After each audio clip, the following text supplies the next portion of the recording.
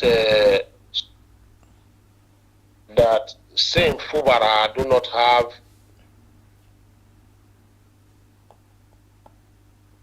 it does not have them, does not organic supporters. That those who claim to be supporters of Saint Fubara are his apologists who are enemies of Yesu Wike. That they don't love him. That the reason why they are going after him is called the fact that he's fighting Yesu Wike, the minister of FCT. And if the fight between the two of them is not there, then most of the supporters will fizzle away. And I describe those people as the Philistine carpetbaggers, those who are opportunists.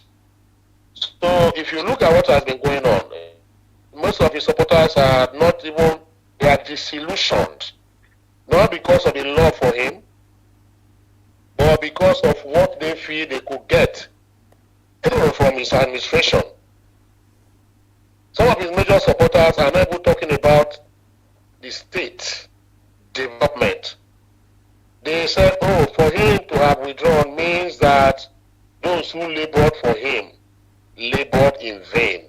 Those are personal suasion for aggrandizement.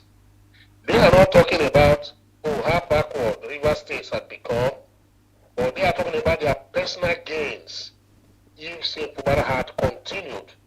That by his withdrawal, it means that he's taking food away from their mouth. So that will tell you, how Nigerians think. And that will tell you that he does not have organic supporters. But Barrister Adams, sorry to come in. If you remember vividly, of course I do remember, when Governor Fubara also had to, get to talk to the president, even had to go into their peace accord to make sure that Rivers State, had the best governor, and of course everything was going on smoothly. And one of his statements, one of the things he said was that he was doing all of these things for the interest of the Rivers people. But with this withdrawal right now, with this withdrawal of the governor from contesting for the APC primaries governorship, do you think this is entirely for the interest of the Rivers people? The average Rivers man, would they be impressed with this step? Because some people are calling him weak, not standing to this challenge ahead of him, which is politics. Is this actually a personal decision, or it is for the interest of the Rivers man that loves him dearly and wants him to be their governor? See, categorically, it's a personal decision. It's a decision that seems decided not because of the general good of Rivers people, Rivers peace, or development, but for his own personal consumption. Let me give you, for instance, there's this writer, his name is Texas Ginan. He's based in the US. He said, a politician is a fellow who will lay down your life for his country. A politician is a fellow who will lay down your life, not his own life, for the country. It's the same thing I'm saying here. Now you go back again, you see, Niccolo Machiavelli said, credibility and moral fortitude of politicians are just aimed at their ambition and gratification for power. So any political, especially the Nigerian political bunch, any politician that's going to tell you, I'm dying because of the state, I'm dying because of you, none of them is serious about it. They are all lying. That is the truth of the matter. These people who postulated, what I just read out to you, have studied politicians, especially the Nigerian politicians. If really they want, or they are fighting, or St. Fubara felt he wanted to do this for the sake of River State, he should have even stepped down or even withdrawn because he had the backing of the people. Now, when the people tell you go on and you withdraw, you say because of them. And people said, no, it's not because of us. They said, go there, we are there to back you. Then why are you going back? If the people say no and you say yes, then what are you doing as a politician who is a leader? A political leader should listen to his people's demands. That is why you see most politicians, when they win elections in Nigeria, especially the senators, the moment they get to that position, they forget about those who voted them in. That is what is happening here. The mandate that was given to him was not given to him by Iseweke. The mandate was given to him by the collectives of the people.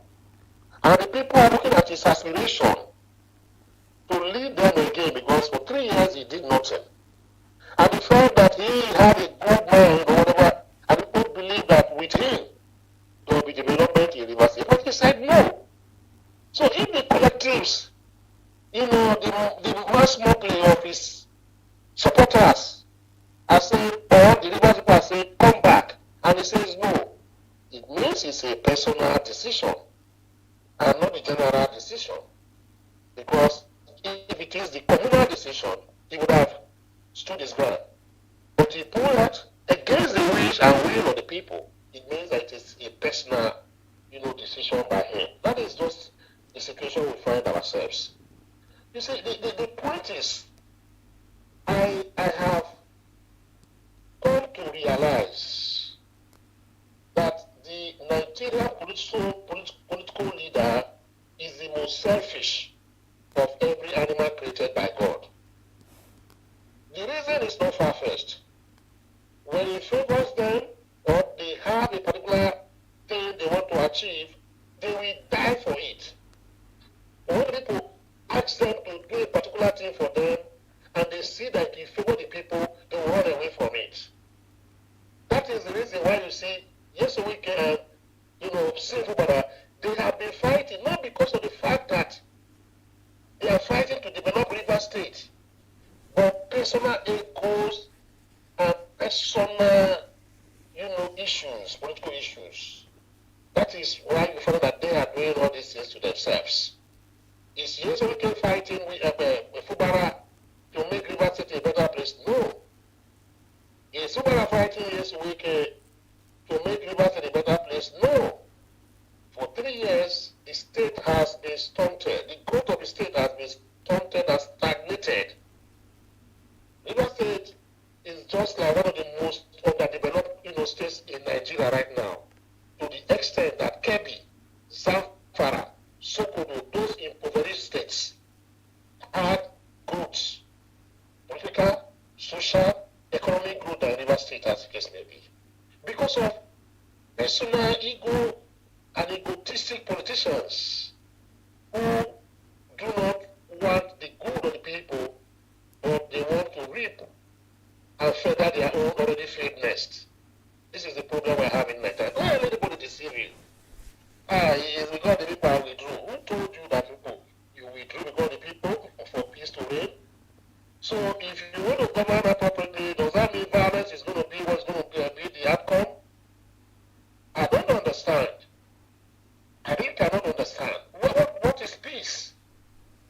So if the people say this is what they want and they are ready to enthron peace, and you say it is because of the peace, what are you talking about? It means that you know more things than we, those who are following you. So it's a sorry sight. And I think at the end of the day, an opportunity that was gotten, just like Jonathan, is he not coming back again today to say he wants to come and contest? When he had a similar opportunity, he wasted it. But now, after about how many years he left office, he's not going to complete his tenure. But when he took out himself at that time, he said it's because of the people, as case may be. You understand? And these two people are the most opportune politicians. Jonathan and Sim, they never prepared for the positions they had. Jonathan never prepared for presidency. Sim never prepared for being a governor.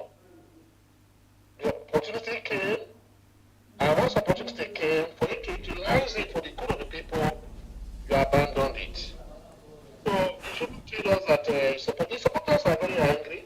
It is something he decided with supporters to be cheering him and say, oh, yes, it's our decision for him to do this. But why have they said he's not doing this? Is it not against them? That is why they are complaining. So it's a personal decision. Okay, all right. So before we get into this very conversation, you talked about Jonathan. From the information gathered, I don't think Jonathan has come out publicly to mention that he wants to contest, because none of the political, no party has actually said that he has picked any form so far to actually talked about his contesting. Although there was a suit in court, stopping him, halting him from coming back to elect, which he was trying to squash to make sure that he does not have any of those kind of a challenge. But that aside, we've now established the fact that Fugbara, withdrew from, contesting based on personal reasons best known to him. Now, at what cost could this reason be to Rivers State? Is it going to create peace, to create calm, looking at the tension the state has faced all this while? Or is it going to create more chaos, looking at the fact that it is provocative for his supporters that the factions of Yes Wiki must have led to his withdrawal from the governorship? What scenario do you see this playing for Rivers State? What I say right now, the scenario is that it's going to be, a dangerous one. Because you see, the people of Rivers are already looking at ethnic lines now, ethnic cleavages. They are not talking about one united Rivers anymore. Now, why am I saying this? The man that replaced, or substituted, Sim Fubara, his name is OK Chinda. There is, this kind of surge in ethnicity now, tribal, lineages. Look at it. An OK Chinda is an Equiri man. Whereas Sim Fubara is what they refer to as the riverine Ukubu man. It's from the riverine. Because rivers are divided into riverine and upland. Now, the riverine, where, Sim Fubara belongs, are crying foul. That apart from extinguishing their rights for the remainder of this tenure and the next one, it means that the Queries, that is the upland now, will control government against the riverine. And they have even labeled it that it is monumental injustice. The riverine people have labeled it that it's monumental injustice. That even if, Yeso Wike and his group wanted to substitute a Sim Fubara, that they should have chosen a candidate from the riverine, part of River State where, Sim Fubara is from, for equitable reasoning. But since that was not done, they are now feeling, used. They are now feeling sidelined. Because obviously, if OK Chinda, who is the candidate of APC, wins the next election, there is a possibility that he's going to do 8 years, which means the upland will do 8 years, excluding the riverine, part of, River State. And that has created this miasma right now. Now, the thinking of the Rivers people is that they are going to vote along ethnic lines and fault lines. If the ADC, for instance, bring in a riverine person, and the NDC brings in a riverine person, the Equiri man we said is going to vote for APC because the man who is the candidate is their brother. The riverine people of the Bobos, the Johnson TC will say, okay, since we have an alternative in ADC or NDC, our brother is the one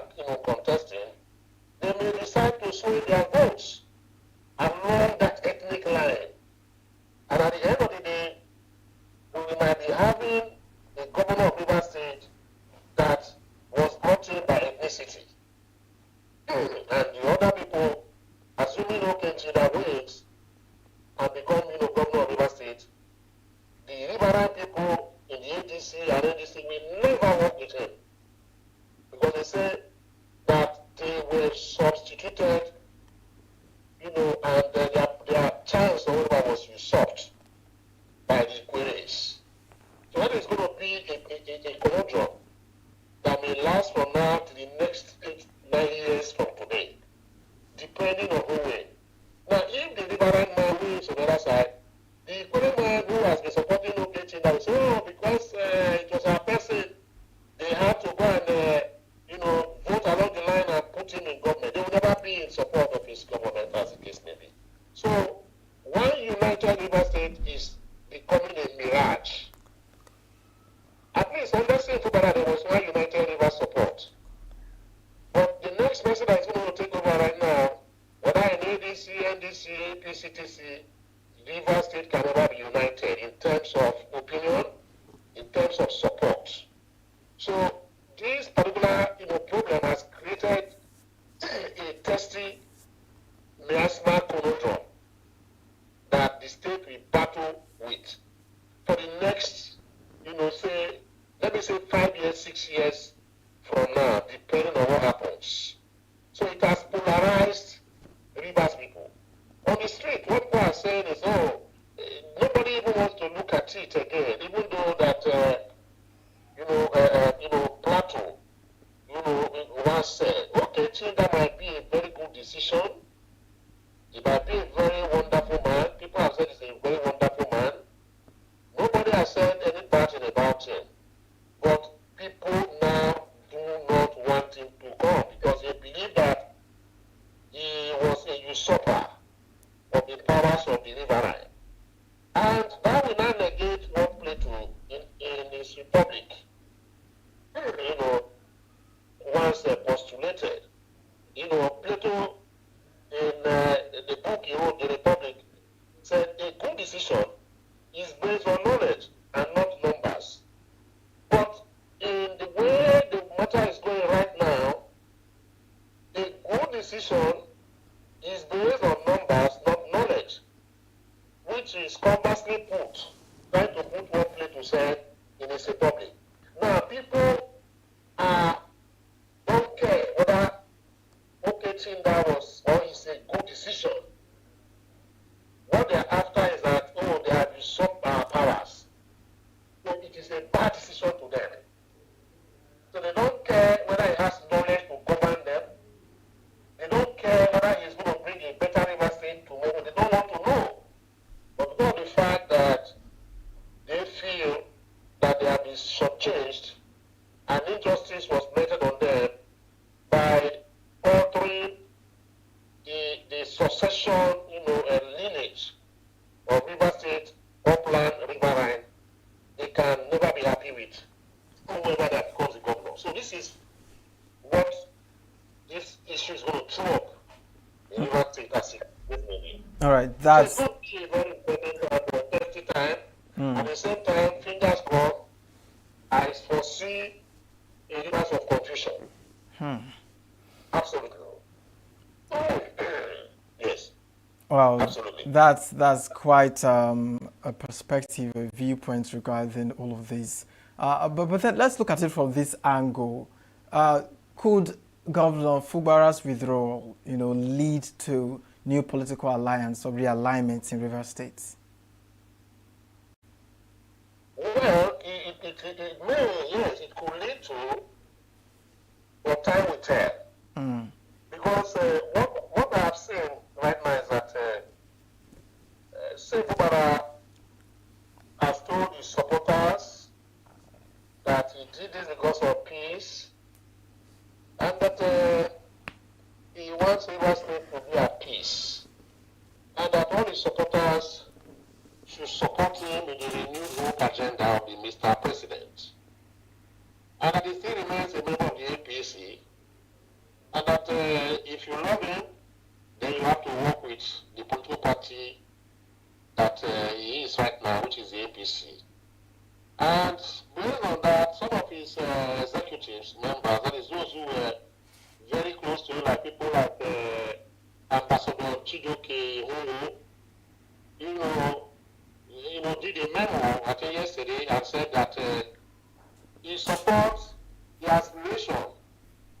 his master, say Fubara, and that he's going to work with any candidate, that the party throw up in the next coming election.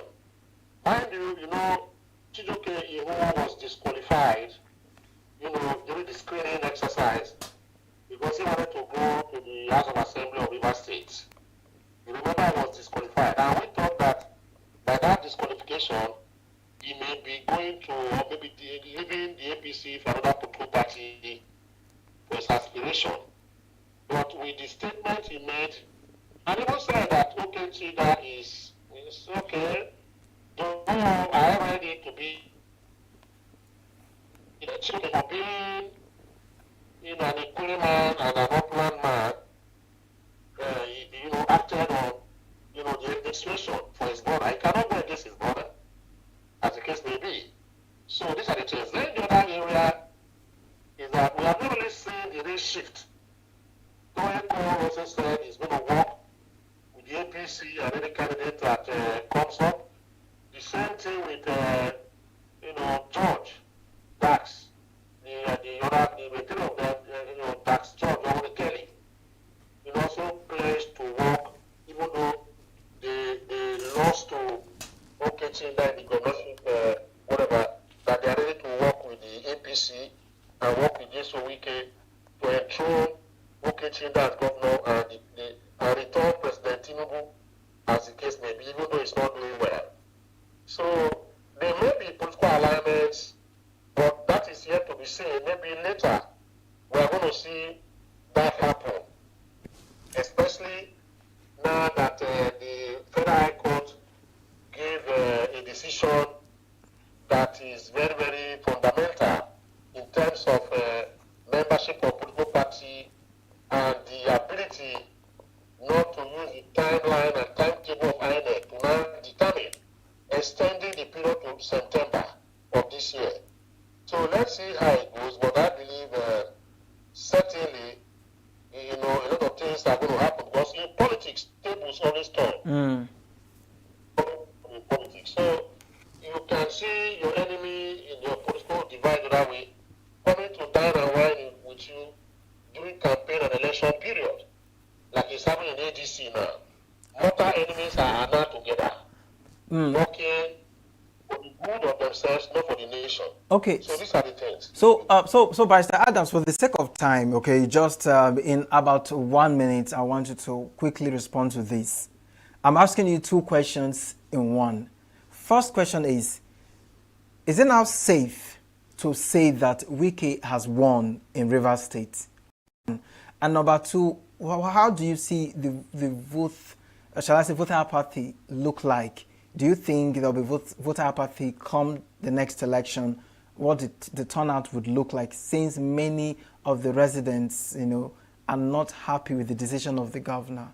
What do you see the voting looking like? First of all, what has happened in the Fubara and Wike issue is that it will be difficult to keep or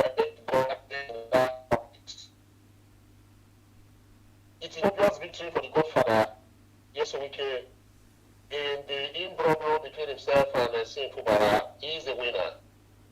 And as a Godfather, other Godfathers in Nigeria, political Godfathers in Nigeria, can draw lessons from that of Jesowike and Sim Fubara. So Wike is the actual winner.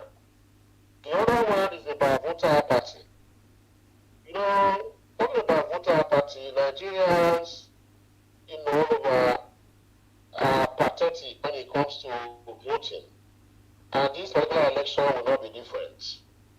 In Rivers State, for instance, I see very low turnout of voters, yes, genuine voters. But you see, the problem that bothers me is not about whether there is voter apathy or no voter apathy. The problem that bothers me is the manipulation of the after voting of the elections. We have seen a situation where the last election in Rivers State, even though people turned out, but the results that were declared were not or did not reflect, actually the pattern the people voted. So that is it. So now, with what has happened, many of them who see or who saw Fubara as their candidate that would have, be there in 2027, may be apathetic and even be discouraged, to come out to vote.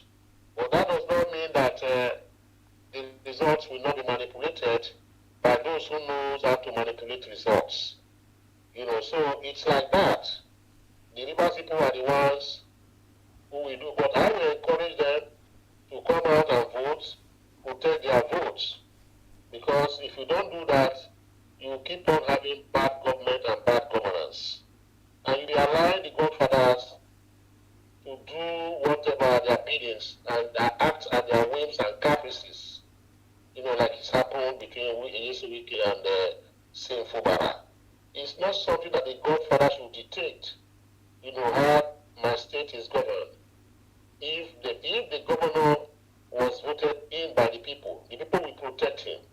When the governor was selected by the godfather will protect the governor against the people. But if it's the people that voted the governor, the people will protect that governor against godfathers. So I will encourage them to turn out and vote. That is just my advice to the Rivers people in the coming elections.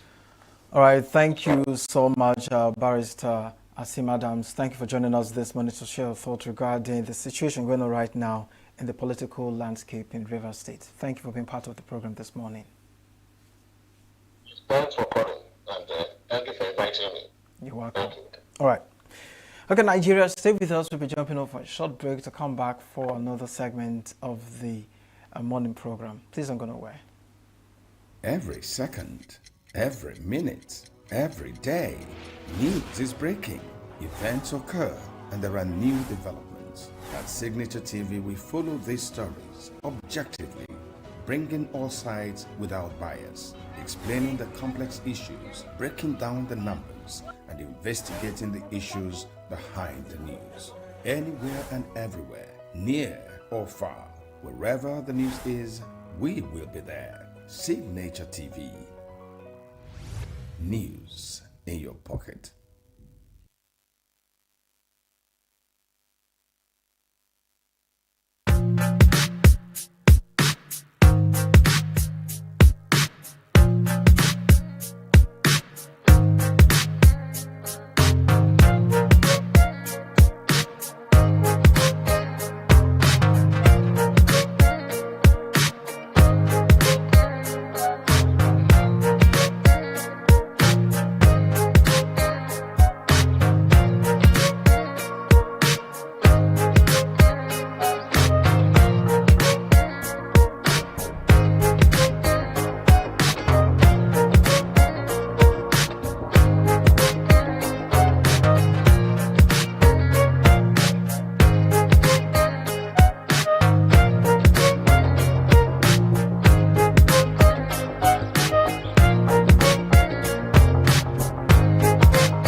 The way we see the world shapes the way we change it.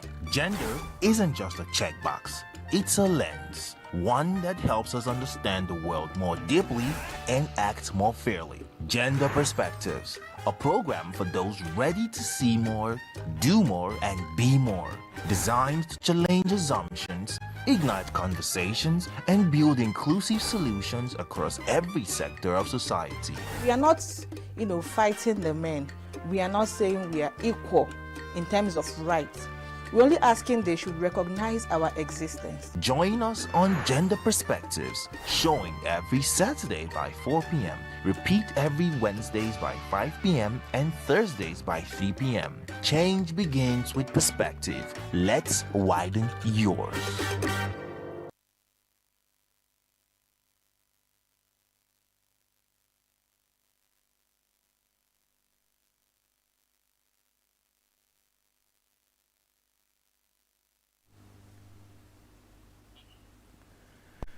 All right, so welcome back, Nigeria. We go to our next conversation this morning. It's been a very busy morning. Okay, we just talked about Rivers State and the whole political crisis happening right now, social instability that they're experiencing right now. But now we're going to look at INEC, the courts, and of course politics.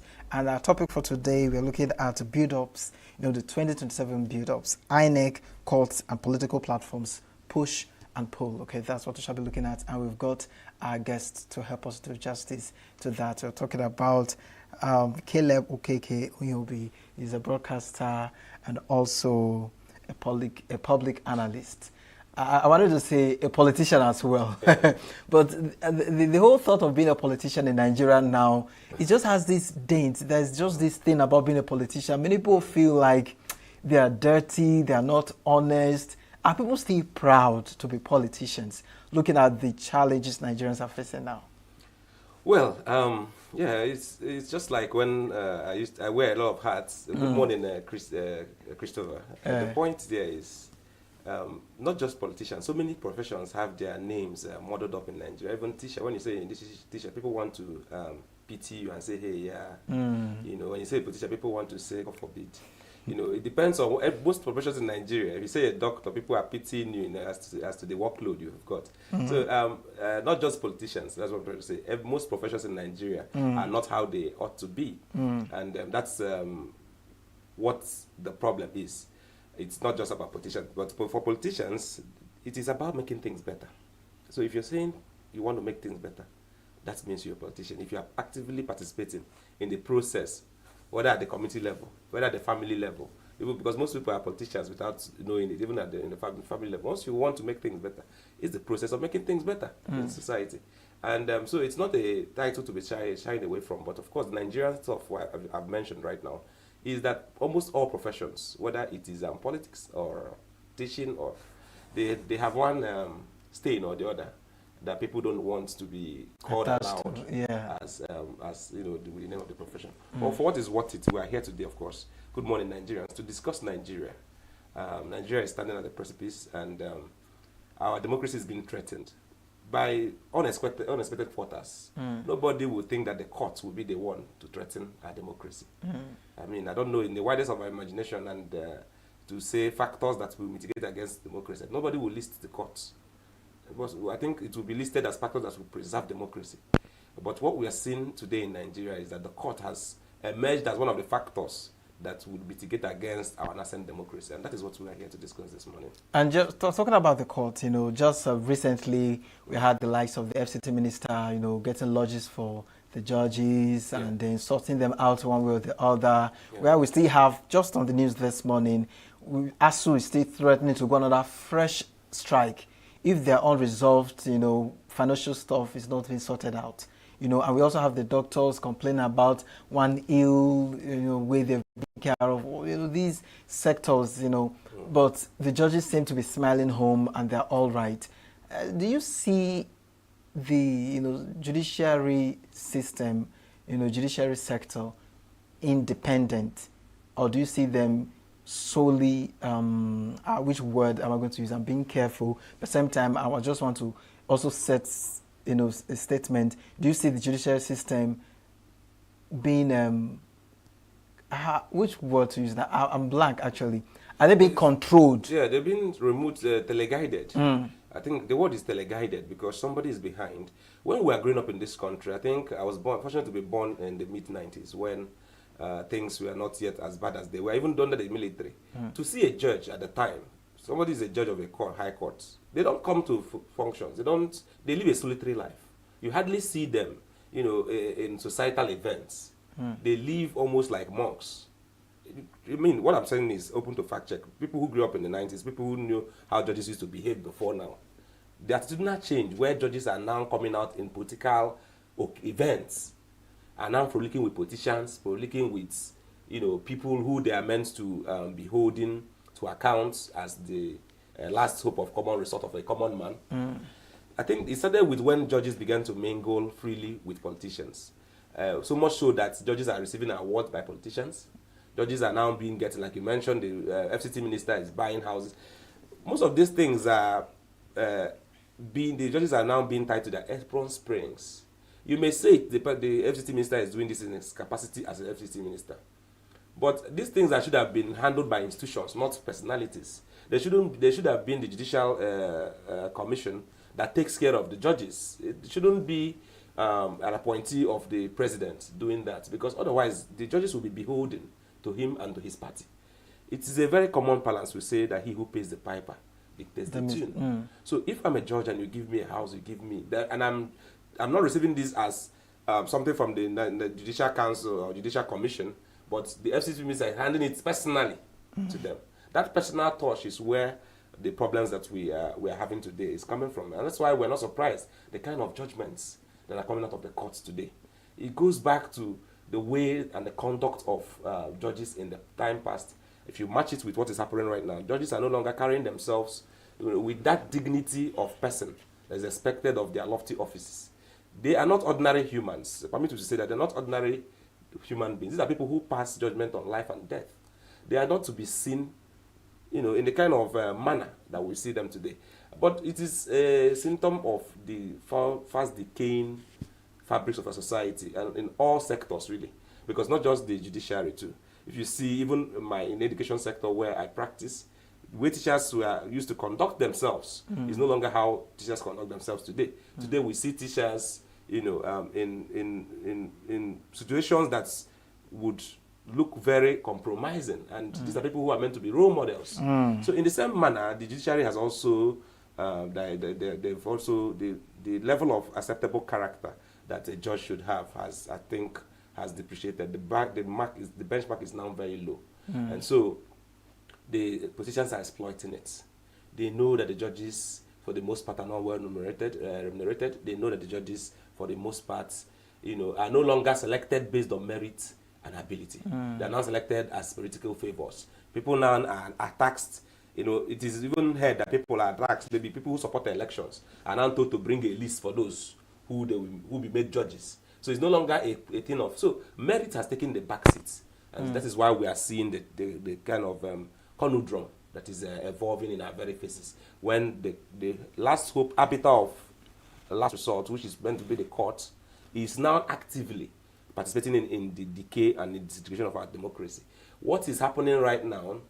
I'm asking the question: in the courts we have today, can a Peter Obi, who won an election and was not installed, who went through the court to become, such things still happen when the ruling party is not the party who is agreeing? One election are not installed because... Are not installed, but went to the court. But INEC did not categorically specify that he won the election. Okay. Oh, let's say that he had the proof, he had it on paper.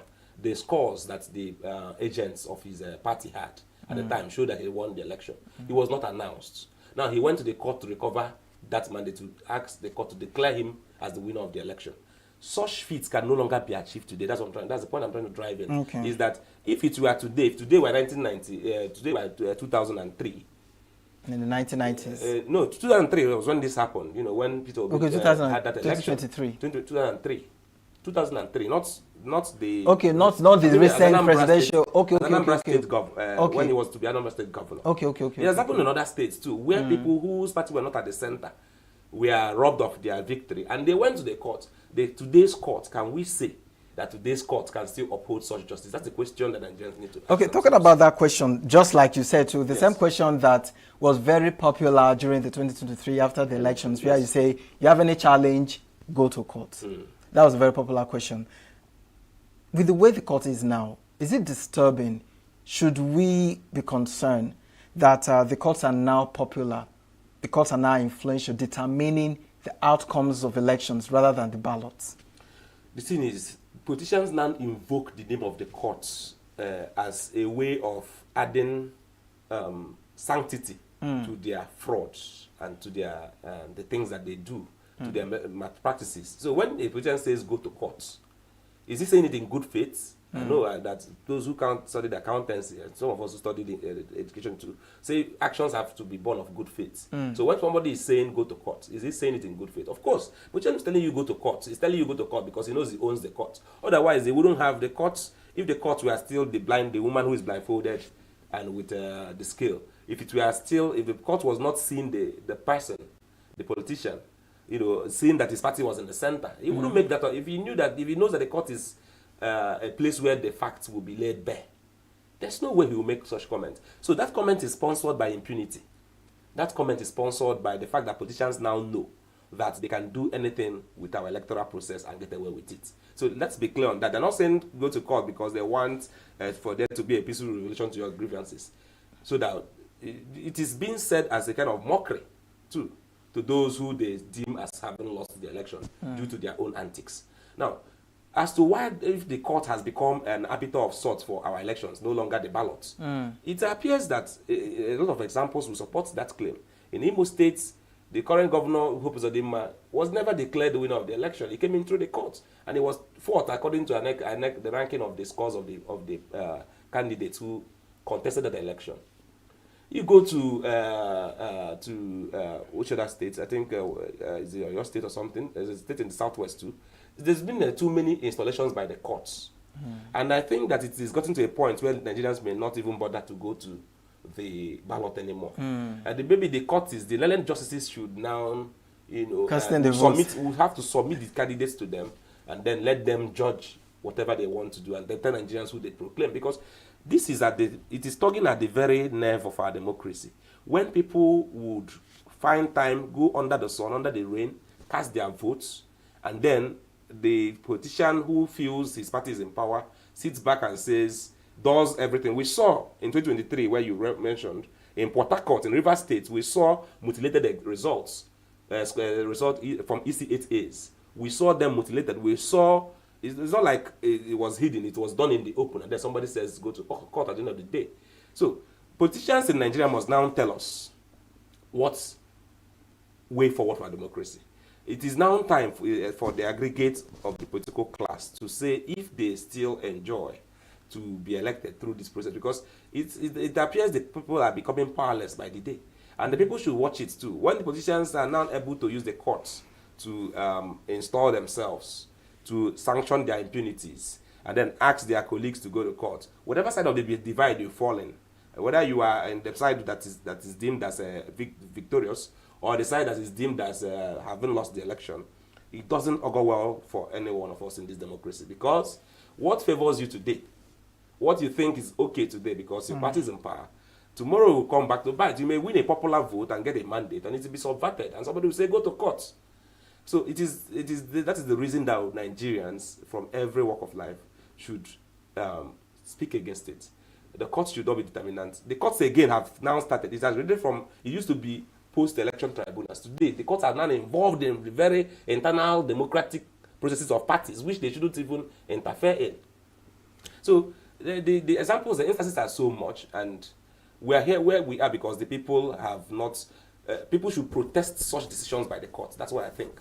If the courts should make decisions that are contrary to the widespread notion of an election, election results. When people overwhelmingly vote a candidate, they know. People should protest such. We've seen that in Kano, in Kano State, when the former party of Rabi Musa Kwankwaso won an election. The court declared otherwise, and the people went outside. And before 24 hours, the court judgment was reversed. We've seen that before. It is the people's complacency. That is why a few people, or even one person, a judge, would determine what a question that so many people had provided answer to through the ballots. That shouldn't be so. Okay, so let's look at the Electoral Act. Do you think the Electoral Act is strong enough, to manage the excesses and irregularities that elections experience now, talking about vote buying, manipulation, and violence during the elections?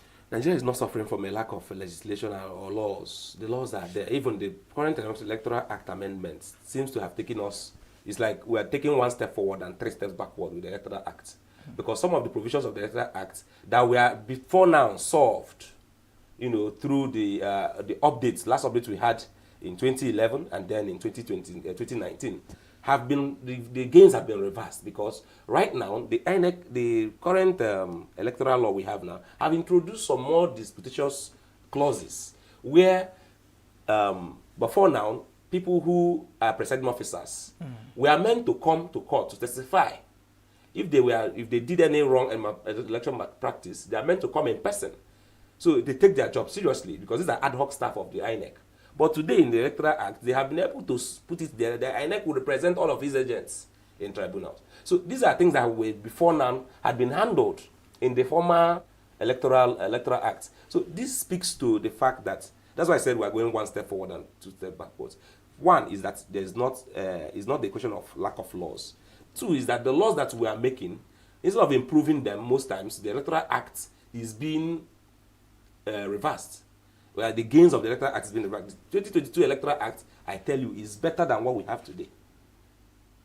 In terms of, if you look at all the provisions, Mike Igni, who was the former staff of the INEC, was on the TV. He meant three gains that were reversed by this new electoral law. 3 gains that were before now had been taken care of in the previous provisions. He mentioned that the appearance of presiding officers or electoral officers in tribunals, which should strengthen the credibility of the process. If I'm a presiding officer of a polling unit and I know I'm going to be called to account for all of my actions in person, it means that I will be more careful in discharging my duties. But if INEC is now protecting all of the people that it's engaged for the election, it means that people will no longer want to care what they do at the polls. That is on the one hand. There are other issues. I think as we speak, I remember them, I'll throw them up. But the point being that before now we've had that electoral vote buying is an electoral offense. In the last election, a by-election in the Newinoff, I was on the field. I was sending video, real-time video of politicians carrying money in boots to media houses and saying, look, these are videos. Politicians, when I mean politicians in office carrying money in boots and arriving in electoral election voting venues and distributing money. It's on video. I have the video. I could share it, which I think I shared it with Senior TV at the time. So the evidence is abound. But whose job is it to prosecute those people who are going contrary to the Electoral Act? It is the courts, it is the court and INEC itself who should take note of these reports being made by the media houses. And I don't know if anybody, political party will need to sponsor a petition on that, but I think the INEC as a watchdog, that they having their agents there should be enough to notice irregularities and infractions on the electoral law and bring up the redress to them. But what we are discussing right now is what is on paper. What is in practice, you and I know that those things don't make it to the field. Most of those laws are flouted before 7 a.m. on the election day. They are almost all of the INEC laws are already broken by politicians who are running elections and those who are supporting their friends or their cronies who are running elections. So we see this every day. INEC must go beyond the laws. They must now introduce a VAR system. If it's in football, where we have a VAR that will review all of the issues that came up from elections, and INEC being itself, it is its own laws that are being broken. So they should be the prosecutors in those cases to bring people to view. That brings me to the question, looking at the election gearing up, getting closer, do you think INEC is ready? The independent electoral, are they ready to carry out this election? Do you see them being prepared? Are they giving you the impression that it's not going to look like the 2023 elections, that the previous chairman gave Nigerians all the hope and belief only for the election to look like what they never saw coming? Chris, I will just tell you this. I think, when you say INEC readiness, people will think it's about printing ballot papers, printing all the forms that are required, getting rid of the ballot boxes and those things are readiness, stationary readiness. Psychologically, and the kind of messaging that INEC is putting out there. INEC is actually making Nigerians feel like a 2027 election, they shouldn't trust them to come out, because we should recognize that Nigerians leaving their houses on election day to come out is a duty they are performing. It's a civic duty. Nobody wants to perform a duty where the outcome is already determined. The body language of INEC, from when the current chairman was accused of being partisan as recent as 2023, up until how they handled that accusation, how they brought out how the INEC put out a notice, and before the notice was put out, an aide to the president put out the same notice before them. All of these colorations are not looking like INEC is ready. Readiness has to be where people view you as an impartial judge. That will now enable them to come out on that day and to perform their duty, hoping that INEC will do right by them by putting together their scores and tallying the votes that they have cast. But if you look at that, you have to judge INEC's preparation with the sentiments of the citizens. If you put up a poll right now, do you trust INEC? Yes, no. Yeah, I'm not sure. Well, I think that if TV houses like this are better positioned to do so. You hear from Nigerians if they think INEC is ready. Because at the end of the day, INEC is telling us they are ready. Probably the budget has been released for materials. That is not readiness. INEC must show, they must demonstrate to Nigerians that in the local balance, that the things that happened with the accusations of their chairman being partisan and the collusions with their communications and the communications of the appointees of the president, that these things are not issues that Nigeria should worry about. So Amiputon has a very big task on his hand. And remember, INEC is a very highly funded institution of government. So we cannot be spending all this money and we are doubting if INEC is ready or not. I believe me, if you give a class teacher the job of INEC chairman, a class teacher who knows what he's doing, who is a seasoned class teacher, he should be able to conduct a free, fair, credible election. It's not as hard as people want us to believe. With all those kind of resources at your disposal, if you're somebody who is used to administration, who administers, you do register, you do this one, if you are at that point, you should be able to, you don't even need professors and all these people who most times don't have character to do things. I'm not making a categorical statement on the character of the current INEC chairman. Even though people out there would want to say that he has not conducted himself as expected of a chairman of a independent body such as INEC through the responses and the communications from his office. So if you ask me, are they ready? It is yet to be seen. That will be the answer. They have to convince Nigerians beyond institutional readiness that they are ready to do justice to the votes of Nigerians that will be cast in 2027. And until Nigerians have that confidence, INEC is not ready. Okay, let's look at the security angle. Right, you earlier mentioned VAR, right? Yes. Just like in sports where, you go back, you watch, and you see actually, without anybody having any doubts. With this age of technology, the advancements of innovations, people would think come 2027, INEC will have drones situated in major polling units. Areas that are like red zones where chaos and violence and bribery and corruption, vote buying happens. Yeah. Major areas. Do you see INEC moving to that advancement where election centers, voting centers, we have, drones, and different technologies that will capture live what is happening?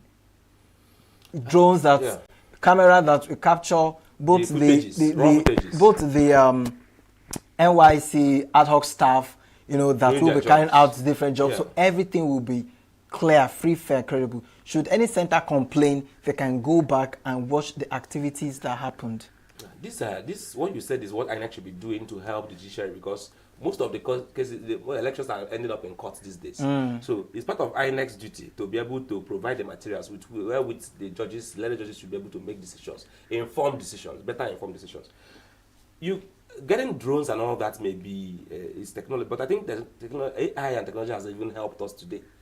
Something as simple as supervising professional officers wearing Google recorded glasses should help. Yeah. Because the way INEC is structured, at the lowest level you have the PO administering the polling units, then you have the supervisor who's supervising the ward.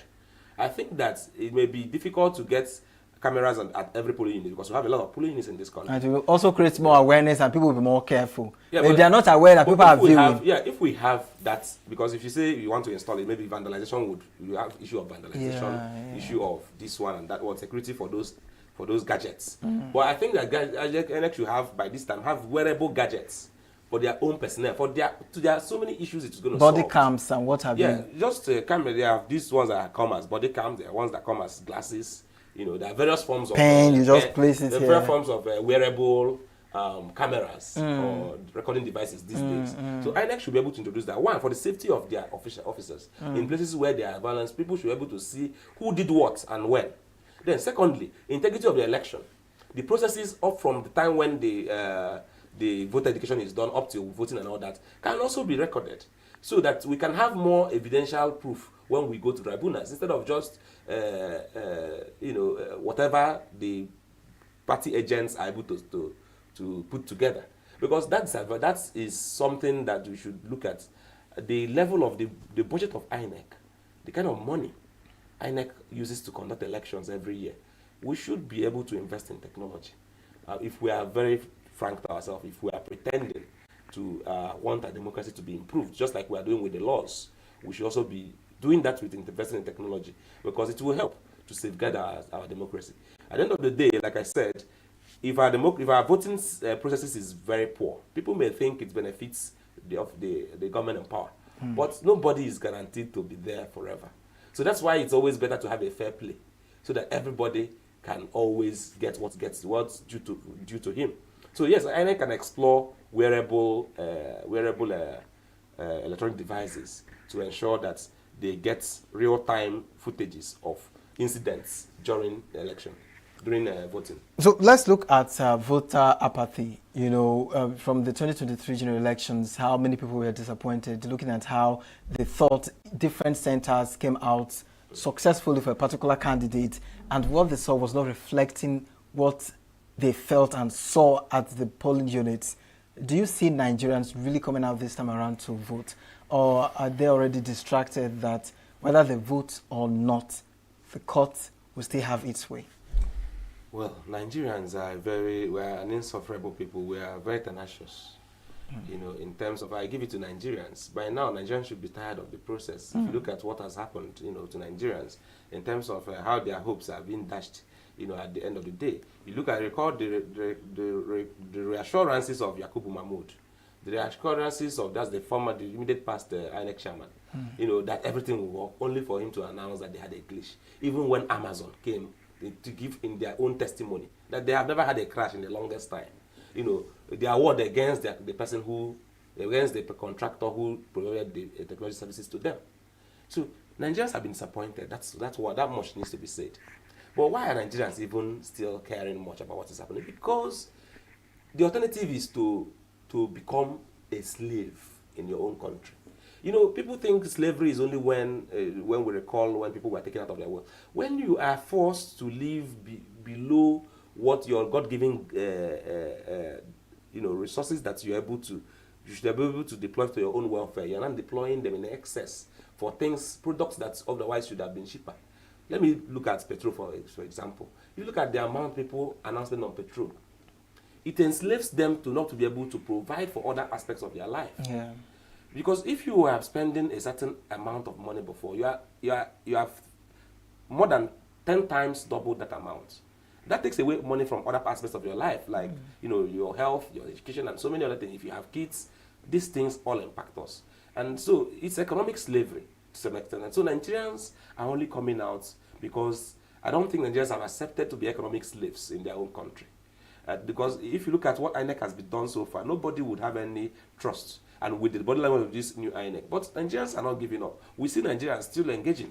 We see the latest coalition, the NDC, we see their sides clashing. Because Nigerians are interested, they're still involved. So for today, I think Nigerians are still involved in the process.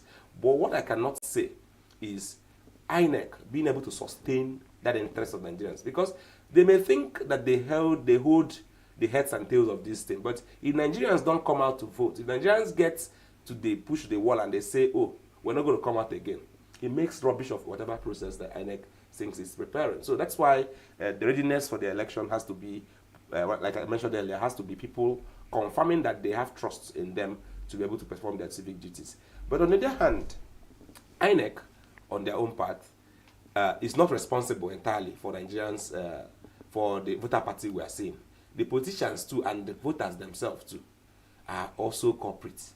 Because you find that on the part of the voters are now actively demanding to be paid to vote. I was at the polling unit last time we had elections in Anambra State, and we saw voters who were, waiting to see how much Party A pays or Party B pays. Before they don't do one. And so many people think it's a voting process. They don't even want to come out there because they feel insulted.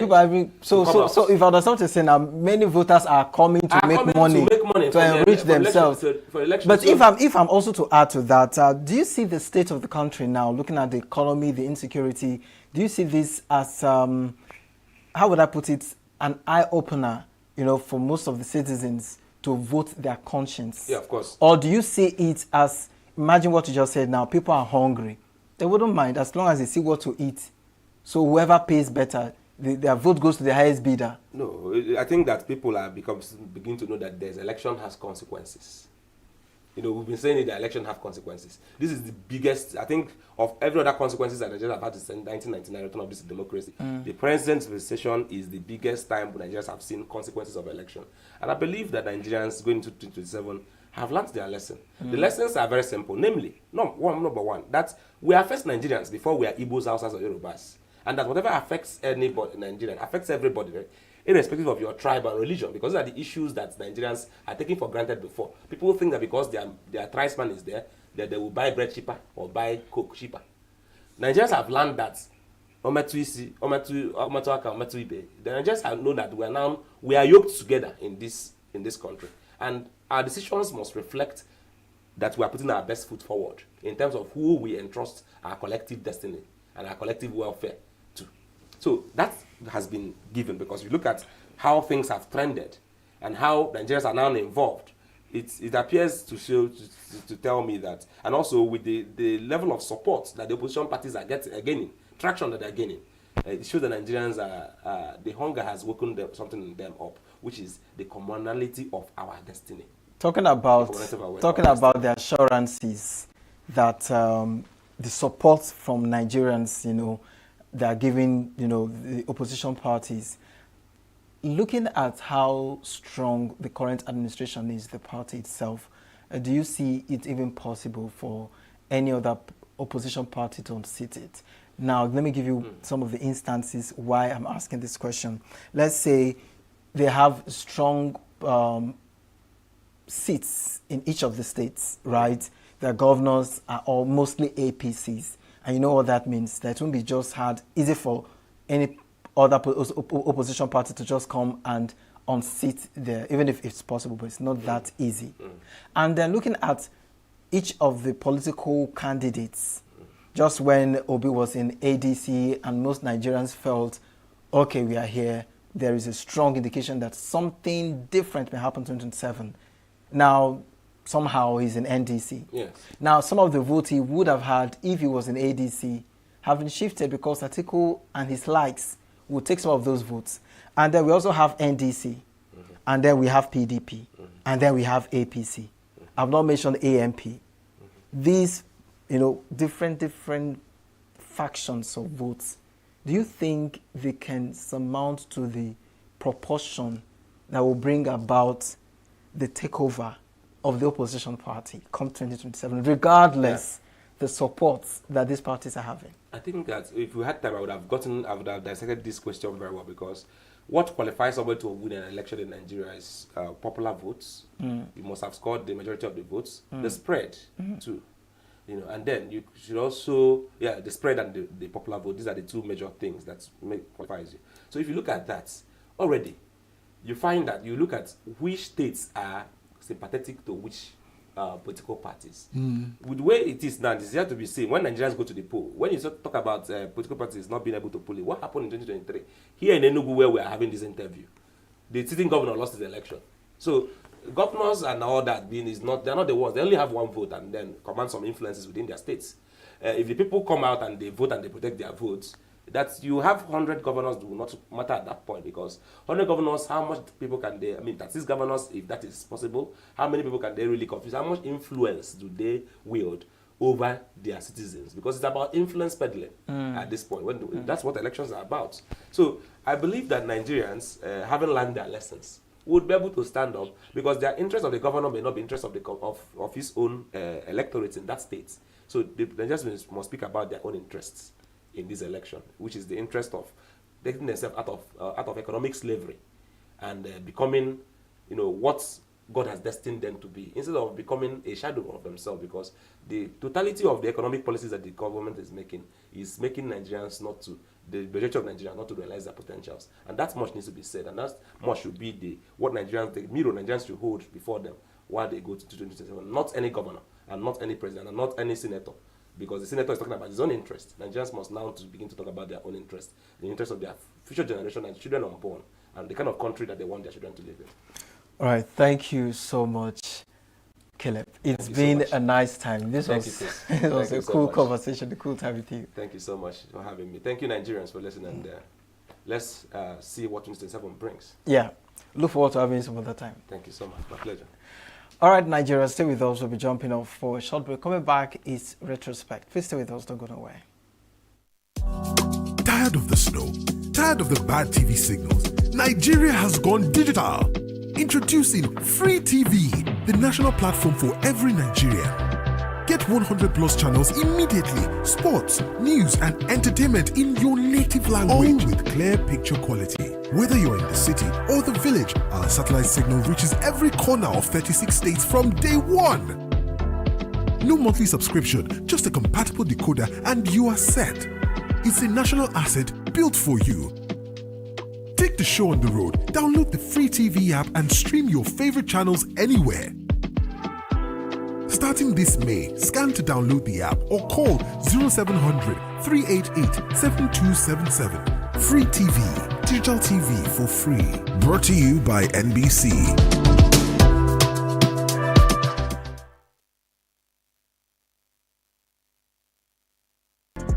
Get plugged into the heartbeat of entertainment on The Hub, your ultimate show on eVibes. From trending stories and social media drama to top charting music, must-watch movies and exciting moments from the world of arts, we've got it all. Join us for unmissable conversations with your favorite entertainment personalities, plus fun segments every week. So I should try harder. So Okay, I don't know that one. outfit of the day. Oh, I don't do that. Oh. That's some Gen Z stuff. Oh, now you say it's a Gen Z stuff. It's everything you love about entertainment, served fresh every week at 1 p.m. with weekend repeats just in case you missed it. The Hub's on eVibes, where the vibes never stop. Only on Signature TV.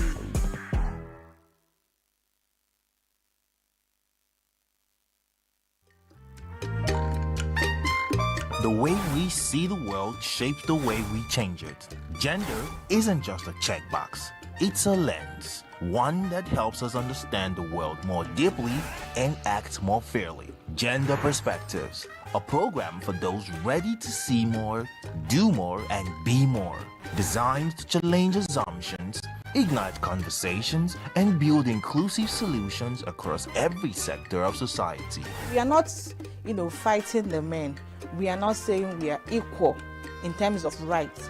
We're only asking they should recognize our existence. Join us on Gender Perspectives, showing every Saturday by 4 p.m. Repeat every Wednesdays by 5 p.m. and Thursdays by 3 p.m. Change begins with perspective. Let's widen yours.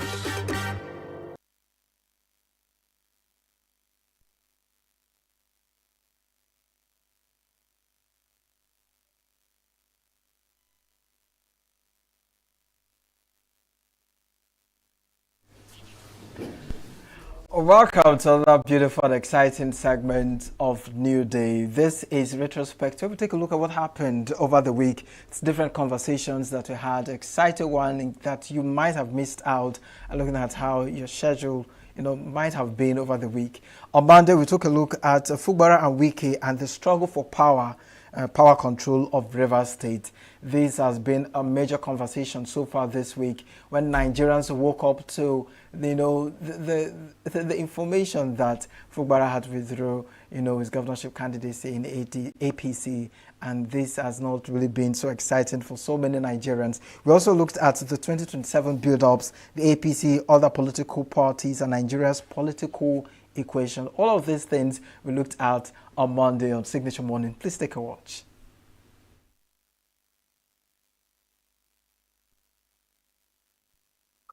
Himself, and if you look at their body language, both of them, you will discover that they've not really been having a serious quarrel.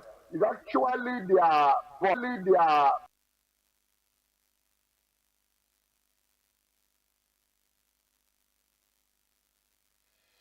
Health is more than a diagnosis. It's your lifestyle, your choices, and your future. Join us on Inside Health, your weekly deep dive into the stories, science, and solutions shaping your well-being. From expert interviews to real-life journeys of healing and hope, we cover it all. One of the complications of cancer management or treatment is they have some of them at one point in time, you see them having anemia.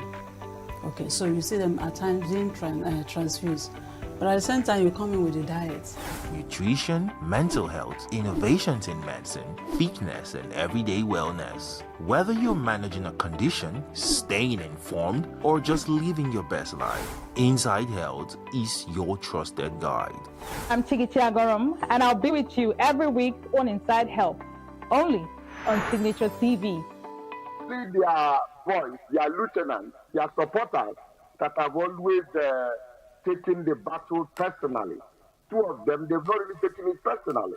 So answering that question, I still think they are going to work together in 2027. I see them working together in 2027. I don't think the relationship has broken down irretrievably. I am thinking that they are even amending the relationship. The relationship will be amended further to the extent that I see them working together. That's my personal opinion anyway, but that's my opinion. They are going to work together. I don't see the relationship broken down further. I see the relationship being mended or amended or, being peace, being coming together for both of them, working together once more. So if you think that they both, can work together in 2027, and you've mentioned that the issue is not both of them personally, but from their supporters or their boys.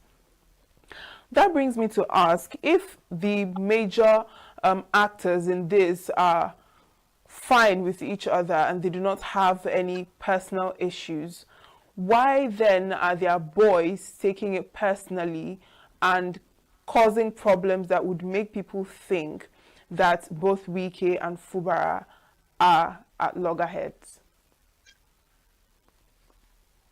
Well, the thing is that, when you don't know,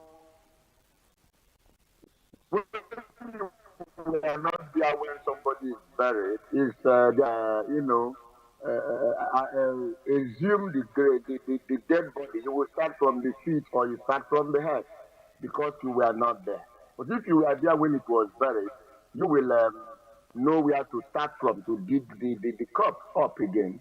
What happened is that the pact, the agreement, the arrangement between Wike and Sim, no other person has knowledge, no other person has idea to what that pact is all about. Their agreement, their arrangement. Remember, these two people have worked together for 8 years, if I am sure, because he was the accountant general for almost all through Wike's tenure. So they work together seriously, and where they work together has to do with finance, and it takes courage, it takes trust, it takes reliance, it takes belief, it takes faith for people to work together when it comes to money and for a long time. So they work together concerning money for a long time.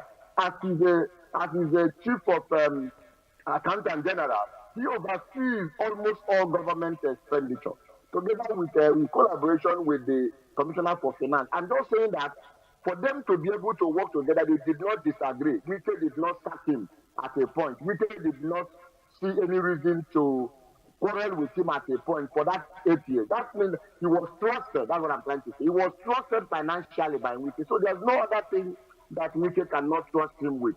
They may have a little disagreement is there. I disagree with my wife. I disagree with my children. They disagree with my friends. So we disagree and we still move forward. You don't say because you disagree with your wife, you divorce her. If you marry a second wife, you disagree, you divorce her. How many wives are you going to marry? How many husbands are you going to marry? So that's the problem. That's the challenge. So this other lieutenant, the follower, may not know this fact, may not understand this relationship, may not understand it. So because they don't understand it, they are want to, take to do things that are not necessary. I have also heard where Say was cautioning his supporters, saying the be calm, don't worry. I've also heard where Wike was also cautioning his supporters. And so both of them try to do that. But like I said, these supporters may not really understand the relationship that they have. There are people I have a special relationship with that other persons don't know our relationship. That relationship is deep. They don't understand that relationship. No matter what the person does, I overlook, or what I do, the person overlooks because of that special relationship. So it's there, it exists everywhere, it exists all the time. There are people you have come over the years, you trust them to the extent that you can sleep. You can sleep, yeah. But I said, if you can trust somebody financially, if you recall, it's not all the commissioners that work with Wike that survived 8 years. Not all of them. Not everybody that worked with him survived 8 years, including permanent secretaries, including commissioners, including politicians. Not all of them survived 8 years, but 2 of them survived 8 years. And dealing with money. I'm mentioning money. Don't easy to deal with people with money for a long time. It means that there has been trust. You have built confidence to the extent where you can trust somebody with money for a long, long time. And we trusted him with River State money. 2 of them trusted each other with River State money. So I think they have a deeper relationship that some of us do not understand. And again, if you look at both of them, you will see their body language. They are not really attacking themselves. If you watch, check out. They have never seen them attacking themselves and all that, way some other politicians that attack, or the way they have attacked the other opponents too. So I think there's something we don't understand that is making them strong, is making them, like I said, I still see them working together in 2027 because they are in the same party. They are in the same APC, so I don't see any reason why they shouldn't work together. They can't work at variance. It will be.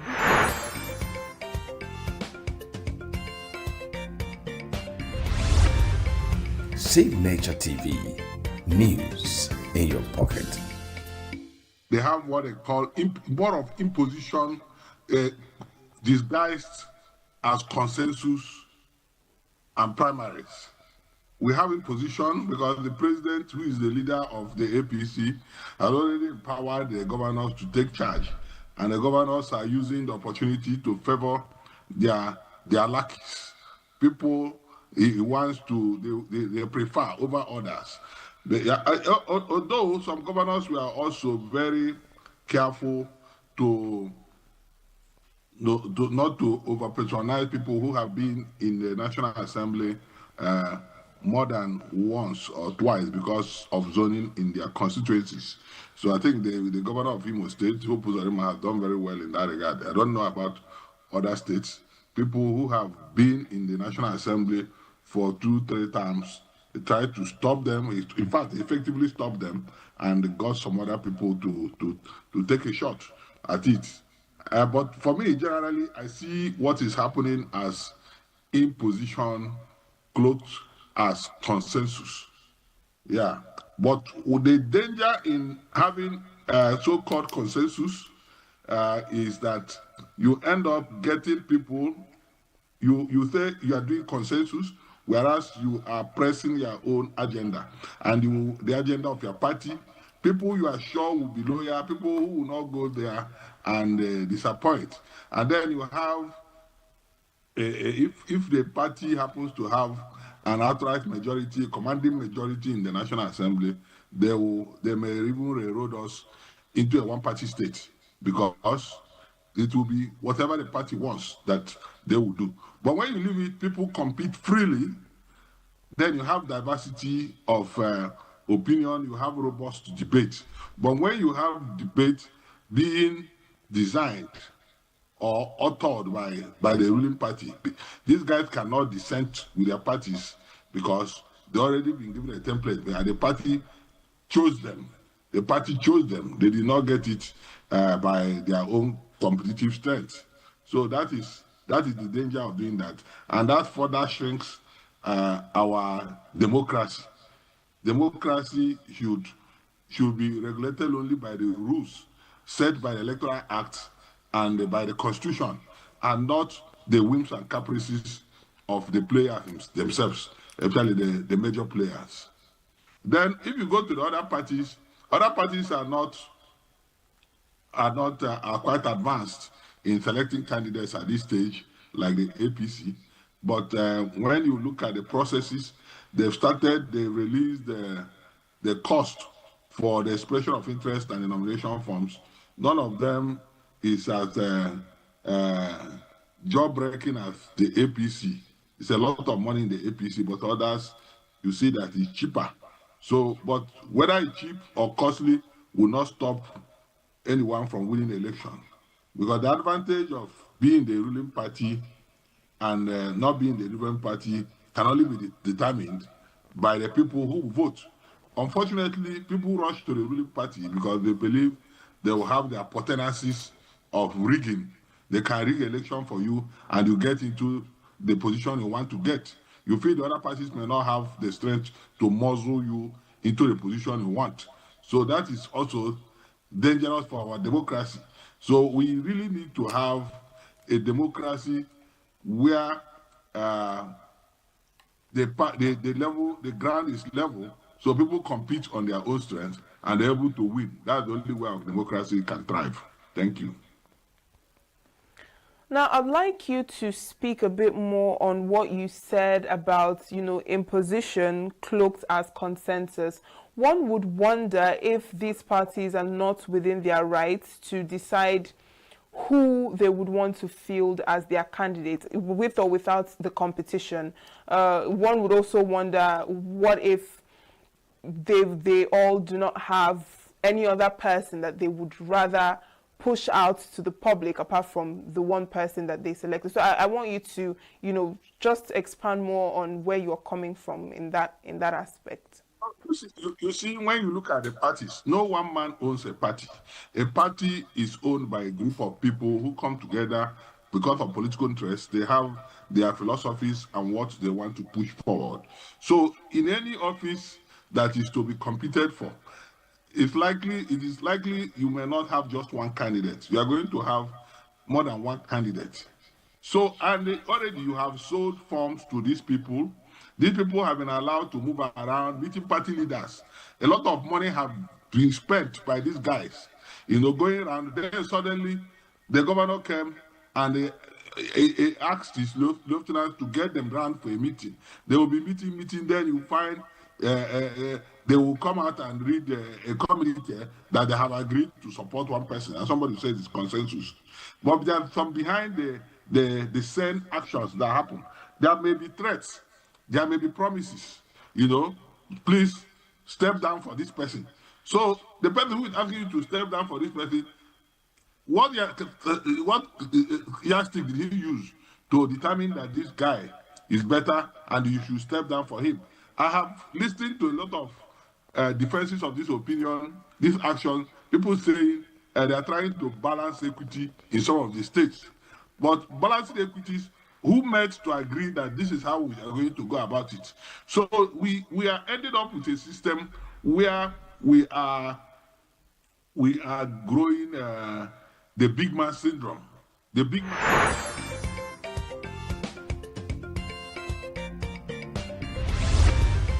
Signature TV, news in your pocket.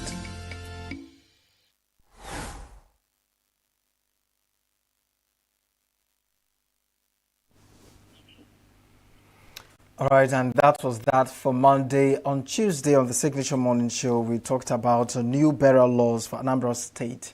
And also we looked at the 2027 build-ups, new political platforms and struggles. Please take a watch. Information, Dr. Lawbefo made it clear that the law is a substantive Anambra burial law and is signed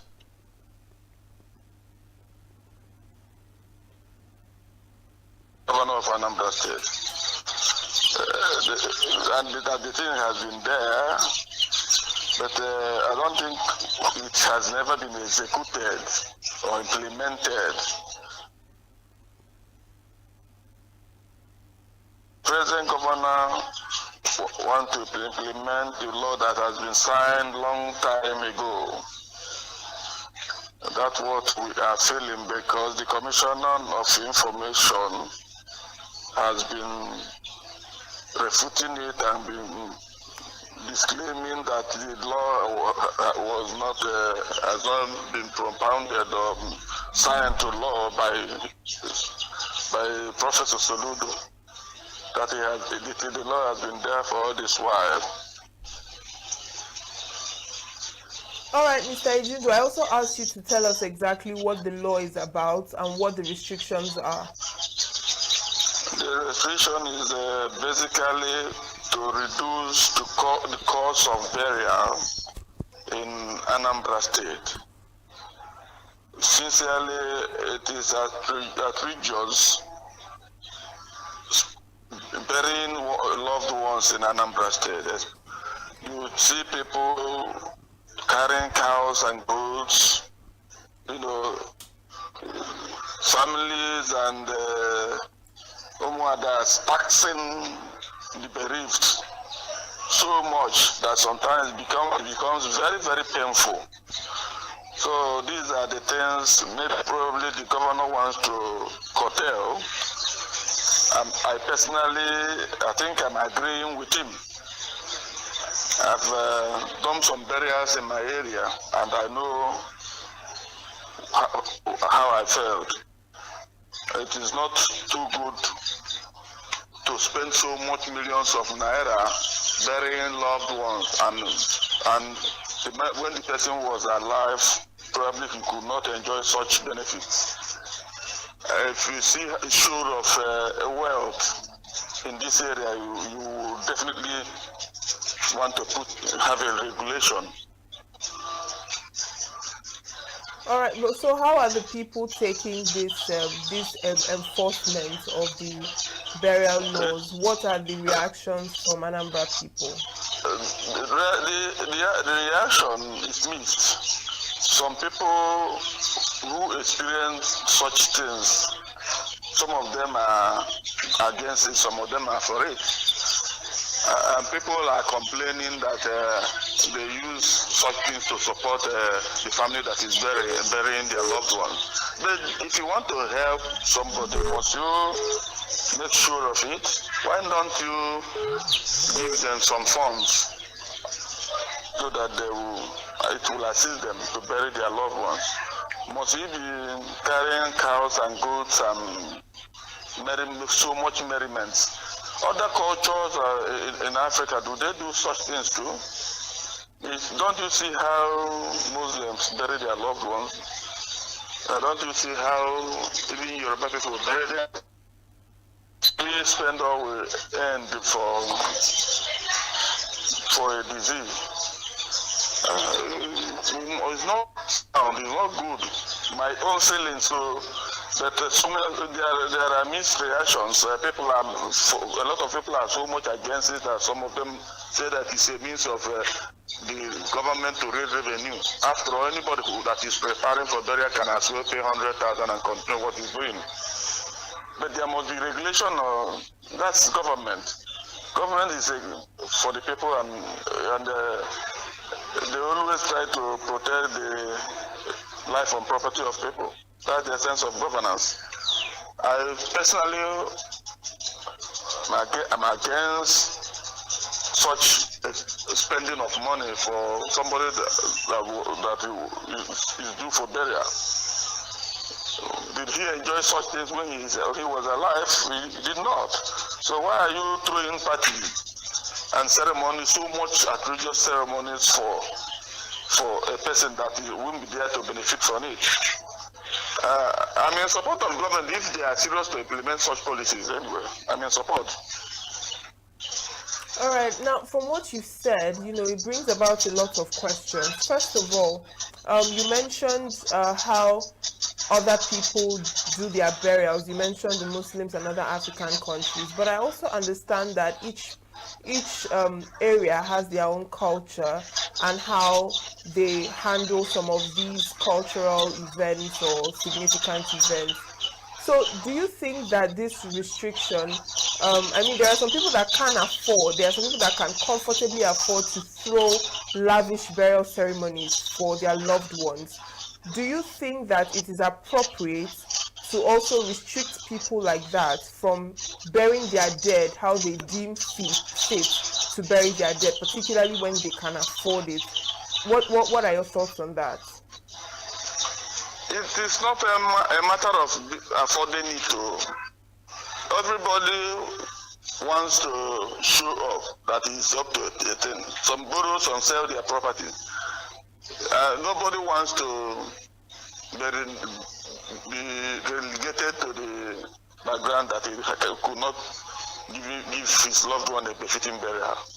So it's form of a show up. There are people that can afford to throw away their money for anything. But in society, sometimes everybody wants to belong. When everybody wants to show up, everybody wants to show that he is alive, he is can live up to his responsibility. But some of them is stressful. A lot of people sell their properties, their ancestral homes, their ancestral lands for burial of a deceased person. After the burial, you see pounds, large kind of debts waiting for them to settle. You see crises of people coming for their money. Debts here and there. And more things will be sold to settle those debts. Afterward, that person may not recover within 1 year, may not recover within 6 months. But if there is a regulation, it is good. If I understand the right of well, it means all the burial will be done within a day and the condolence will continue the next day. Do you know that certain people, certain communities in Anambra State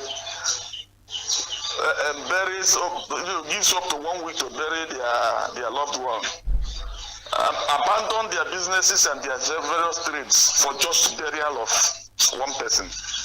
It is not good for the society. We must change with time. There's no way we can keep on wasting our precious time that can be deployed for something else. If you have been abroad, you will notice that their burial is an hour. Their burial ceremony doesn't take more than 1 hour. Loved ones will gather, do the necessary things. Everybody goes to their various business activities or works. Why must we always throw away our time, productive time, for frivolities? Does it matter? Does it make good sense? Does it help our economy? Must we waste our time and resources all the time, and we are still crying that our youths are not employed? Those money, can't it be deployed? Can't it be deployed to something else? Can't we build industries and factories to help the economy? Must we always celebrate? Must we always, what are we happy for when we are hungry here? Always blaming government in one thing or the other. So let us begin to allow policymakers and implementers to do their work, so that if the society can have their good direction. I personally do not support large expenses for a disease. Some would buy gold and bury in the ground, buy golden coffin, golden dresses, throw in a lot of millions inside the grave. What?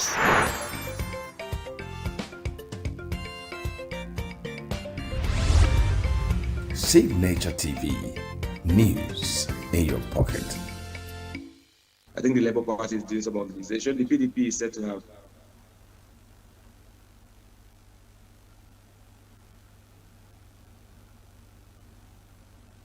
election started, the movements, the defections, the alignments within the political parties, just generally speaking. Would you say it's too early, or would you say it's the right time? What are your thoughts? Okay, I think I didn't hear all of what you said, but I'm trying to make some sense of it. I think that for what is what, the election has a date, and the parties have started early, as you noted. at the time they started, the elections were still a full calendar year and more away. But of course, you note that in the democracy, once the election is won and lost, the next election cycle begins from the day one election is won or lost.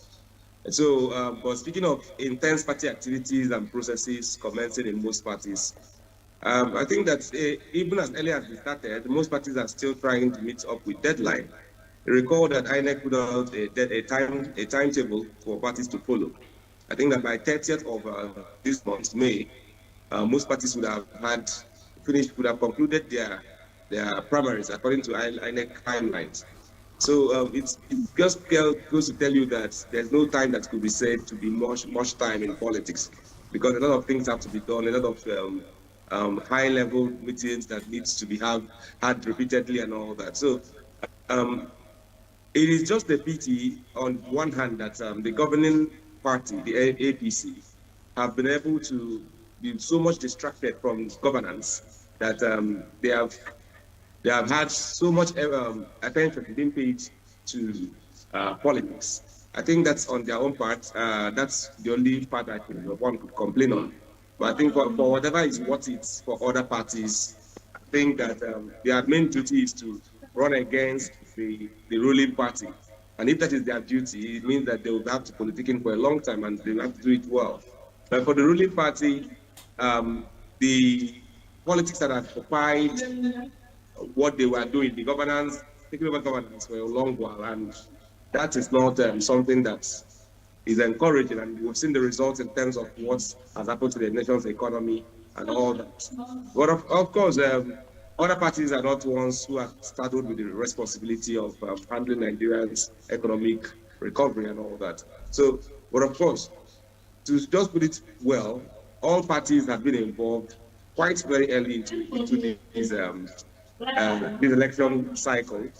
But of course, the comment has to be made that even at that, most of the parties are still struggling to meet up with time. I'm very sure the ADC is struggling to meet up with the deadline INEC has given. I think the same story applies to the NDC. Same story applies to most of other parties. That's the point of starting early, if you would ask. But then that does not appear to be what we are seeing in the process, as parties are still stuck. But of course, the ruling party, like I commented earlier, having abandoned governance. Having abandoned governance up to this point is what Nigerians should be worried about. Now, speaking of political parties, particularly the new political platforms, we see that, of course, there have been recent opposition parties, coalition platforms, and what have you. But what I want to ask you is, why do we see new political platforms suddenly become so attractive every new election cycle in Nigeria, especially following the weakening of established parties?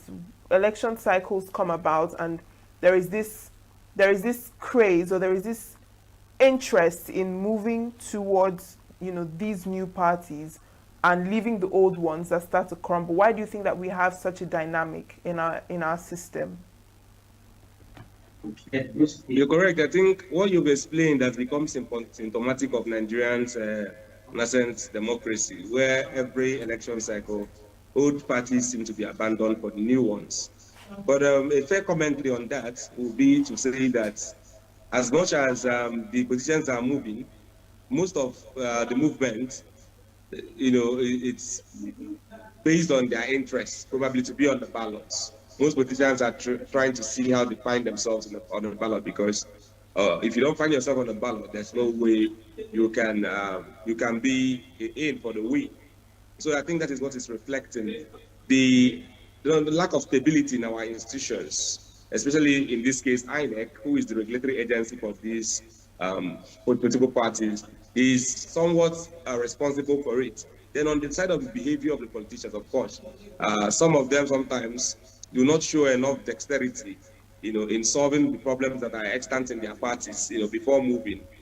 But for what is what it's, well, a fair comment would be that most politicians are trying to do what they must do to be on the ballots. I think that's one has to be said.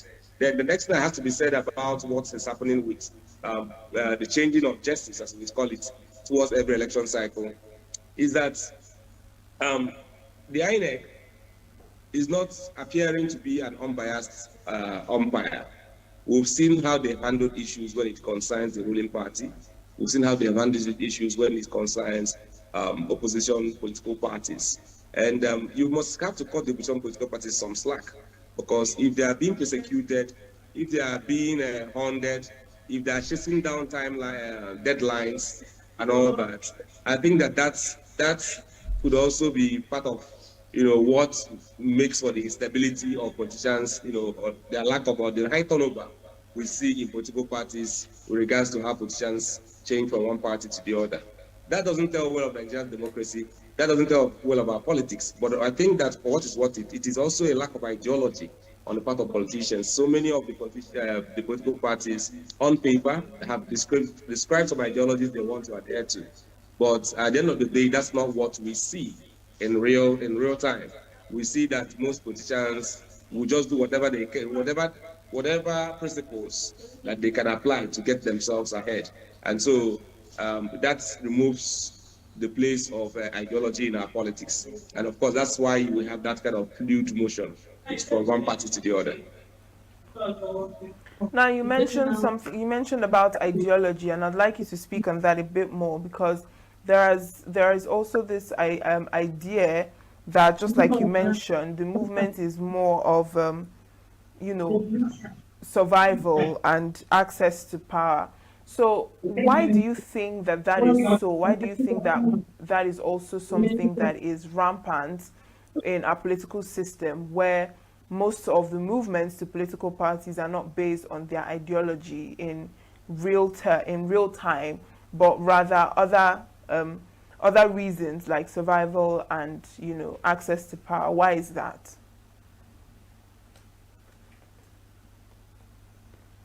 Most times it appears to be a very big word, but it's not that big. Ideology speaks to where politicians stand on issues. There's meant to be where they stand on issues of economy, on issues of welfare of citizens and all that. There are well-defined positions that political parties all over the world take when it comes to these issues, especially the economic framework which wish to run the country. These are the things that make up for what we attempt to say as ideology of the party. You'd see that I think that the biggest challenge that Nigeria has had politically is nation building.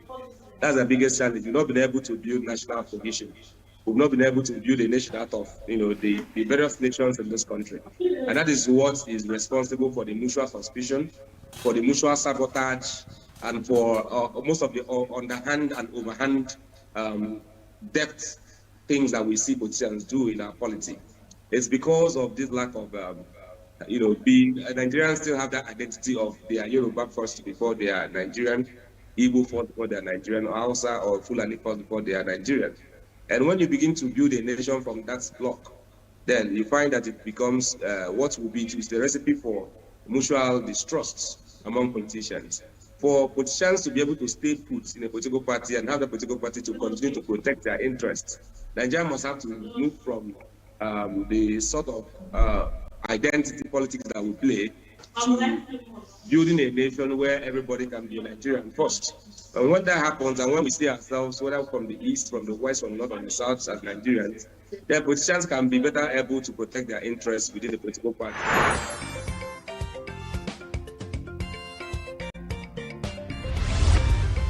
Signature TV, news in your pocket.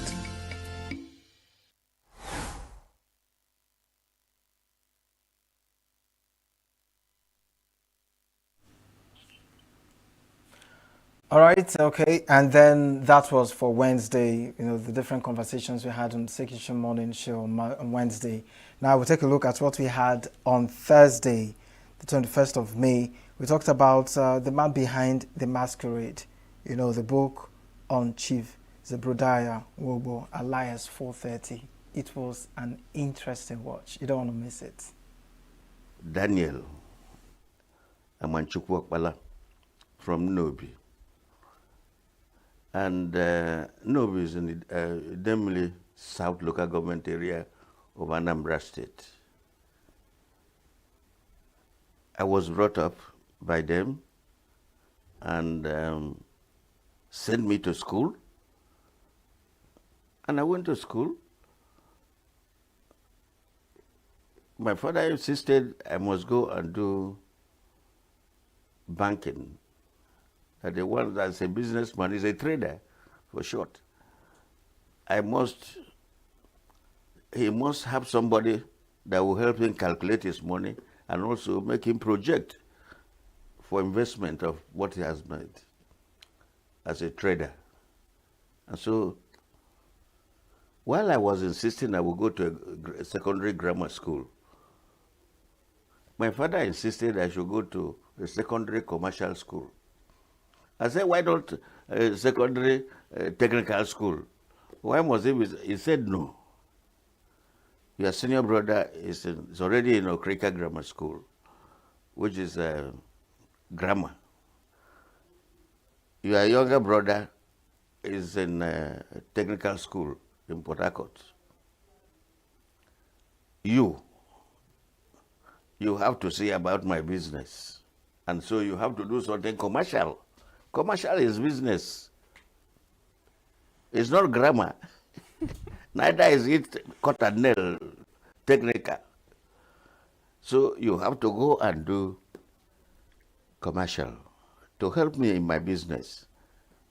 I didn't like it. But who am I to object to my father's wish?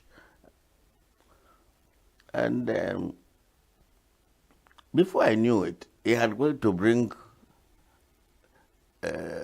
entrance form for me to fill for now Prince Memorial Grammar School, Prince Memorial High School, Onisha. It used to be Prince Secondary Commercial School. But now, since the man died, the proprietor died, it became since Memorial Grammar School. Prince Memorial Commercial School, Secondary Commercial School, right. So that was until the war broke out. I couldn't finish up. And all of us retired, running for our dear head. When you have all this shelling coming, wap, wap, wap, unu dum, wap, wap, wap, unu dum. That was how it was sounding. You wouldn't know. You never experienced that. So everybody to his heels. I ran away with my parents. We left Ahoda where they lived. Ahoda is in River State. That was where all of us were born, in Ahoda. So all of us made for home, Nobi, in Anambra State. We got home, settled. Luckily, he had built a house for him and the wife, my mother, and the second wife, my stepmother, and also had built a house for his mother. And so we all settled in the two, but there were 2 bedrooms each. My grandmother's own was 2 bedroom, 1 parlor, 1 room, and 1 big store, which he calls a room too, so we'll call it 2 bedroom. Then, in the one we live was 2 bedrooms and a parlor and a veranda. That was all.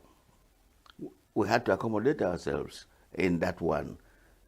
Some refugees who followed and came down, he had to give them my grandmother's house. And they lived in that one. We lived in his own. We squeezed ourselves in his own, not minding that we are about 9 children, plus mother, plus father, plus second wife. You understand what I mean? So we squeezed there. That was war kind of outcome. You cannot help it. There's no other place you can go. And as you live there, we also seen air raids moving, showering, supersonic air raids. Very unfortunately, one day, the supersonic aircraft shot his bullet and right straight on our roof at home. So that made us, the children, go to start building bunker. So Chikokbala is so. Then after the war, I migrated to ENUGU. Came to ENUGU without telling my parents. Everybody was looking for how to feed his stomach. And I knew my parents cannot go back to Ahoda. Already River State do not like Igbos. So they declared us enemy, according to how Nigeria told them. You know? Mm-hmm. So we had to start struggling on our own. Everybody has to come to ENUGU.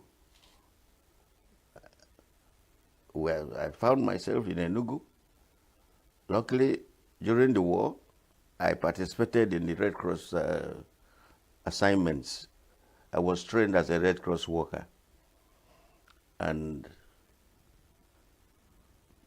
I had the ID card. We go to distribute relief materials to refugees coming. So many towns were devastated by bombs and attacks from the Nigerian forces. So I worked with them to say, look, the Red Cross trained some of us who were from secondary school boys who were interested in saving lives.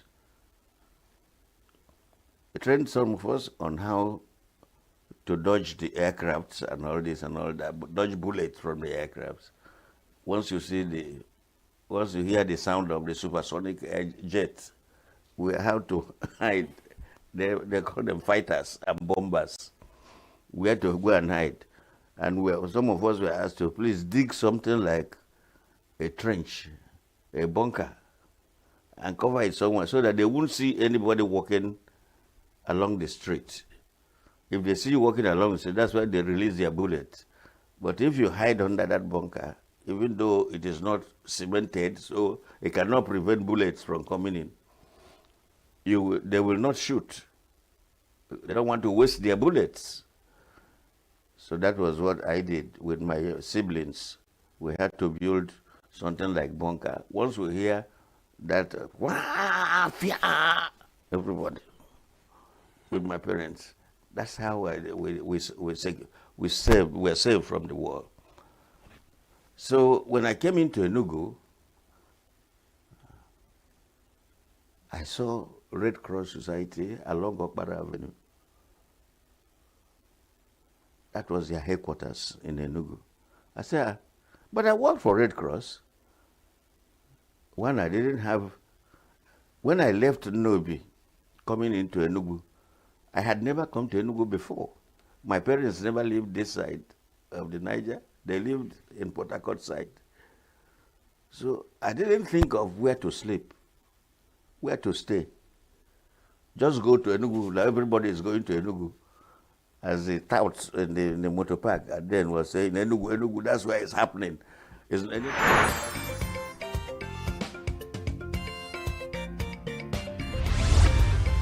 Signature TV, news in your pocket.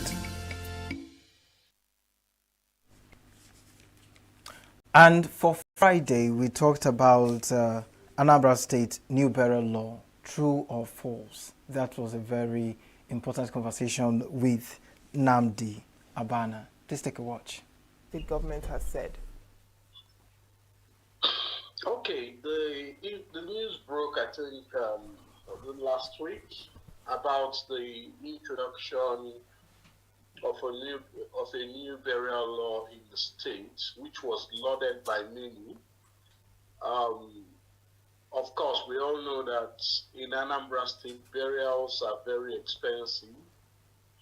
um, people don't really bother about their loss or their loss, but they bother about, the things that it will take to bury their loved ones, which is really unfortunate and obnoxious. So when that message filtered in, many people were happy about it, and they praised the state government. But in less than about 24 hours after the announcement was made, the Speaker of Anambra State House of Assembly came out to issue a statement, because actually they said the new law emanated from the House of Assembly. So the Speaker said that nothing of such happened, that there has always been a burial law in the state. So many people started tagging it as fake news. That is the rumored new introduced law. It started tagging it as fake news, which I think is quite unfortunate. I think it's a controversial subject. Even if they had amended the law, I'm sure that lots of traditional forces or traditional rulers and who is in Anambra State, could have prevailed on the government to rescind its decision, in implementing any new burial law. Right. So, but in your opinion, why would you say that this particular law around control of burial ceremonies, why would you say that it has so much controversy around it, and why has it received a lot of pushback and backlash from people? Well, why I use the term controversy is this. Like I mentioned earlier on, when people are bereaved, they don't just mourn their loss, but the family is thrown into confusion as to how to raise the funds for the burial ceremony. Of course, not all families in Anambra State are well-to-do. We just have a few percentage of, people who are wealthy that can foot the bill of a burial. Take, for instance, the in-laws are supposed to bring a cow, an in-law. So then you are meant to cook for the different groups, pay some dues. Every group is expected to bring something, and you are to host every group. You must cook for them, you must provide their drinks, and lots more. In some places, such ceremonies extend beyond a day, some beyond 48 hours, and so on. So that is the reason why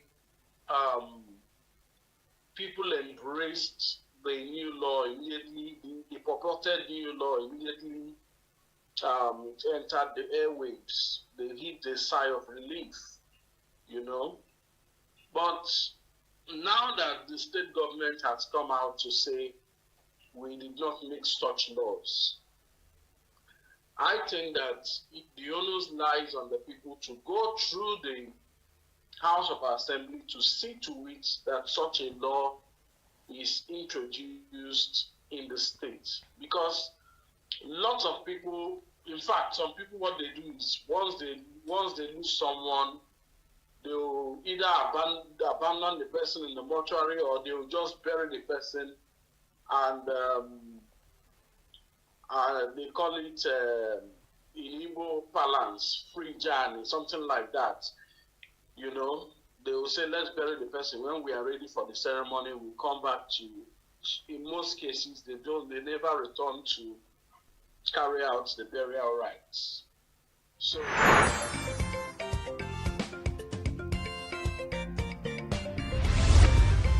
Signature TV, news in your pocket.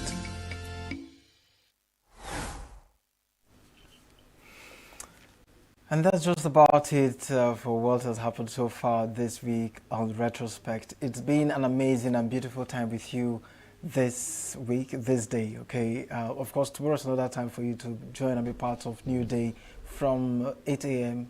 to 11 a.m. My name is Christopher Lele. Have yourself a beautiful and exciting weekend. Every second, every minute, every day, news is breaking. Events occur and there are new developments. At Signature TV, we follow these stories objectively, bringing all sides without bias, explaining the complex issues, breaking down the numbers, and investigating the issues behind the news. Anywhere and everywhere, near or far, wherever the news is, we will be there. Signature TV. News in your pocket.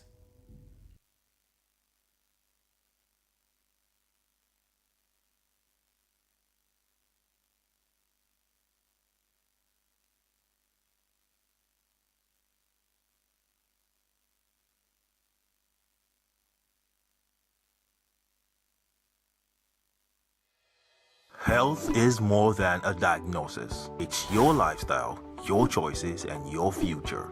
Join us on Inside Health, your weekly deep dive into the stories, science, and solutions shaping your well-being. From expert interviews to real-life journeys of healing and hope, we cover it all. One of the complications of cancer management or treatment is they have some of them at one point in time, you see them having anemia. Okay, so you see them at times being transfused. But at the same time, you come in with a diet. Nutrition, mental health, innovations in medicine, fitness, and everyday wellness. Whether you're managing a condition, staying informed, or just living your best life, Inside Health is your trusted guide. I'm Tigiti Agorum, and I'll be with you every week on Inside Health, only on Signature TV.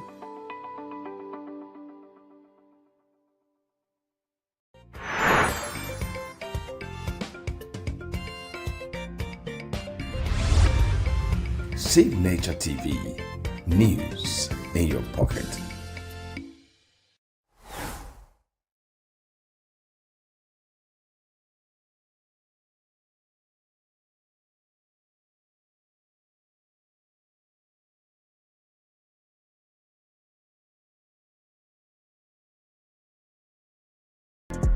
Get plugged into the heartbeat of entertainment on The Hub, your ultimate show on e-vibes. From trending stories and social media drama to top charting music, must-watch movies and exciting moments from the world of arts, we've got it all. Join us for unmissable conversations with your favorite entertainment personalities, plus fun segments every week. So I should try harder. So Okay, I don't know that one. outfit of the day. Oh, I don't do that. That's some Gen Z stuff. Oh, now you say it's a Gen Z stuff. It's everything you love about entertainment, served fresh every week at 1 p.m. with weekend repeats just in case you missed it. The Hub's on e-vibes, where the vibes never stop. Only on Signature TV.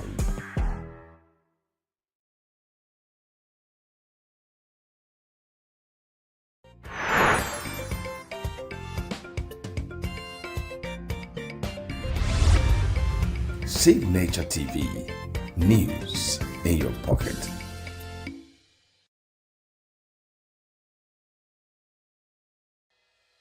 Health is more than a diagnosis. It's your lifestyle, your choices, and your future. Join us on Inside Health, your weekly deep dive into the stories, science, and solutions shaping your well-being. From expert interviews to real-life journeys of healing and hope, we cover it all. One of the complications of cancer management or treatment is they have some of them at one point in time, you see them having anemia. Okay, so you see them at times being transfused. But at the same time, you come in with the diet. Nutrition, mental health, innovations in medicine, fitness, and everyday wellness. Whether you're managing a condition, staying informed, or just living your best life, Inside Health is your trusted guide. I'm Tigiti Agorum, and I'll be with you every week on Inside Health, only on Signature TV.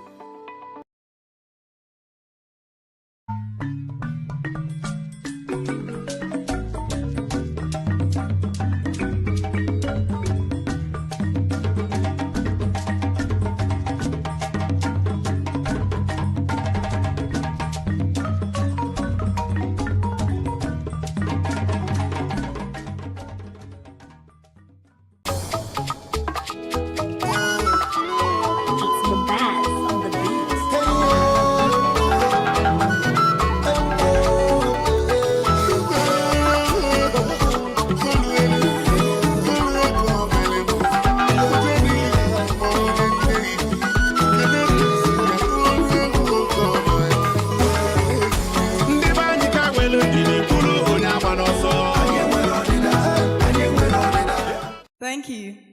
Well, I am actually Alhaji. I'm not sure Igbo people would like the Alhaji part of it. Maybe no Funzek. I am actually if you I'm teasing. Thank you so much, Ifoma. But I think that the message is clear, and it is that the purpose is, we're in unity, we're in unison with what we're doing. The message, the mission of the center, the purpose for founding the center aligns with our collective idea of whom we are as a people and touches on our overall appreciation of our identity. This is a special edition of Nkata because, as I mentioned, Nkata is not holding at the Center for Memory, it's holding an Omorphia, and it's in the spirit of the Things Fall Apart Festival. And this month, we're looking at Onoka. Onoka, the theme is Onoka, Things Fall Apart When Stories Are Lost. And this session will reimagine, a renaissance of the Igbo society through cultural memory. And it's to be led by no other person than Ujuako Akukwe, who is the founder of the Eastern Nigeria International Film Festival, ENIF. Anyone who has come across her or has paid attention to the festival will know that she's a force of an individual because as Igbo people, we have a lot of stories, we have a lot of potentials, but one thing also stands out, and it is the challenges that many of us meet when we take the step of founding or driving enterprises or communities. And as someone who has done that, she knows what it takes, she knows the challenges firsthand, and I think that there is no better person to speak to the issue of Onoka, the place of storytelling, the place of memories, the place of cultural memories in shaping our identity and moving forward as a region than Uju Akokwe. And so, since Ifoma has talked about the center in the absence of the director, the conversation will start. Bikonu, in Omuafia, Miline Ezoku, it was mentioned, in fact, in every chapter of the book, in one way or the other, Chinua Achebe talks about the weather. Sometimes, too much rain, sometimes too much sunshine. And I think that we're experiencing a part of, that Omuafia that we read about in the book, where today it's a little too much rain, but we're also hoping that, the sun comes out and the weather is fair enough as we proceed in today's endeavor. So thank you so much for joining us, and I will welcome Ujuaku to the podium for her presentation. Thank you. Good evening, everyone. I'm so happy to be here today. And it's not my first time. I think about 7 years ago, the Center for Memories hosted the screening of my documentary, Afi Attack, at the ENUGU Sports Club. And that evening planted a seed in my heart. And when the time came for us to establish an organization, we chose to bring it back home. So we established Eastern Nigeria International Film Festival and decided to host it in Southeast and in ENUGU. Eastern Nigeria International Film Festival, it's ENIF for short. And we did that because Center for Memories, they're already here, and they encouraged us to come. And today, ENIF stands as one of the living testimonies of what becomes possible when we find our way back home. and I'll say with intention and purpose. So to Center for Memories, I truly appreciate all you do to keep our memories alive. And I want to say a very big thank you, not just for the invitation, but for your consistent work in preserving our culture. I also want to say a very big thank you. I think he's someone I appreciate a lot, and I can't stop appreciating him and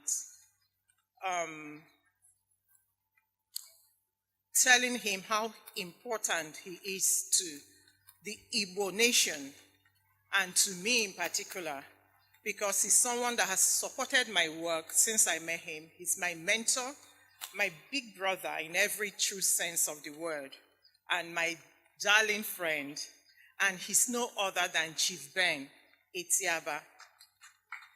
You know, I always tell you that you are an excellent man, and Jide Kiji, Ifenia, you are truly a light. So, my name is ENUGU.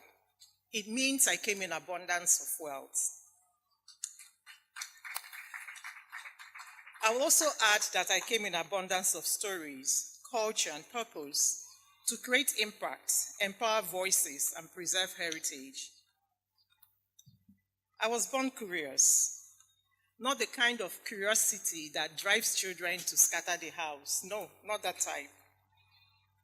But the kind that pays attention to silences, especially ones that come after laughter or after stories end too soon. I grew up in a home where storytelling was not merely entertainment.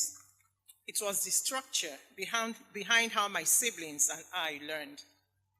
And looking back, it's not surprise to anyone that know about my background.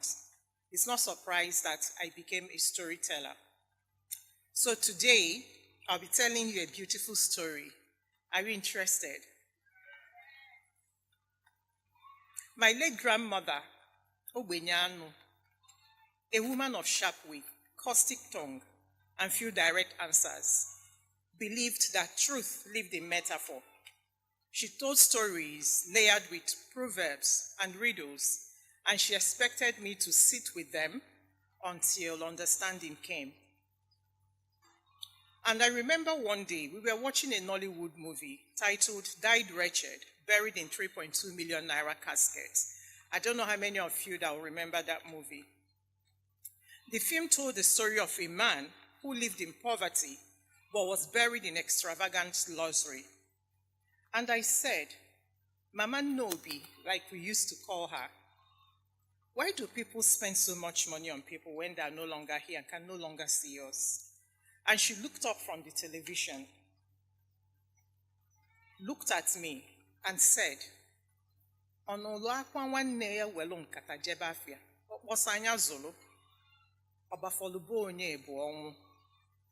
you know that I'm not going to interpret this proverb. Right? Then she turned back to watching the movie as though she hadn't just left me more confused.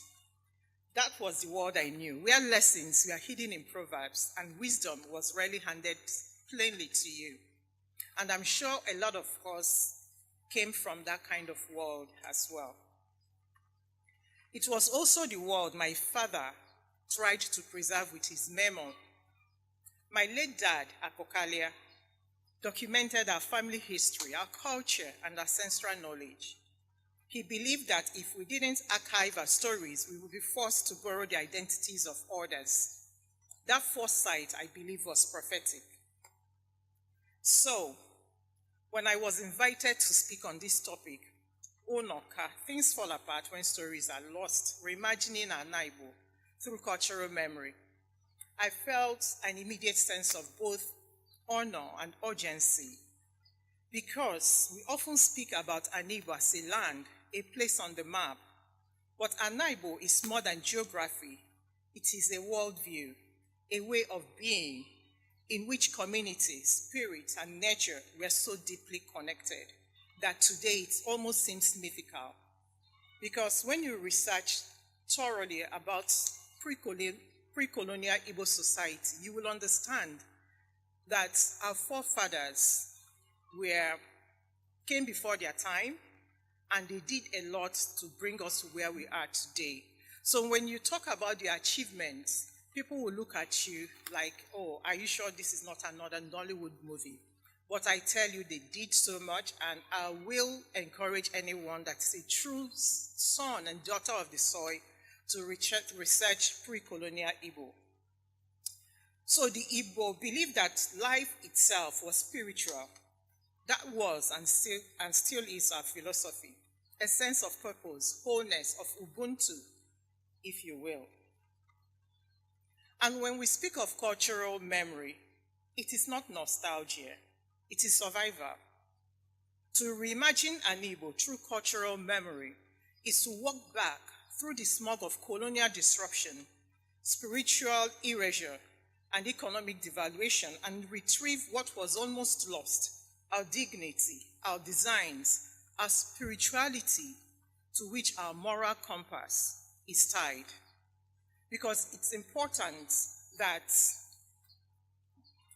when people talk about Igbo spirituality, that is what we know as Ordinana. It's not about setting up ring lights to make videos or using chalk to put under your eye to tell people that you are now an Ordinary practitioner.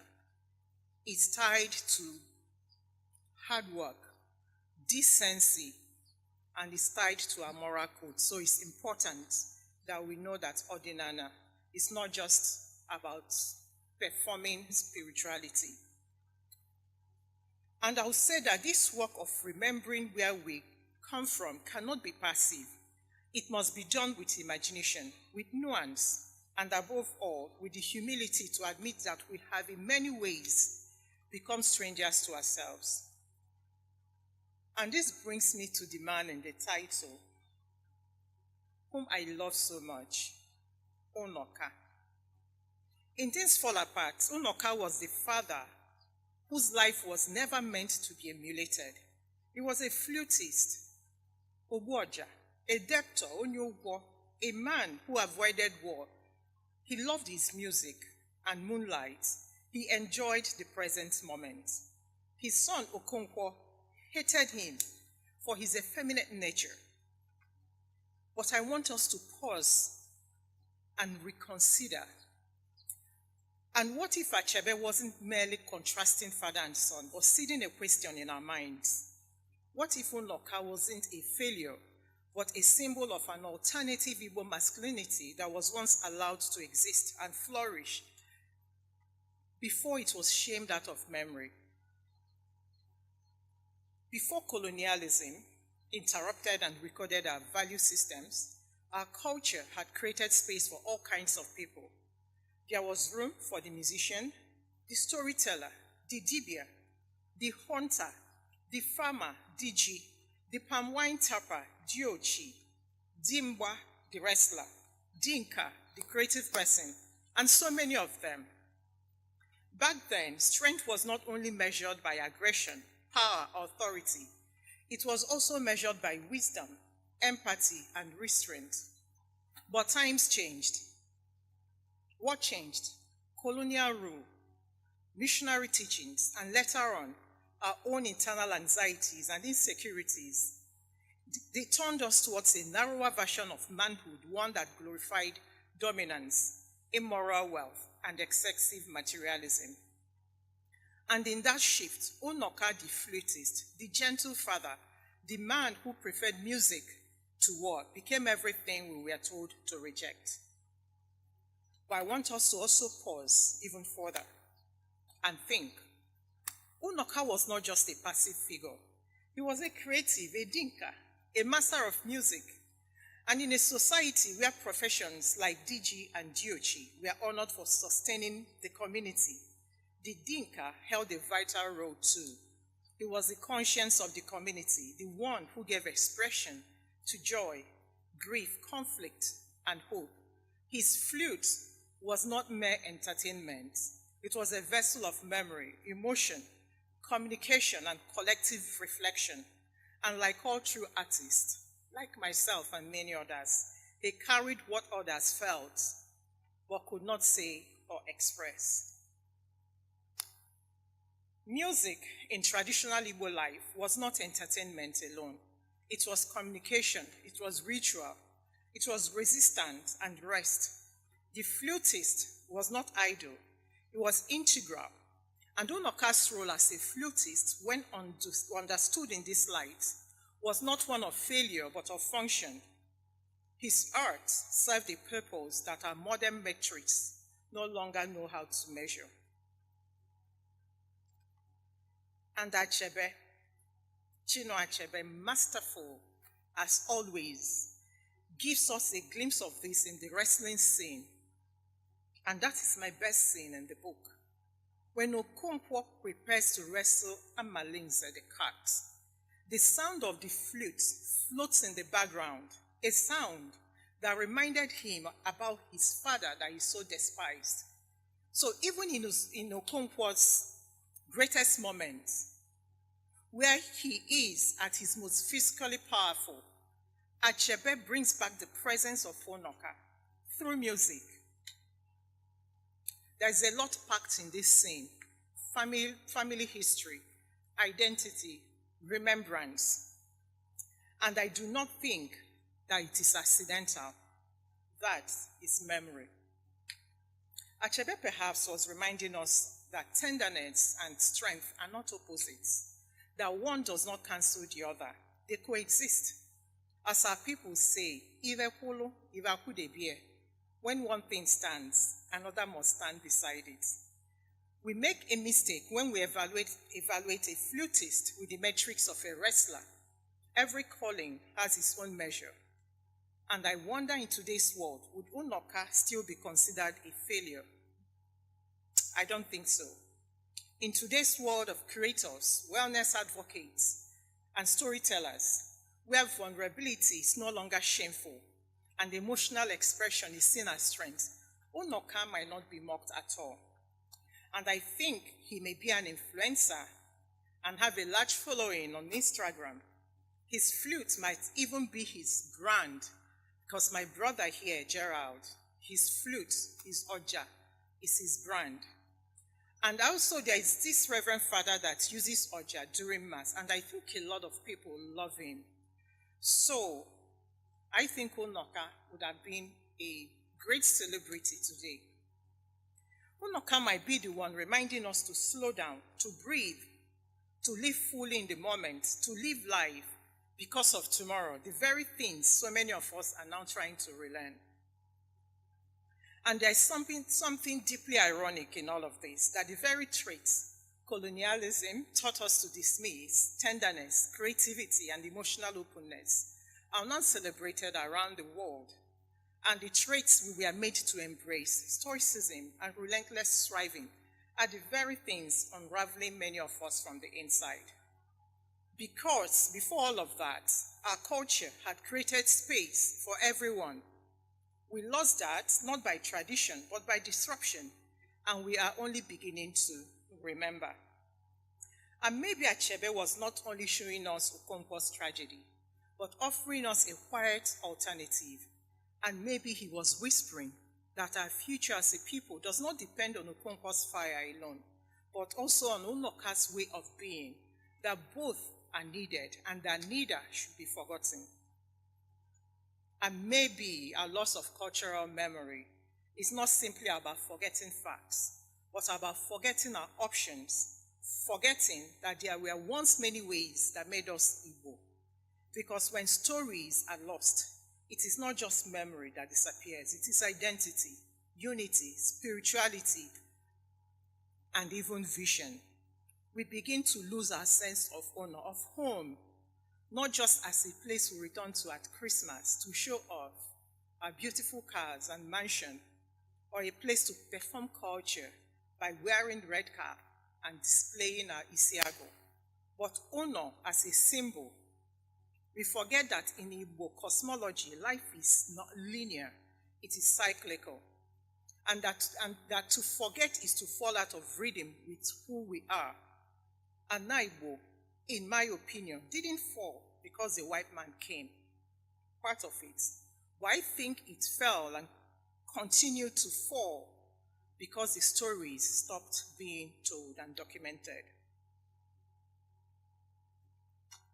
Chinua Achebe once said, and I quote, "There is no absolute. There is no absolute anything, even good things. The Igbo are against excess. Their world is a world of dualities. It is good to be brave, but also remember that the coward survives the brave man." That, he said, was the central theme of his life and work. And it was also where Igbo culture first came into conflict with those who came to improve us. The missionaries brought certainty, one way, one truth, one life, one religion. But as Achebe pointed out, the Igbo found that idea very extreme, because to be Igbo is to make space for tension between bravery and caution, between tradition and modernity, between worshiping God in a particular way and the possibility of having different ways of worshiping God. Makananko dinamba na eyelu mba nli. Okwa? Our stories created space for contradiction, and our worldview kept that balance. And without those stories, we lose more than memory. We lose our ability to think in layered, flexible ways. We then begin to crave absolutes. And this is how a people once rooted in balance begin to break. Our cosmology, the Igbo cosmology, was never random. It taught us that the dead, the living, and the unborn exist in constant dialogue. That names carry memory, that rituals are not superstition, they are structure.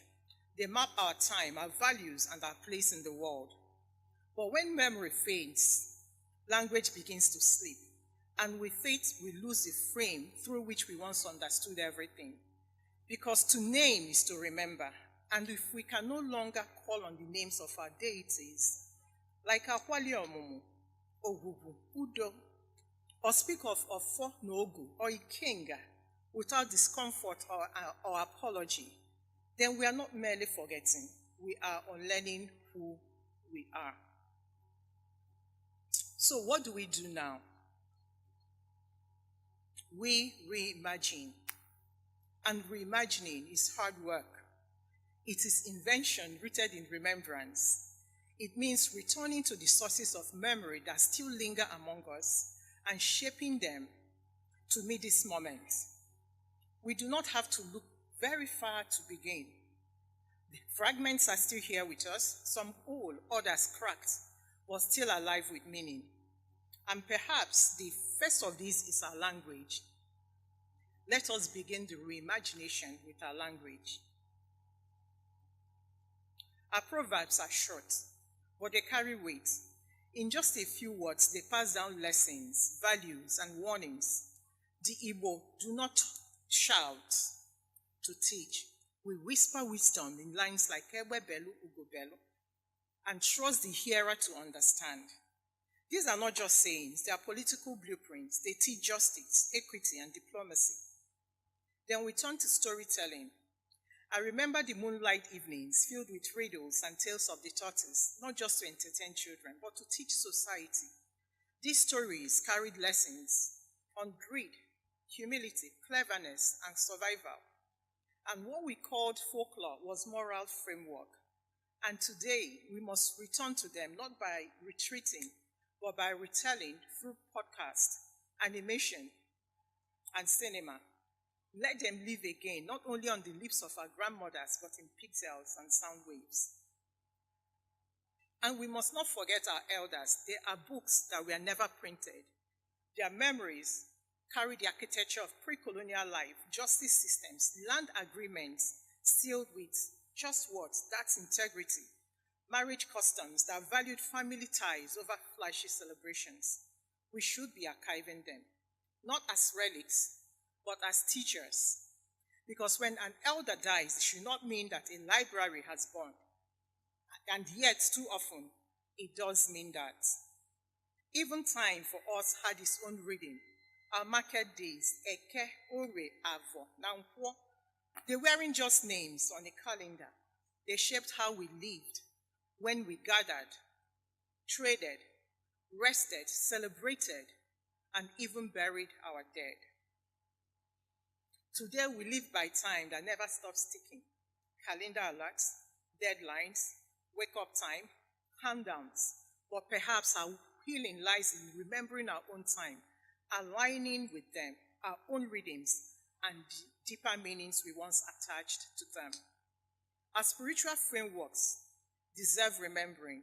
Chi, Allah, or ENUGU. These were not outdated beliefs. They were structured philosophies of justice, identity, and accountability. They told us that every person carries a divine spark, Chi, and that truth had a spine, Ofo. And Allah was not just land. It was sacred, Adi Emeru Allah. To harm the land was to disrupt the order of life itself. And to discard all of these is to lose the moral code our ancestors lived by. How about our governance systems, often misunderstood or dismissed as informal?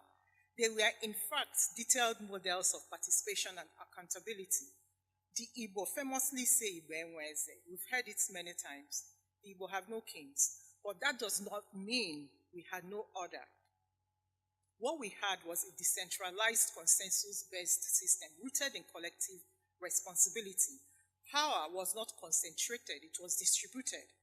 We had village assemblies, councils of elders, and age grades who performed duties for the community. We had the Umonna, patrilineal kinship groups that managed the land, settled disputes, and maintained societal structure. But alongside them, we had the Umuada, the daughters of the land, women who could challenge wrongdoing and restore balance. The Umonna wielded power, yes, till today. They made laws and protected lineage interests, but the Umuada held authority. When the Umonna strayed, the Umuada intervenes. They did not fight for equality in the Western sense. They practiced equity. Roles were different, but power was not absent. This wasn't about sameness. It was about balance. Each group in its time was entrusted with the power and authority to act for the good of all. We don't need to reinvent everything. Some of our governance blueprints are still here, deeply Republican, partially democratic, and very comprehensive. What we need now is restoration and strengthening, to recognize that equity was our way, and in that way was wisdom. Atuolo Omalo. Atuolo Omalo. Omalo. Atuolo Ofeke. Let's reimagine our symbols. Uli, Nsibidi. These held codes of womanhood, power, covenant, secrets, and history. Let us not lose them to novelty. Let us reimagine them in murals, textiles, streetwear, and digital art. For us, beauty has always had meaning. Let us celebrate our artists and historians, our writers and musicians and storytellers and memory keepers. From Achebe's quiet defiance to Uche Mechata's bold truths. From Mike Ejara's lyrical storytelling to the Obilibo brothers and Celestine Oko's philosophical high life.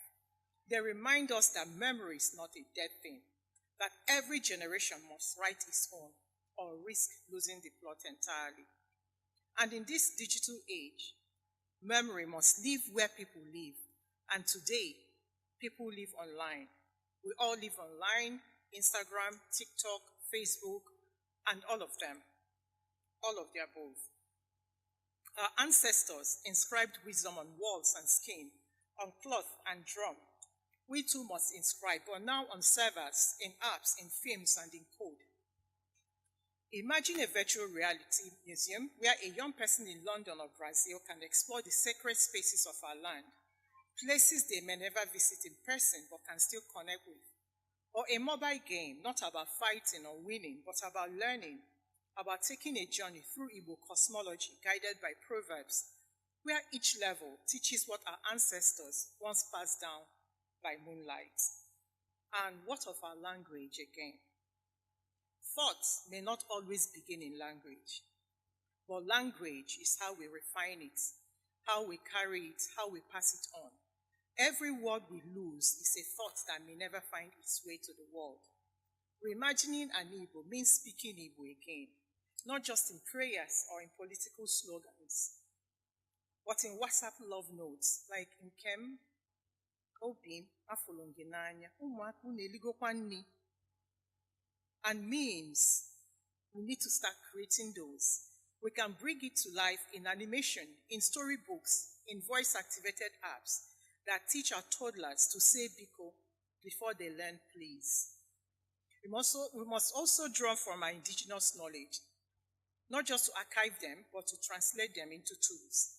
Our metaphysical concepts like Chi, Obanje, Ilowa can shape conversations on identity, on life and death, on ethics, even on environmental consciousness. And when we create, let us create from our own core. Very important. We must stop waiting for Western validation because before we believe in our stories. Let our fashion reflect our fabric. Let our hair reflect our identity, not our inferiority.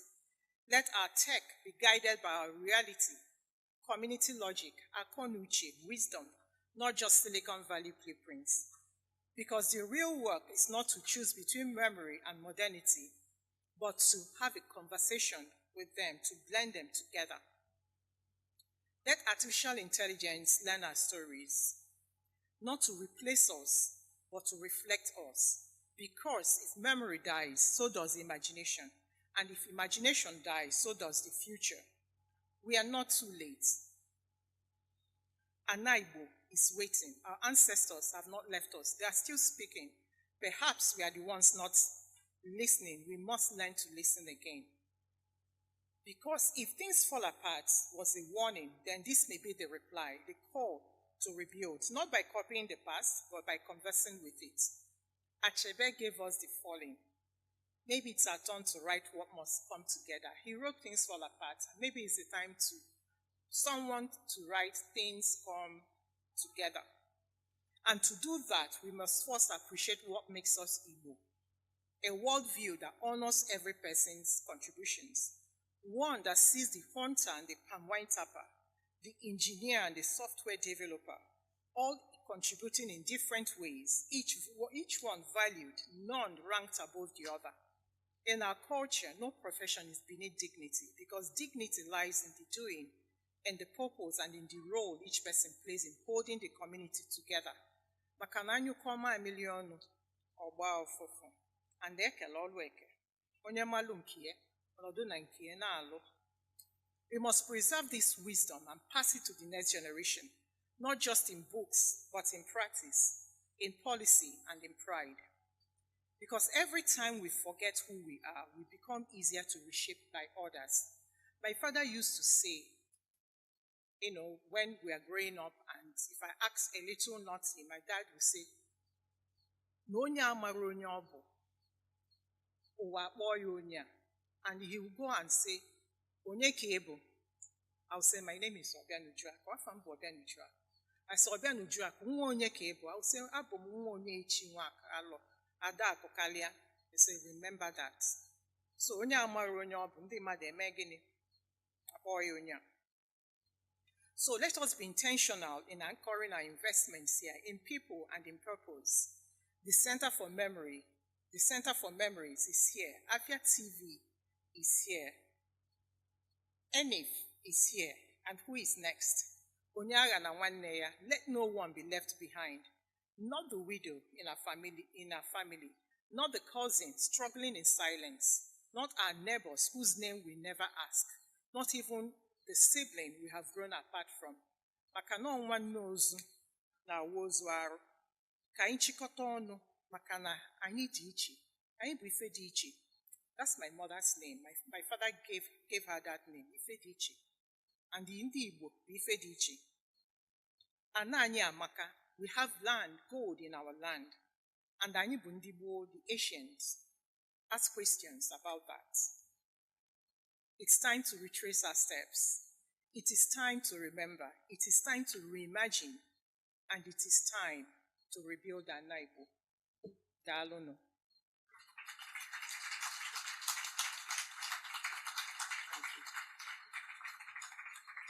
I'm going to be inviting someone who will help to unpack her presentation this evening and who is going to lead the Nkata, part of the Nkata Umibe. So he's going to unpack the session.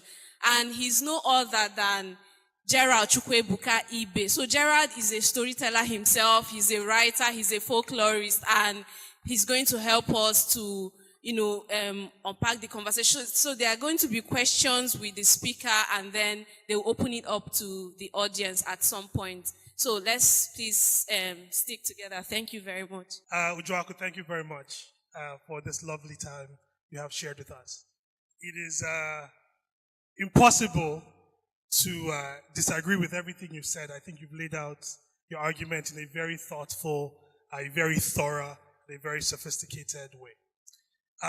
My intention with the 30 plus minutes we have together is maybe to problematize some of these ideas, to go deeper in them, and then to bring everybody into a conversation around some of the core themes that you have hit on today. The goal is to keep it very casual. I'll ask a couple of questions. There'll be a microphone floating around. My grandfathers were monuments of men. They were masters of magic, of mischief and mystery, king and judge to saint and sinner.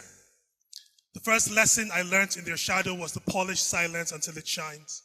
To find truth in parable and proverb, their libraries and cellars were glorious colosseums.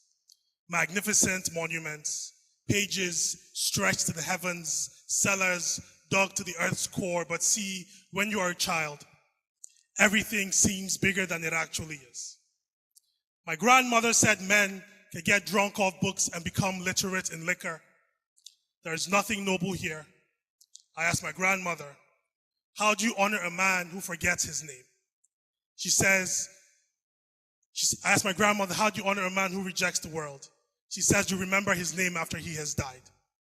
And I remember visiting my grandfather's bar, falling between cracks of ledger and constitutional law. I still return to these chapters in night tremors. The clinks of bottles and the swoosh of pages. I see my grandfather drink away another book. A dream more vivid than a memory. I remember his mind giving up on him for staying alive too long. And the second time for defying death. He lost control of half his body. And then his mind will wander and forget to come home to a room full of grandchildren whose names he had forgotten. And then his mind will wander and forget to come home. I asked my grandmother, how do you honor a man who rejects the world? She says, you remember his name long after he has died. Thank you. That was impromptu, just to give you some time. The first memory I had, speaking on the conversation of family memory, first memory I remember as a child was a memory of my father cradling my 3-month-old older sister. And I remember it very vividly. He had a Mercedes-Benz in a house in Lagos, in Ikeja, and he was in front of rocking her back and rocking her back and rocking her back and forth. I remember the event like I was there. But the challenge is that I was not there. The challenge is I was not even born. And I wonder, what are the limits of our memories? Sometimes we remember some things that we experienced, but we were not even there when those things happened. So I wonder how you think about this concept of memory. Where does it begin? Where does it end? Who holds it? Who doesn't hold it? And how can some people access memories that they weren't even there to have in the beginning? Thank you. That's a powerful one, like remembering your dad with your younger sister, and you were not, your older sister, and you were not even there. I mean, that's a powerful memory, right? Because memory lives in our bloodline. And if we understand that memory, it's in our bloodline. Sometimes, not to go through, not to be spiritual here, but sometimes we remember things that we are not even witness to, right? Especially if you come from a family that is deeply connected to your spirituality, to the land, to one that honors a lot of elements. So that kind of thing could happen. Another thing is you could also reach out to your, your dad or your great-grandparents and ask them questions about memory because they hold that, or the elders in the community. So there are a lot of things, if we look around us, that hold memories. It depends, where are we looking? What are we asking? Who are we speaking to? Right? And it's not just humans. Even the tree in your community is holding a memory that if you want to assess that, you can ask questions and they will tell you. So in my, like the Obu of my family, there is a tree there, and that tree has been there thousands of years, right? And it's holding a lot of memory. And when you ask questions, the elder will tell you, the people, my uncles, my dad, will give you the history of that tree. So, but if you don't have people around you that can actually tell you what that tree is carrying, there is also a way to assess that. And that is tied to your spiritual background. But I don't want us to go deep into spirituality today. Yeah. I mean, I think in one way, many of us are trained with a very imperial logic. You have to be somewhere, feel something, know something, for something to be valid. Can you trust a memory that you think you have, but it's not yours? Is that authentic? Is that original? Is that powerful? How do you think about that? I will say that it's authentic because these are the things I love to speak about the things I've experienced. And there are ways as Ndibo to assess that kind of thing. So there are some remembering that you have, maybe through dreams or through meditation. And if you're not so sure, you ask questions. And one of the ways our people ask questions is to go through AFA. So I don't know how many of us understand what that means. So if there are memories you don't really trust, because I believe that every memory, majority of them is authentic, even the ones we consider negative, you find out, why is this showing up in my thinking, in my thoughts? Why am I seeing what I'm seeing? You ask questions. And once you begin to ask questions, even if you don't want to do AFA, ask your dad, your parents, your grandparents, your uncles. And most of the time, a lot of the time, they will tell you, oh, now one that kind of thing for before. There's always an answer because of what? It's in our bloodline. That's why family history is really very important. You spoke about the benefits of memory and memory being a platform for multiple imaginations, reminding us of the multiple ways that we exist, multiple ways that the example you used was, for example, how masculinity had existed in the past. I wonder what the benefits of forgetting are, and if there's a pathway to reimagination that also flows through forgetting. I think when I was doing my short speech, sometimes we forget, not because we just want to forget. And reimagination is also very critical in remembering. And it's tied to, when we forget, we lose everything. We lose our identity. We lose our vision. We become less confident, right? And our remembering is very powerful because when we remember who we are, we begin to find ways to become better. And when we talked about the Igbo male masculinity that was shamed, and you look at what is going on today, you see that a lot of Igbo men are trying to be Odogun. There's nothing wrong with being an Odogun. But Ada Abaka Abu Odogun. And it's because the society has made them to think that for you to become a man, there are certain things you need to do. You must have cars, you must have beautiful houses, you must be shown to be a man like Okonkwo. But there are other ways to be a man. By being soft, there's nothing wrong with that. By showing emotion, just like Onoka. So I think in Things Fall Apart, Achebe was also trying to show us, like Debo, we have, it's not just it's not linear, it's cyclical. Debo philosophy we don't believe in one thing. We believe in both in the negative and the positive, right? Yin and yang, duality. So it means that all of this, they can coexist. And when we think about what happened in the past, right? How we used to live before it was shamed out of memory, right? And begin to think about it and marry it and accept everyone, we'll have a thriving society. And that's when people will actually be very free to begin to ask questions, trusting that whatever it is they will find, that they won't be shamed for it. Thank you very much. You had spoken also about being informed by our culture as we're creating and having our memory inform our culture. I look at the room here, and I look at the Mafia here, and there are many different types of artists. We have incredible folk musicians who are reimagining and reviving indigenous Igbo instruments, but with incredible amplification and playing new rhythms on them.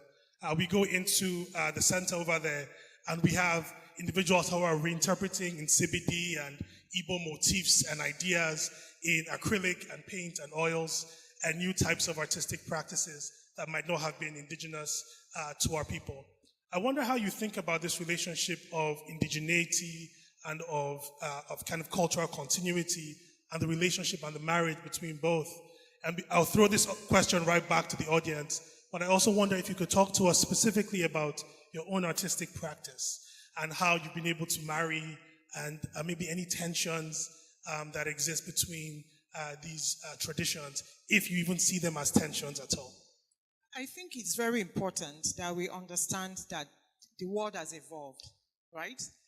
And we live here now in a digital age, and it's not like in 1960s or 1950s or even pre-colonial time, not like the time of our forefathers.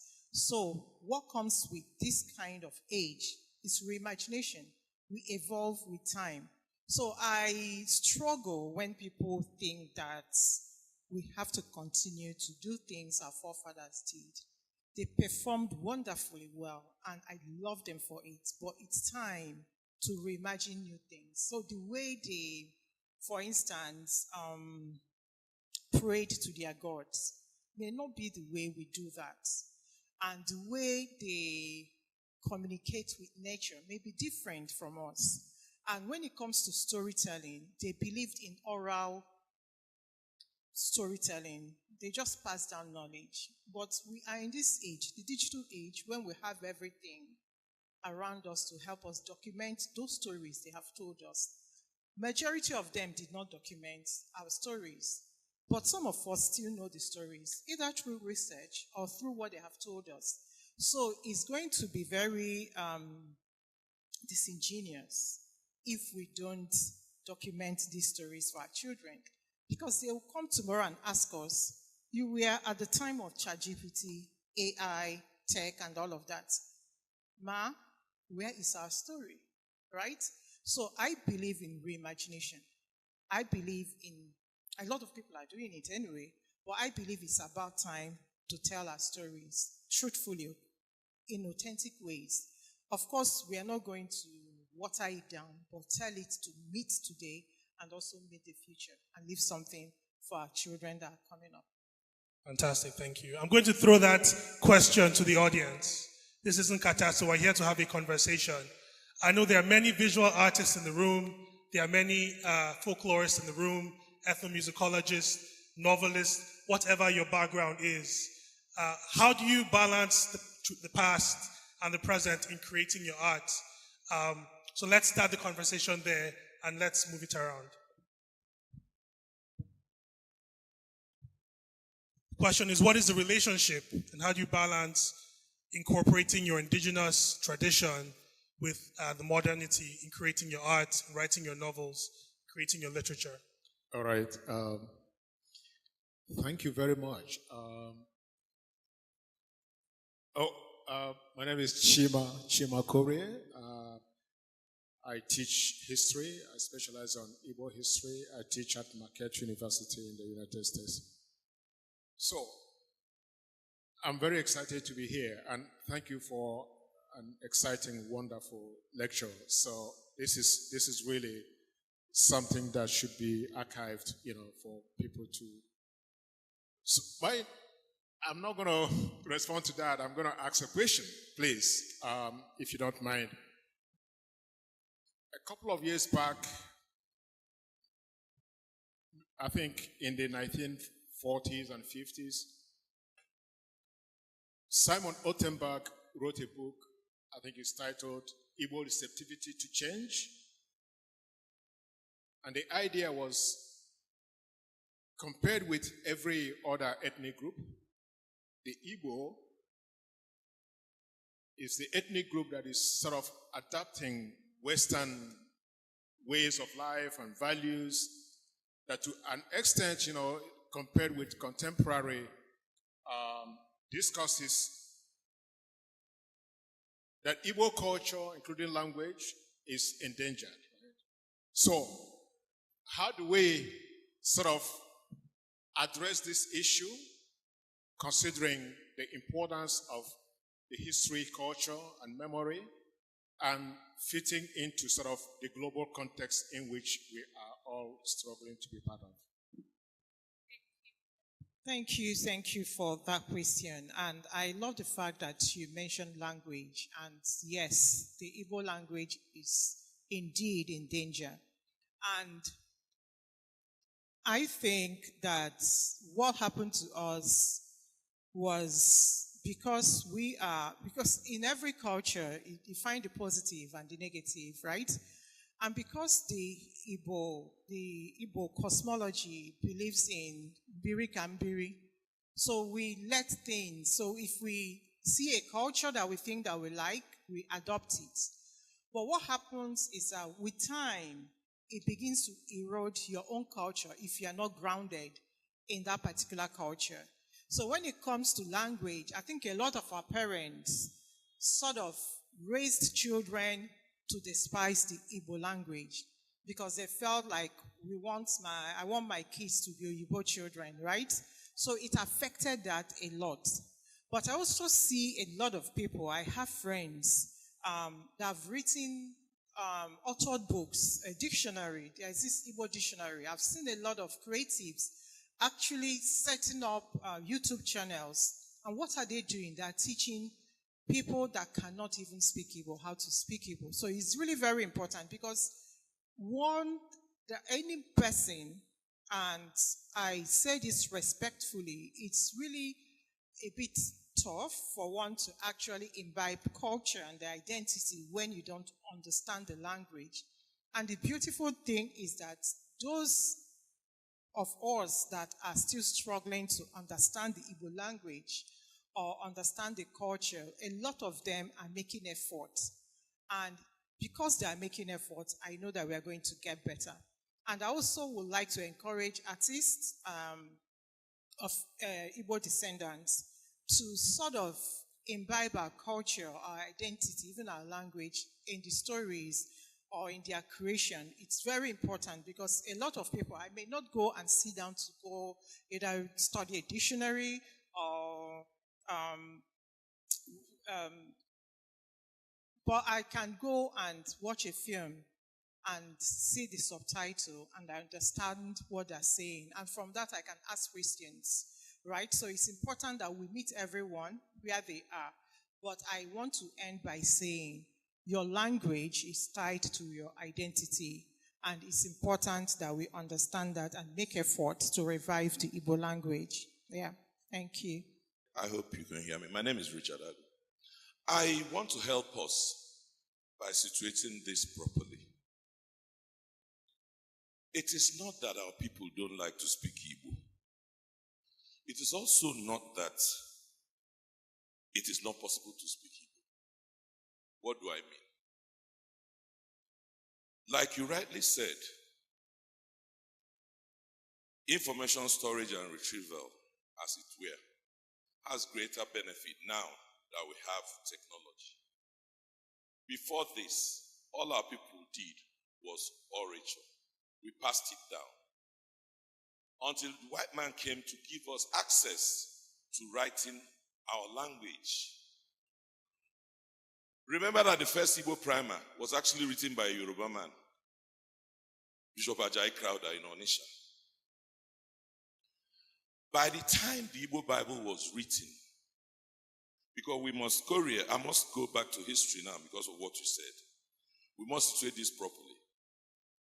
The two dominant religions that came to Igbo land were the Catholic religion under the RCM and the Anglican religion under the CMS. These were the missionary societies sent to bring religion here. And they spoke different varieties of Igbo. There was the Umuahia Owerri being spoken by the Anglicans. Then there was Oka Onisha being spoken by the Catholics. Okpara's government in 1954 felt that we needed to have something central and instituted a commission led by the first Igbo doctor, Dr. Simeon Onwu.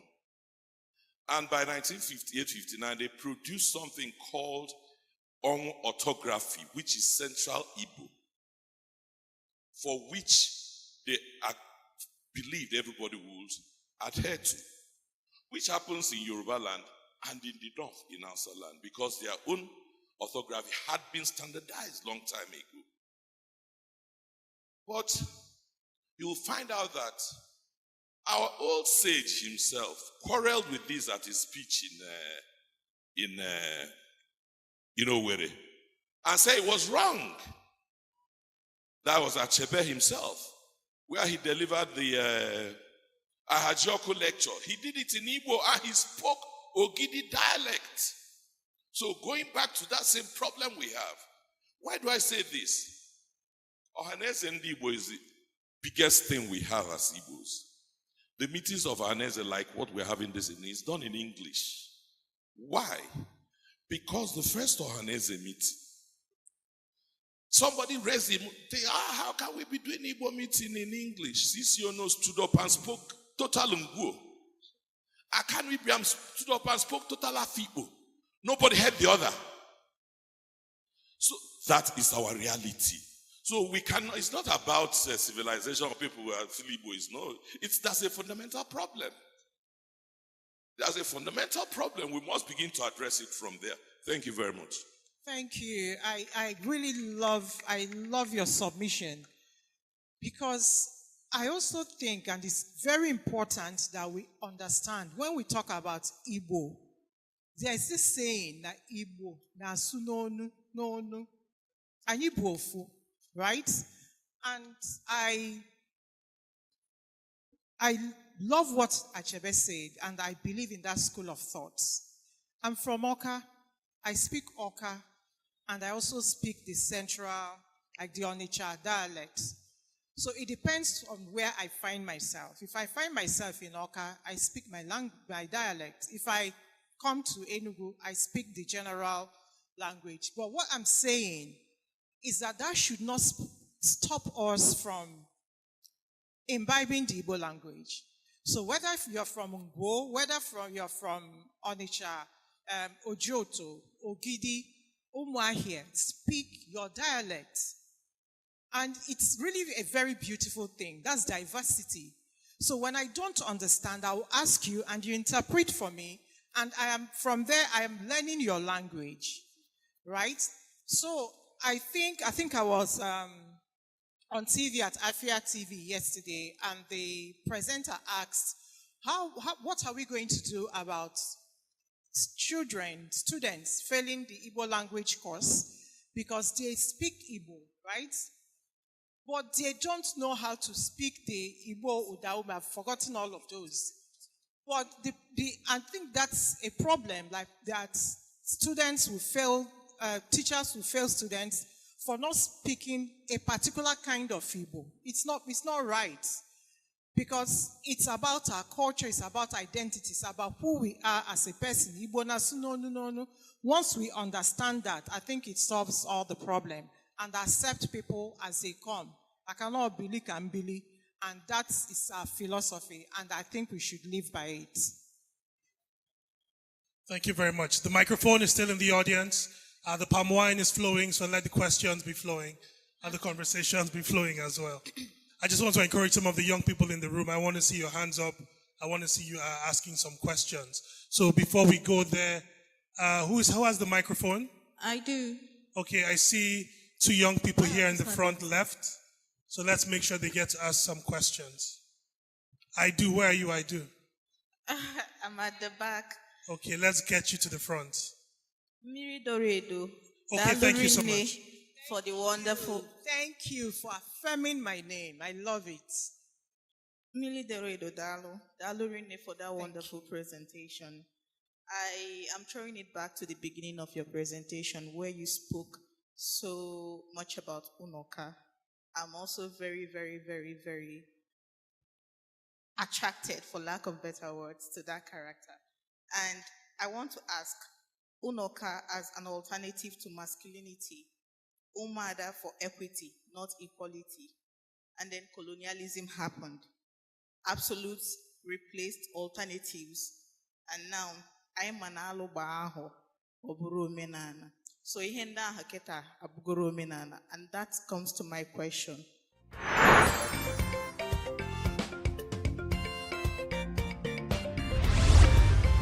Signature TV, news in your pocket.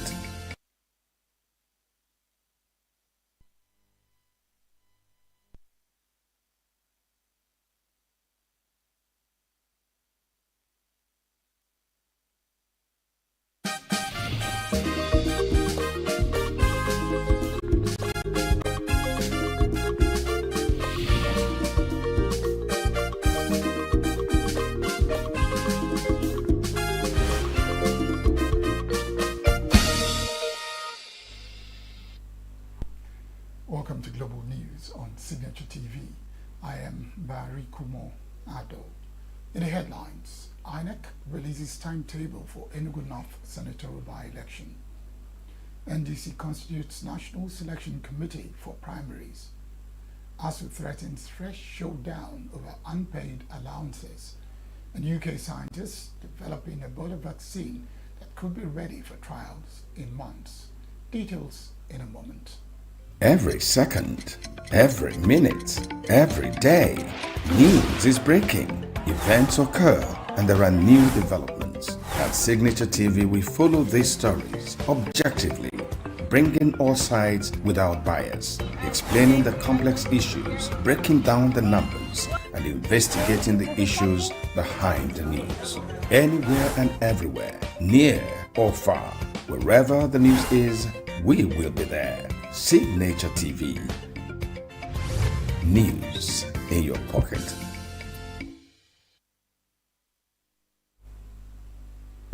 A carnival-like atmosphere swept across Enugu State as members of the All Progressives Congress APC turned out massively in the party's governorship primary election to affirm Governor Peter Mba as the party's candidate ahead of the 2027 governorship election. Governor Mba, who emerged as a sole aspirant, described the exercise as a model of internal democracy and grassroots politics. Correspondent Chinemere Mikembunan reports.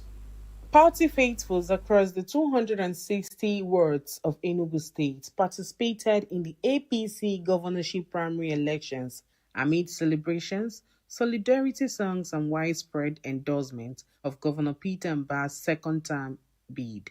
Thousands of APC members and supporters gathered at various wards across Enugu State on Thursday as the party conducted its governorship primary election. At Owo Ward in Nkana East local government area, Governor Peter Mba was welcomed by enthusiastic supporters who turned out in large numbers to participate in the direct primary process. The atmosphere became electrifying as members of the ward overwhelmingly affirmed Governor Mba's candidature with a resounding yes.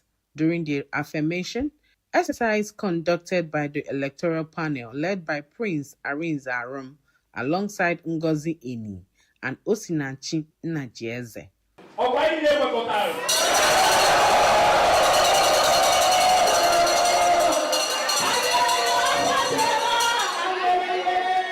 Party leaders described the governor's re-election bid as a reflection of confidence in his administration's performance, over the past 3 years. No, I don't know what to do. Or whether to the election for the first time. Or whether to the election, even for governor, or whether to the election. Or to say we want to have a governor. Addressing party faithful, Governor Peter Mbah described the direct primary election as peaceful, fruitful, and unique, noting that the process demonstrates the party's commitment to internal democracy and unity. He revealed that APC has successfully conducted primaries for the 24th State Assembly, constituencies without disputes or division among members. He further urged party members to remain united and focused ahead of the 2027 general elections, warning that division within political parties often weakens electoral strength before elections. When we go out there to cast our votes, we must be APC all through. APC for the president, APC for the Senate, APC for the House of Reps, APC for the House of Assembly, and APC for the governorship. It must be APC all through. And it's extremely important because what we are witnessing is not complete. It must be completed. The APC Governorship Primary Election Committee, led by Dam Maliki Hausa, collated results from across the state, which affirmed Governor Mbah's emergence as the party governorship candidate. Political observers say peaceful conduct of the APC governorship primary in Enugu State may further strengthen the party's preparation ahead of the 2027 general election. From Owo Ward, Nkanu East Local Government Area, Chinemere Mikebunam, Signature TV News.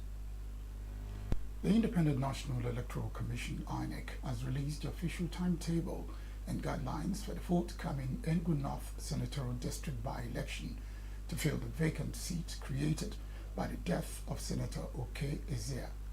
The resident electoral commissioner in Enugu State says the exercise is necessary to fill the provisions of the Nigerian Constitution and Senate declaration of a vacant position. Correspondent Chinemere Mikebunam also has the report.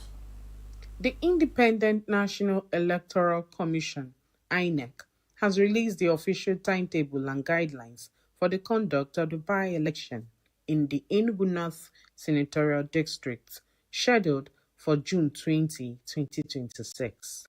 The by-election became necessary following the death of Senator Okezia, who represented the senatorial districts in the National Assembly. The Enugu State Resident Electoral Commissioner, Chukwemeka Chukwu, while addressing newsmen in Enugu, urged political parties, candidates, and eligible voters to take note of the approved timetable and comply strictly with the electoral guidelines.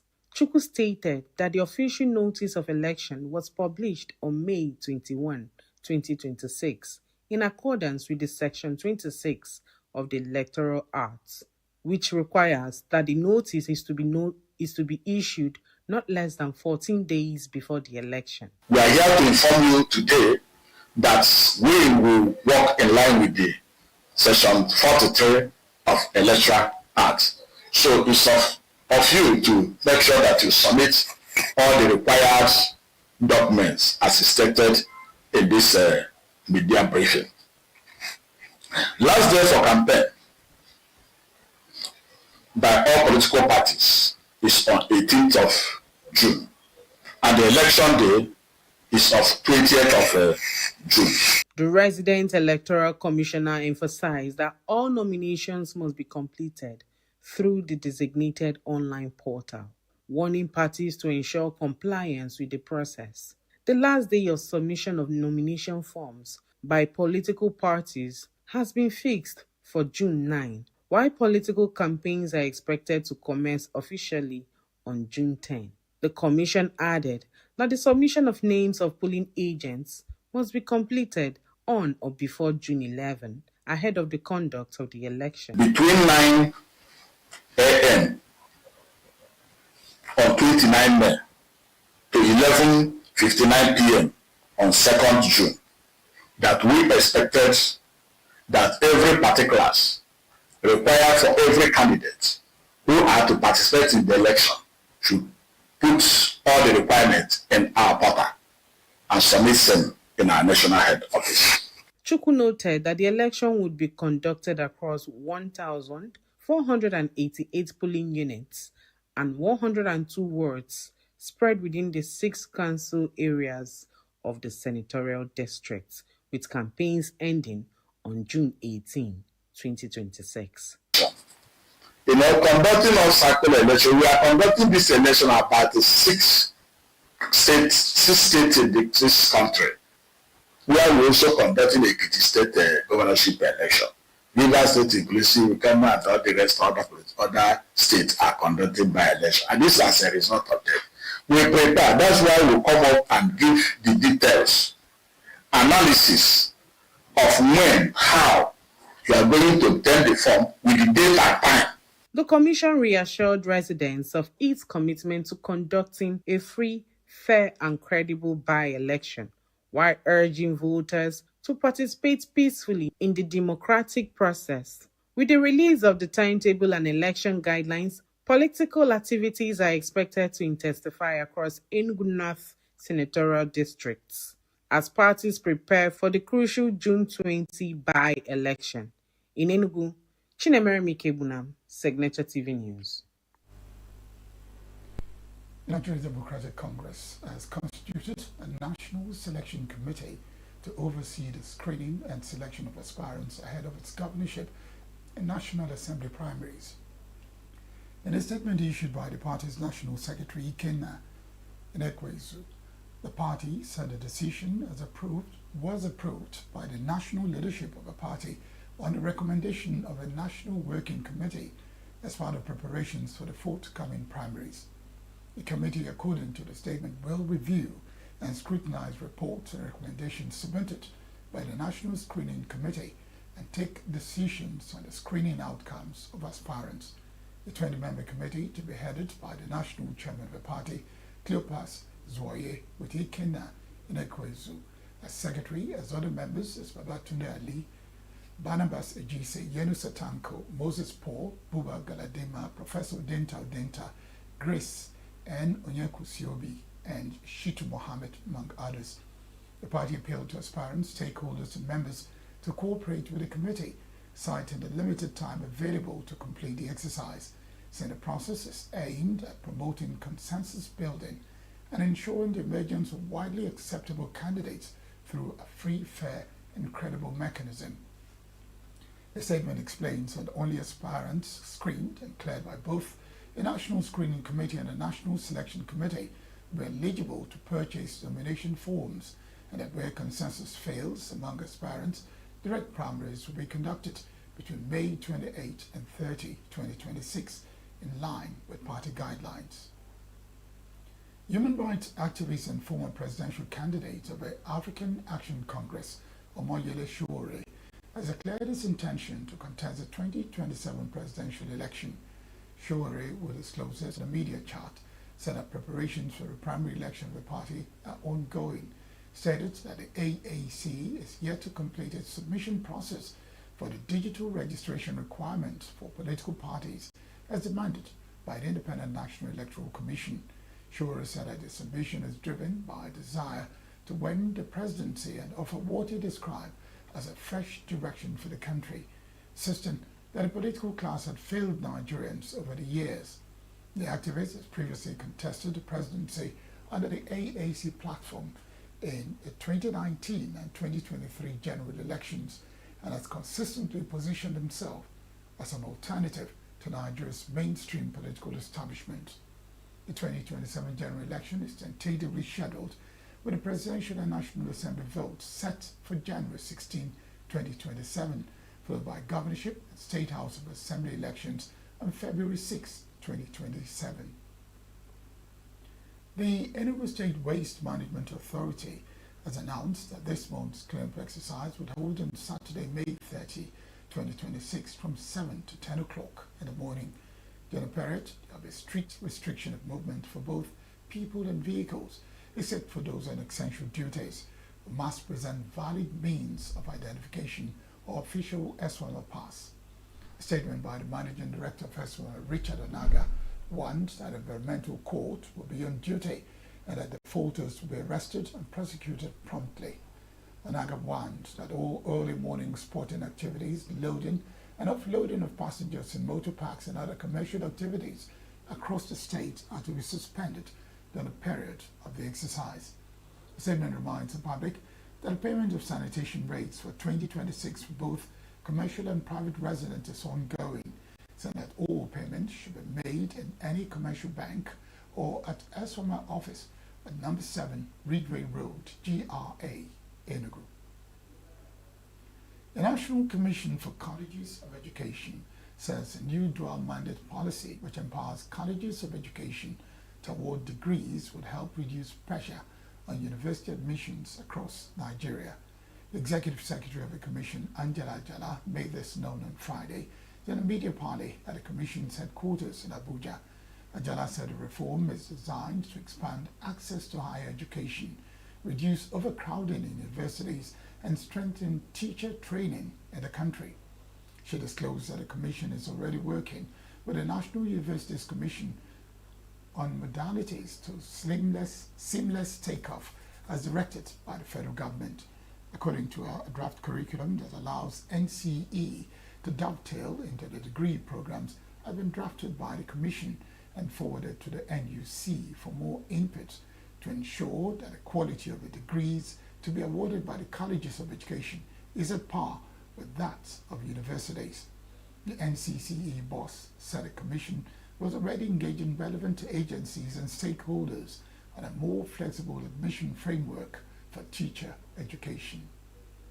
Still on education, the Academic Staff Union of Universities has criticized the federal government over what it described as a haphazard implementation of a renegotiated agreement on earned academic allowances.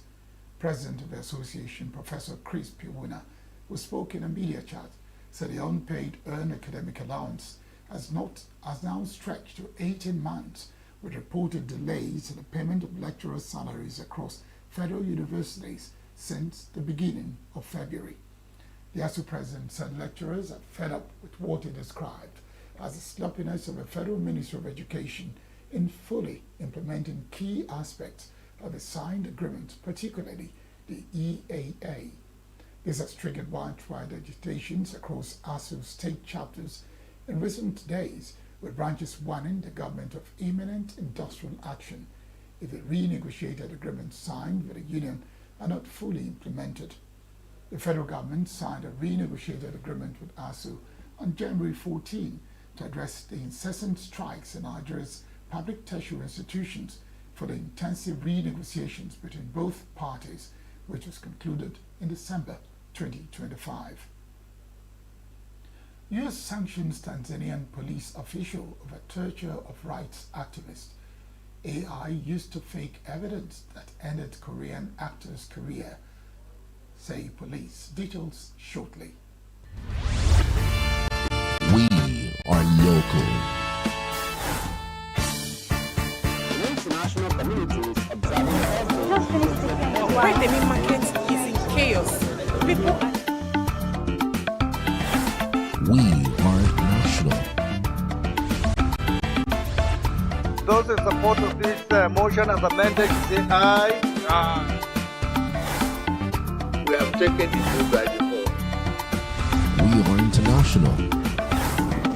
Israeli airstrikes. Donald Trump left us the worst unemployment.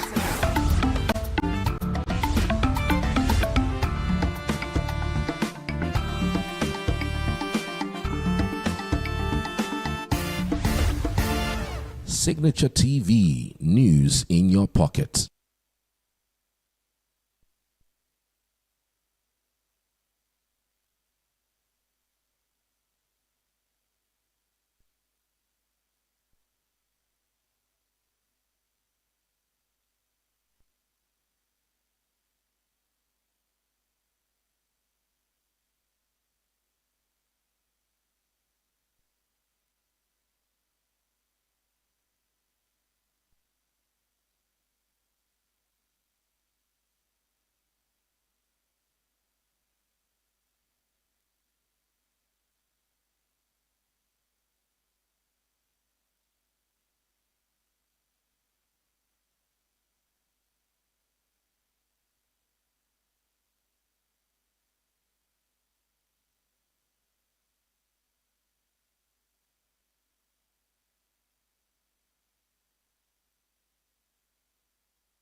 Every second, every minute, every day, news is breaking, events occur, and there are new developments. At Signature TV, we follow these stories objectively, bringing all sides without bias, explaining the complex issues, breaking down the numbers, and investigating the issues behind the news.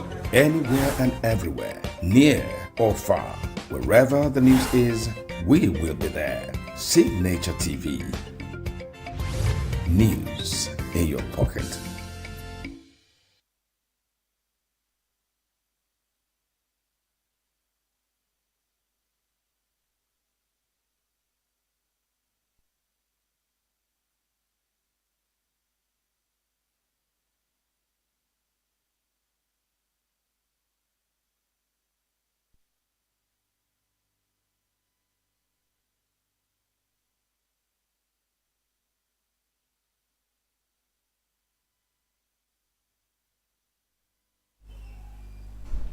The United States has sanctioned a senior Tanzanian police official over allegations linked to the torture and sexual assault of East African rights activists Boniface Mwangi and Agatha Atuhaire last year.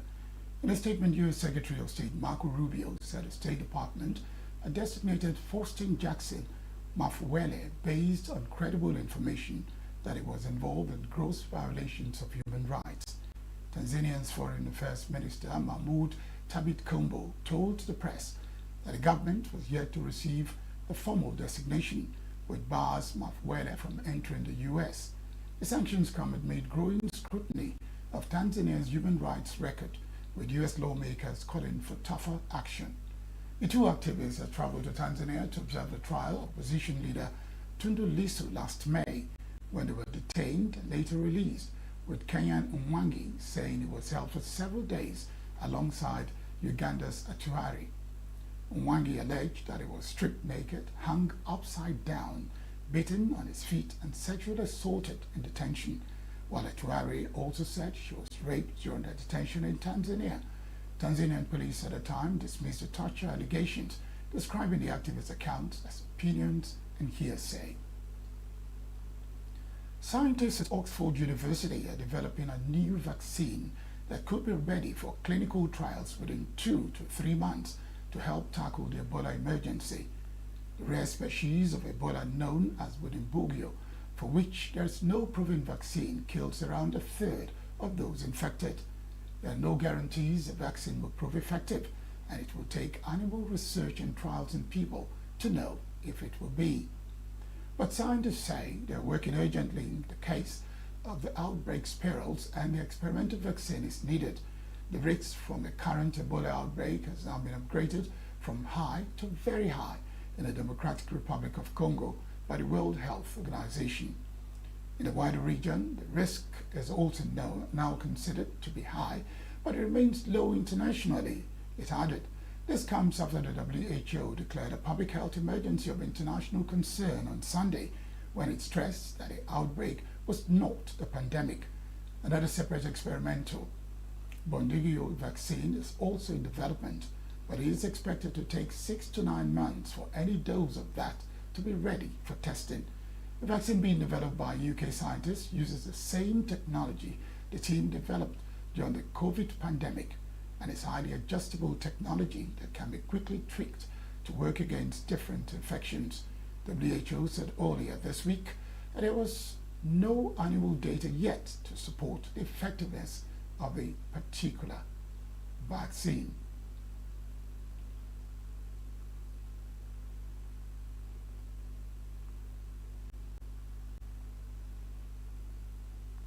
South Korean police are seeking an arrest warrant for a YouTuber who allegedly faked evidence that the famed actor Kim Soo-young and fueled a scandal which ended his career. Authorities say the YouTuber had manipulated screenshots of text messages and shared an audio file made with AI to give the impression that the actor dated actress Kim Se-ron when she was still a minor. Allegations surfaced last year, shortly after Kim Se-ron killed herself at the age of 24. Scandal shook the country and ended the career of Kim Soo-young, who is a household name in South Korea and who has consistently denied the allegations. YouTuber Kim Soo-yoo since posted a video claiming the authorities' allegations were a superfish meant to disrupt his investigation. Months after Kim Soo-young's death, YouTuber had posted online a voice recording in which the actress could be heard saying she had been dating Kim Soo-young since she was at a middle school.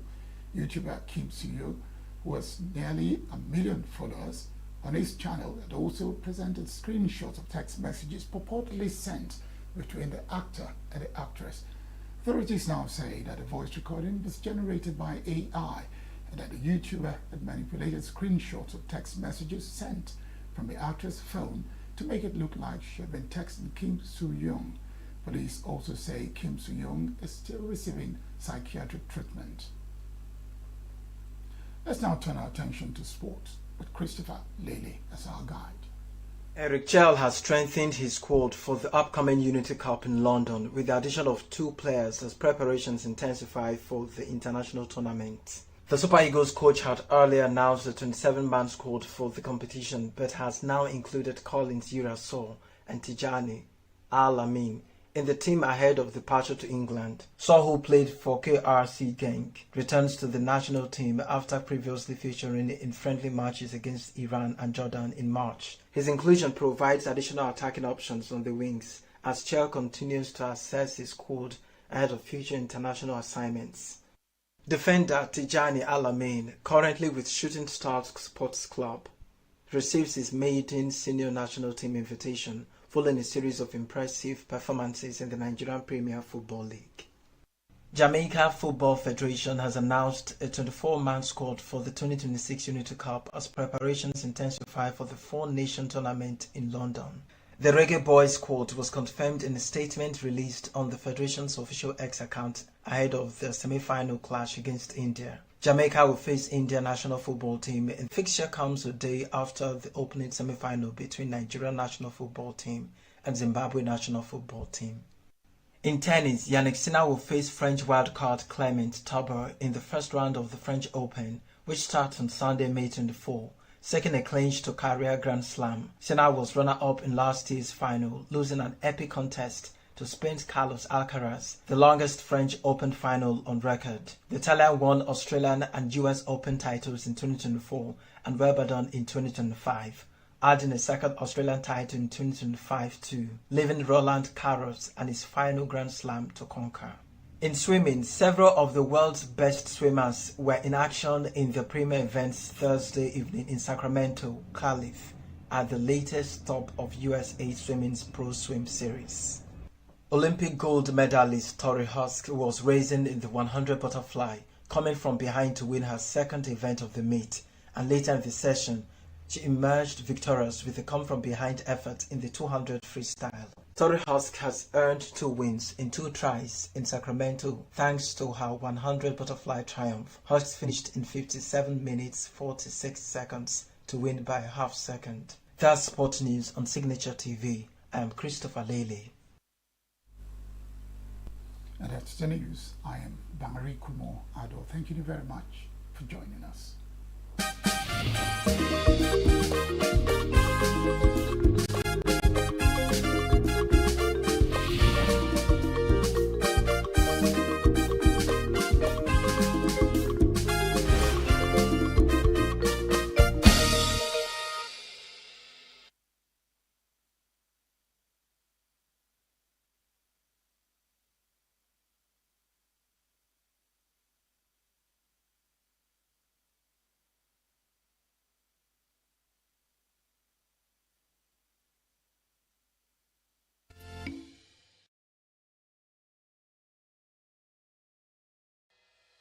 Health is more than a diagnosis. It's your lifestyle, your choices, and your future. Join us on Inside Health, your weekly deep dive into the stories, science, and solutions shaping your well-being. From expert interviews to real-life journeys of healing and hope, we cover it all. One of the complications of cancer management or treatment is they have some of them at one point in time, you see them having anemia.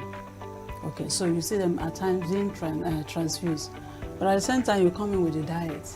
Nutrition, mental health, innovations in medicine, fitness, and everyday wellness. Whether you're managing a condition, staying informed, or just living your best life, Inside Health is your trusted guide. I'm Tigiti Agorom, and I'll be with you every week on Inside Health, only on Signature TV.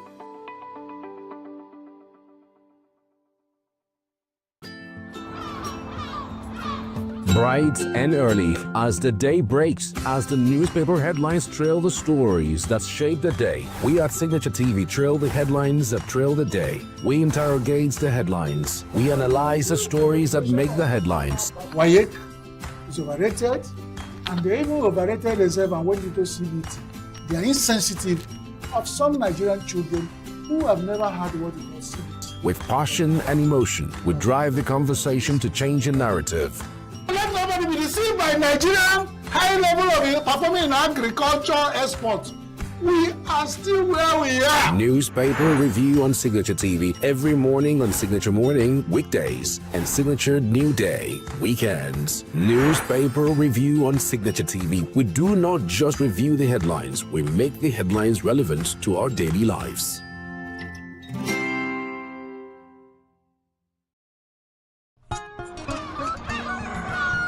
New every morning on Signature TV. We open the day for you with needed energy, information, and required vibes to shape your day. From sizzling snippets of stories in various areas of life to intriguing conversations with net worth guests. When you have people who have no track record becoming your leaders, you have a problem. There is no outstanding gratuity when Obi took over from me. I left in all the accounts of Anambra State 13.8 billion for him. Your day cannot be complete without Signature Morning on weekdays and Signature New Day on weekends. There is no better way to start your day except Signature Morning and Signature New Day every day on Signature TV.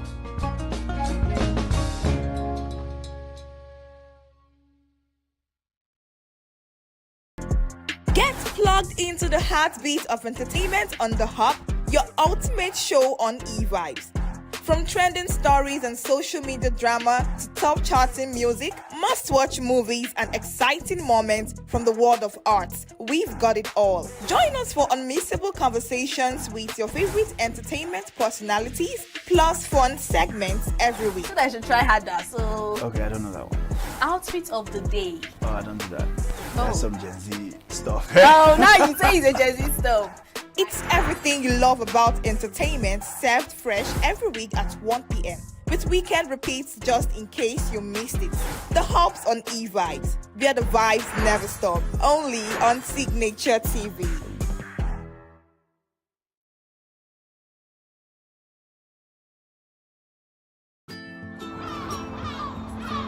Bright and early as the day breaks, as the newspaper headlines trail the stories that shape the day. We at Signature TV trail the headlines that trail the day. We interrogate the headlines. We analyze the stories that make the headlines. Wyatt is overrated, and they even overrated themselves and went into CBT. They are insensitive of some Nigerian children who have never heard what it was CBT. With passion and emotion, we drive the conversation to change a narrative. Let nobody be deceived by Nigerian high level of performing in agriculture export. We are still where we are. Newspaper review on Signature TV every morning on Signature Morning, weekdays, and Signature New Day, weekends. Newspaper review on Signature TV. We do not just review the headlines, we make the headlines relevant to our daily lives.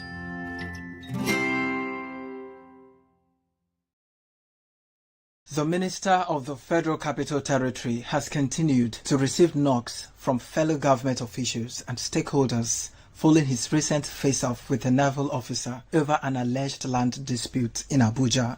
The former Executive Secretary of the Human Rights Commission, Professor Chidi Odinkalu, who spoke in an interview on the Signature Evening Show, said that Wike operated beyond his powers. He explained that there were boundaries for ministers and other public office holders when it comes to land or property enforcement. If you are in possession of a territory, of a piece of real estate, Nobody has a right to use force to drag you out of it without the order of a court. That includes a minister. The Constitution guarantees a right to life in Section 33, Paragraph 1. Section 33, Subsection 2 provides the exceptions to the guarantee of the right to life. Under Section 33, 2A, you can kill lawfully in defense of property. When you are in possession and somebody comes with force to take you out of the property, and you resort to force to defend the property, actually under the Constitution, you are free. Professor Odinkalu stated that Wike is not fit to hold public office because of the way he speaks and acts in public space. He noted that Wike no longer enjoys immunity, having ceased to be a governor of a state. That Nyesom Wike does shocks me, because the man has proven now and again that he's unfit for public office. In the way that he acts, in the way that he talks, he's shown that he's unfit for high public office. Now, there is, he's no longer a governor, so he does not enjoy any immunity. Okay? Immunities are created by law, and he does not enjoy any immunity as a matter of law. The immunities, procedural immunities in Nigeria are enjoyed by president, vice president, governors, and deputy governors, period. Judges also enjoy some form of immunity in respect of things that they do while sitting as judges and acting as judges or magistrates. Those are the range of people who enjoy immunities within Nigerian law. And Nigerian diplomats don't even enjoy immunities within Nigeria. Their immunities are outside Nigeria when they are acting in respect or as duly accredited representatives of of the Nigerian sovereign. All right? So Nyesom Wike does not enjoy any immunity under law. What he carries on with is impunity, the sense that he is above the law. And that is the point about this, that someday when you behave like you're above the law, you get your comeuppance. The human rights activist commended the military naval officer for staying calm and not overreacting in the face of provocation. Therefore, if you are in possession of property and somebody comes and seeks to take you out of the property without showing lawful reason or process with a court order or a court warrant, you can take out the person's life under that provision and you are safe. That must worry everybody. But that is what the minister invited by the way he conducted himself. And I must commend the young man, Lieutenant Yerima, for behaving with professionalism and with reluctance to default to violence. Because if he had behaved a fraction in the manner that the minister behaved, there would have been fatalities. Nobody wants that. Nobody wants to promote that. And no minister should feel that they have a right to abuse people, defang people at their workplace, or even worse, to treat Nigerians, particularly Nigerians in uniform, the way the minister did. Wike has strongly emphasized that his actions are about enforcing the law, not about personal vendettas, saying that he will not succumb to blackmail or intimidation. He said he has great respect for the military, but warned that government officials must be allowed to do their job without being undermined by armed individuals. You will step on toes. Nobody does the right thing without stepping on. And nobody knows the day he will die or how he will die. If we know that this is the way we are going to die, we'll probably go and stop it. But because we don't know, so death comes anytime. It can be through one sickness. It can be through one ailment. It can be anyhow. So, gentlemen, I have respect for the military. I will continue to respect them. I know what the institution stands for. I'm not a fool. I went to school. So anybody trying to bring collision there to say, oh, they have a problem with the ministry. It's not correct. I don't have a problem with the ministry. I don't have a problem with the ministry. And I will not have a problem. But why would I have a problem with the government? I don't know government of, I don't know decision or government decision. Yeah. Why should I have a problem with it? I don't have. And I will not have.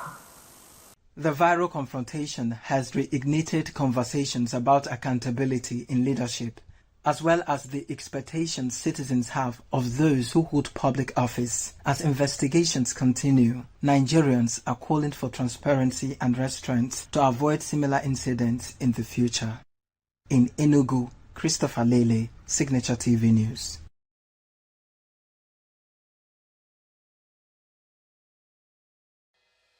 Health is more than a diagnosis. It's your lifestyle, your choices, and your future. Join us on Inside Health, your weekly deep dive into the stories, signs, and solutions shaping your well-being. From expert interviews to real-life journeys of healing and hope, we cover it all. One of the complications of cancer management or treatment is they have some of them, at one point in time, you see them having anemia. Okay, so you see them at times being transfused.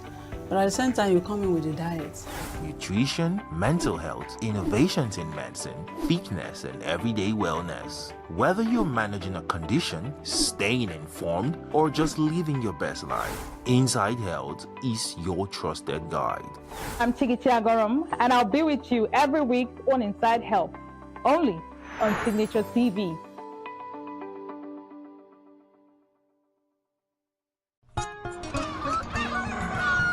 New every morning on Signature TV, we open the day for you with needed energy, information, and required vibes to shape your day. From sizzling snippets of stories in various areas of life to intriguing conversations with net worth guests. When you have people who have no track record becoming your leaders, you have a problem. There's no outstanding gratuity when Obi took over from me. I left, in all the accounts of Anambra State, 13.8 billion for him. Your day cannot be complete without Signature Morning on weekdays and Signature New Day on weekends. There is no better way to start your day except Signature Morning and Signature New Day every day on Signature TV.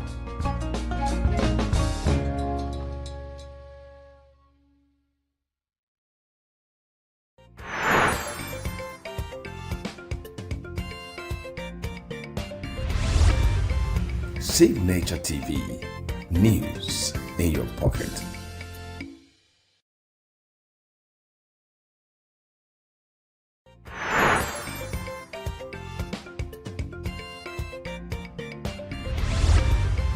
Signature TV, news in your pocket.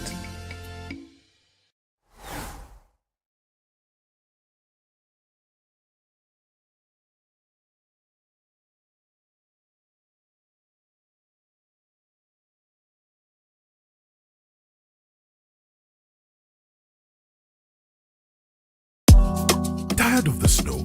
Tired of the bad TV signals? Nigeria has gone digital. Introducing Free TV, the national platform for every Nigerian.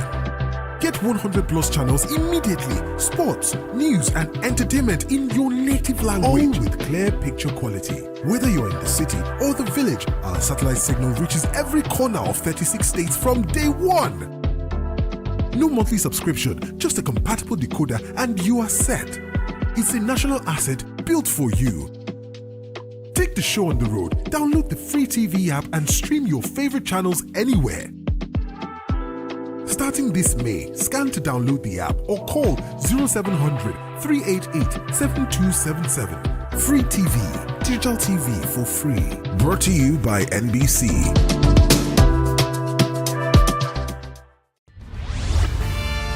We are local. International communities observing every Why the main market is in chaos. People are We are national. Those in support of this motion as amended say aye. We have taken the bill by default. are international. Israeli airstrikes. Donald Trump left us the worst unemployment.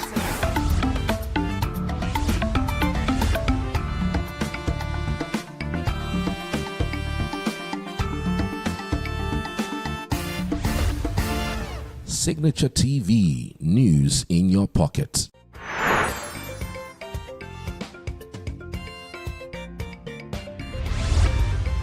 Signature TV, news in your pocket.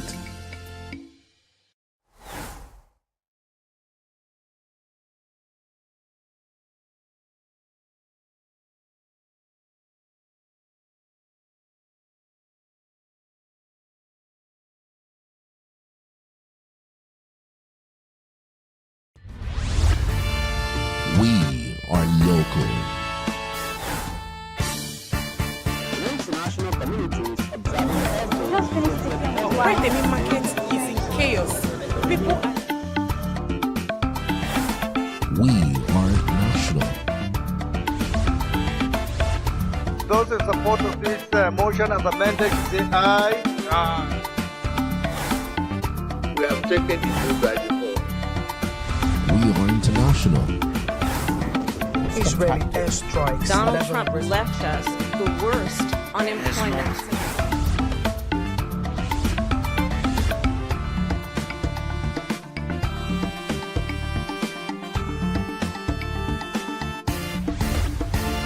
Signature TV, news in your pocket. You don't tire for this picture. Oh yeah, make you follow Unorodo. Nigeria don't go digital with free TV.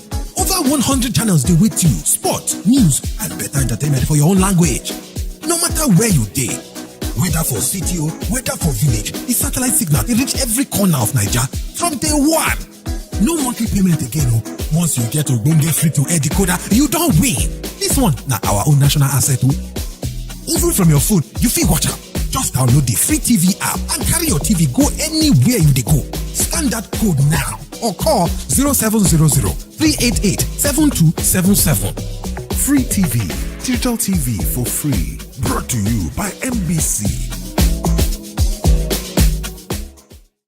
Every second, every minute, every day, news is breaking. Events occur and there are new developments. At Signature TV, we follow these stories objectively, bringing all sides without bias, explaining the complex issues, breaking down the numbers, and investigating the issues behind the news. Anywhere and everywhere, near or far, wherever the news is, we will be there. Signature TV. News in your pocket.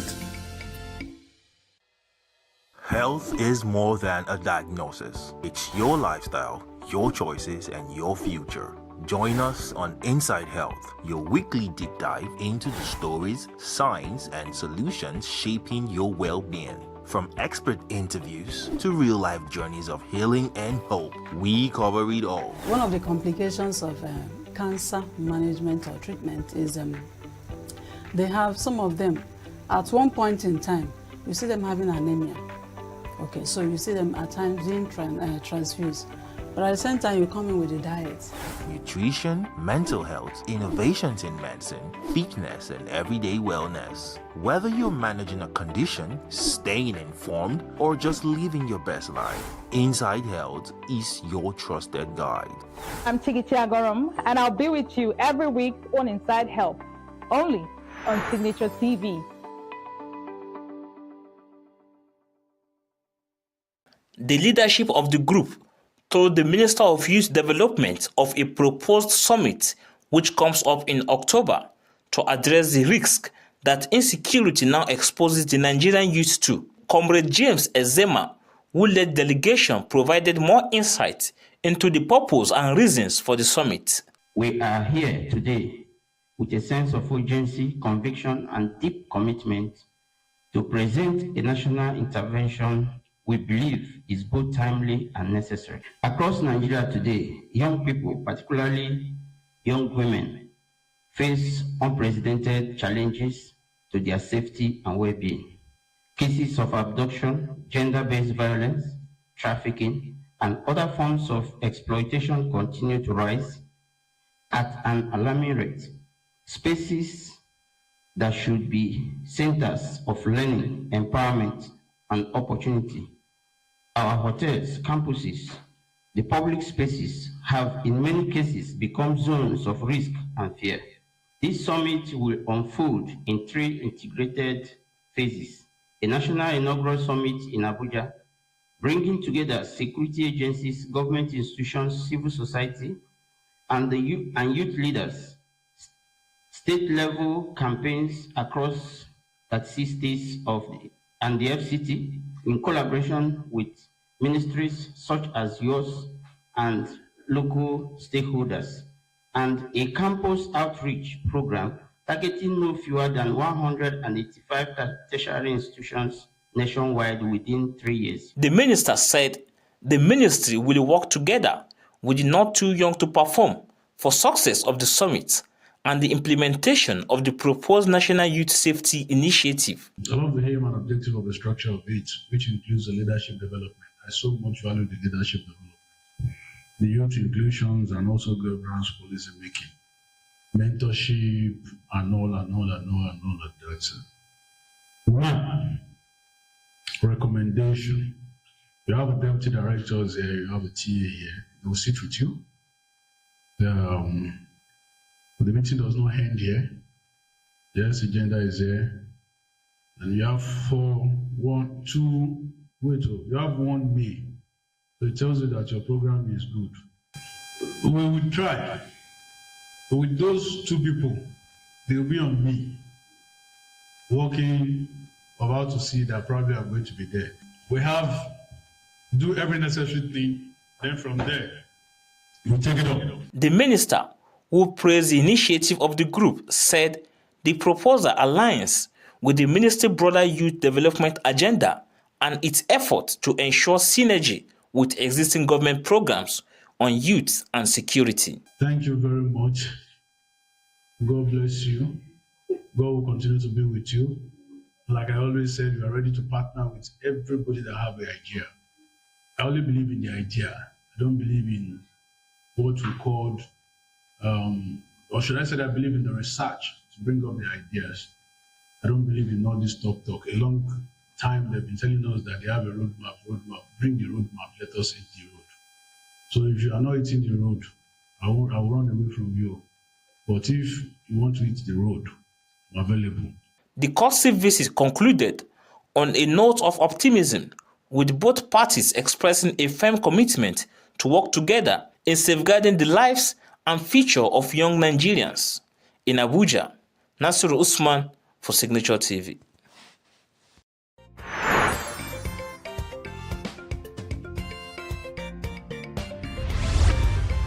Signature TV, news in your pocket.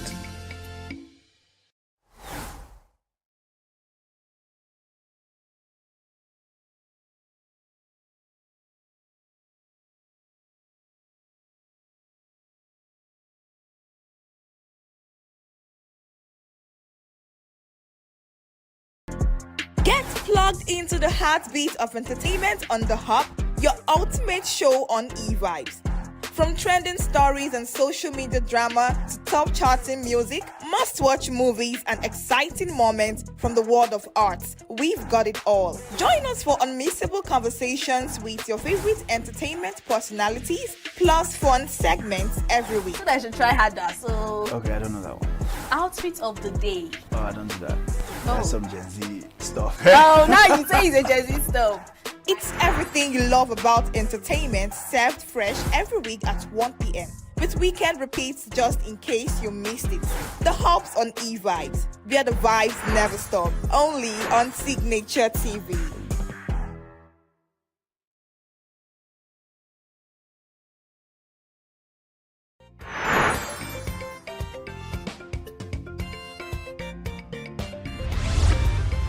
Signature TV, news in your pocket.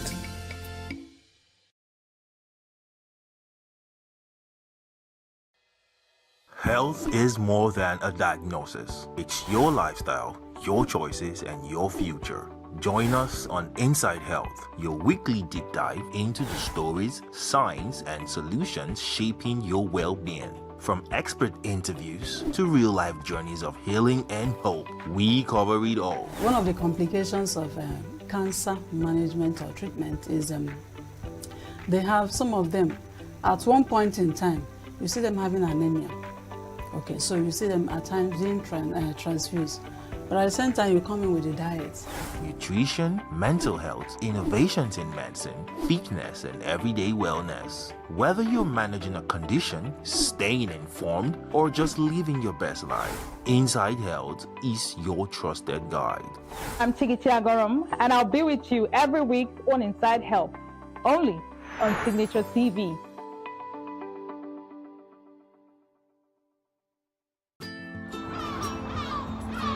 Bright and early as the day breaks, as the newspaper headlines trail the stories that shape the day. We at Signature TV trail the headlines that trail the day. We interrogate the headlines. We analyze the stories that make the headlines. Why is overrated, and they even overrated themselves and went into CBT.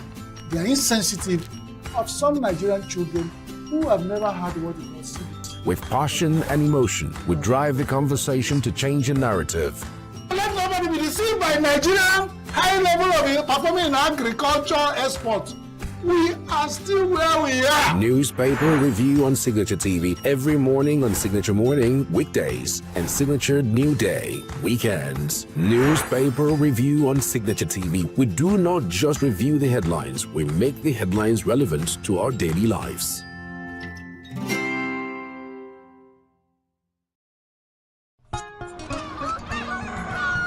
New every morning on Signature TV, we open the day for you with needed energy, information, and required vibes to shape your day. From sizzling snippets of stories in various areas of life to intriguing conversations with net worth guests. When you have people who have no track record becoming your leaders, you have a problem. There is no outstanding gratuity when Obi took over from me. I left in all the accounts of Anambra State 13.8 billion for him. Your day cannot be complete without Signature Morning on weekdays and Signature New Day on weekends. There is no better way to start your day except Signature Morning and Signature New Day every day on Signature TV.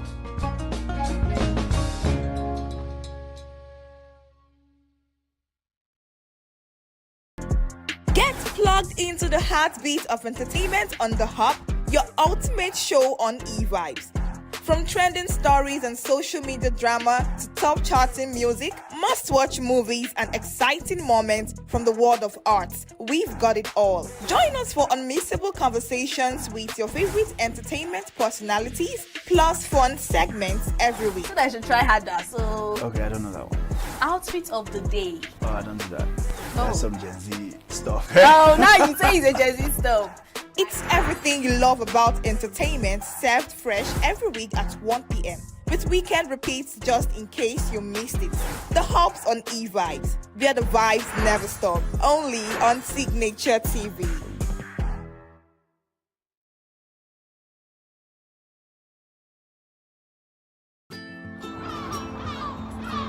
Bright and early as the day breaks, as the newspaper headlines trail the stories that shape the day. We at Signature TV trail the headlines that trail the day. We interrogate the headlines. We analyze the stories that make the headlines. Why is overrated, and they even overrated themselves and went into CBT.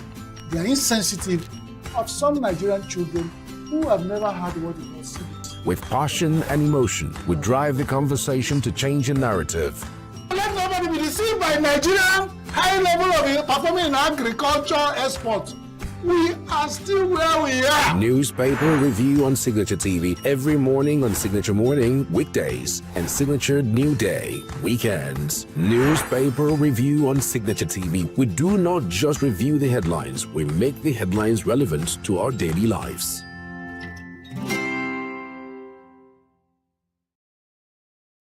The Minister of the Federal Capital Territory has continued to receive knocks from fellow government officials and stakeholders following his recent face-off with a naval officer over an alleged land dispute in Abuja.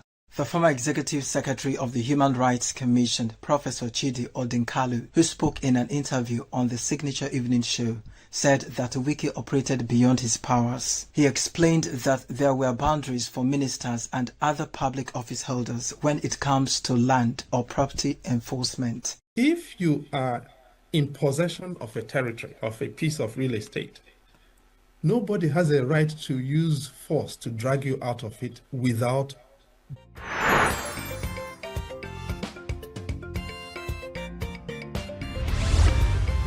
Signature TV, news in your pocket.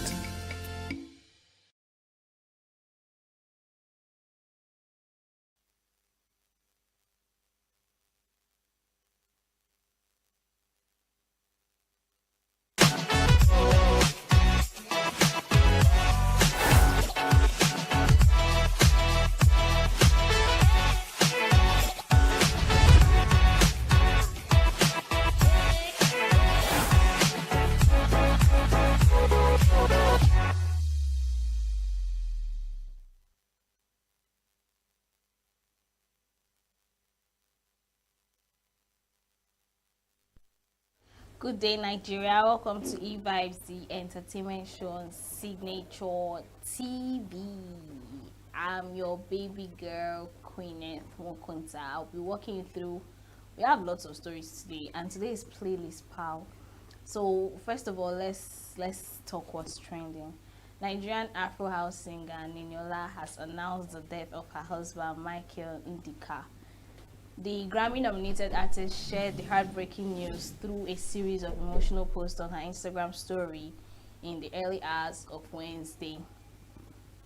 Ndika, who served as the Chief Executive Officer of Niger Review, a multimedia platform dedicated to Afro house and contemporary African music, reportedly passed away under undisclosed circumstances. In one of the posts, Niniola stated that God had taken him, while another post confirmed that her husband had died. She also reflected on their long-term relationship, noting that they had spent 13 years together alongside photos of the couple. The singer has yet to reveal further details surrounding his death, as she has largely kept her personal life away from public attention and social media.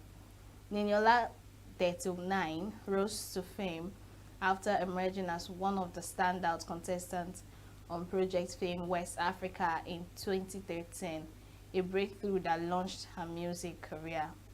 She has since become one of Nigeria's leading Afro house artists, with her 2017 hit song Maradona gaining international recognition and drawing attention from global music stars, including DJ Snake, Drake, Timbaland, and Beyonce.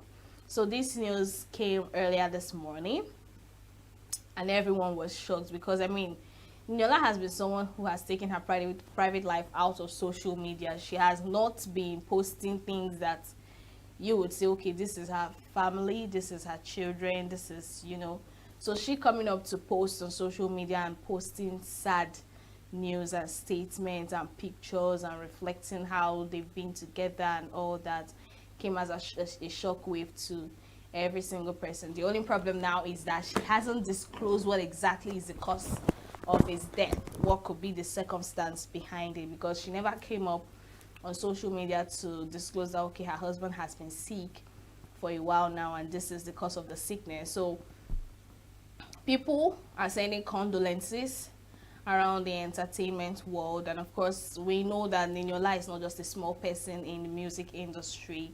She has released lots of songs, even her hit song Maradona in 2017 that topped charts and made her get a Grammy nomination.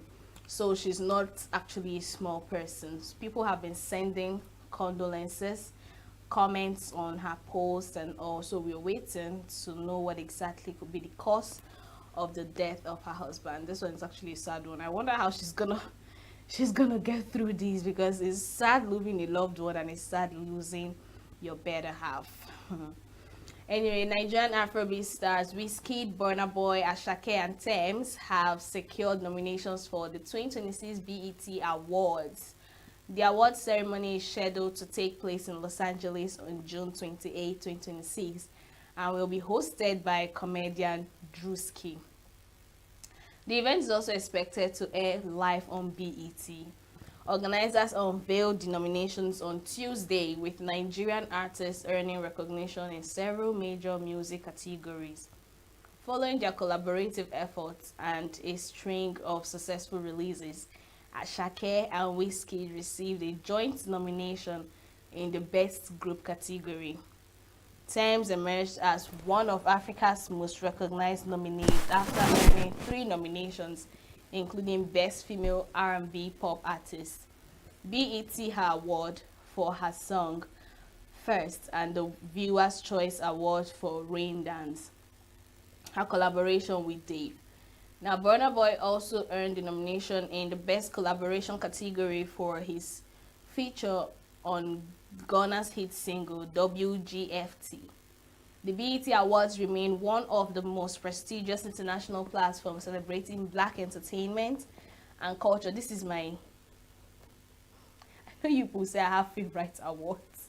I have like 3 favorite awards. Well, yes, I love BET Award, I love AMVCA, and of course I love the Grammys Award. So why do I like BET Award? It's an award for the Black, right? Black entertainment categories, an award that is usually held for just the Black, those that are Black American, Black African, Nigerians, and all that. This is literally all the Black in Africa, in Asia, Indonesia. As long as you're a Black person and you're in the entertainment world, this is where they tend to recognize you and give you a recognition award. That's why I love it.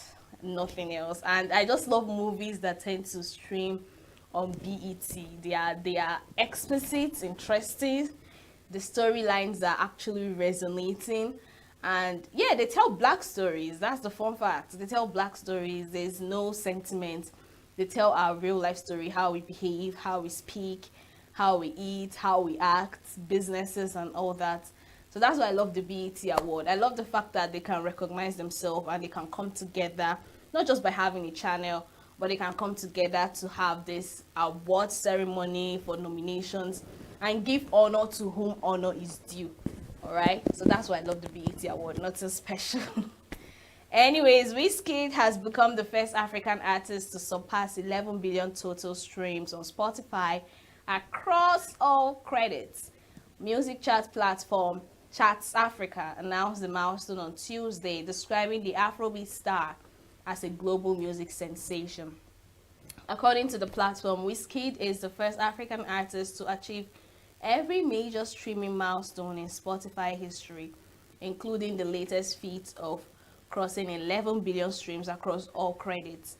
The achievement comes 4 days after the release of State of Mind, Wizkid's collaboration with DJ Tunes, which was released on May 15, 2026. The single recorded more than 685,000 global streams on its first day on Spotify, further cementing Wizkid's dominance on the global streaming scene. Now, I don't know how to react to this. You know the fun fact? I've actually not listened to this music, but I will now. Don't mind me, I'm quite very chill today because I have cough, so I don't want to do something to strain my throat, right? So I'm trying to be excited, but I don't know how to do it because this is actually big. 11 million streams on Spotify. The first African person. This is huge. So this is actually a blow to me that, okay, you need to go and listen to this song for it to get this amount of streams. 685,000. What?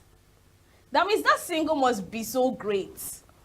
You know, that single must be very, very great for you to surpass such numbers. So if you've not streamed that particular song, okay, we are in same category. Let's go and stream that. Let's see how and why this man, this Wizkid, could surpass that number, right?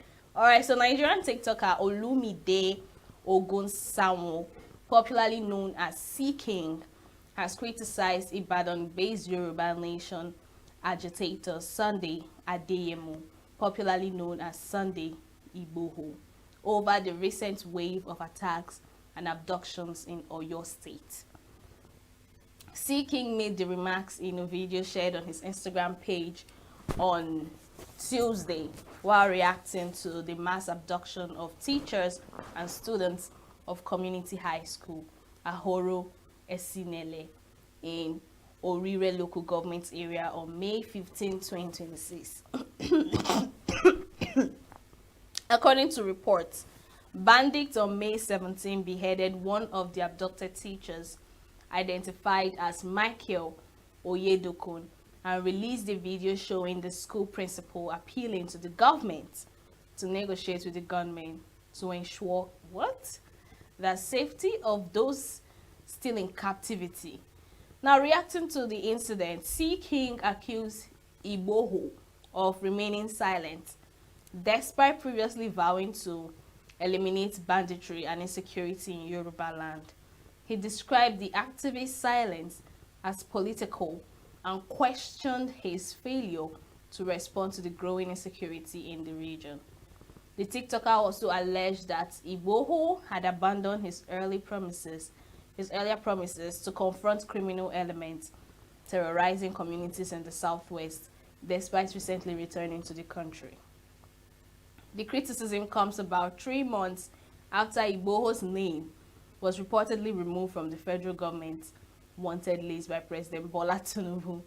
Igboho recently returned to Nigeria after spending nearly 5 years in exile following the invasion of his Ibadan residence by operatives of the Department of State Services in July 2021. During the administration of late former President Muhammadu Buhari over his agitation for a Yoruba nation. Listen to what he said. Sunday Igboho, where are you? Sunday Igboho, kò lẹ́nu ọ̀rọ̀ mọ́ báyìí. You talk say nobody should come and campaign in Yoruba land except for Tinubu. Say you want to send out all the Fulani in the whole Yoruba land. Kò fẹ́ lé gbogbo Fulani tó wà nílẹ̀ Yorùbá fẹ́ lé wọn kúrò. Bolójú ẹ wá ń sìn. Where are you? Where are you? Why are you silent? Want to take over Yoruba land though? Fulani to take over Yoruba land. Where are you? Sunday tó ti gbowó tó lẹ́nu ọ̀rọ̀ mọ́. Where you dey? Mr. Elenu of Africa. Look at it. Where are you? Jajeton, Jajeton.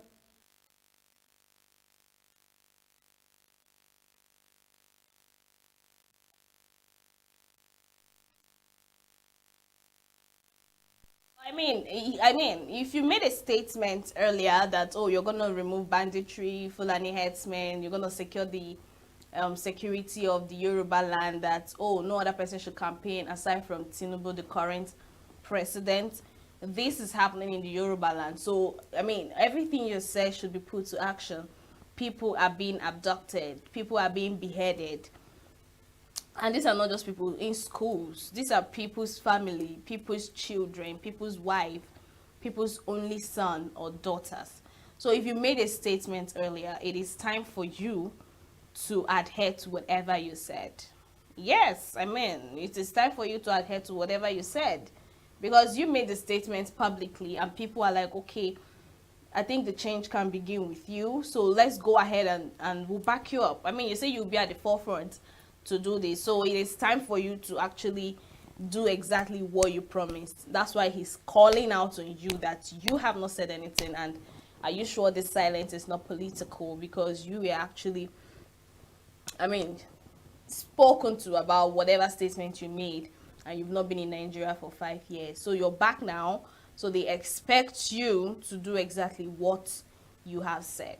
All right, moving forward, Sandra Idoho has accused her Sandra Idoho again, has accused her estranged husband, Frank Idoho, of physical abuse amid ongoing controversies surrounding her alleged relationship with singer Chike.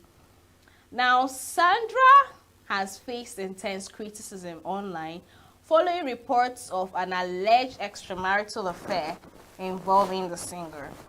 Responding to the backlash, Sandra did not directly deny the allegations, but instead accused Frank Idoho of being an absentee husband and father. Now, she also alleged that he had multiple affairs with different women, including some prominent celebrities. In a series of posts shared on Tuesday, Sandra further accused the media personality of domestic violence and emotional trauma during their marriage. She stated that she would not accept being labeled unfaithful or being subjected as derogatory remarks online. Now, while insisting that Frankie Doho should also be held accountable for what she described as years of humiliation, physical abuse, and emotional distress, Sandra also claimed to possess videos and photographic evidence to support her allegations, some of which she shared on Instagram story. As of the time of reporting, Frank Edoho had responded to the allegation. Is it not funny? It's quite funny. I mean, he started this whole drama. I'm sure if he didn't go public, they wouldn't be here. So I saw some clips, I saw some pictures, and the story was long. I think now I'll have the time to go read it. The story was long. I mean, everything she said is more like, you know, when that first statement made by her came out, when people were like, oh, King of Malice is actually not, is actually an absentee. So why are you now crying? And, you know, because people have been creating content with it, right? So now, she dropped a whole lot of evidence, and people were like, oh, these people's names she came up to talk about will still come up to counter it. And I said, if they are coming out to counter it, they should be careful, because she has evidence, right? So she made a whole lot of statements with pictures of domestic violence and some chats. She posted some chats of some people telling her, oh, I saw him with this, you know, some receipts, bank receipts and all that.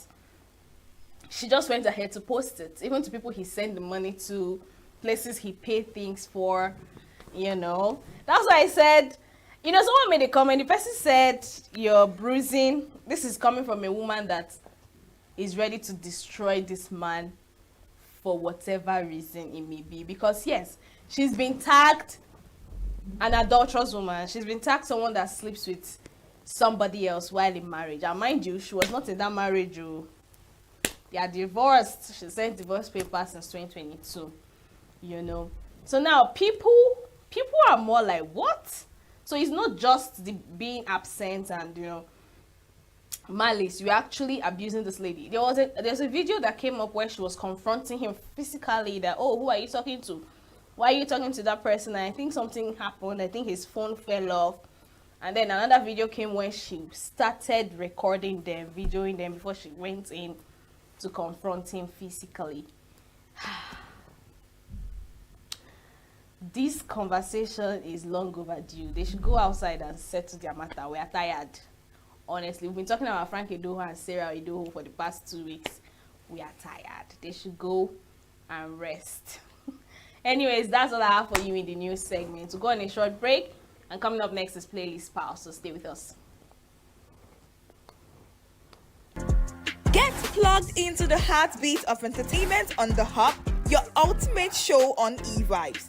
From trending stories and social media drama to top charting music, must-watch movies and exciting moments from the world of arts, we've got it all. Join us for unmissable conversations with your favorite entertainment personalities, plus fun segments every week. So I should try harder. So Okay, I don't know that one. outfit of the day. Oh, I don't do that. That's some Gen Z stuff. Oh, now you say it's a Gen Z stuff. It's everything you love about entertainment, served fresh every week at 1 p.m. with weekend repeats just in case you missed it. The Hub's on eVibes, where the vibes never stop. Only on Signature TV.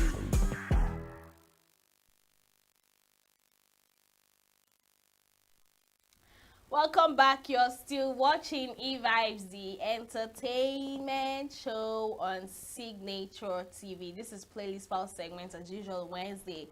we tend to recommend some songs to you to add to your playlist. So today we're looking at Omo Bilibo's songs that actually hit playlists for so many people that was topping charts then. I don't know if they're still topping charts. But first on the list is Culture. Now, Culture is a high life inspired song. We're actually going cultural today, yeah. We're going back to our roots. It's an inspired song by Umo Bilibo that celebrates African heritage, Igbo traditions, and the importance of preserving cultural values despite modern influences. In the song, the duo reflects on the pride of their roots, the lifestyle of the people, and the need for younger generations to remain connected to their identity and tradition. Through rich instrumentation and storytelling, they promote unity, hard work, and respect for ancestral customs, while also addressing societal changes affecting African culture. So listen to it. If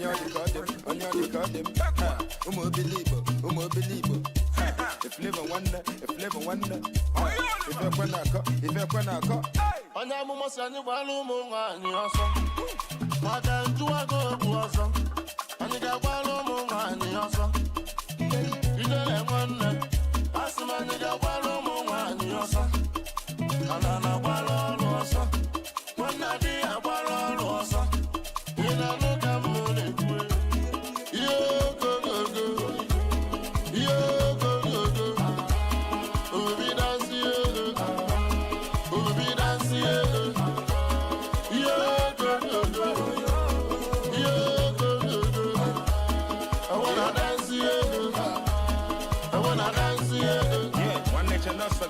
Cause I want to jolly. Ukunwani melonya lumo to gawa bunny. Onya mo massive for prayers, they need the money. Man, I'm boji mungayo, you see my bombi bullet baggy. Imagine life without no money. You go suffer, tire. Imagine life without no lojo. Some guys say, I won't be low. I told me, Rochi, ever the beef ego. One no ringo, my boys say, Hana be sego. You don't pay, I don't miss it till the heat ego. Who come on a fish ego? If you the way one ego, let's say they're going to back along. Lilo may bono, Ewa Mako, Bulego, Batame Belono, Nabafanene, or Sinamo Meme, they when they gonna sign a check, one name more mad.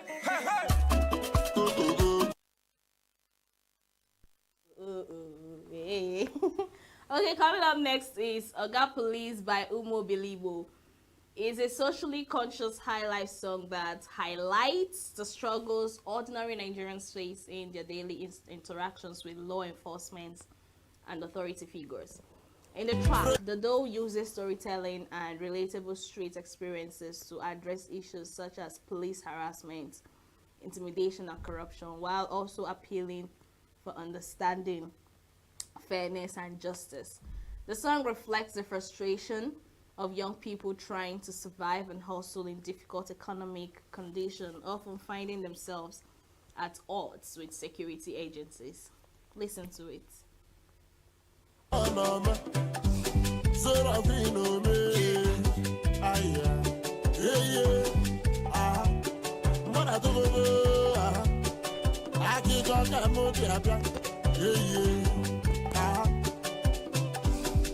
Anyị si Lagos wana wepụta na Bini polisi kwụsị anyị kwụsị ma wee gbọọ m wee bịa asị m kedụ ife ndalụ si anụ ndetili Igbo bụ Igbo egwu ana m achụkwa n'okwu brọda ana m atụkwa n'ọrụ brọda asị m mepelụ ya fonu na mụ na-atụlili ọrụ brọda mepelụ ya fonu ọ dalụ meseji bụba wee gụsịsị anya wee bịa tupu m kedụ ife ndalụ si anụ ndetili Igbo bụ Igbo egwu ego nji elu ife brọda ego nji elu ego brọda ọmọchide fonu kalịsị m wee kpọ ọnya brọda wee kpọ ọnya brọda ijuru m ke. Alright, next is Awele by Umo Bilibo. It's a melodious high life love song that explores themes of romance, loyalty, and emotional commitment In the track, the duo expresses deep affection for a love interest named Awili, praising her beauty, character, and the happiness she brings into their lives. The song reflects the importance of genuine love, trust, and companionship, while also portraying the emotional connection between partners. Listen to it.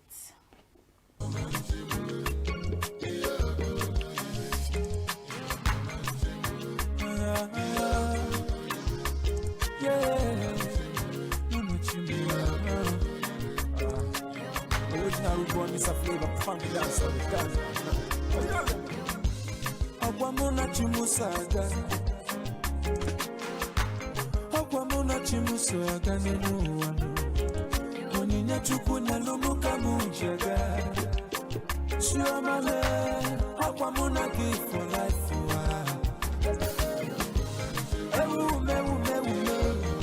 Okono kondo na bisikenu, okoyaka nenalo. Mayo, wisdom and understanding. Okoyaka nenalo. Okwachotolu oneka muga ponu. Akwalele kamune benebe. It's good to actually read synopsis of some songs. I used to think that Awele is actually Ijawele, like safe journey, beautiful journey, good journey, you know, something like that. I don't know they were actually singing for a woman. Hey, now what? Anyways, finally on my list is Anwale. Anwale by Umo Bilibo is a heartfelt high life song centered on love, admiration, and devotion to a woman named Anwale. In the song, the duo expresses deep emotional affection, praising Anwale's beauty, kindness, and loyalty, while promising commitment and care in the relationship.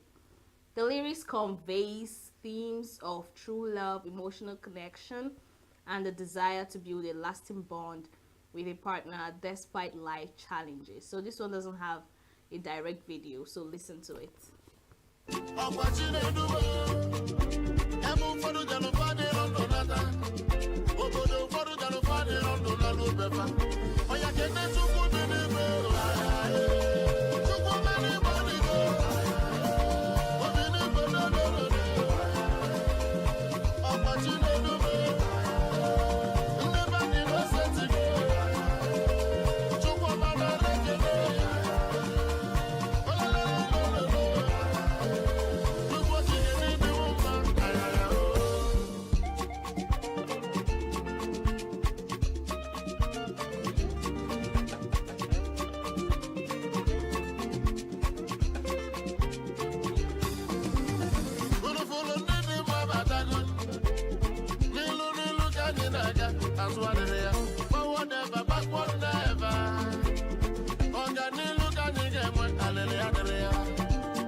You know, today is not just too energetic. All you have to be doing is, you know, nodding your head, shaking and moving with the beats and all that. That's what we plan to do today. Anyways, that's all we have for you on Playlist Power. Coming up next is an interview. So stay jiggy, stay locked in, and enjoy the rest of the show after this break.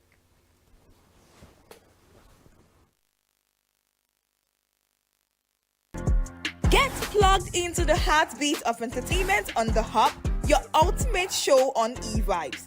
From trending stories and social media drama to top charting music, must-watch movies and exciting moments from the world of arts, we've got it all. Join us for unmissable conversations with your favorite entertainment personalities, plus fun segments every week. So I should try harder. So Okay, I don't know that one.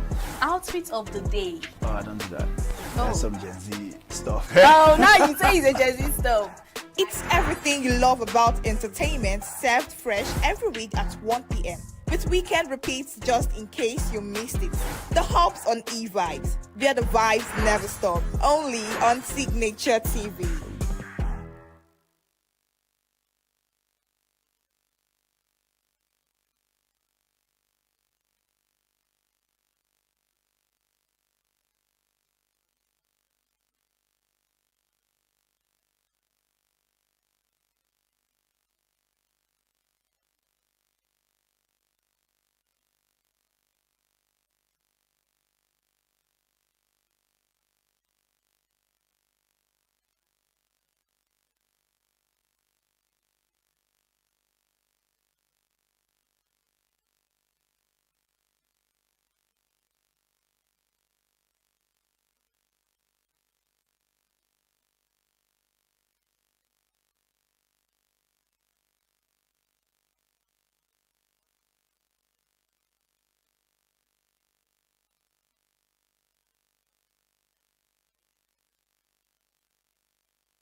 Only on Signature TV.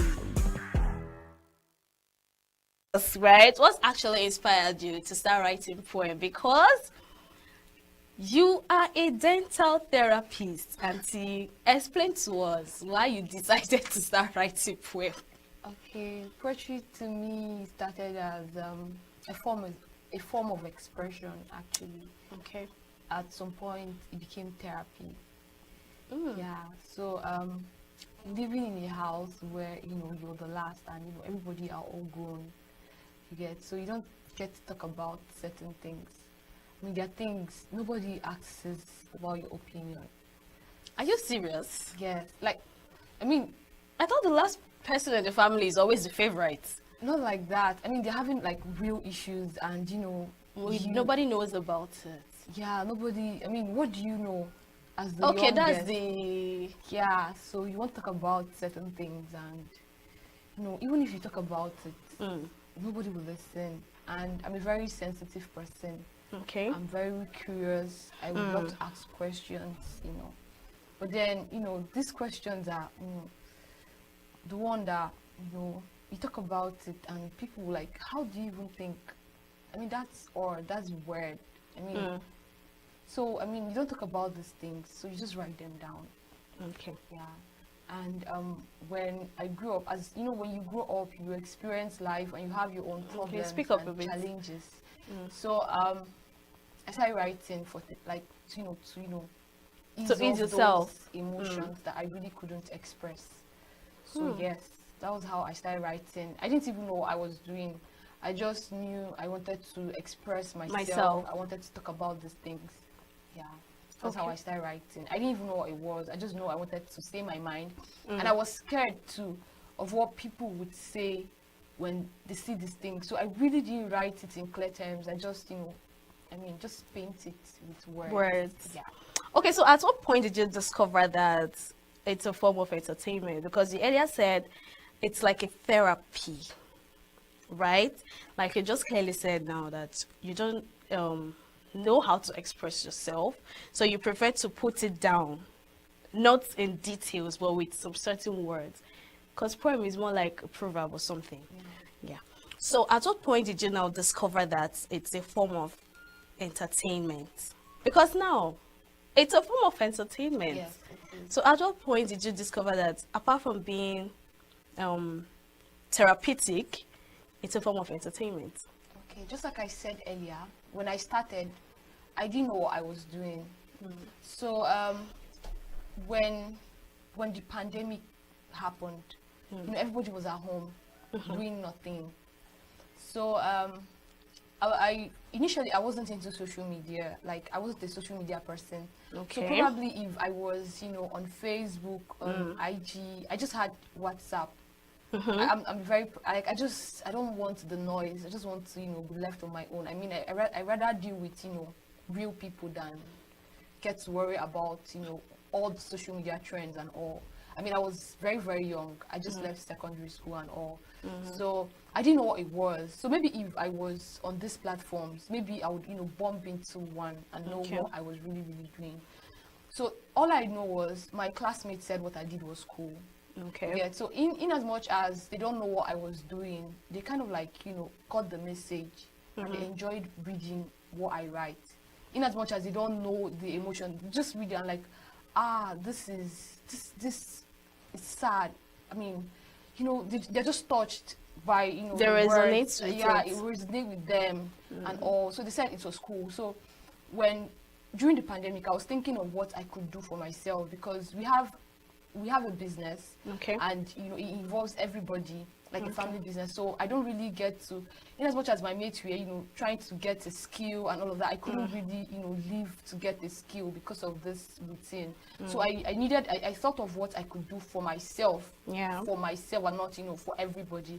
Just because at that point it looked more like all I did with my life was go to school, and I mean, there's no school, so what will I do with myself? So I started thinking of what to do. So I spoke to some of my friends and they're like, go back to writing, just go back to writing. I mean, you wrote really cool stuff. And when they said I should go back to writing, I've stopped writing. I wrote when I didn't have a phone. When I was in secondary school, I didn't have a phone.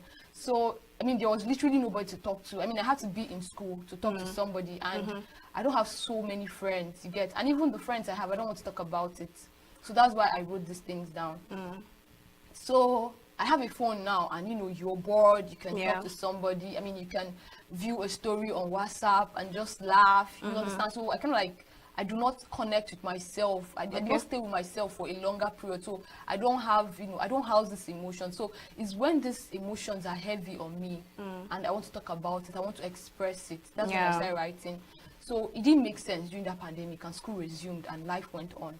But during the ASU strike, I mean, I had to do something. So you continued. So I tried. I reached out to some people that I knew that were writers, you know, but they were struggling like me, you know. So I met a friend and I told her, okay, I mean, the thing is, somebody saw my piece and said it resonated with her, and you know, she was talking to me about things that, you know, ordinarily she wouldn't talk to me. So it meant that piece did something to her. So I was like, okay, I can do these things. I mean, let me know, because I said it was therapy for me. So let it not be for me, let it be for others too. So that was when I said, okay, I'll do this. Initially, I was scared because, I mean, my family don't know. I didn't do literature. I was a science student. I was actually coming to that. Yeah, I was actually coming to that. How? I mean, how would I answer how? How did you get here? Yeah. So I couldn't explain this. I just knew I wanted to do something, and I didn't want them to know. So, you know, they wouldn't laugh or discourage me. Your family? I became anonymous. Not like they would discourage me, but, you know, there are comments people make, and you kind of like, you know, like, how? Because they'll be asking me, how did you get here? I mean, are you joking? You just wake up and you say, I want to start writing. Like, how? I mean, we don't know you have, you know, such skill. Because, sorry to cut you, right? You are a pure science student. In as much as, yes, we are all born with a talent, okay?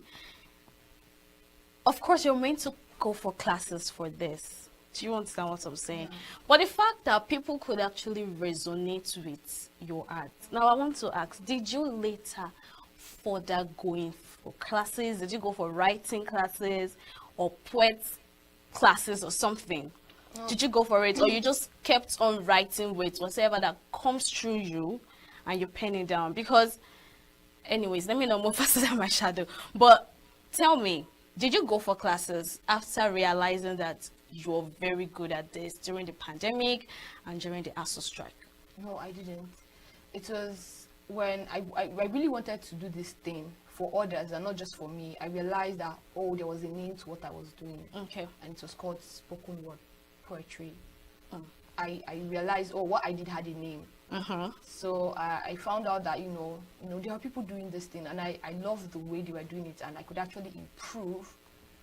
You know, I started, you know, learning one or two things. Yeah. But later on, I signed up for a couple of classes online. But the truth is, I mean, I don't know, I would say they don't do much. They just help you. Like, I don't know how to say it. You know, there are some people that are gifted. So what the classes do is kind of like help you, like, you know, push you. Like you just know what to drop and what to keep up with. Yeah. So that's what the class does. Yeah. Okay, so was there ever a time that these classes clashed with your dental therapy courses? Did it ever? It did, right? It was crazy. Okay. Really, really crazy. I mean, most of the time it did. Yeah. So what kept me going was, you know, you asked me how I went through school, you know, became a dental therapist. I mean, it's crazy, but I really love what I do. You get.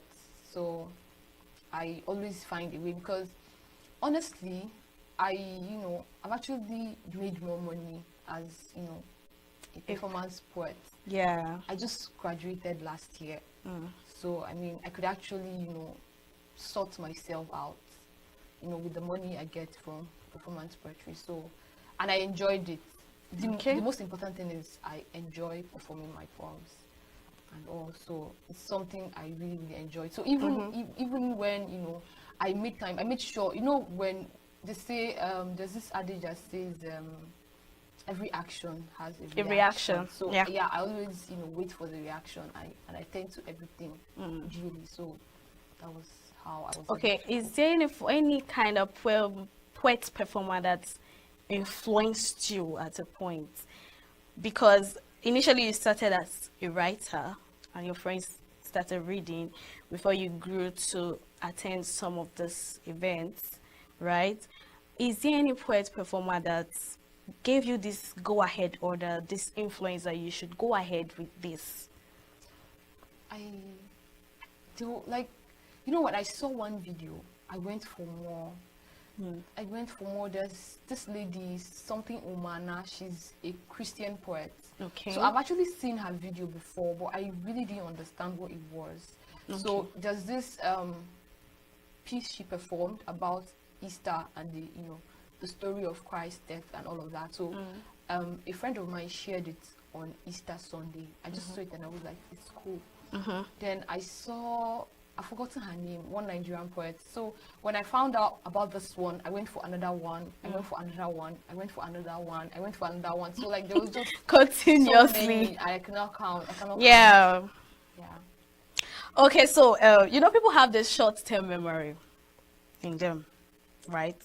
Do you think your poem has actually made someone to remember or to even captivate them? Because you said your poem is more therapeutic to people, right? No, I said it started as therapy. It was therapy for me. Okay, for you, yes. Right? Do you think it kind of captivates people? If my poems captivate people? Yes.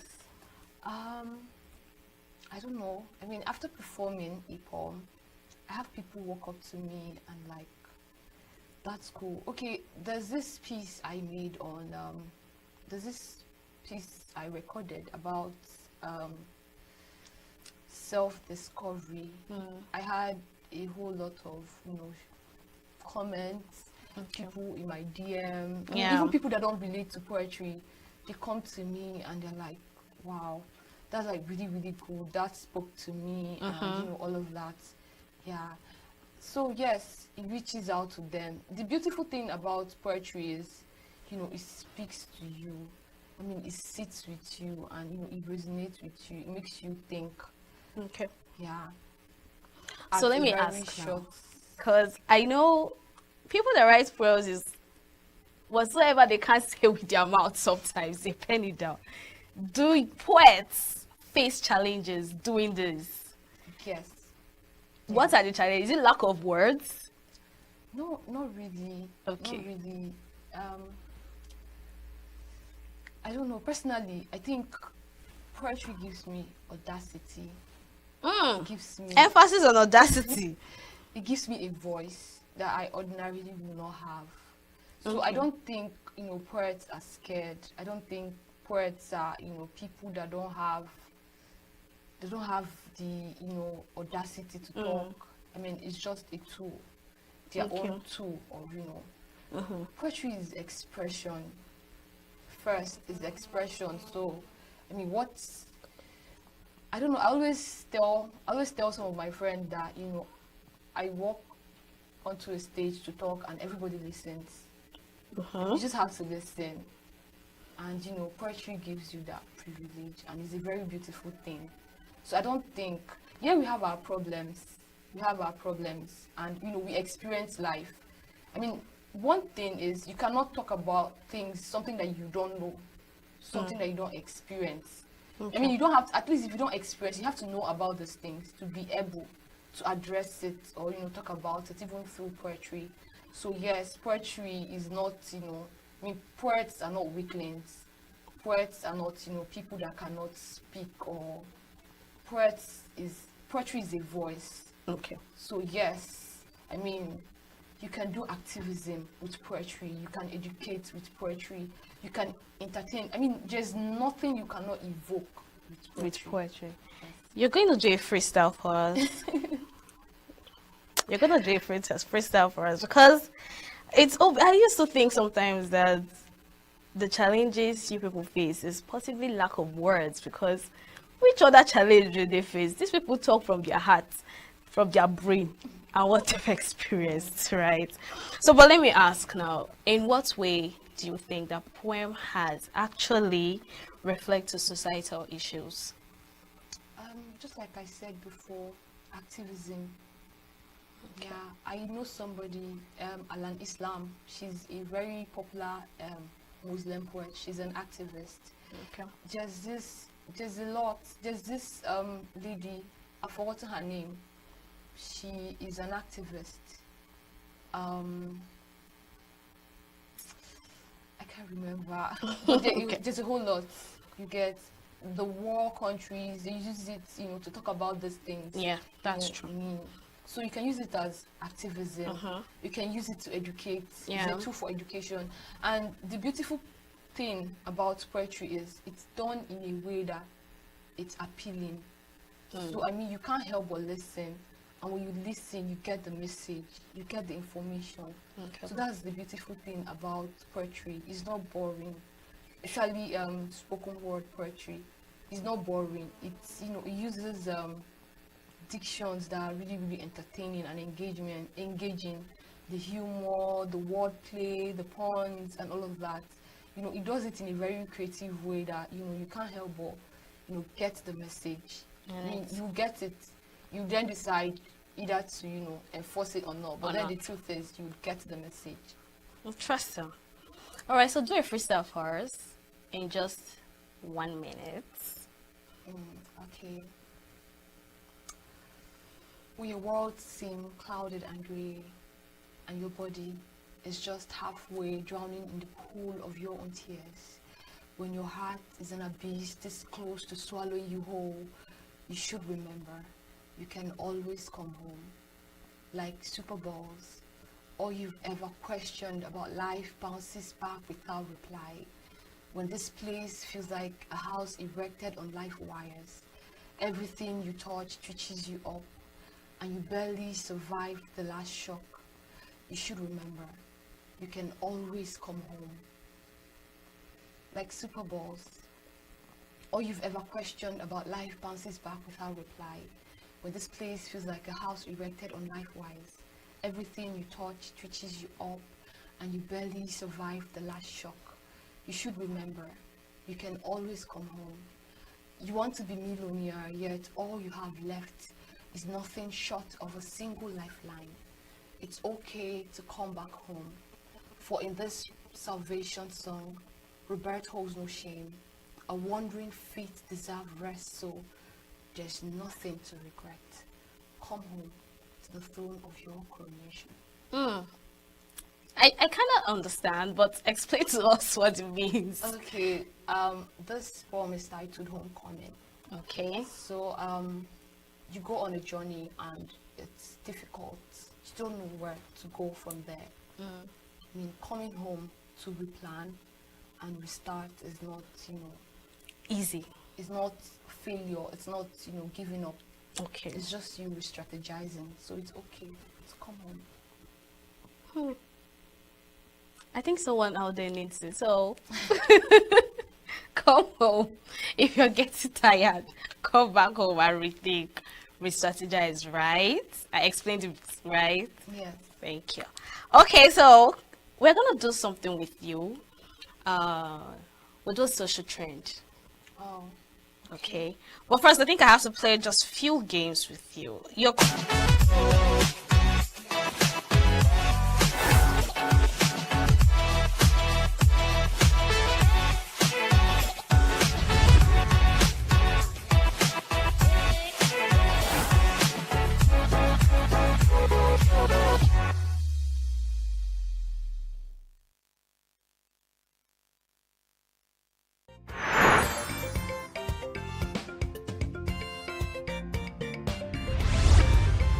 Signature TV, news in your pocket.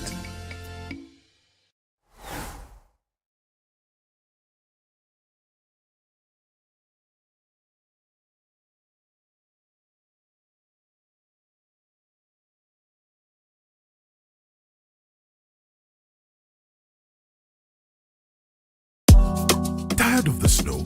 Tired of the bad TV signals? Nigeria has gone digital.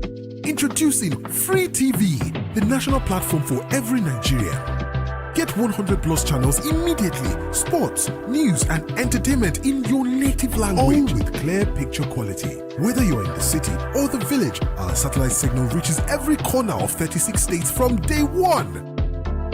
No monthly subscription, just a compatible decoder and you are set. It's a national asset built for you. Take the show on the road, download the Free TV app and stream your favorite channels anywhere.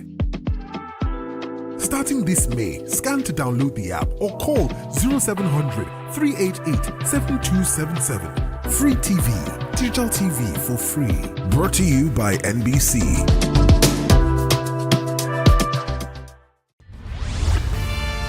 We are local. International communities observing the Why the main market is in chaos. People are... We are national. Those in support of this motion as amended say aye. Aye.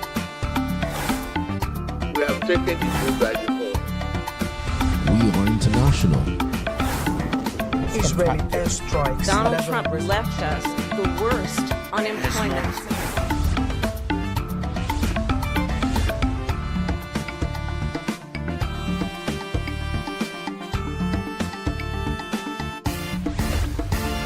Signature TV, news in your pocket.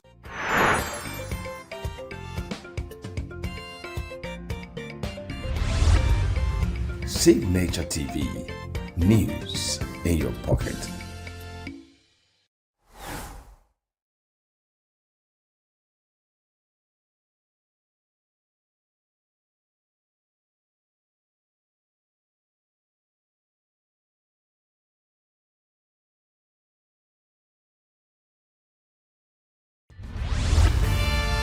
We are local. International communities observing Why the main market is in chaos. People are... We are national. Those in support of this motion as amended say aye. Aye. We have taken the vote by default. We are international.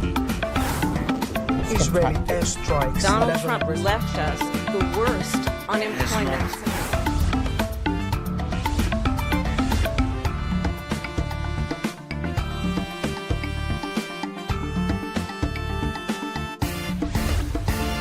Signature TV, news in your pocket. You don't tire for this picture. Oh yeah, make you follow Unorodo. Nigeria don't go digital with Free TV. Over 100 channels they wait you. Sport, news, and better entertainment for your own language. No matter where you dey, whether for city or whether for village, the satellite signal they reach every corner of Nigeria from day one. No monthly payment again. Once you get Ogbonge free to air decoder, you don't win. This one, now our own national asset. Even from your phone, you feel watch out. Just download the Free TV app and carry your TV go anywhere you dey go.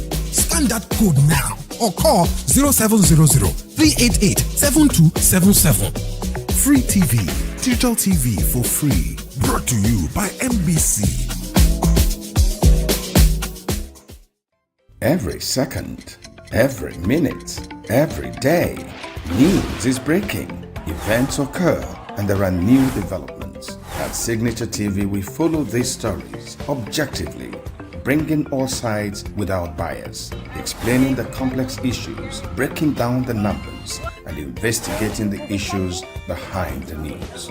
Anywhere and everywhere, near or far, wherever the news is, we will be there. Signature TV. News in your pocket.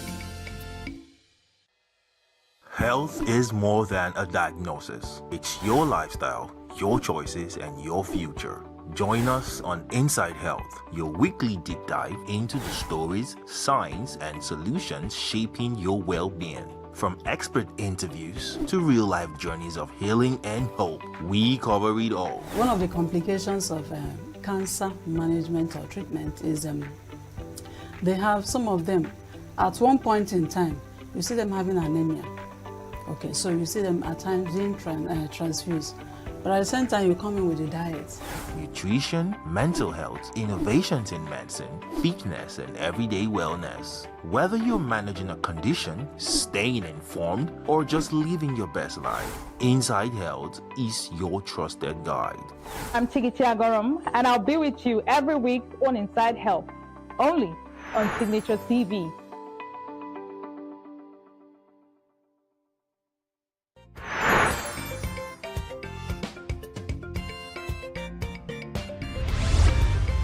Signature TV, news in your pocket.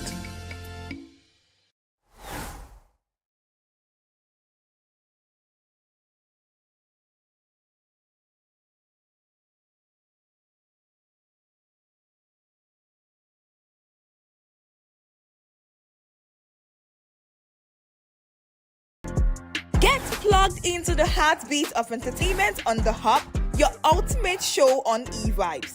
From trending stories and social media drama to top charting music, must-watch movies and exciting moments from the world of arts, we've got it all. Join us for unmissable conversations with your favorite entertainment personalities, plus fun segments every week. So I should try harder. So Okay, I don't know that one. outfit of the day. Oh, I don't do that. That's some Gen Z stuff. Oh, now you say it's a Gen Z stuff. It's everything you love about entertainment, served fresh every week at 1 p.m. with weekend repeats just in case you missed it. The Hub's on eVibes, where the vibes never stop. Only on Signature TV.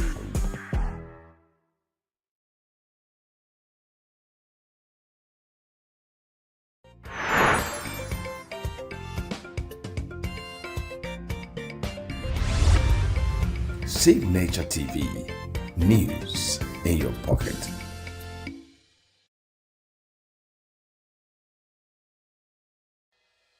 Health is more than a diagnosis. It's your lifestyle, your choices, and your future.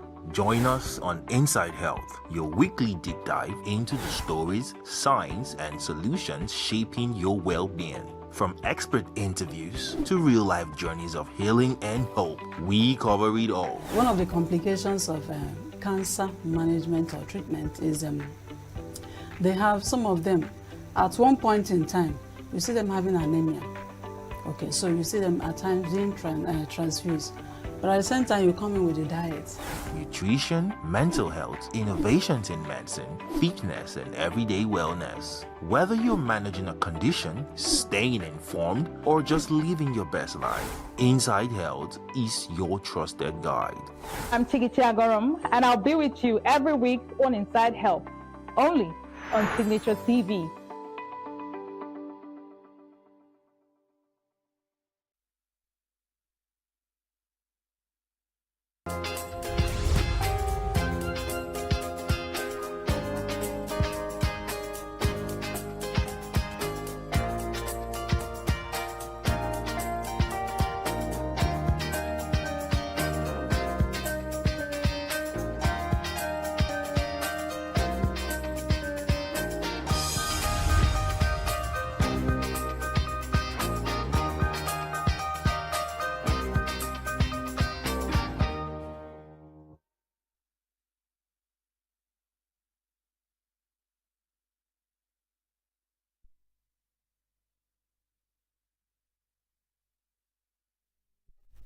Well, life, they say, begins at 40.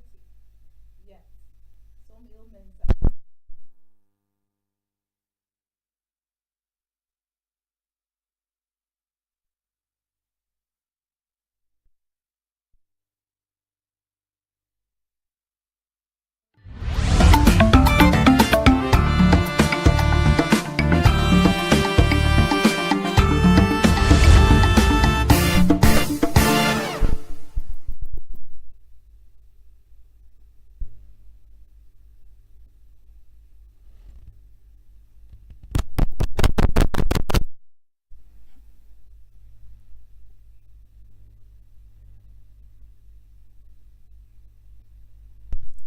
life, they say, starts at 40.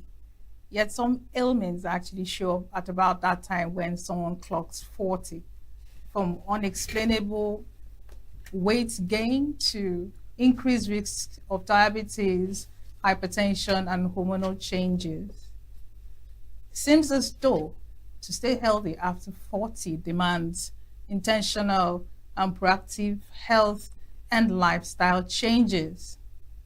Welcome to Inside Health on Signature TV, a show where we break down complex health issues into bite-sized information enough to help you take charge of your health and your welfare. I'm Chigi Tiagoram, and today on the show we are discussing staying healthy after 40. How you can outsmart diabetes, hormonal changes, and of course weight gain. We're going to be discussing all that pertains to ailments that affect persons 40 and over. Well, I invite you to be a part of this conversation, so you can go online at Signature TV Official on YouTube, on Facebook, and of course on Instagram. Like, comment, share. We want to hear from you. We are also live 247 on SLTV channel 265, and you can download Signature TV app from Google Play Store so you can get notifications each time a new program drops. Don't go anywhere, New Day. I beg your pardon, don't go anywhere. Inside Health continues right after this break. Do stay with us. Every second, every minute, every day, news is breaking, events occur, and there are new developments. At Signature TV, we follow these stories objectively, bringing all sides without bias, explaining the complex issues, breaking down the numbers, and investigating the issues behind the news. Anywhere and everywhere, near or far, wherever the news is, we will be there. Signature TV. News in your pocket.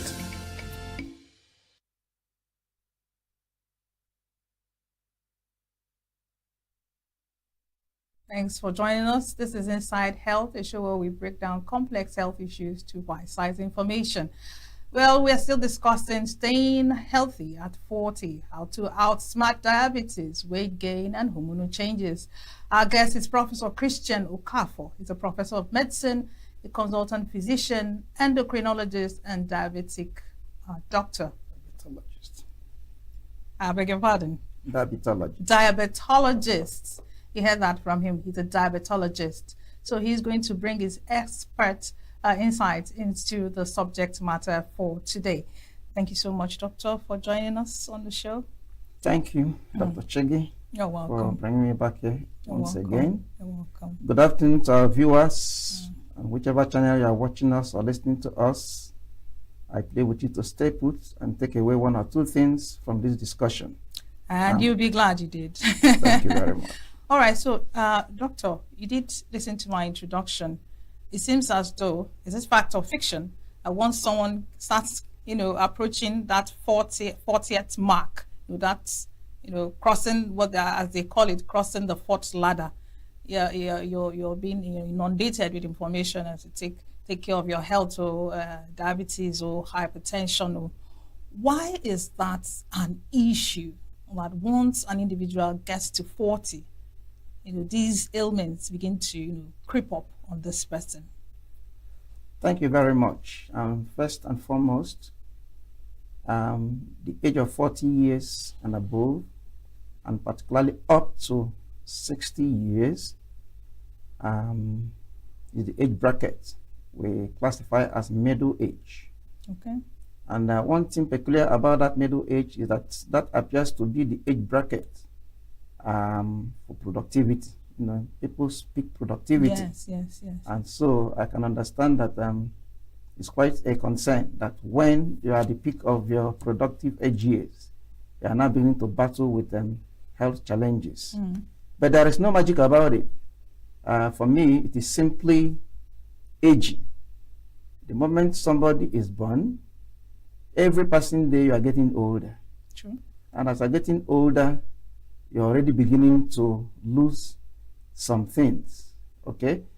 So as you get older, you get to a point when a number of cells, tissues would have been started depreciating. Okay, so it's just a natural process. Let me put it that way. Nobody stays here on this earth forever. And it is God's own design that you start off somewhere, get to a peak, and then you begin to diminish. So that is one. And of course, as that goes on, there are a number of changes in the body. And today, well, we're going to be looking at the hormones, maybe what happens to them and the roles they play in some of these diseases. Okay, interestingly, I wanted to find out, is it the same thing for the women as it is for the men? You know, the hormonal changes, the weight gain, because you notice that even when you're probably not eating as much, you're adding weight, especially around the belly area, you're just packing on weight. Now, is this the same change in the women? Do we see the same changes in both genders, or some is different for, you know, both? Okay. Again, the difference between a man and a woman, of course, is genetically determined. And that genetic predisposition or determination also drives the hormones that may be elaborated in higher amounts in the different genders. And that is particularly when you talk about the sex hormones. So what makes a man is the androgens. What makes a woman are the estrogens. So in men, you have more of the androgens. That is driven by your genetic determination. In women, because of their reproductive roles, you have more of estrogens, again, driven by their genetic build-up. Okay? But outside that, for most other hormones, other glands, they are the same thing. They go through the same course. And you know that the endocrine system drives the metabolic processes of the body, and you have glands all over, from the brain to the neck, to the abdomen, to the heart, to the kidneys. All these are organs that can elaborate endocrine hormones. And these hormones have roles to play in the body's metabolism. So the major difference is in the sex hormones. And that difference is simply that by the time the women begin to get to 40 and above, they begin to approach what you call the menopause. That tends to mark a kind of the cessation or the end down of their reproductive capacity. So at that age, even though the age of menopause for many people comes to about 47, 45, down to some may cross 50 and otherwise, but simply that happens that at that point, the estrogen levels begin to go down. For men, yes, the androgens may also begin to go down, but maybe not at the same rate as that of the estrogens. So for women, they now notice that significant change in their sex hormonal profiles. That is why they are women. And particularly within the childbearing age, 15 to 45, as we generally regard, these hormones, estrogens, they tend to confer some protection to the women. But the moment the hormonal levels begin to go down, then they lose that protection. And that is why you may find an increase in cardiovascular diseases in women once they begin to approach menopause. Okay. So what I'm able to pick out is the fact that hormones play a very major role in the metabolism of, you know, the human being, both in the males and in the females. Now, someone approaching 40, are there some lifestyle choices they should make to ensure that the hormone does not drain drastically? Because you see some people, they age faster than others. You could place two 50-year-olds side by side, and one looks 40, and the other one actually looks 60 or 70. What is happening there? What's playing out? Is it a hormonal thing or is it a lifestyle thing? Okay. I think I would say both of them are playing out. Okay. We are all different creatures from God. Okay. But then, given that, the way we run our bodies, that is where our environment and the things we do would also come in. And I think it's a simple analogy. Let me just use a situation whereby you produce let me say, brake pads used by vehicles. Of course, the more you apply your brakes, the faster your pad wears. Okay. Now, somebody who buys the same vehicle with you, the same day, the same time, and moves his vehicle once in a month, may not change his brake pad for upwards of 1 year and above. But if you run that vehicle every day, 5-6 hours, definitely, I'm sure that in about 3 months, your pads would have worn out, and you're required to change them. So that way, the way we drive our bodies also plays a role. That's why you may have two individuals at the same age, and one looks younger, one looks older. And behind that scene also, the metabolic processes are also implicated. Okay, so that is how it goes. We may not want to go to molecular levels for ease of understanding. So I'm trying to make it as simple as possible. And I actually appreciate the analogy of the brake pad, how it works, illustration. But what's coming to my mind is actually, are you trying to uphold sedentary, lifestyle? Because one drives the car once in a week, probably the other one drives the car multiple times. Are you in any way trying to maybe? No, that's not where I'm going to. Okay. But moving that way, because since we're maybe using diabetes as a case reference, okay, we will be talking about risk factors. Risk factors, and so if I go back to that illustration, and I want to apply it in this scenario, I will now want to say that the frequency and the intensity of usage of brake pads has a lot to determine or to do with their lifespan. That simply means the more you use this, the more it will likely wear out. The less you use the other one, the more it will last longer. It's a simple analogy. So when you come to health, we talk about risk factors a lot, especially in field of cardiometabolic medicine. And these risk factors are nothing but things that predisposes you to a higher chance of developing these disorders. Ordinarily, these disorders are usually disorders that you find commonly in the middle age and the elderly people. Okay, so there are a number of things that when one begins to see, if you are well informed, then you need to begin to watch certain things. And these risk factors that are common to diabetes, hypertension, obesity, or weight gain, and all whatnot. Okay, now some of these risk factors, some of them you can modify, you can change, you can control. There are some you cannot control. For instance, age is a risk factor. Okay, some diseases are common in some ages, and so on and so forth. But for cardiometabolic disorders, they tend to be commoner as we get older.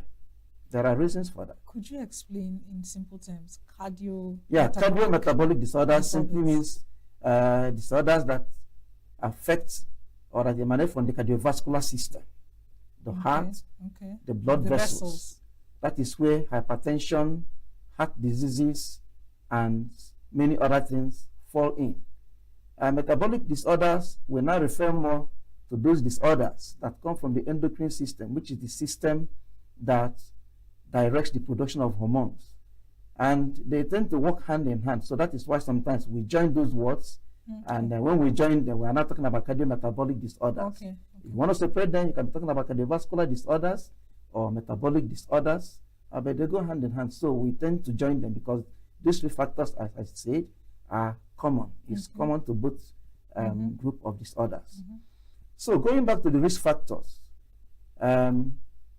age is a risk factor. You cannot change it. You can't change your age. Even if you, no matter how many times you doctor it on paper, you are getting older day by day. Okay? So that is a non-modifiable risk factor. Gender is also another non-modifiable risk factor. I can't change my being made a man. You can't change your being made a woman. Forget about the plastic and the cosmetic surgeries that people are doing these days, and that has brought us into transgender and all whatnot. Yeah, you are changing just what is on the surface. You're not changing the DNA. You are not changing the DNA. So you are still what you are. And that is why those people eventually, they will run a lot of risks, okay? Then things like hypertension, obesity, abnormal cholesterol profiles, you're being able to either exercise or not exercise, what you eat. All these are also risk factors, and we call them modifiable risk factors. Simply meaning that you can take control of them, okay? If you don't take control of them, then they will make you develop these disorders faster than somebody who has taken control of them. So that is the two groups of risk factors we have. Also, on the other non-modifiable part, to some extent, our personality build also comes in. And that brings us to talk about type A and type B personalities. You know, people that are on the anxious side of life, let me put it that way, perfectionists. They are very meticulous. They are a very tiny thing, you know, they want to get it right. There are some other people, you know, even if this house is on fire, you might get them sleeping and it's like nothing is happening. So these are the two extremes. Yes, these are the two broad groups of personalities. And again, with these personalities also comes the way your hormones also run. Now, why the type A personality, that's those people that are very meticulous, anxious, why they may be more prone to cardiometabolic disorders is because some of the hormones that drive these metabolisms are elaborated more in them. Okay, something like cortisol, for instance. Cortisol is the hormone that is produced by the adrenal gland, one of the glands in the abdomen. Okay, but when it's elaborated in high amounts, it has a myriad of effects on the body. Cortisol is the one known as stress hormone. Stress hormone is one of the stress hormones. There are many other stress hormones, but that is one of the major stress hormones. So, for such people, they might have higher amounts of cortisol. Cortisol can make you to get hypertension, can make you to gain weight, it can make you to develop diabetes, and so on and so forth. So you see that such personalities, for instance, may now be prone more to hypertension, diabetes, obesity, weight gain, and all whatnot. That is how personality build up tends to link up with cardiometabolic disorders. Okay, so that is just on the part of non-modifiable risk factors. Then we've talked about, or we've listed some of the modifiable risk factors. Okay, now talking about staying healthy when you get to 40 years and above, that will bring us to talk more about those modifiable risk factors. How do we manage them? Exactly, and this actually flows into what I had in mind to ask next. I really appreciate the way you talked about cortisol, that it actually predisposes an individual to diabetes, weight gain. And how can someone know, okay, this indicator is on the increase for me, and what do I do to curb it so that it doesn't, go into full-blown diabetes or things like that? Because I have a friend rather that was gaining weight, unexplainable weight, and after some conversation, she said it was a cortisol issue. So how can someone know that? Okay, so this stress hormone is high, or is it when the person is stressed? Is that a way of measuring it? So how does it play out? So someone can actually say, okay, at this point I need to relax, or I need to do this so that my cortisol level can come down. Well, that is part of the essence of this program. Ordinarily, if you're not a medical personnel, you may not know all this. But listening to us and picking out some of these features, a time comes when you might have to, ask yourself one or two questions. But to get it right, you will need the assistance of a medical personnel. Because for cortisol, for instance, it's only when you measure it, the amount in the blood, that you can now say objectively that it is high. So there are no signs you feel in your body and... Yeah, those signs are some of the things we're talking about already. Okay. But when you begin to consider it as the cause of that problem, okay, there are still other things that you need to consider. Okay, I have said before that cortisol naturally is a hormone that has been placed within the human body to assist the body respond to stress. It has its own physiological functions. Some of these things begins to come when the level begins to go up. And it's not only stress that can cause a spike, elevation in the level. There are other disease entities domicile to that adrenal gland or the pituitary that can elaborate cortisol in excess. That is a different kettle of fish, let me put it that way. But when you talk about hypercortisolism, it's a disease, it's a disorder. For instance, that's a disease that we call Cushing's syndrome or Cushing's disease. Okay, that is a situation where you have a tumor for Cushing's disease, okay, in the brain, elaborating excess cortisol. Now, by the time you begin to pick some of these abnormal features, you are beginning to gain weight unduly. You are beginning to get tired more easily, your hairs are turning out, and you begin to put on this abdominal fat. Once it's to you, it is unusual, then you go for a check. Good. The physician or the doctor, after you've narrated your story, will be the one to tell you, this is what I'm suspecting. Okay, outside that, there are so many other, even some drugs that people abuse can also do that. And let me just say it right away. Steroids is a class of drugs that people abuse a lot because they have a myriad of effects, good effects. And some people, because of those good effects, they begin to abuse it. People that have arthritis, in particular, especially in the villages. And for people that have worked around health personnel, they've known that this drug, there's a medicine and all whatnot, prednisolone and all whatnot, because they know that these things can have anti-inflammatory effects. And when you now go to this mix-me syndrome kind of thing, chemists, they add that drug for people. And so when you take it for over a long time, definitely the level is going to go up. And that is why for such people, after a long time, they might begin to know that they're gaining weight, they begin to note some stretch marks that are unusual and all whatnot. Well, in the hands of an experienced person, once the person picks all those things, the person knows that there's something wrong with your cortisol metabolism, and then the search now begins. Okay? So this issue of drug abuse, people have to be very, very careful. We have lost a doctor from that. There's time will not permit us to go because we'll be veering off our discussion. I understand. So for a woman who is approaching 40 or who is in her 40s and preparing for menopause, how can she seamlessly or easily transit into menopause without having to go through all the issues with hot flashes, all the hormonal things that, come with it? How can she, by maybe her lifestyle choices, diet, how can she actually transit seamlessly? For menopause, it's a natural process. You can't run away from it if you're a woman. So I think the best approach to it is prepare your mind and accept it. It's this issue of not my portion syndrome. Just how can someone say it's not? It's not. And some people do that. So they don't want to go into menopause? Until you soon encounter people, everything negative is not my portion. Well, coming from a clergy man, not my portion. Well, we're not very enough. I'm a bit surprised because it's a religious saying. Yes, it's a religious saying, but that is for people who don't want to face reality. You must, part of your being an adult is that a time comes when you face reality. Call a spade a spade. And the earlier you do that, the better for you.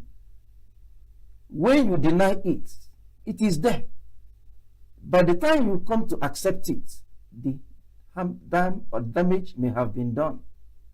So you're not chasing from behind.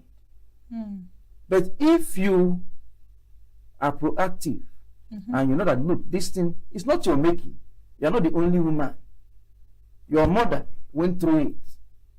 And perhaps maybe she lived up to 8. She didn't die because of menopause. So a natural process is a natural process.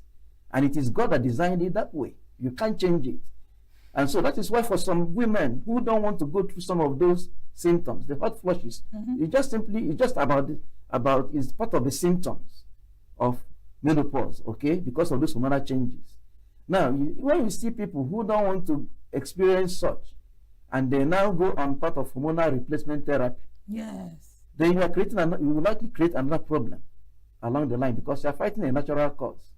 If you go to build a house on a flood, on a waterway, maybe in dry season, when the rains come, whether you like it or not, the water will find its channel through that house, and that house will likely be uprooted if it's a very strong flood. So we must appreciate natural things and then know the good parts of them and the bad parts of them. Now, the bad parts of them are the areas that we should begin on time to begin to ask questions. What do we do? Okay? So that is where the risk factors again comes in. Now, I've said you can't change your age, you can't change your gender. Yes. But let me go to the area that is very common. The area of weight gain, yes, exercise, and what we eat. Now, weight gain primarily is simply a product of the equation of how much calories you take in and how much calories you burn out.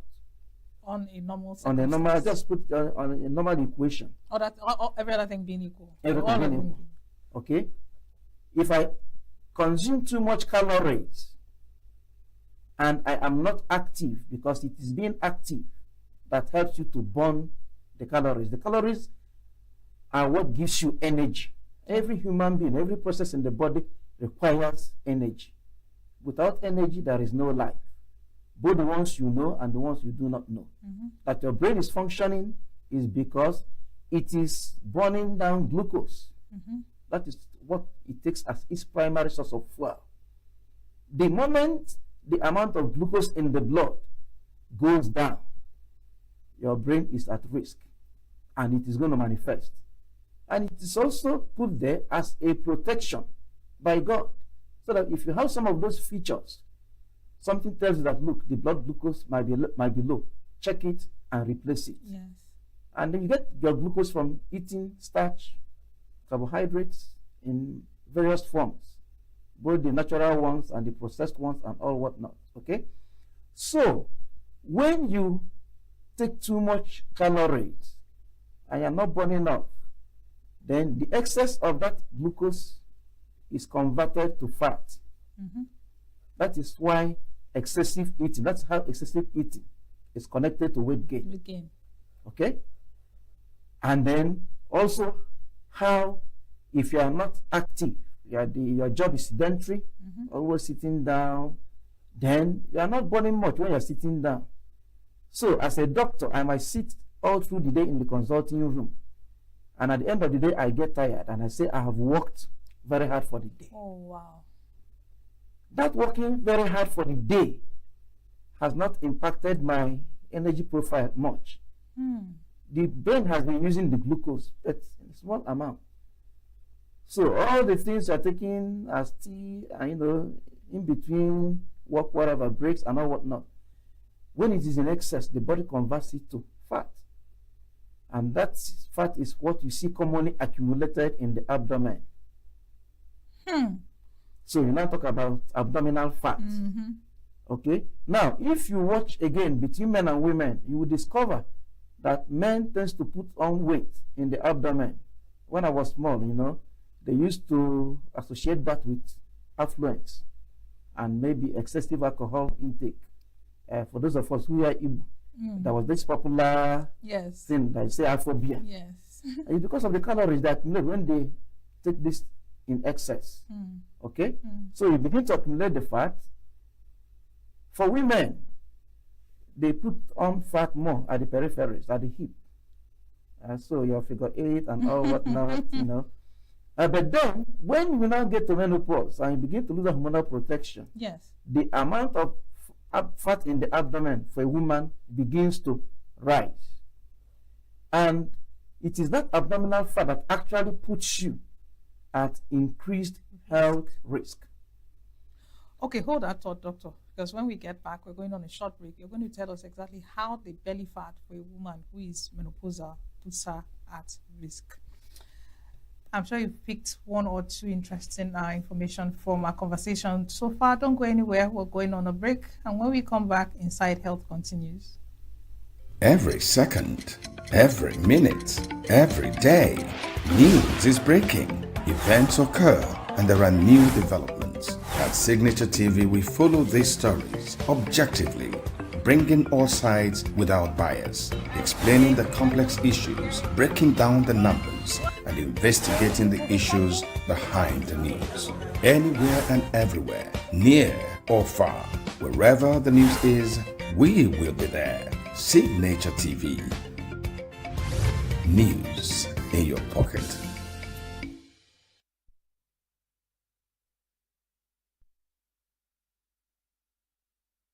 And our guest is still Dr. Christian Okafor, Professor Christian Okafor. So, Prof, before we went on the break, we were talking about women packing on fat or weight around the midsection, women who are menopausal, and it increases their risk of, these diseases, metabolic disorders. Can you tell us exactly how and why this happens? Okay, it's not only for women. Okay, so the bottom line is that the more fat you accumulate in the abdomen, whether you're a man or a woman, it puts you more at a health risk. And it simply borders on what we call insulin resistance. Okay, well, that is technical, but it simply means that insulin is the key hormone that regulates how your body utilizes glucose. Whether it's converting it to fat or whether it's pushing it to the energy production pathway, that hormone is key.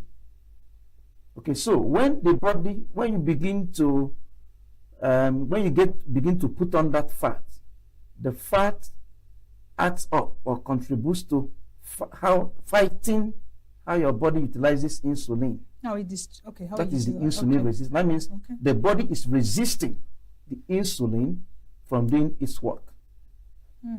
And it also has effect on the liver, because all these organs, the liver, the muscles, okay, they all play a role in this insulin resistance. Of course, when you are active, the energy you are using physically is coming from the muscles. Okay, that gives you that energy to run, to do so many things physical. Okay, so when this begins to happen, this fat is not just in the abdomen, it is there, but it's also around the other tissues, but it's more in the abdomen. Okay, so it fights how your body allows the insulin to function. And once that starts, so many things might begin to happen. Your blood sugar begins to creep up, because remember, insulin is what pushes down the sugar from when it goes up, because each time you eat, it must go up. But the insulin, a mechanism from insulin to bring it down. Yeah, that one is technical. Okay. It is the pancreas. Okay. Just know that the body releases the insulin, and there's a sensor in it. So as your sugar is going up, the body is sensing the height of the sugar, and it's releasing insulin in that proportionate amount to bring it down, so that the sugar doesn't go too low. Okay, so when you begin to fight insulin bringing down the sugar, naturally what happens? The sugar level begins to creep up.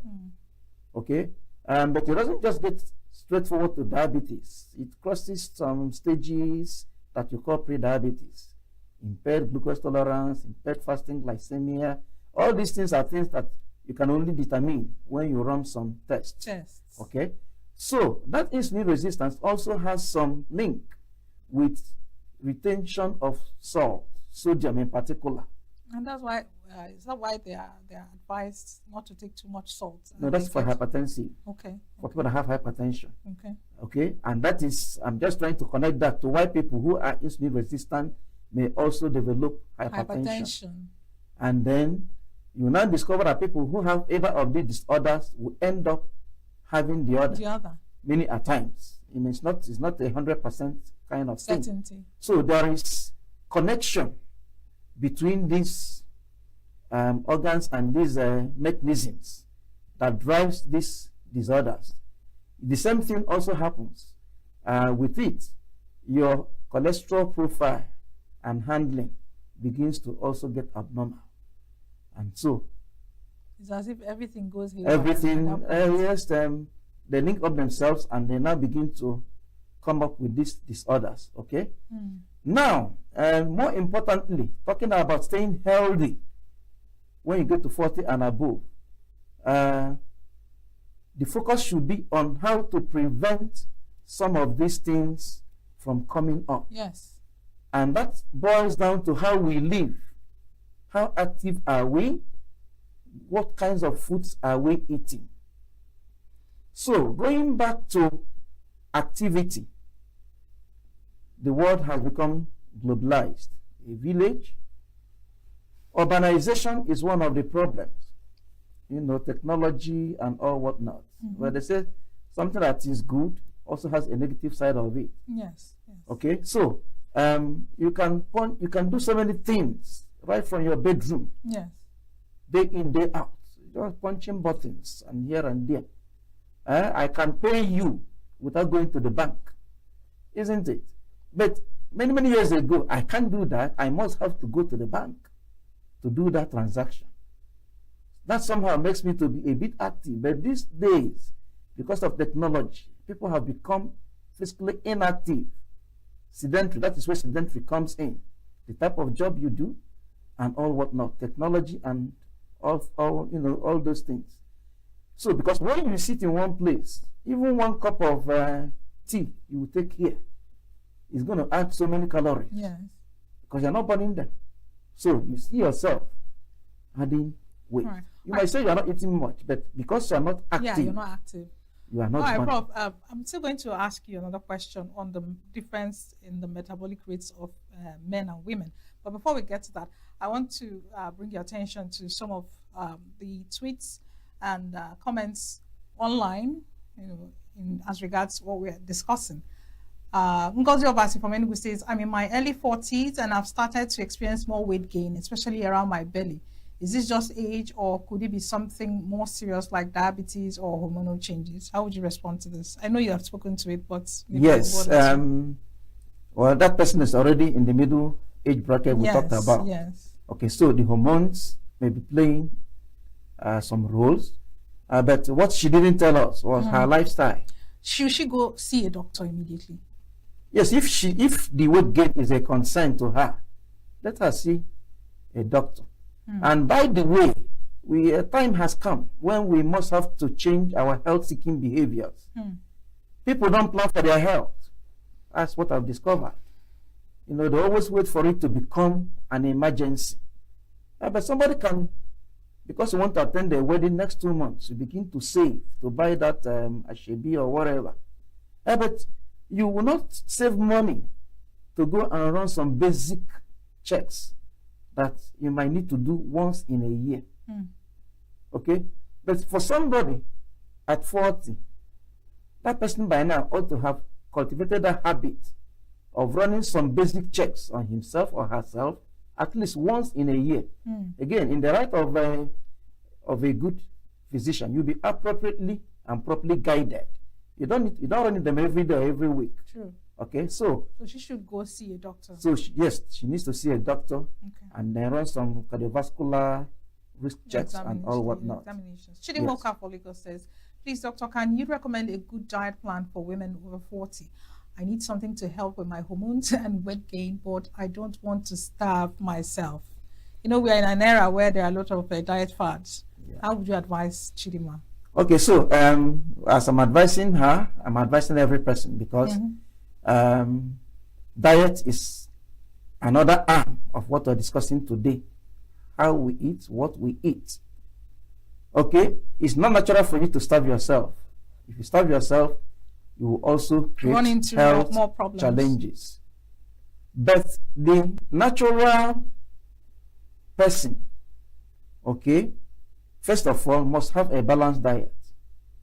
And a balanced diet is nothing but a food that contains all the food classes: carbohydrates, protein, fats, oil, water, vitamins, okay? But in right proportions, okay? As I said, it's the carbohydrate that gives you the energy. And you are designed in a way that if you are actually active, 70% of your dietary content should come from carbohydrates, because that is what gives you the energy to sustain whatever you are doing. The proteins are there for maintaining the body, the tissues, the cells, growth, replacement, and so on and so forth. The fats are also there doing their own work as naturally designed. Okay, so a normal, balanced, healthy feeding meal should contain carbohydrates to about 60 to 70%. Now, depending on what you do, the kind of work. If I'm a laborer, I expend more energy cutting the grass than you who is in the office. You may be walking up and down. So that man cutting grass will require more carbohydrates. You that is not expending as much as he is doing will require less. Okay? Okay, so does it mean that the metabolic rates of the two genders are different? Do men burn more calories than women? No, metabolic rate is physiological. What does that mean? What it means is that we are designed, we are made by God. Okay, what you call basal metabolism is just that rate at which your body functions. Okay. It's almost the same for every person. Okay, but then some activities that you do can now influence the rate. If I go back to the laborer, when he is cutting the grass, he requires more energy. So that naturally drives up the metabolic rate. The body is naturally responding to the demand placed upon it because of what the man is doing. Yes. So those processes that have been assigned to produce energy now goes on a faster rate to make sure that they supply the energy that the man needs. When you are sedentary, when you are sitting down, you are not burning up much. So again, physiologically, the body tunes itself and it goes down. Okay? Some diseases can also influence your metabolic rate.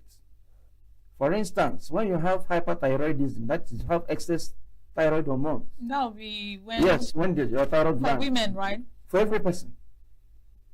It may be commoner in women, but again, it's still common in men. And you still see it in men.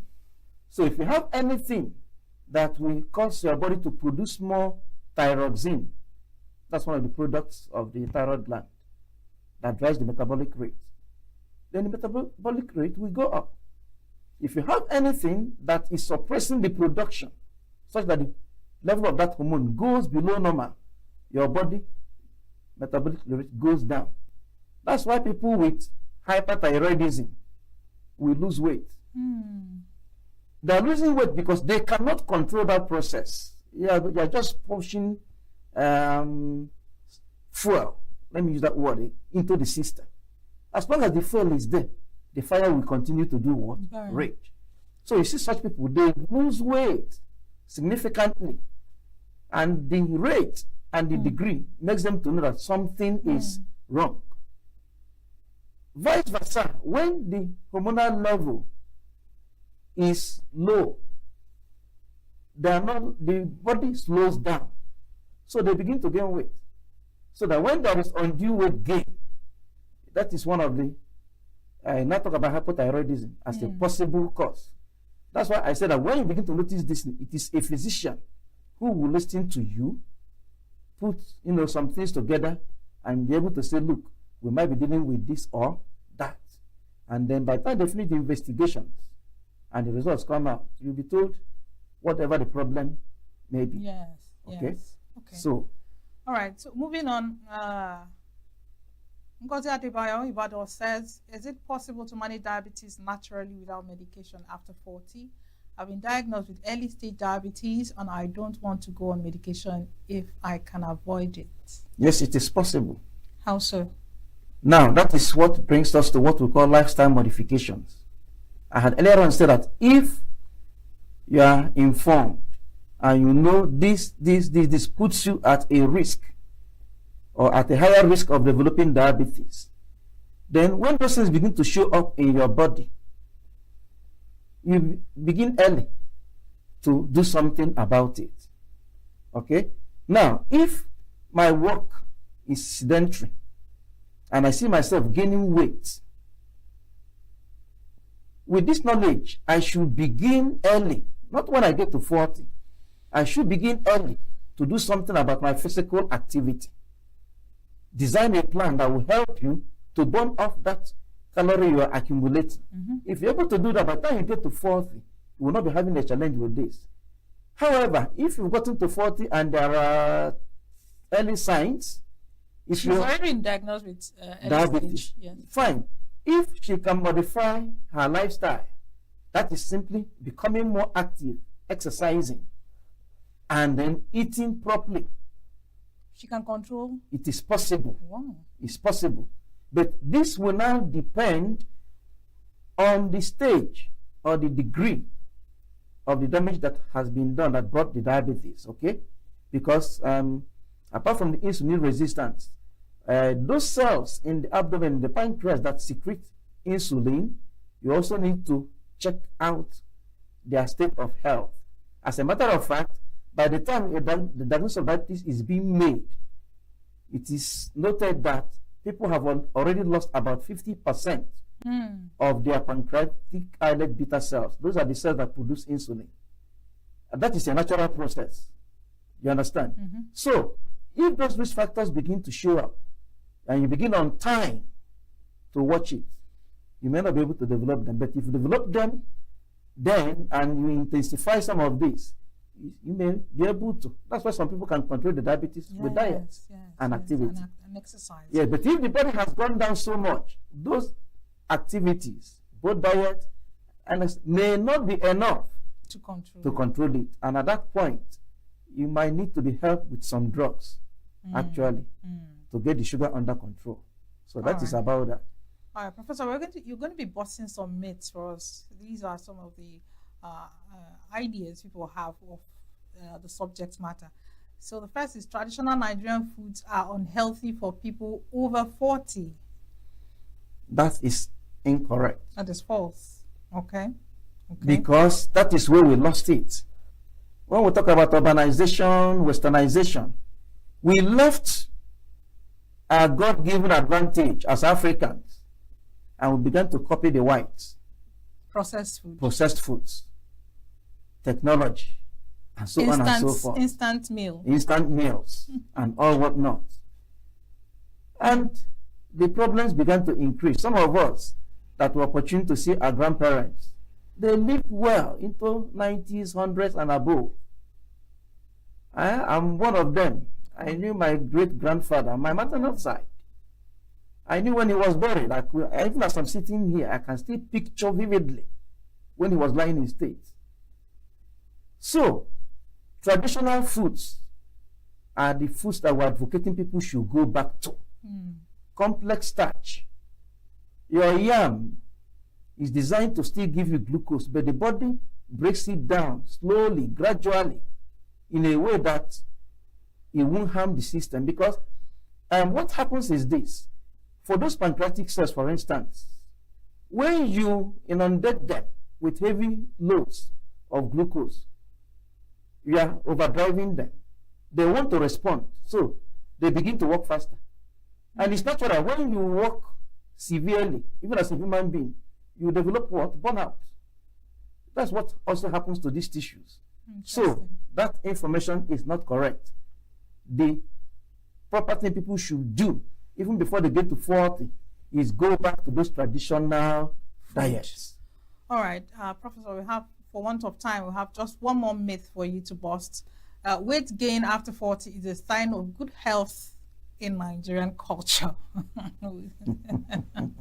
Again, that is incorrect. I did say before, maybe in those days when people were in the dark, they saw it as You know, there's a culture in Calabar where they put women that are about to yes, marry. those in Calabar, even in the food north, chambers, yes, the fattening rooms. Fattening rooms, yes. People have now come to discover that those practices were unhealthy. Yes, people were doing it for, how do I put it, psychosocial reasons. They feel that when the woman is fat, maybe her capacity is doing well and all whatnot. If you go across the world, anything obesity is being talked against now. So anything that will make you to accumulate unnecessary weight or fat in particular should be avoided. Obesity is not only linked to diabetes and hypertension, so many other ailments, cancers, arthritis, name them. Myriads of disorders that have been linked with excess fat, which is obesity or undue weight gain. So anybody saying this doesn't mean well for that person. It is not a sign of good health. Okay? And simply put, scientifically, these are things that people can do. You can even measure it on your own. That's why if you go to a proper hospital, you see them sometimes they run a tape around your abdomen. They're just trying to measure your abdominal circumference. There's a standardized cutoff limits. Okay? And we are still using that of the Europeans. The BMI, body? No, BMI is different. Okay. BMI talks about general obesity. Okay. That one has some demerits because that one is a factor of your height and your weight. Okay. Now, if you have heavy bones, you might have a high BMI. Yes. That may not mean that you're obese. It doesn't translate yes. directly. But abdominal fat in particular, which is known to be what makes your abdominal get to increase, as I said, is metabolically unhealthy. It confers on you greater health risks. So that is why running a tape around your mid-abdomen, okay, well, not necessarily at the level of the umbilicus or the navel, yes. because some people may have pendulant whatever, yeah. Can tell you whether you're accumulating excess fat. And for men, according to IDF, they will tell you that anything 94 centimeters and above means that you have excess abdominal fat. For women, 80 centimeters and above. Okay. Okay, but we've tried to do 1 or 2 studies for Africans. And for both men and women, it's coming almost at about 81, 82, 83 centimeters. So if you do these things, and once you begin to go above them, then you should begin to watch it.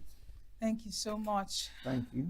We've been having this wonderful conversation with Professor Christian Okafor, a consultant physician and a diabetologist. I'm sure you picked a thing or two, but for want of time, we have to wrap it up at this juncture. Thank you so much, Professor, for coming and giving us your insights on the subject matter. Thank you, Chigi. All right, don't forget you can catch up on this particular episode by going online at Signature TV Official on YouTube, on Facebook. Like, comment, share, let us know your thoughts on this particular topic. Don't forget you can also download Signature TV app from Google Play Store so you get notifications each time a new episode drops. Still Chigi Tiagorum, thank you for staying with us. Don't forget health is wealth and make sure you do take care of your health. For now, bye-bye. Till the next time we'll meet.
Bright and early as the day breaks, as the newspaper headlines trail the stories that shape the day. We at Signature TV trail the headlines that trail the day. We interrogate the headlines. We analyze the stories that make the headlines. WAEC is overrated, and they even overrated themselves and went into CBT. They are insensitive of some Nigerian children who have never had what they call CBT. With passion and emotion, we drive the conversation to change the narrative. Let nobody be deceived by Nigerian high level of performing in agriculture export. We are still where we are. Newspaper review on Signature TV every morning on Signature Morning, weekdays, and Signature New Day, weekends. Newspaper review on Signature TV. We do not just review the headlines, we make the headlines relevant to our daily lives.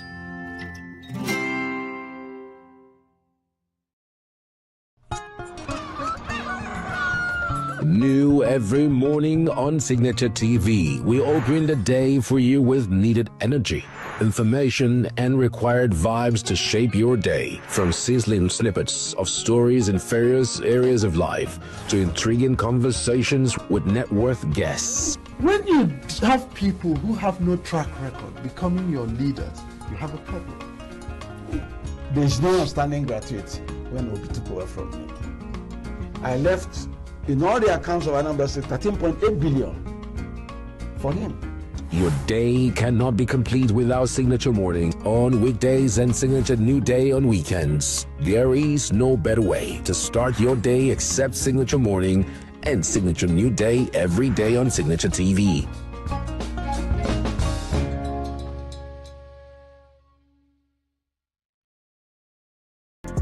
Get plugged into the heartbeat of entertainment on The Hub, your ultimate show on eVibes. From trending stories and social media drama to top charting music, must-watch movies and exciting moments from the world of arts, we've got it all. Join us for unmissable conversations with your favorite entertainment personalities, plus fun segments every week. I should try harder. So Okay, I don't know that one. outfit of the day. Oh, I don't do that. That's some Gen Z stuff. Oh, now you say it's a Gen Z stuff. It's everything you love about entertainment, served fresh every week at 1 p.m. with weekend repeats just in case you missed it. The Hub's on eVibes, where the vibes never stop. Only on Signature TV.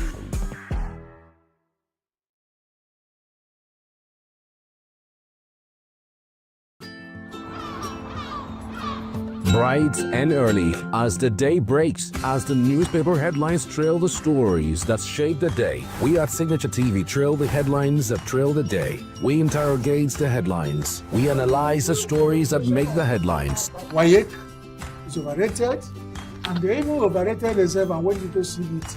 They are insensitive of some Nigerian children who have never had what they call CBT. With passion and emotion, we drive the conversation to change the narrative. Let nobody be deceived by Nigerian high level of performing in agriculture export.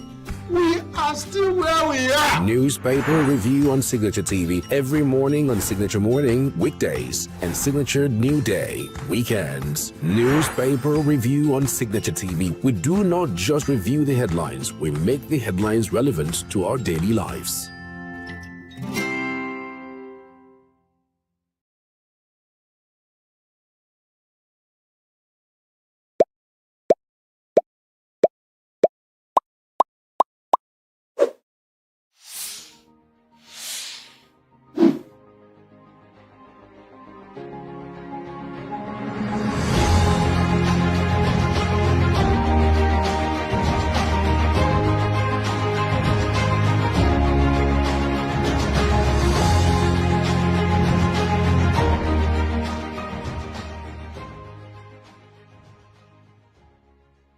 Ladies and gentlemen, welcome to Development Discourse, where we ideate for Africa's development. My name is Patrick Okibo, founding partner at Next Year.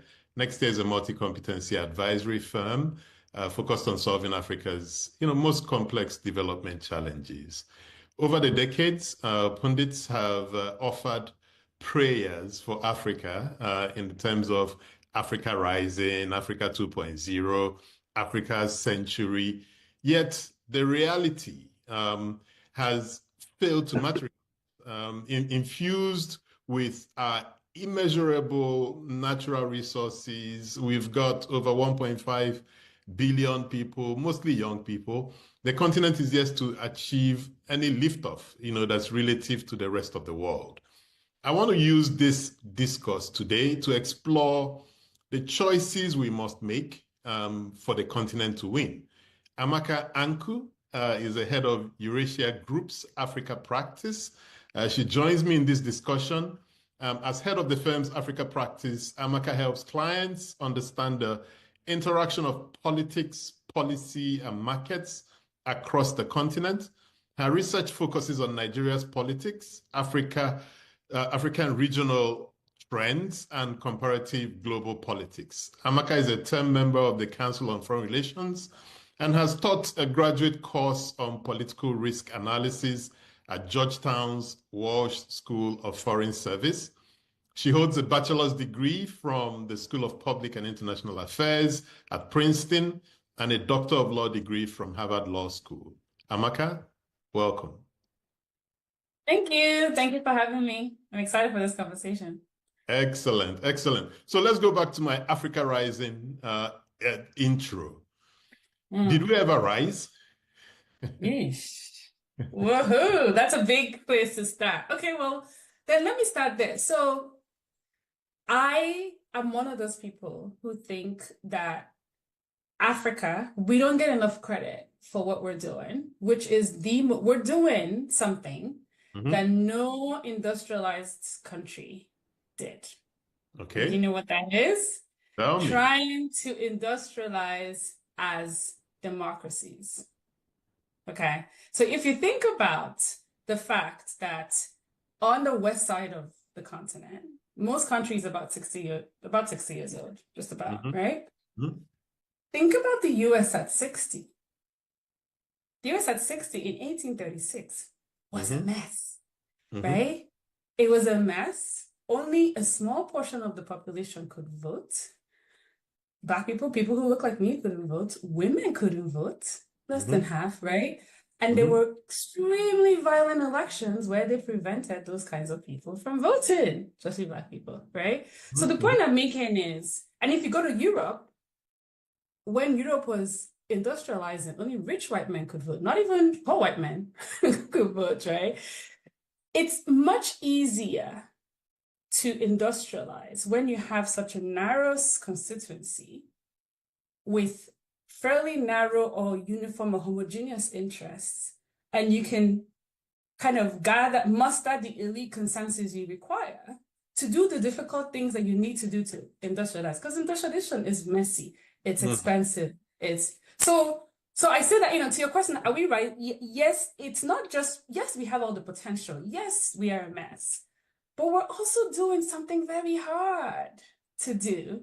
And it's true that Africa often gets defined by the outliers, the Burkina Fasos and the Mali. But if you look at where most Africans live, South Africa, Nigeria, Ghana, Kenya, there is no way any of those places are getting a coup. I think we've accepted that this is the path we're taking. We have to do this in part because we're so diverse. We don't trust, who are we going to trust in Nigeria to be the benign dictator, right? No, it's not going to work. Anyway, so yes. So the way I would answer that question is, yes, we still have a lot of challenges, but at least let's give ourselves this win. We're doing this thing of democracy, which is extremely hard, and we're trying to make it work. So in that way, yes, we have risen. So let's figure out the rest. Yeah. Okay, so let's explore the approach you've taken, right? If you looked at America at 60 or Europe at 60, that might be comparing apples and apples, right? Because so if you look at the world, the world's evolution up to maybe the 1300s or the 1500s, it was kind of slow. And then from the 1500s, it took off, right? So if you look at the world up to 1960. It took off. Yeah, exactly. It took off after World War II. Yeah. Okay. So if you look at the world up to like 1960, it was okay. And then by 1960, when we started getting our independence, we've learned a few things, so you can't compare Nigeria at 60 and America at 60 because there are mistakes the world has made that we should have learned from. And we should have made different choices. So maybe, yes, we're 60. Maybe we should be comparing Nigeria to America at 200. Yeah, but the point, Patrick, is not about comparison. The point is that industrialization requires political consensus. It requires an elite consensus. And we have to understand. We have to start from the premise of it is harder to achieve that in an incredibly diverse democratic society. Look at the Asian tigers. I'm not saying, it's not about the comparison. It's just a point that I made to make the point. It doesn't mean we still have to figure out how to industrialize as democracies. Okay. But I'm just saying, like, it's fair for us to, let's start from the premise of this is harder to do. Okay, now how do we still have to do it? It's harder to do. They had it easier and we have it harder, but at least we've won something, we've done something, we've achieved something that they didn't achieve in that area, which is everybody gets a vote, right? Okay. Okay, but now we have to actually make sure that it translates into economic prosperity, because otherwise, and I do worry about this, right? If we cannot show that democracy works to deliver public services, to deliver safety, to deliver, right, that's what we want in life, is safety and economic freedom, right? It will, people will give up on the idea that this is what we should. So I agree with you, right? Like it's not enough to just say we've done democracy. We still have to make it work. Okay, so I agree with you up to the point that democracy is messy and so on, but just clarify for the audience that you're not saying that democracy is not the way to go. So what you're saying is democracy is still the way to go, but it's difficult, right? It's difficult. And one of the things I say, absolutely. And I think that we've proven that we've accepted this as the way. I mean, there's still some people complain about it, and that's fair. And I think it's very fair to accept that it is hard to do and it's messy, because otherwise you're not acknowledging, you're not being kind of aware, right, of the problems. But I think that most people, I mean, we have to accept that this is the way that we have chosen to do it, and this is the way that we have to do it, right? And also I don't think it works. Like, this is the way that is most likely to work at this point in this moment and given the global environment, right? So I think it's a foregone conclusion, and we shouldn't waste our time debating whether this is the way or not. This is the way, and we have to figure out how to make it work. Okay, so now that we've cleared up everyone, what makes democracy messy, and how do we untangle it for Africa? So let me connect it to the problem that we're trying to solve, which is how do we achieve economic transformation, right? What makes it messy is that the things that you need to do to industrialize, to transform your societies, take a long time. Okay. And the one thing that politicians in democratic systems don't have is time, right? So if you look at a country like Nigeria, we have elections every 4 years. That means you have 2 years to get anything done. Exactly. After 2 years, it's election season again. What in 2 years, right? Yep. What are you going to get done in 2 years? What do you need to do in 2 years? Fix power, fix roads, right? So that's what makes it hard. Now, how do you get around that? And like, the way I think about this a lot, and I always say that you need to, I mean, doing things quickly is one way, right? Like, you get in, do the hard things immediately. It will be very painful. and people will protest.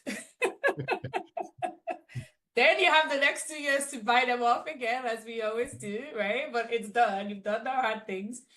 But I also think that you need to like build things into systems, right? So pass law, lock yourself into a path that works with the structure, right? So for example, you've passed a law like we did in Nigeria that basically removed fuel subsidies. So at some point it's illegal. At some point you can even sue. Somebody can even sue the government and say, well, PIB said market prices. Why are you not allowing the market prices? You know what I mean? And then the government can say, yeah, the law says this, unless the judges say. So, you know what I mean? So like, that's one of the ways to do it, is to figure out, lock yourself. But also, I think what's also very important, if we are being realistic, right? And myself as an analyst, as an African, is that you also have to find ways to make industrialization attractive for the elites. Because it costs money, and the elites are the people who are going to. The way that you industrialize is that the people who own capital in your society have to be willing to risk their capital, right? They have to be willing to invest money in hard things, in manufacturing plants, in, agricultural productivity, in a thing, because they believe that it will make them money.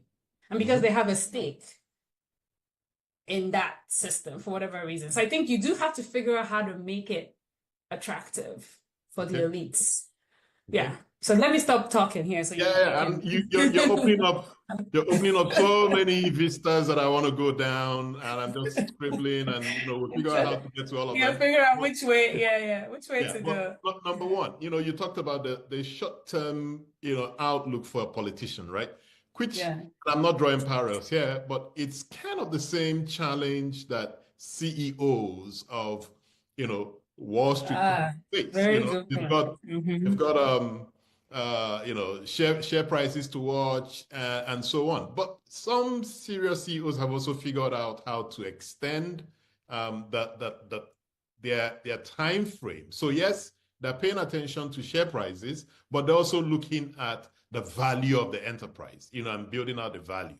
I don't know if we can draw some lessons from how this has happened. So if you go back to, say, Jonathan, for instance, he had proposed a single term for a Nigerian president, 6 years, and you're done. So if you know that you have only one term, 6 years, you don't get a second dip at this, is that the way to go? Should we be advocating that? What are the pros and the cons to that idea?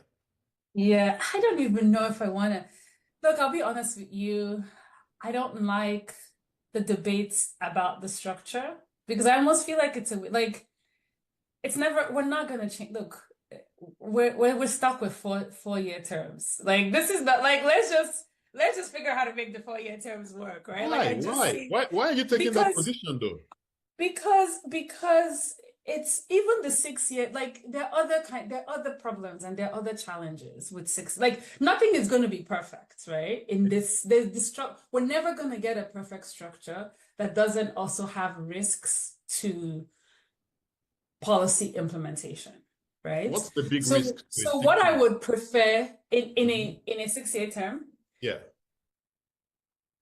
I mean, first of all, the amount of political energy that you would have to put in to change the constitution, to change the term, like, why? That's all time that we don't have, that's all time that we should be spending, and political capital that we should be spending doing the important things, which I can talk about. What are the important things we should be doing, right? Get that soon, yeah. 6-year term, I mean, on the, from one perspective, you could say that,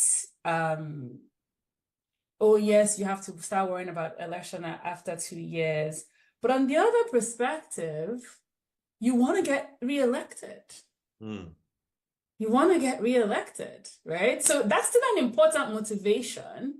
And it should be, if the environment is conducive, that should still be an important motivation to deliver, versus you're just going to be there for 6 years and you're gone. So just pack up as much as you want, steal as much as you want, and go. You know what I mean? Like, I'm just saying, like, there's also a risk, right? So that's why I prefer, I think, so for me, I think the biggest challenge for most African countries is to get the civil service right. Okay. And if you get the civil service right, it will mitigate the political problem of fleeting every 4 years or elections, right? Because if you have a strong civil service and backbench that is not politicized, then it doesn't matter who's at the top, they're getting the work done. They're doing strong regulation. They're doing, you know what I mean? They're doing, and the politicians at the top will be there to set broad direction, right? And that's something that I mean, especially in Nigeria, some countries have stronger civil services, not, perfect, but I think even Ghana has a stronger civil service, Kenya has a stronger civil service, certainly South Africa does. They still have some state capture. Algeria. Oh yeah, in North Africa for sure. And a part of the problem, and this kind of starts to go into like what are the concrete things we can do today? A part of the problem in Nigeria is money. Is that we don't pay people well enough to attract the kind of talent that we want, right? You don't see any young person who's like, what I really want to do when I grow up, the smartest kid in your class is to go work for government. People who say they want to go work for government, people who want to, go home at 3 p.m. and take the checks every day. Not to say they're very strong, good, hardworking people in government, but you know what I mean, right? Like it's not the prestigious thing that it used to be. Yeah. And we need to fix that. So what are these big, difficult things we need to do? You've talked about the civil service. Maybe we go through a list of what these are, and then we talk about what are the conditions, what are the elements that need to be in place for us to be able to do those big things. So I think the first most important thing that is a prerequisite to anything else, including fixing the civil service, is mobilizing more revenue. Okay. My favorite thing to talk about is you have to raise more revenue. And one of the positive effects of raising more revenue is that it also forces you to build a social contract with the people you're governing. And one of the things that we have in Nigeria as a, how do I say, a negative remnant from the military years is that there was a elite consensus under military rule, in my view, that said, military government, don't you dare tax us. And military government were like, don't you dare try to hold me accountable. I'll do whatever I want. And I won't ask for your money to do it. We'll invest in the oil, we'll take the oil out of the ground, we'll sell it, we'll take the money, we'll do whatever you want with it. And you do whatever you want with your money, right? That's our social contract. Yeah, exactly. Now that there's no oil money, now that the oil money is drying up, now we need a new social contract that says, you know what? If you guys want good roads and power and all these good things, well, somebody's got to pay for it. You have to pay for it, and we promise to deliver it. And if we don't deliver it, hold us accountable, kick us out of office, right? Which is part of why maybe this accountability matters. So for me, a lot of it starts with mobilizing revenue. But then you get to this chicken and egg problem, and Nigerians are like, well, why should I pay taxes? Because I'm not getting any money. Well, you're not going to get anything if you don't pay taxes. So we gotta start, all these countries you're running to, you pay taxes. So pay taxes and then hold the government accountable to use the taxes properly. Why are you starting from there? Why are you starting from because there's no money. Okay, so That's how it works every government in the world. Okay. You don't deliver services if you don't have money to deliver services. Can we start with fiscal responsibility? Can we start with, show us how well you're using what you already got. Yeah. Yeah. Then we will pay taxes. We can walk and. So my father used to tell me when I was young, we can walk and chew gum. It's not one or the other. It's not mutually exclusive. Pay taxes and hold. Even in a country where there's a trust deficit? Absolutely. But it's not, the point is, you cannot sit and say they should go and do what they don't have with the money they don't have, and then I'll pay taxes. Pay taxes and hold them responsible for using the money properly. Because that's how normal countries work. Normal countries work by collecting revenue and then delivering. Will there be, but we also have to be realistic about what we expect, okay? Will there be waste? Will there be inefficiency? There is no government in the world that is not wasteful and inefficient. It's by definition. You're not a Wall Street firm, right? And we can talk about what the differences are. That's why you cannot run a country the way you run your business, right? So I do think that we also have to be realistic about like this thing we do sometimes. You go through the budget and you find like, oh, they spend this much and oh, they spend this much. Okay, fine. Let's focus on the important areas of wastage that involve a lot of money.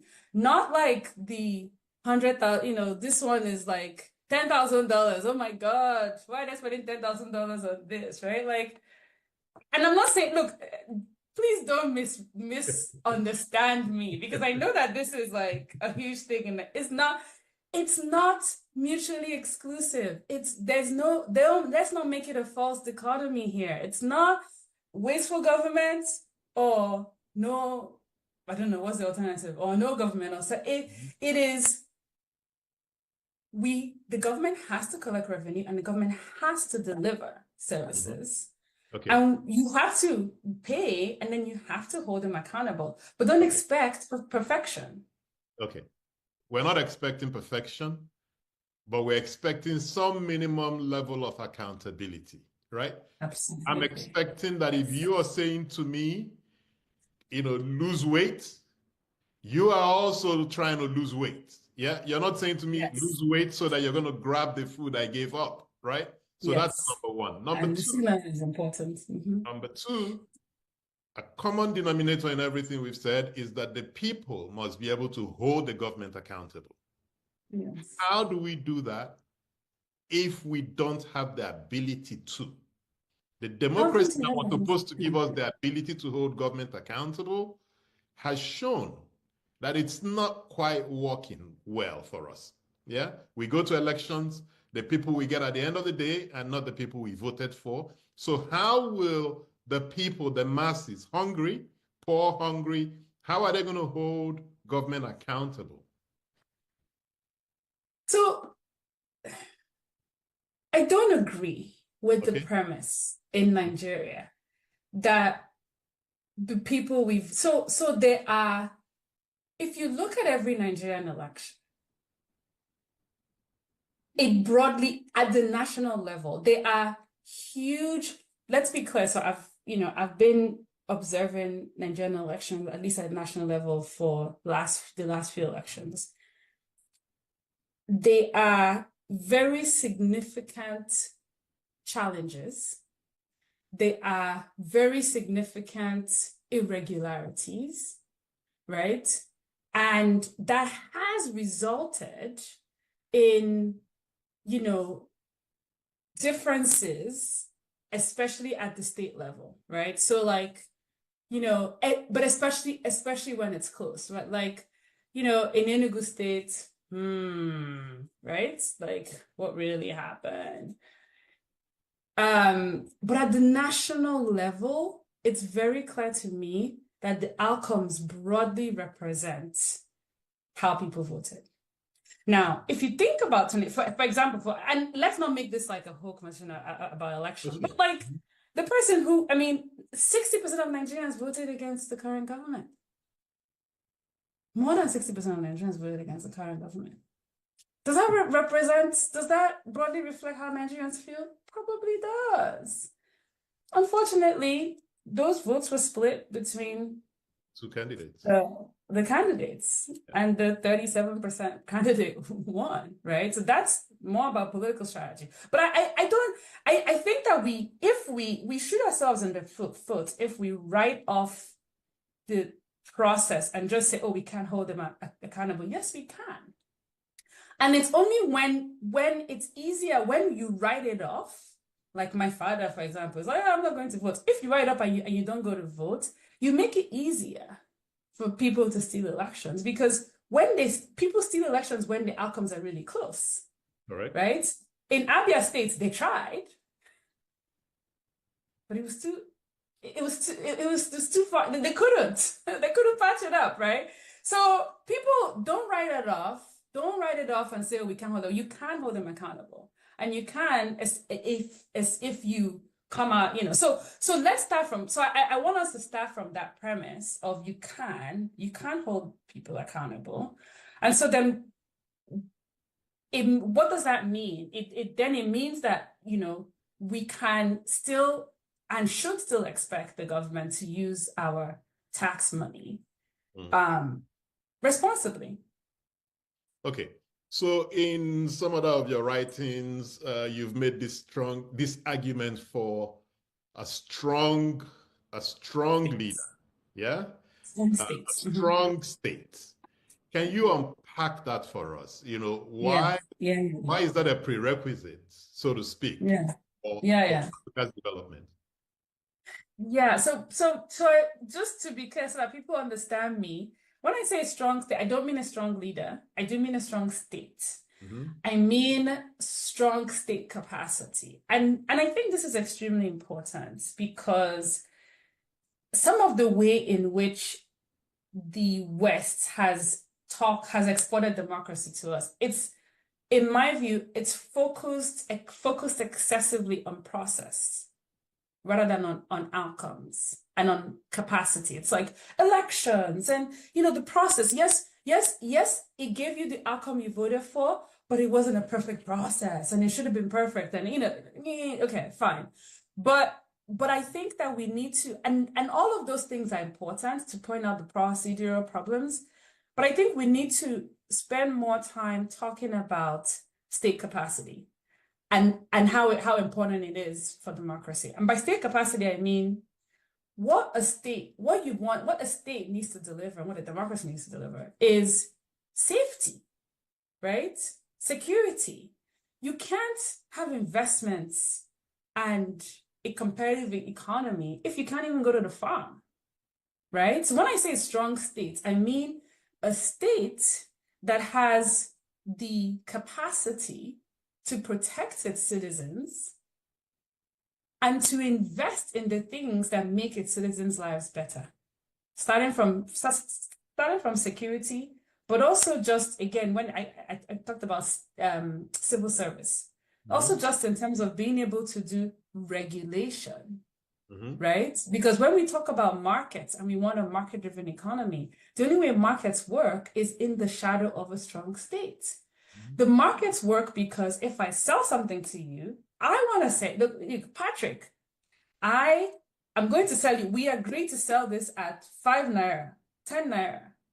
If you steal it from me and you don't pay me, how am I going to get my money back? I have to go to court. That's the state. I have to go to court. And the state has to be able to go and do the investigations and not tell me that they don't have money, there's no light, and I should pay for them to go and do investigation. Like, are you serious? This is not, so like the market, I'm not going to sell this thing to you. I'm not even going to trust that. So you get it, right? Like, I think that we need to focus more on that. And again, it comes down to taxes and revenue because because you have to pay those judges well. If you have to pay the police officers well. We can bitch about the police officers and all the stuff they're doing, but honestly, like if I were a police officer and I'm earning this crazy, not a thing that I can't even support my family on, I'll be on the streets harassing you for money too, because I'm Nigerian, I'm human like you, and I also want to feed my family, right? So and then we need to invest in intelligence, crime shouldn't be like, oh, it's happened. Now let's go find out who did it. We should be able to like actually invest in technology that can tell us what people are thinking and inspire them. You get, that's all about a strong state. That's what I mean. Sure. And so let me chase this one more time, and then we'll talk about industrialization. Liberal democracy is under attack globally.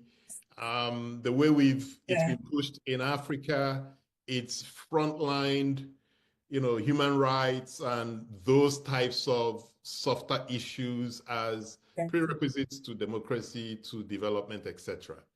Yeah. Do you believe that that's the path we must travel to achieve development? If not, what's the path you see, given our peculiarities as Africans?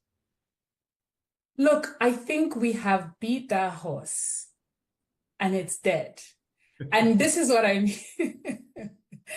This is what I mean. Like, I don't want to, no, please. The takeaway from what I'm about to say is not that human rights is not important, right? The takeaway is not that. It's not that human rights is not important. It's not that political powers and political openness and all this stuff is important. Of course, it's important. We get it. But we're like, it's like the only hammer. Okay, we talk about if you have a hammer, everything you see is a nail. That's the only thing that the people who were talking about democracy want to talk about all the time. Democracy, political openness, the processes, okay. But like, if the government doesn't even have the capacity to deliver justice for me, right? Somebody came to my farm and ate all my crops, right? So let's just say cattle ate your crops. Cattle, yes, not exactly, not them. Cattle came and ate all my crops and destroyed my farm. And I cannot trust that the state, and this sometimes we make it about ethnic rivalries, it's about capacity. People don't remember that in Nigeria, these things are state crimes. Trespass is a state crime. It's not a federal government that you're looking for in federal whatever.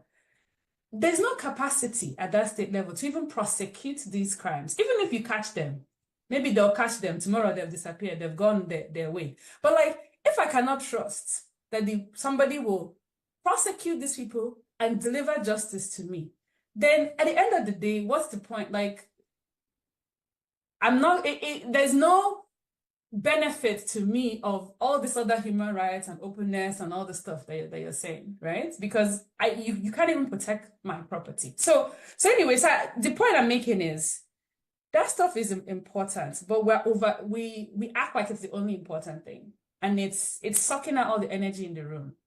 And we need to figure out how to divide our energy, spend as much time talking about delivery, state capacity, the ability of the state, the capacity of the states to do the things we want them to do, versus just corruption and human rights and all that stuff. That's my view. Fantastic. Now, you and I know, development is not going to happen until we industrialize. Somehow we've got to figure it out. We've got to figure out how to get infrastructure in, economic infrastructure, increase our productivity, drive industrialization. As you look broadly across Africa, and it's something you look at, probably every day, are you seeing any green shoots anywhere? Are you seeing any countries making some fundamental, significant progress along these lines? And what's driving it? What can the rest of us learn from these places? It's a good question. I think that the problem that many African countries have is being too small and not having strong neighbors. Because a lot of what drove industrialization, a lot of what you need for industrialization is capital. Like, you have to be able to attract capital. And it has to start in your neighborhood, right? Like, the Asian tigers had Japan, China. In Europe, they had Britain. Of course, the US had Europe, right? And And that's a part of why, like, even if you can talk about places like Botswana and, but is it a good, like, yeah, I don't know that there's any really good model, I will say. I mean, people talk about South Africa, but the reason South Africa is where it is today is because they did it when only white men controlled the place, and they didn't have to care about the Black people. They did it for themselves, right? And now Black people took over, and they get to benefit from industrialization. So I definitely don't think that's the good model.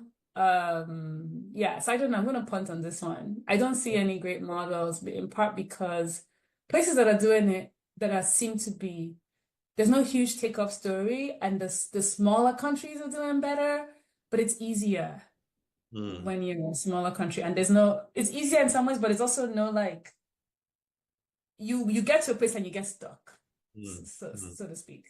Yeah. So, I mean, I don't know if you've read this Charlie Robertson's book on the time traveling economist, where he argues that it's high cost of capital that's kept us where we are.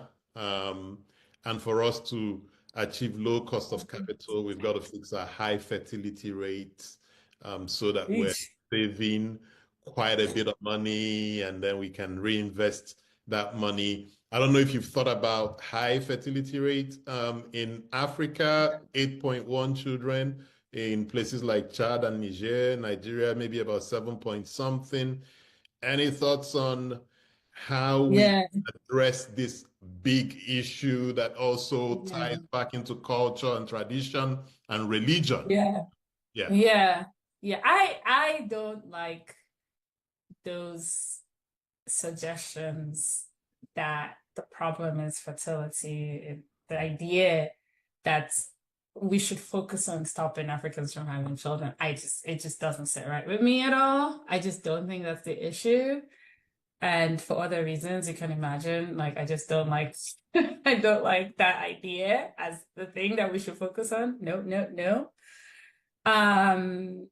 What I will say, so to your question so I'll go back to the question of, like, who's doing it right? So without, like, making this like a big, so for example, I think that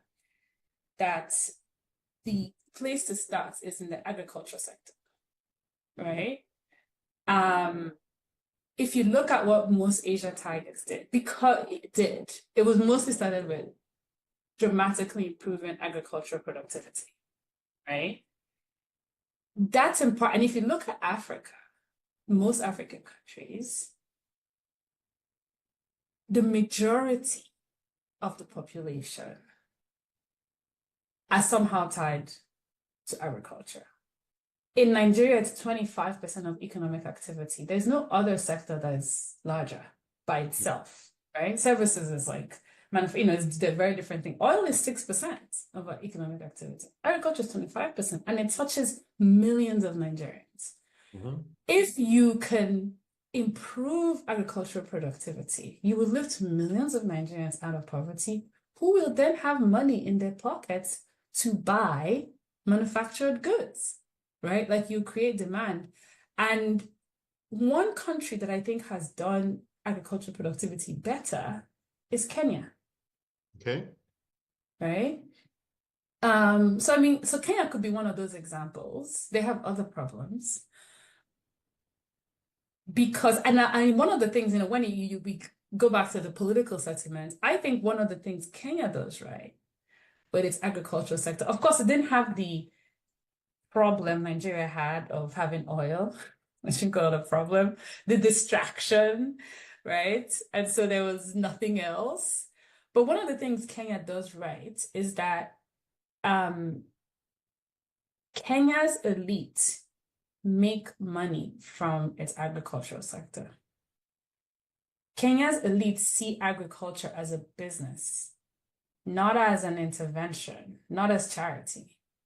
And so a lot of rich Kenyans own large commercial farms, benefit from strong government regulation and standardization in the sector that allows them to export. Kenya exports, a lot of Kenya's exports is agriculture related, tea, horticulture, flower, like you know, hibiscus flower, all sorts of things that we wouldn't even imagine. Like nobody's thinking about doing that in Nigeria, but these are big, rich Kenyan elites, including their politicians, making money. And so it's in their, including the president, and it's in their interest to have strong regulation that makes sure that that can also check standardization and make sure that Kenyan exports meet certain standards, because it benefits them to be able to export. In Nigeria, the opposite, in Nigeria, there's this is, let me just tell this story. It's a little bit amusing. In Nigeria, there's like, somebody told me this story recently. In Nigeria, you're more likely to see something like, the pesticide, the only one pesticide you're allowed to use on this certain kind of flower is the one that is imported by one Nigerian in the country, right? Who got an allowance to do it. And now everybody has to do it. But that pesticide, if you use it, you're not going to be able to export anyway. Exactly. Right? That's the kind of thing that happens in Nigeria because, again, it doesn't, because we don't care, because the people who, the elites are not making, no, but this is serious though. I do think that it matters. If the people who have the most power in society were benefiting from an organized, properly regulated agricultural sector, we will have an organized, properly regulated agriculture sector. I agree with that. And, just by the way, for the audience, please put your questions in the Q&A tab, and we will read them out and give attribution. And I just want to take one of the questions that's in there already. It's from... Oh, there are questions. Oh. Yeah. It's from Ola Oyewole. He says, I love the view on creating a strong state. What are the processes to get that done in Nigeria when there are huge obstacles on constitutional amendments? The focus is always on the federal government, which shouldn't be. There seems to be too much power at the center. The earlier we commence the process of devolution of power to states, the better for a stable and prosperous Nigeria. What do you think? Oh, I love this question. I love this question because it has some misconceptions in it. Sorry, whoever asked this. First of all, when I say a strong state, I don't mean a Nigerian state. I meant the federal government. I meant a strong federal government, a strong center state that can, because it's not your state that is going to monopolize violence in your country. It's not your state that is going to ensure that you can't have some rebel group running wild, and stealing cattle or whatever, right? Like that has to start from the top. So I really do mean, and so the second part of this question though, let me address this, is this idea that states don't have enough power. It's not quite true. In Nigeria, the most income generation power, there's no other federation in the world where the federal government is not allowed to collect personal income taxes that I know of, right? Most federations, either income is collected at the center or twice, right? Center collects, your state collects. In Nigeria, federal government is not allowed to collect federal income taxes. States only have the power to collect income taxes.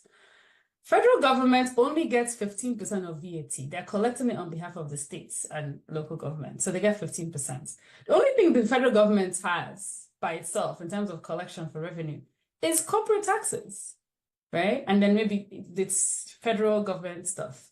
So that's one area. That's hugely significant power for states that they don't use. Property taxes, states, that's in states and local governments to collect. What are we talking about? That there's all this power at the center. If the states were actually using this power and collecting taxes and delivering, I mean, what else? Power, money is power, right? That's one. Crime, when you think about security, again, people don't realize this. It's the states that are supposed to prosecute crimes, unless it's a federal crime. Things like assault, things like trespass, all those things are state crimes. So when somebody trespasses on your property and you're shouting federal government, it's your state that actually has the authority to prosecute it. People will respond and say, oh, but there's no state police, it's federal police. Yes, yeah, that's fine. There are restrictions. But in terms of the prosecution, build evidence, take these people to court, hold them accountable, that's supposed to happen at the state. The point I'm making here is there's a lot of power already at the state that is not being used. And we should hold the states accountable to using that power versus focusing on this perfect world where we'll get more power that they will then use when they're not using the one they already have. By the way, I think by the time President Tinubu is done, maybe his legacy would be his effort at devolving more powers to the state and the regions, but I think he's one president that's really pushing in that direction. There's another question that deepens this discussion on strong states. It's from Jonathan Sandy. He says, I agree, strengthening strong state capacity is certainly a prerequisite for advancing democracy and economic growth. That said, apart from adequate salaries or wages to judges and security sector institutions, he has a few concerns or questions. One, and there are a number of them, but one, how do we build this strong state institutional capacities? Two, how do we deal with the challenges associated with identity politics and regional balancing in building strong states, strong Nigeria? What kind of functional and strategic skills are required to ensure state institutions have the capacity to deliver public good? I can repeat any of the questions if you Yeah, let me just see. I should have that. From Jonathan Sandy. I don't see it. From Jonathan? Oh, Sandy. Okay. How do we do with Sandy? Okay. So this is what I would say. So yes, you identified one, which I did mention. Pay people living wages, right? Pay people things that they can live on so that they're not focused on how to harass people to feed their families. That's number one. But then you also have to, some things you have to reorganize. There are a lot of people that we do hire in government, at least at the federal level, who don't need to be there, right? So you can rationalize, we need more teachers, more agricultural extension workers, and less people in offices pushing paper work, right? That all they're doing by pushing that paperwork is, using their discretion to get some benefit so they can push your paper, right? That kind of thing. So I do think there needs to be some rationalization. It's not just pay people well, reduce the size, make it more efficient, leave people in offices that need to be in offices and pay them better, move everybody else to the field. We need more people advising farmers on what seeds to plant, when, the kinds of things that will improve productivity after proper training, better, more teachers, better teachers, more police officers, and less people in offices. And then we need, apart from salaries, unfortunately, it does all connect back to paying the civil service well. But you also need to stop impunity, right? So that goes to your question. Like, if you do justice and even the signaling, what Patrick was saying in the end, like if you're not tightening my belt, why should I? But I think it even goes beyond that to say you have to have accountability in your government to create institutions. There has to be clear rules. And that's part of why I say put things in laws. Even if it's not a law, it could be a guidelines. This is how we do stuff. If this department is going to have a procurement, transparency. This are the procedures we're going to follow. And if we don't follow these procedures, hold us accountable for it. Right? So building institutions is about having the right people in the right places, paying them well, but also accountability. If they don't follow the processes, they should have consequences.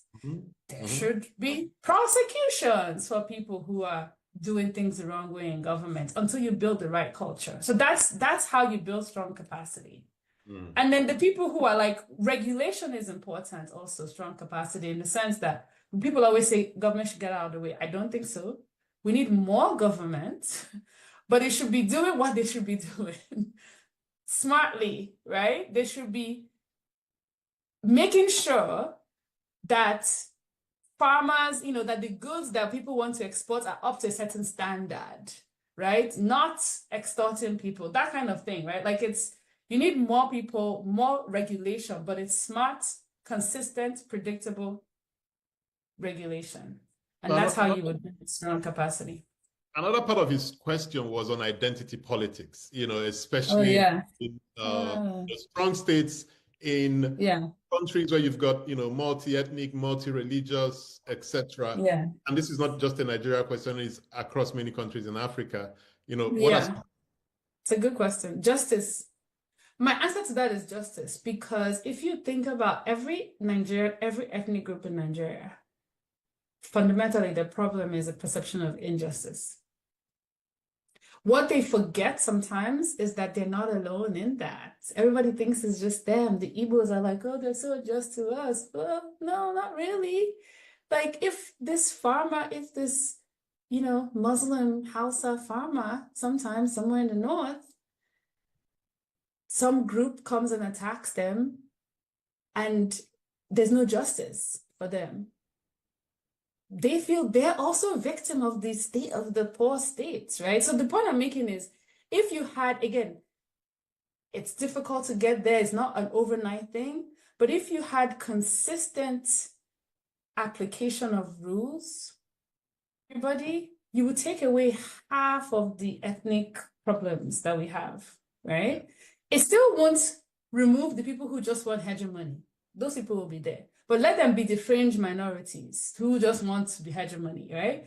If everybody, and at the end of the day, if you are able to do your business with clear, predictable outcomes, you won't be bothered with the people who want hegemony now, right? Because you're able to achieve your own outcomes. So I think for that one is about justice. And it's about empowering, having like stronger judicial and systems and actual ability to force accountability. Yeah, so we've got 3 questions from Ayotunde Adeloye, and we'll pick some of them. The first one is, Africa is often caught between leveraging global partnerships for development and resisting neo-colonial economic models. What concrete steps can African nations take to rebuild or build self-reliant economies while still engaging equitably in global trade and climate negotiations? I like this question. Thank you for picking this question, because it's something I've been thinking about a lot in this moment. In this moment where Trump is undoing the global world order, and I think that there are some Africans who think this could be positive.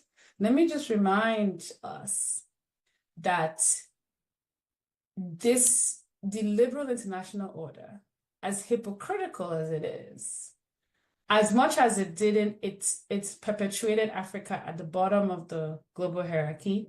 It delivered decolonization, right? It was the liberal order that delivered decolonization. If you look at the Atlantic Charter, the principles of it, self-determination, respect, and it not only did it deliver decolonization, it also delivered an Africa that doesn't have a lot of interstate wars. As messy as we think it is, with all the interstate fighting, nobody is trying to change their borders. I mean, most people are not trying to change their borders. Like Nigeria gave away some land somewhere, right, for free. Let's take it. Although we're not sure what M23 is trying to do, though. And it's not a coincidence that it's happening now, in my view. It's not a coincidence that it's happening now when Kagame knows Trump doesn't care. We give them minerals anyway. Although we've moved beyond the rules-based world order to spheres of influence, so. And we don't want that. So the point I'm making is that new world could be very dangerous for Africa, right? Where if you have a world where the strong take what they can and they don't pretend to play nice, which is what we have now, it's hypocritical, but at least they're pretending to play nice. This one, we just do whatever we want. We are the weakest people in this whole global order. So this is not helpful for us. But so what do? I think it's very important for Africa to have strong leadership in this moment, right? The times when Africa has united and acted and had common cause was when we've achieved the most, like during the independence era, right? There was a strong sense of Pan-Africanism and, Ghana got the independence and are like, we're not independent, everybody else is, right? I think the way to achieve that now, what we would need now is stronger economic leverage. The way we get stronger economic leverage is by stronger economic integration. Because many African countries, if you take out South Africa and Nigeria, many of these countries, if you look at Burundi is like a $2 billion economy. Yep. New York is $2 trillion. If you're an investor, like Burundi is one street in New York, guys.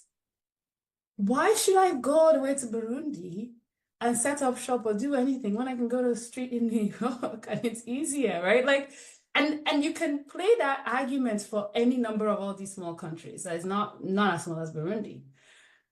I say all of that to say that's, having the African free trade agreements where you have a 3.5 trillion economy, it's still not humongous, but it's way bigger than any country can marshal, gives you so much more leverage than on your own. How do we get there? I think my own proposition is that Nigeria and South Africa need to work together and rally. They have the financing to even, for example, set up an aid agency. We can set up an African aid agency. How much was USAID actually given? By the time you take out the 70% that they're paying to American contractors, right? How much actually right? Like, I think it was a total of 60 billion. So okay. In Africa or in the world? In Africa. Okay. So take out 70% of that. Yeah. Basically, to go to contractors, right? Like, we can afford a good chunk of that. You can afford to capitalize a $10 billion aid agency and help some of the poorer African countries. Anyway, the point I'm making is have some clear agendas that Nigeria and South Africa can agree on. Pull in the Kenya, the Egypt, the Ghana, whoever else. Have a common position. If you want our mineral resources, here's what you need to do. Everybody hold the line. You have more leverage, and you can actually, and then of course, even beyond that, just the economic integration, standardizing your regulation so that it makes it easier for, South African businesses firms to do business in Nigeria and vice versa.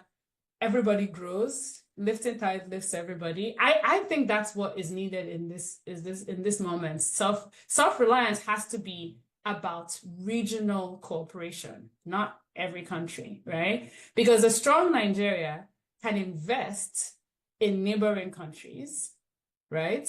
And if you invest in neighboring countries and you create more stability, it will attract more people to want to come to Nigeria to produce in Nigeria so they can sell, not just in Nigeria, but to the region, to a broader region.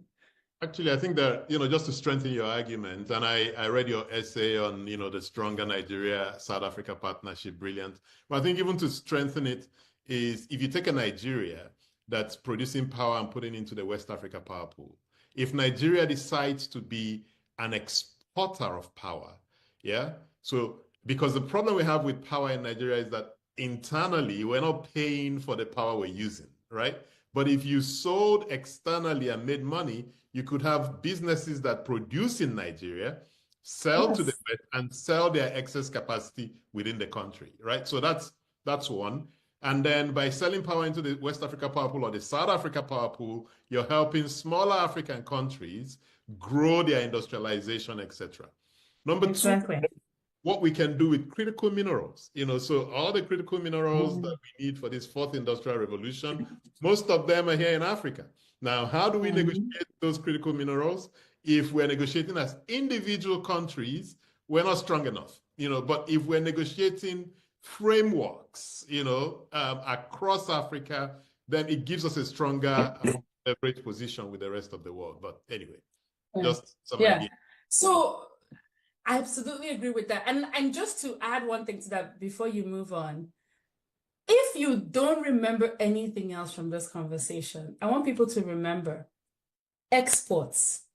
Selling things to the external world is the way to get richer. It's the way to grow, right? And that applies to Nigeria too. Like selling things to the region doesn't even have to be. It's easier for us to sell things to the region and South Africa than Europe with all the standardization problem, right? So this idea that people are afraid of AFCFTA, no, like you can expand your markets because what it allows you to do is you're tapping into other people's income and bringing it into the country, which then expands the ability to even buy from those other people, and everybody grows. And that's how we had, we created so much prosperity on the global level in the last 30 odd years, right? It was a lot of free trade.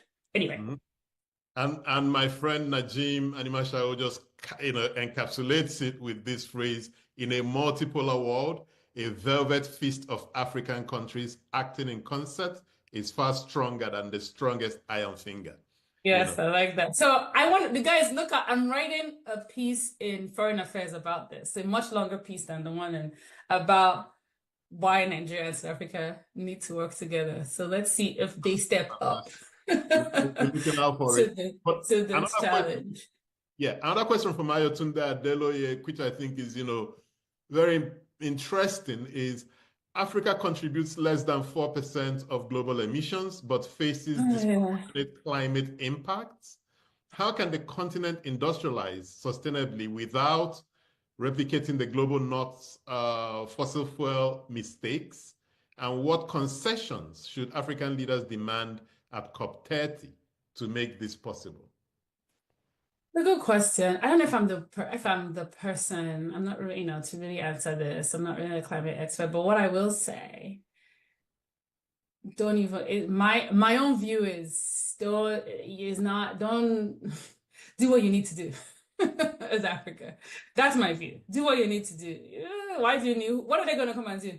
Why do you need to focus energy trying to get concessions? The argument has been made. Everybody understands. Look, the amount of emissions that Africa is putting out there is so negligible compared to what everybody else is doing, that if you can leverage a cleaner, like most African countries are not even using coal, right? Like that's only a South Africa problem. In most places, it's mostly gas, right? And many African countries, energy grids are very green. Zambia is mostly hydropower. Kenya is very, very green. So I think that there are ways, so to be fair, there are ways to do it in a cost-effective way, but in many places, it's still more expensive. Like to go solar is still more expensive than the gas option.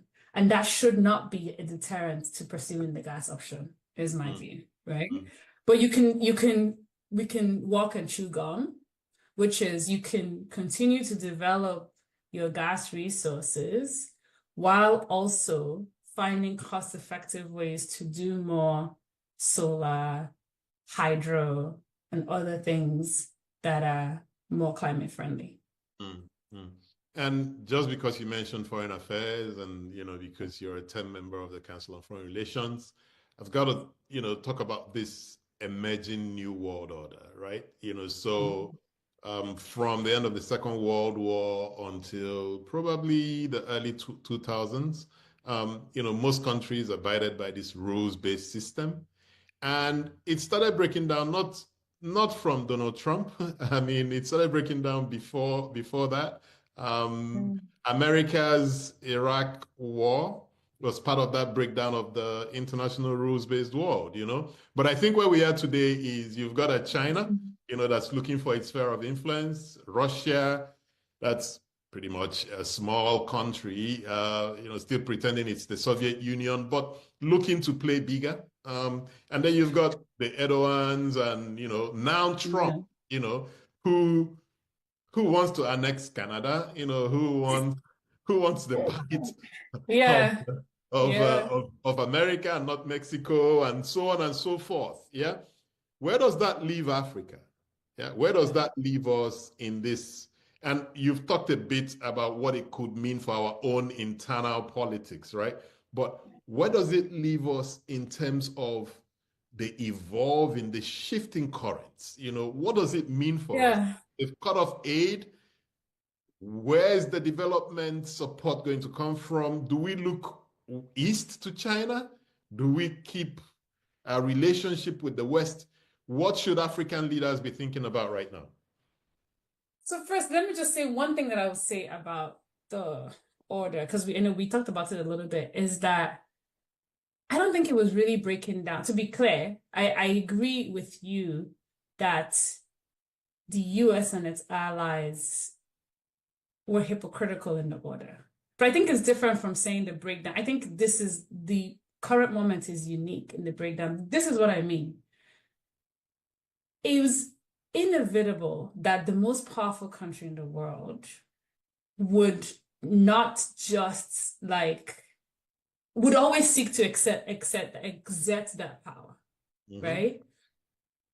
The reason it was still a liberal rules-based order is that they still pretended to play by the rules, even when they weren't. This is what I'm saying. And it's the point I'm making is that there was never going to be a better, there was no middle ground. There was no ooh, humble America that's only going to do what the world wants, or, to me, that was never actually politically feasible, right?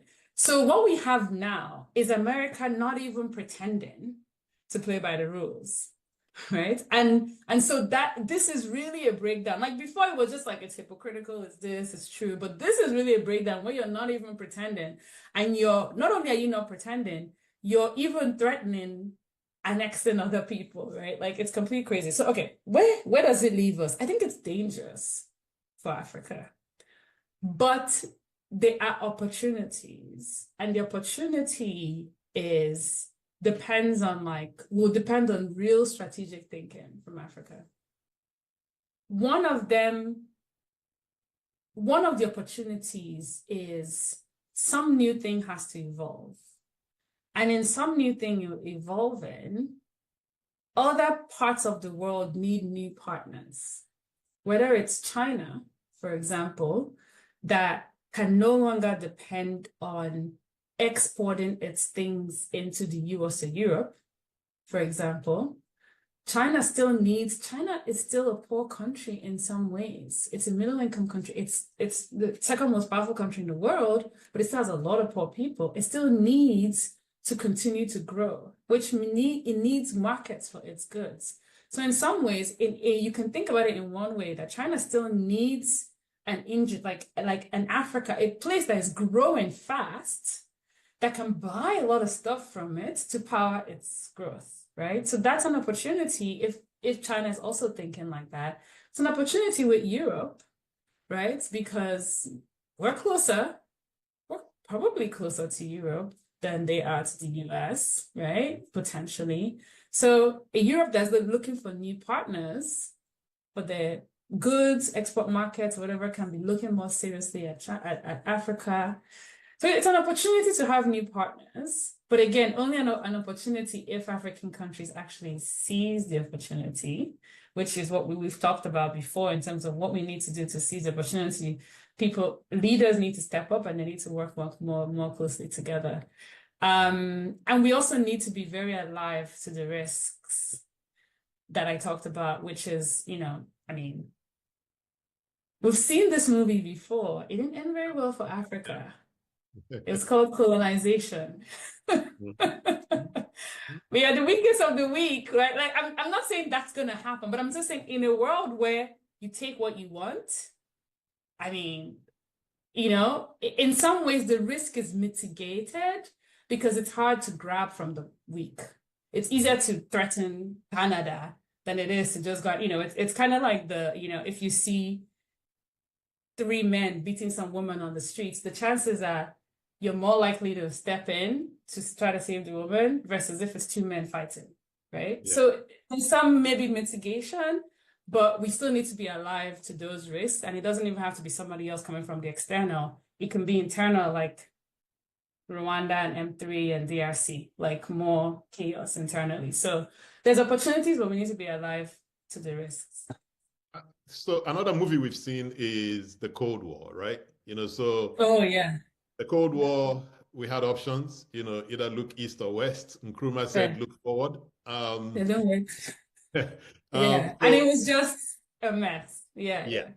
So and that's where the unity internally really matters. Sorry, go ahead. Yeah. So I guess that's where I'm going to again, maybe just to double underline that if we're going to play this movie again, and we remember how it kind of played out the last time, where some looked east, some looked west, and how the internal turmoil that came with it.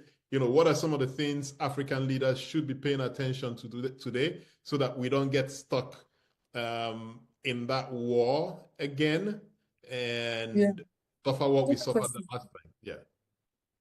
Look, I think it goes back to what we were talking about in terms of being more strategic, having common positions, and holding the line and having a common front to whether it's your east or west partners, right? Because the point you're making is that it's easy to divide and conquer, which is part of what that was what happened in the Cold War. Then you just ended up, people were divided, it was a mess, like internal civil war, somebody supported here. Like, so the only way I think to avoid that is to have a very, strategically conscious foreign policy that is focused on economic diplomacy and attracting investments and is consistent regardless of your partners, and coordinated with at least the key regional leads, right? Again, Nigeria, South Africa, whoever else is in, Nigeria, Ghana, for West Africa, Cote d'Ivoire.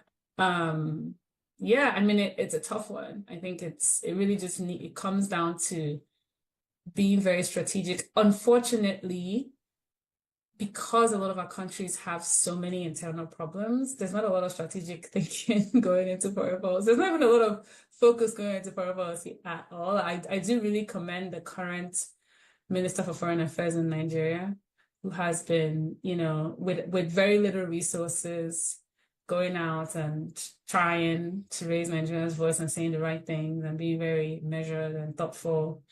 We need more of that. And that brings me to another question. I mean, you're currently in Washington, D.C., and all the turmoil that's going on in the polity. Who's speaking for Africa?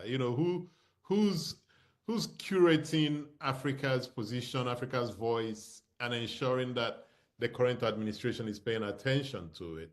Is there anybody in that role? No. So, Nobody. And Nigeria should help. Look, Nigeria doesn't even have an ambassador right now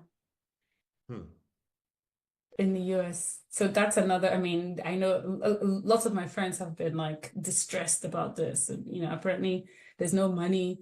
The thing that Nigeria cuts historically is the, foreign service when there's no money, because it costs a lot of money to deploy ambassadors or their families, apparently. But yeah, it's a huge void. It's a huge void. It seems like a missed opportunity for Nigeria, especially as the US is looking at Africa, looking at partners, looking at people who to work with. Again, it's going to be very transactional, but people to talk to. And if we don't have a presence to galvanize the African voice, it just appears to be a seriously missed opportunity. It's a huge missed opportunity unless they fix it. Like, they need to fix it quick. Yeah. Especially, don't deploy any other ambassador, but send somebody to DC. Yeah. Quickly. Yeah. So let's see. Fingers crossed. Yeah.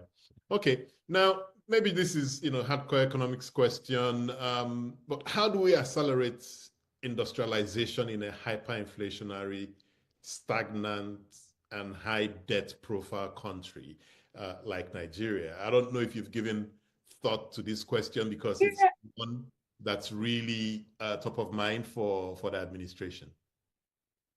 Yeah, look, like I said before, I think agric, you have to start with agric. That's my view. And I have not yet seen, so I think they've done a lot of good things. I think removing economic distortions was a good step.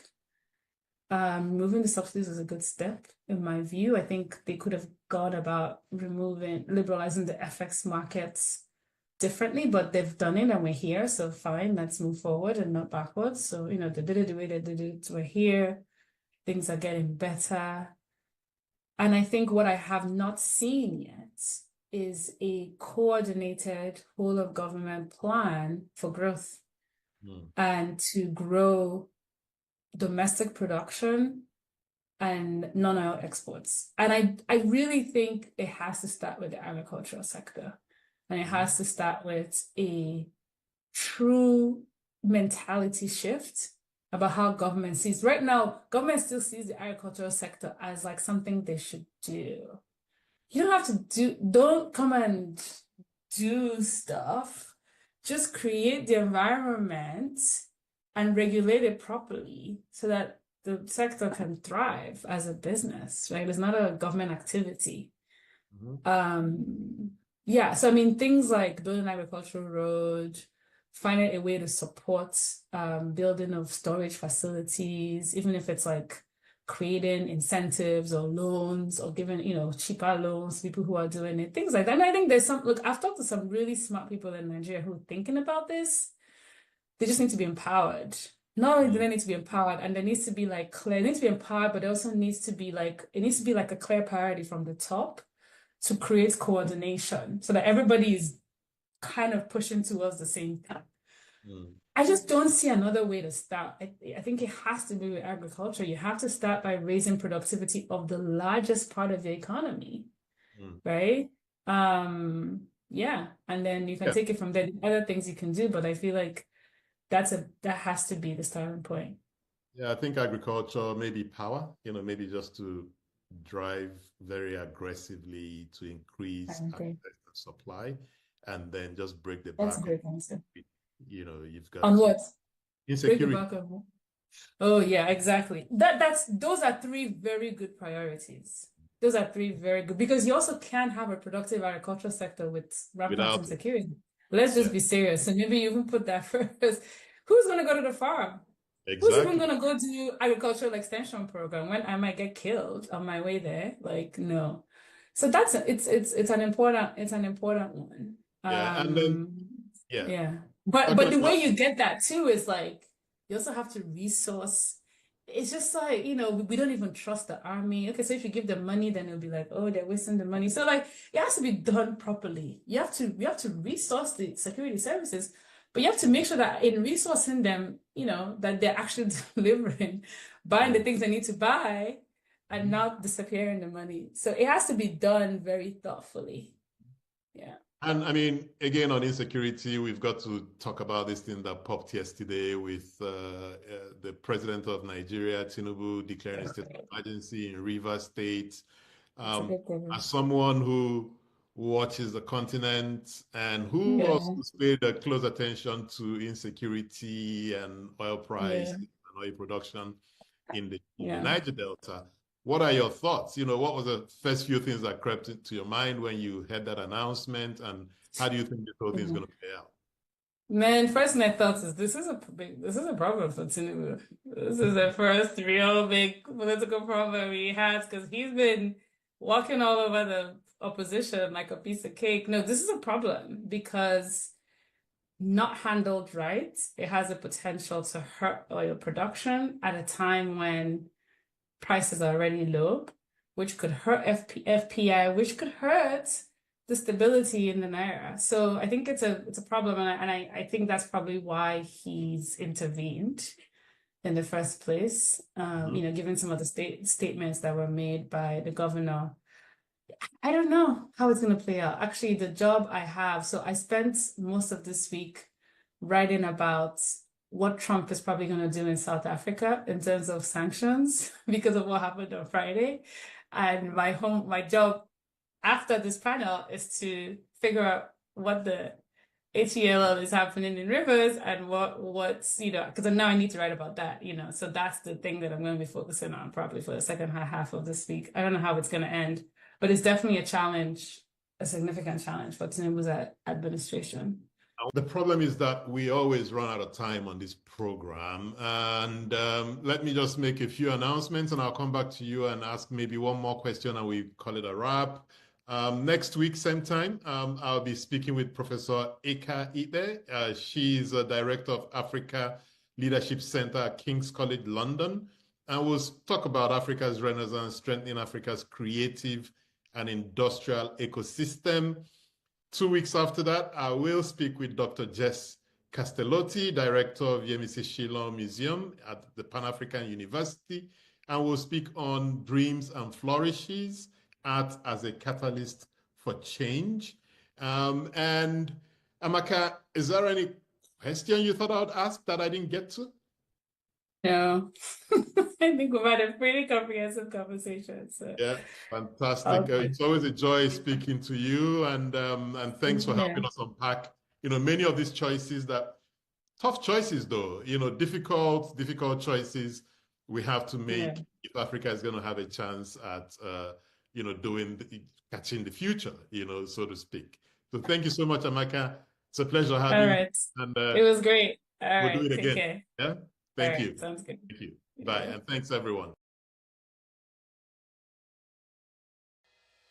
Health is more than a diagnosis. It's your lifestyle, your choices, and your future. Join us on Inside Health, your weekly deep dive into the stories, science, and solutions shaping your well-being. From expert interviews to real-life journeys of healing and hope, we cover it all. One of the complications of cancer management or treatment is they have some of them at one point in time you see them having anemia. Okay, so you see them at times being transfused, but at the same time you come in with a diet. Nutrition, mental health, innovations in medicine, fitness, and everyday wellness. Whether you're managing a condition, staying informed, or just living your best life, Inside Health is your trusted guide. I'm Tigiti Agorum, and I'll be with you every week on Inside Health, only on Signature TV.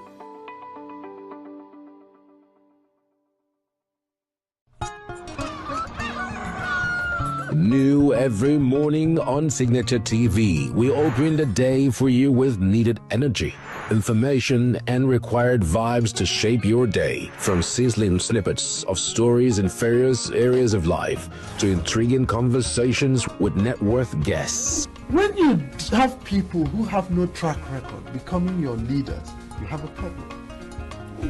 There is no outstanding gratuity when Obi took over from me.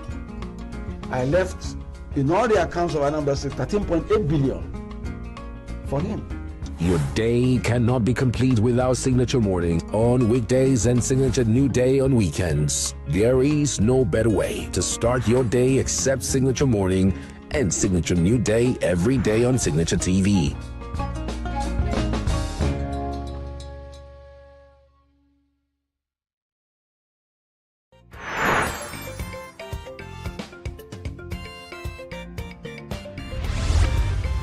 Signature TV, news in your pocket.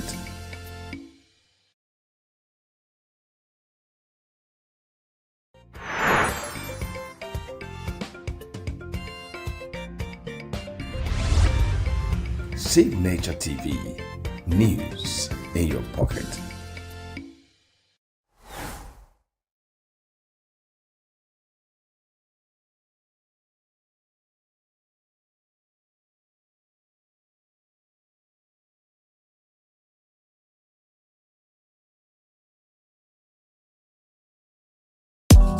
Tired of the snow?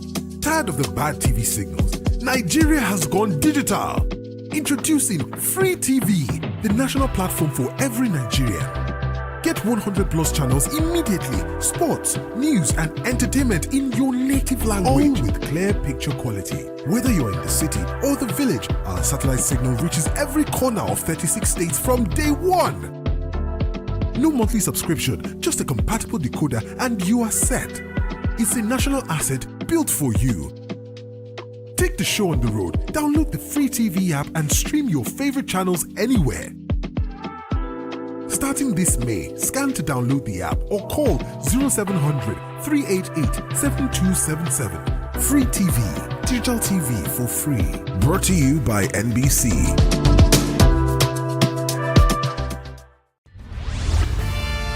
We are local. International communities Why the main market is in chaos. People are... We are national. Those in support of this motion as amended, say aye. Aye. We have taken the vote by default. We are international.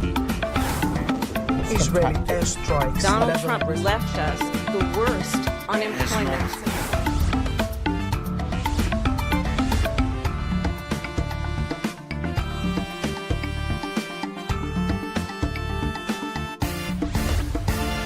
Signature TV, news in your pocket.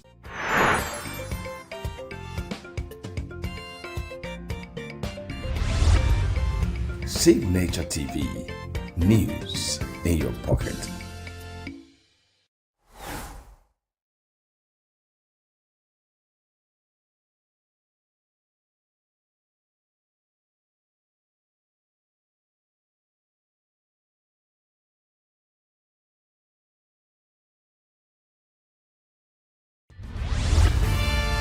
We are local.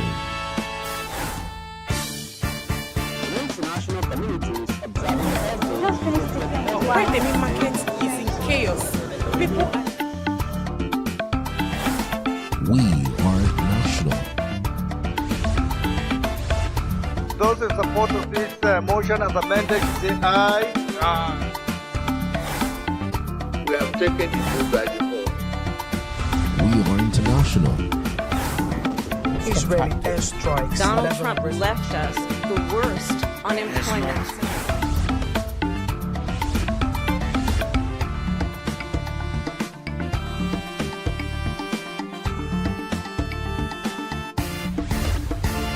Signature TV, news in your pocket. You don't tire for this picture. Or ya make you follow Unorodo. Nigeria don't go digital with free TV. Over 100 channels they wait you. Sport, news, and better entertainment for your own language. No matter where you dey, whether for city or whether for village, the satellite signal they reach every corner of Nigeria from day one. No monthly payment again. Once you get Ogbonge free to air decoder, you don't win. This one now our own national asset. Even from your phone, you feel watch out. Just download the free TV app and carry your TV go anywhere you dey go. Scan that code now or call 0700 388 7277. Free TV, digital TV for free. Brought to you by NBC. Every second, every minute, every day, news is breaking, events occur, and there are new developments. At Signature TV, we follow these stories objectively, bringing all sides without bias, explaining the complex issues, breaking down the numbers, and investigating the issues behind the news.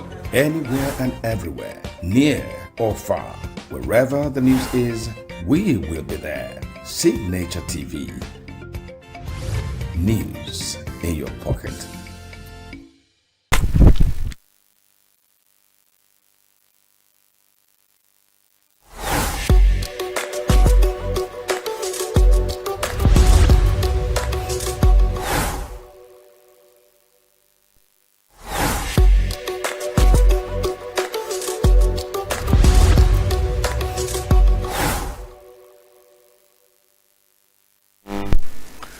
Welcome to another edition of News on Signature Television. I am your chief newser, as it were. That position you, by either was by selectorate or by electorate position, you have put me there. Whichever one, I find myself being the chief newser on this program where we muse, and the muse is where we think and talk. And as usual, I say always. In Nigeria now, we are advising that people should think before they talk. But if some people choose to talk before they think. Well, we go on like the Igbos will always say, where if a goat is lying on the ground, is lying on his skin. So let's get going with what we have to muse about today. There are so much in the Nigerian news headlines that will draw attention to thinking and talking, but we have only selected few. So might not be exhaustive in the topics we want to think and talk about today. But one of them is that one that has been trending and is top on the agenda since the last 2 decades in Nigeria is the issue of bandits and terrorism. And recently in the news we find out that they say all the thriving communities in Nigeria are empty. Many people are running away from their communities, their homeland, and their, inheritance, because some people that have been described as bandits and terror are that's chasing them away, burning down their communities, killing them, beheading them, raping, disarming, doing so much things that are tragic to them. And quite recently in the news, we also read about how almost 30 communities in Kwara State, their traditional rulers have run away with their families because they can't stay any longer, meaning they are submitting, they are throwing in the towel.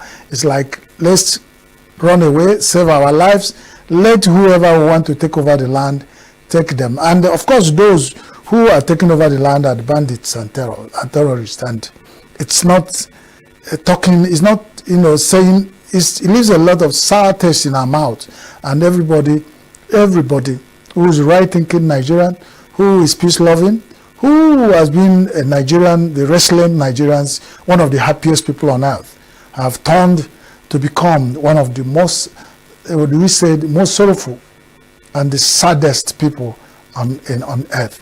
And how did this, how did this turn? How did it turn around that in Nigeria, blessed with so much resources, human and natural and material, now most of the communities are living in IDP camps? And you know what that means. IDP camps where people line up for rations in the mornings with their families, that is surviving ones, those who are alive. And when it has taken this turn, it started with bombings and setting bombs on mass transport vehicles in Abuja. It started with kidnapping of children in Chibok. A lot of campaigns were done, a lot of things were done. Where is the Chibok? Now, nobody, even the Chibok people are going to voicemail. Chibok girls who have been kidnapped are going to voicemail. And now, what are we talking about now? We are talking about that the communities, even their traditional rulers, are taking off, going into exile and leaving their communities and the people to their tent. It's like, to your tent, all Nigerians, to your tent, all community members, those who used to be my subject, I am throwing in the towel because I can't survive there. Nobody can see death coming and want to stand. So it's only 3 that we hear that it will cut down and still stands there. The Igbo say no sisi no na egbu ekuleba. So even the traditional rulers who are running away now is because of what happened in the past, continuing in the recent, present, and in the future. And you find that there have been this idea of doing kidnapping and mass abduction of ordinary innocent Nigerian citizens, and it has gotten to traditional rulers. We have had some side instances of school children, and now the bandits and terrorists are updating their games. They are upping their games to the point of taking over. And the Igbo say that when the big tree falls down, all the birds will find, they will scamper and find whatever, where they will find a tent, where they find safety. And that's what is happening. Now we are saying, for how long will this continue? So many communities up the north have been taken over by terrorists and bandits, and Nigerian security apparatus is doing all they can to fight these menaces, and it's even becoming overwhelming. We are saying the Nigerian security forces and the agencies and all the establishments are doing whatever they can do. But there is something that will happen when it gets to a point where something becomes overwhelming. It becomes a full-blown war. And you ask, with this number of Nigerians in the den of, in the camps or in the hands of bandits and terrorists, how many are left for the 2027 election that we're preparing? And for some other developmental things that we want to do in Nigeria. It calls for attention. It calls for serious attention. And the question has been, do we as Nigerians call for international communities to come and assist us? And do they need for us to call them to come and assist us when Nigeria has been in the forefront of helping other countries of the world who have one kind of problem or another? Nigeria has been in the forefront. One of the achievements of the great Nigerian nation has been to contribute gallant soldiers to peacekeeping forces. And now Nigeria has found itself in this kind of war, whether declared or undeclared. And the international communities are watching Nigerians being decimated, being kidnapped, abducted, mass killing. And some of the things that have thrown back for us is to start arguing whether people who are mass abducted, kidnapped, or killed, or whatever, those harmful situations that people are going through. People are now going to the argument of whether are they Christians, are they Muslims, are they pagans, are they atheists, or do they even have anything, and we leave that. And every day in Nigerian newspaper headlines, people are being kidnapped by terrorists and bandits. Now our traditional rulers are on the run. For how long can we do this? And we are calling for attention. I am not the spokesman for Nigerian nation. We have Minister of Information. We have Ministry of Information. We have other agencies that are handling our diplomatic relations. Is it not time we call for assistance? Let the people who can help come over, like the Bible said, come over to Macedonia to help us. And in this case, we are saying, come over to Nigeria to help us, because we are in dire stress. And it's time that the international community, United Nations, we signed by agreement to be a member of that. We signed agreement to be a member of EU. We have a bilateral agreement with the AU. Of course, AU is our African Continental Union. And what are these organizations doing? A lot of international communities that have business dealings with Nigeria, are they saying that the bandits and terror will take over Nigeria, that they are comfortable to do business with bandits and terrorists? Is it that they are not comfortable doing business with ordinary Nigerians and the government and the establishment that have been doing these businesses with them? Because we know Nigeria have a lot of things that international communities want. Can there be something be done? Is there a way to negotiate and we stop these killings? Why are we crying for killings? Because whenever any slave sees how a fellow slave is buried, he will eventually know that's how the same fate awaits him or her. We as Nigerian ordinary citizens are crying.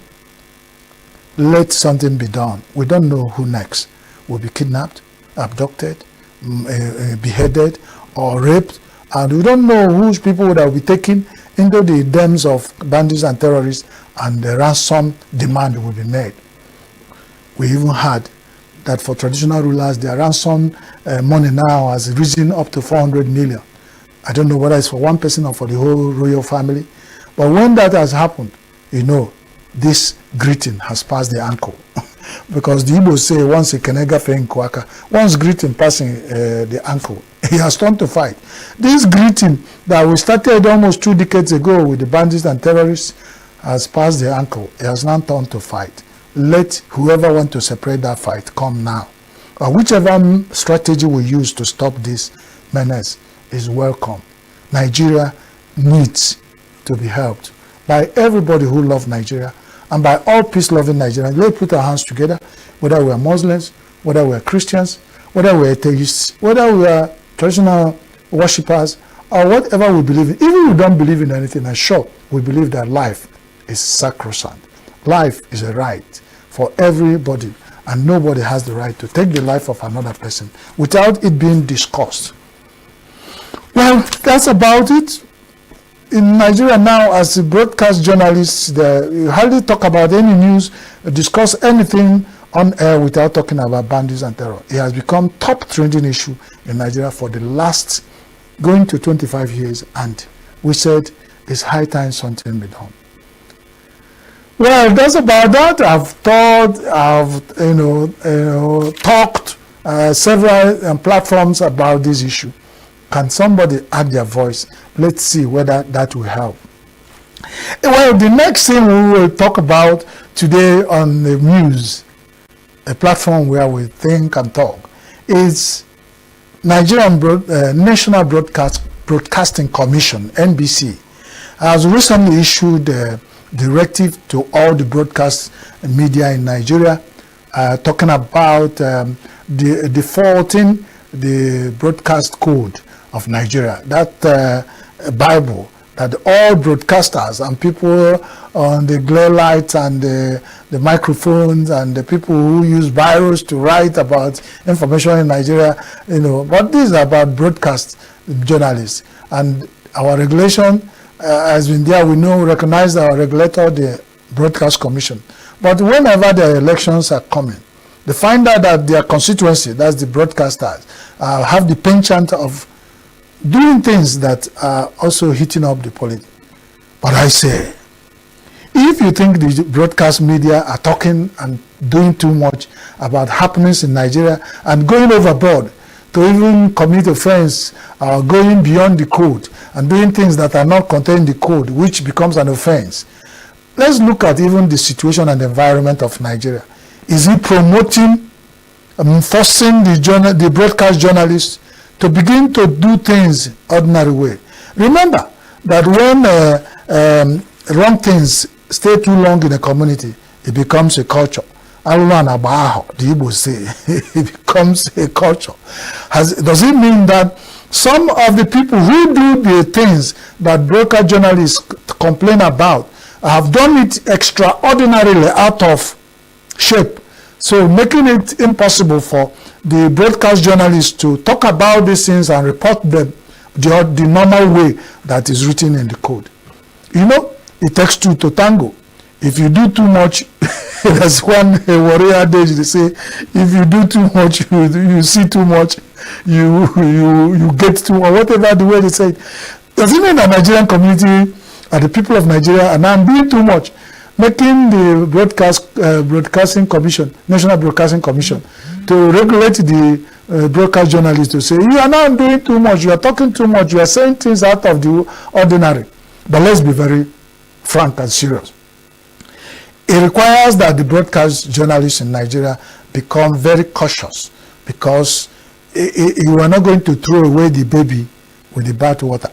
If things are going offhand because of the way most Nigerians behave now, politicians, ordinary people in all sectors of Nigerian life are doing things out of ordinary. There are people who are not supposed to lose their heads even when others are losing theirs. And the only people that cannot do this, they put it to us, are broadcast journalists. So the broadcast journalists, you have a duty that even when others are going out of overboard, doing things that are not required of them, that you are not supposed to join them. So only Nigerians are the people who cannot join 90 million flies to eat what they eat. That's a tall order, or very tall order for us, but we have to adhere to our regulatory body. The only thing we're saying, whatever we are doing in Nigeria, let's do it the right way. Let's also be able to stop any fight before the push. If you want to stop fight, let's stop the push. So Nigerians, the politicians, the political environment, the economic environment, all other environment, the ecosystem itself is overcharged with a lot of ordinary actors, and we think that it's time for Nigerians to move on to do. So now the next item we have here to talk about is something that concerns every Nigerian, every African, every black man. We're talking about malaria sickness. The thing is alarming when they say that malaria defies medications despite ongoing eradication practices, activities that are feel everywhere. We are growing up, we heard about kick malaria back, in 2020 or 2030, fight malaria, eradicate malaria. All those development organizations overuse words of eradicating, stopping, doing things. They use words like things that we are used to.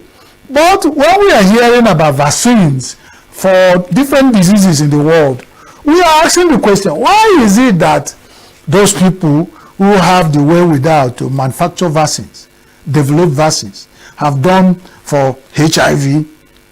HIV came into Africa and of course touched the whole world. And then vaccine has been worked on over time, and then a vaccine in practice and in circulation where trials have been done, and some medicines that can even hold it up and shift up the HIV virus in the system for a very long time and make the person to live healthy. Why has malaria become the area of life where the people have said there's no vaccine over time? As maybe they're still working on it. But we said, for how long will it take these people, the medical world, in the medical sector, the World Health Organization, and all the big pharmacies, pharmaceutical companies of the world, to come out with vaccines that can stop malaria? And then somebody on the side said, if they stop malaria, how are they going to make money from Africans from the health sector?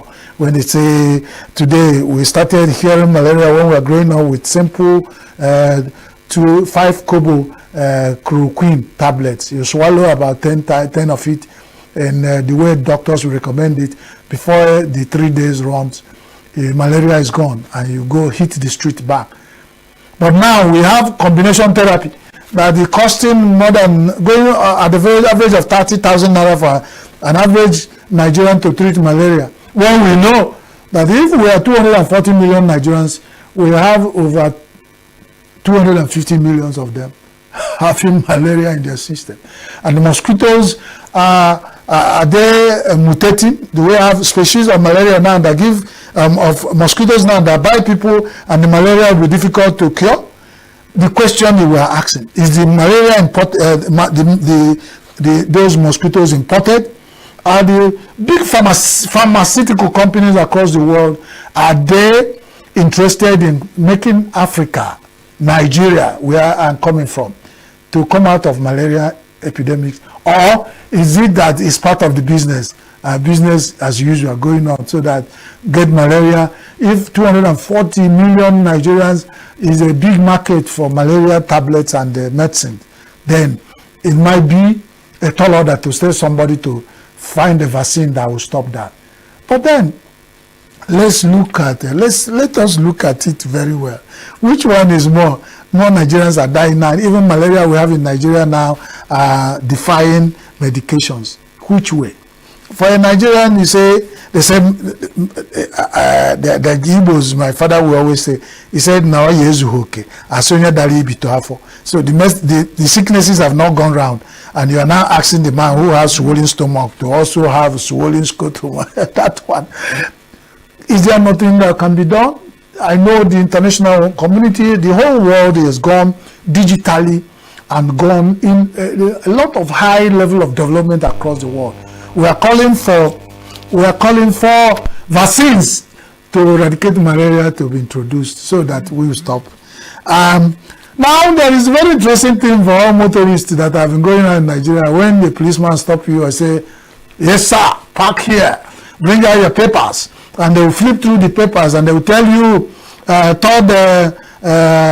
third class insurance, third party insurance, you are still having it. Nigeria said you must have first class insurance, and that means comprehensive insurance to use your Tokumbo cars that you have managed to buy 1,500 naira fuel to put in it, and they will either impose fine or impound your vehicle, or you have to go to the station to explain to the Oga.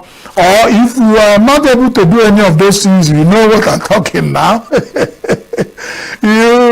Because in Nigeria, every offense, whenever you run into the hands of our friend, the police is your friend, I know. But whenever you run far or run into their net, I follow, will cost money.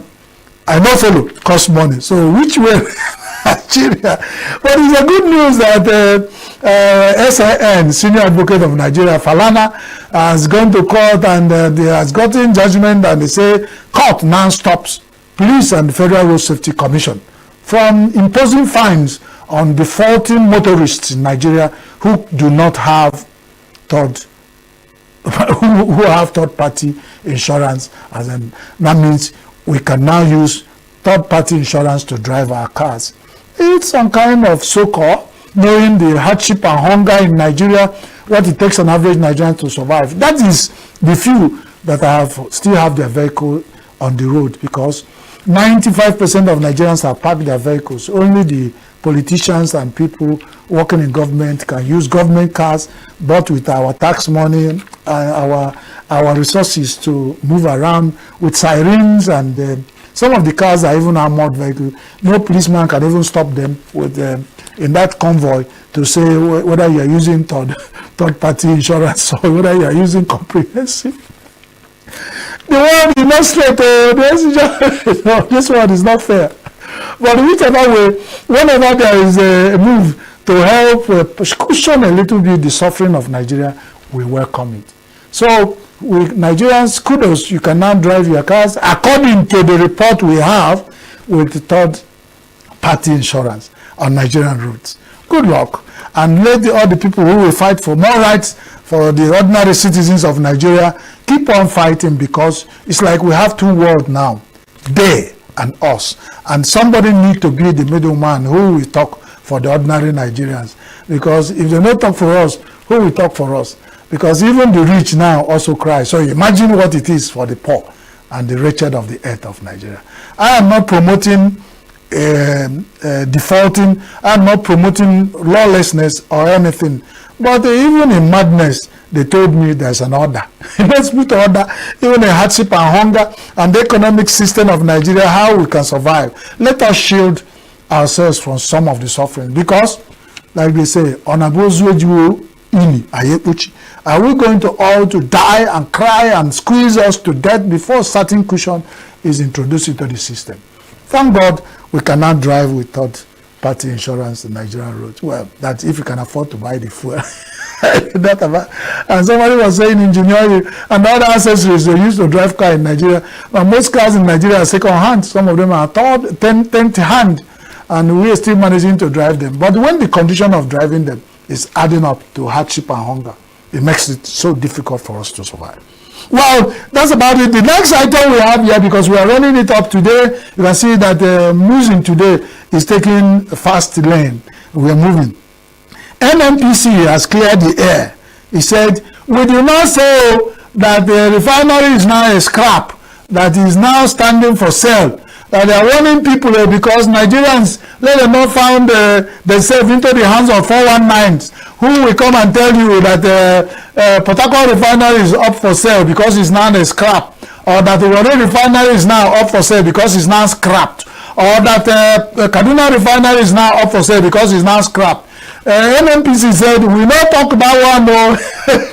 So if somebody comes to you for the international communities where Nigerians, they think they will come and tell you, I am the minister of oil and gas in Nigeria. I am coming on behalf of Nigerian government and we are selling our refiners, you can buy.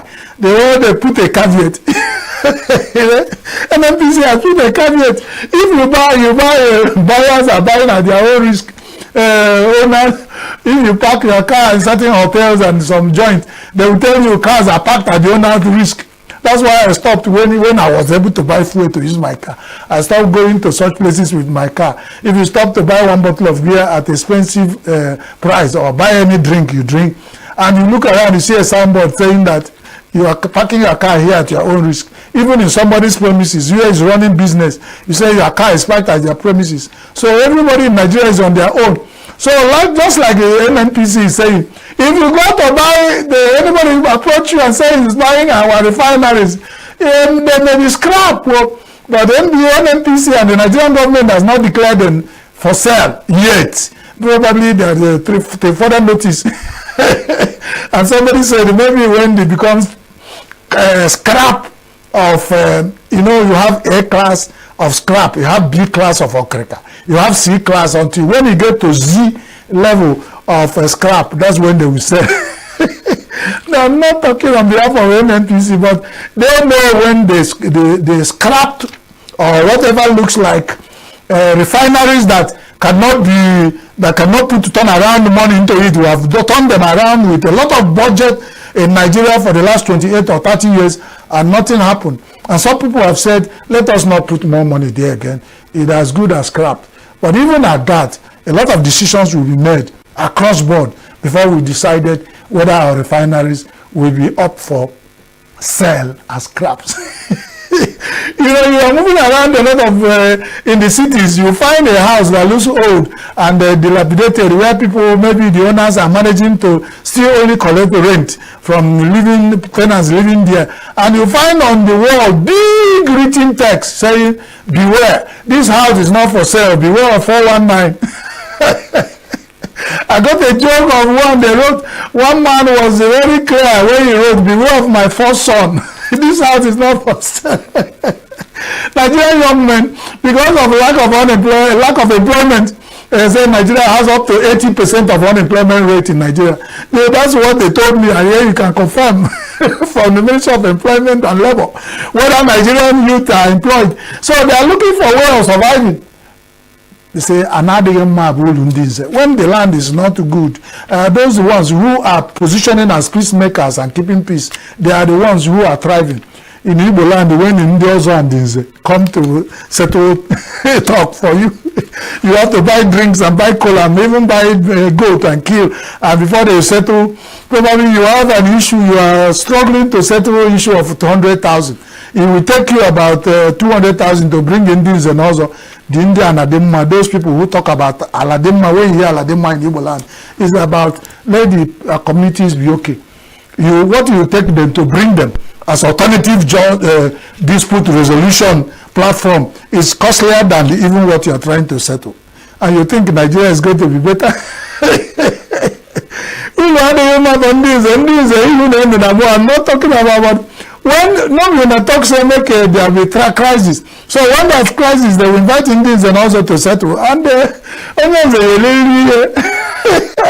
you bring the red cap chiefs to come and settle issues for you, they must chop something before they talk about the issue, and that's about it. So on that note, that's where we can draw the curtain on today's edition of the Muse, a program on Signature Television, a global TV that is, pushing the voice from the Southeast for the world to hear. Go to our social media handles, it's on your screen, comment and share, and let more people know what we are doing. Let's continue to do this together. As we grow together. So when we get there, we all share the profit. Thank you for having been with us today again. My name is Christian Chibuzo Maduka, your chief muser. Thank you for accommodating me in your sitting room with all my excesses. I will come again next time with another edition of Muse. Keep watching all the programs on Signature Television. Don't go away. Thank you for being here.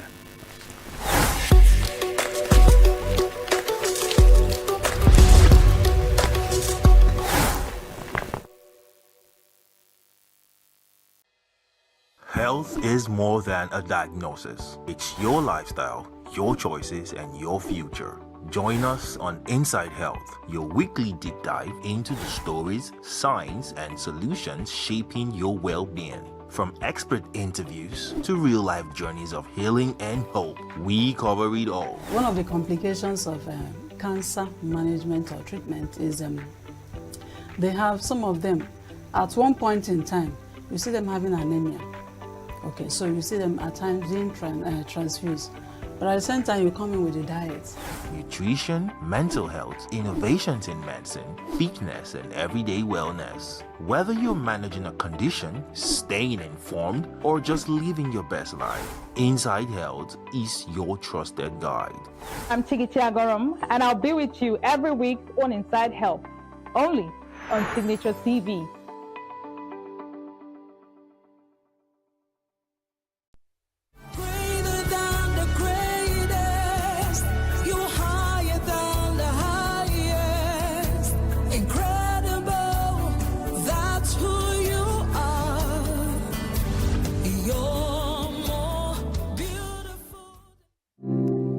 Hello, good to have you today. This is Gospel Lounge. God bless you, friends. Your day is blessed already. This is the day the Lord has made. You will rejoice and be glad in it. I gladly welcome you to the program Gospel Lounge today, and it promises to be an exciting one, and I believe you will have a lot of fun with us today. First, let's just worship God. Glory to God. Thanks, thanks. Oh, we give you thanks for all you have done in our lives. We are so blessed. Our souls have found rest. Oh God, we give you thanks. Hallelujah, join us, sing. Thanks, oh thanks. Oh, we give you thanks for all the things that you've done for us. We are so blessed. I am so blessed. I don't know about you. My soul I found rest. Oh Lord, we give you thanks. One more time. Let's sing thanks, thanks, oh thanks, Jesus. We give you praise, Lord, for all the things that you've done for me. I'm so blessed. Aye, aye. My soul has found rest. Praise God. We give you thanks. And Father, we are so grateful today for all the things that you have done for us. The gift of life, the gift of breath. We cannot tell it all. Thank you, thank you, thank you, thank you. Glory and honor be to your name. In Jesus' precious name, we worship. Amen. Friends, anytime we receive God's word and apply it, great testimonies begins to emerge. All right, that's the good news. You know, John said in John chapter 15, verse 7, the NIV version, it says, if you remain in me and my words remain in you, ask whatever you wish and it shall be done for you. So please open up your heart. Let's receive God's word from Reverend Father Stanley Ilo. I'll be right back. Paul Farmer, who died 2 years ago rather suddenly, was a great humanitarian who spent his whole life caring for the health of the poor.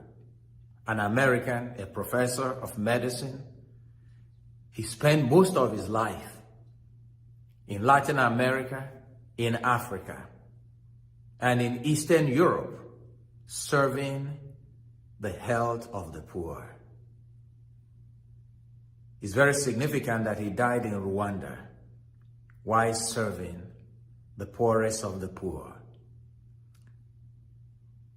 He has inspired me and inspired so many people, thousands of people.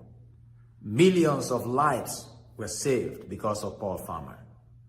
And the association, the international organization he started, Partners in Health, continues to be a beacon of light and of hope in many parts of the world. In Sierra Leone, in Liberia, in Rwanda, in Swaziland, in Malawi, in Peru, in Haiti, and many other parts of the world. But how did it start for Paul Farmer? It started as a graduate student who went to volunteer in Haiti. And he was touched by a very sad experience. He saw a pregnant woman die because that woman did not have enough money to pay for blood transfusion.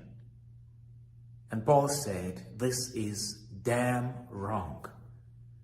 And I will spend the rest of my life making sure that poor people do not die this way. You see, brothers and sisters, on this 17th Sunday in Ordinary Time, the Word of God speaks to us about what Jesus did when he saw this hungry crowd following him. He said to his disciple, Philip, where can we go buy food for them? And Philip begins to give excuses. Even the wages from 200 days of work cannot feed such a crowd.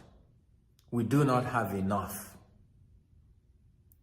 What about you in your own experience? Every day, the Lord sends us out. We see experiences of suffering, of poverty, of misery.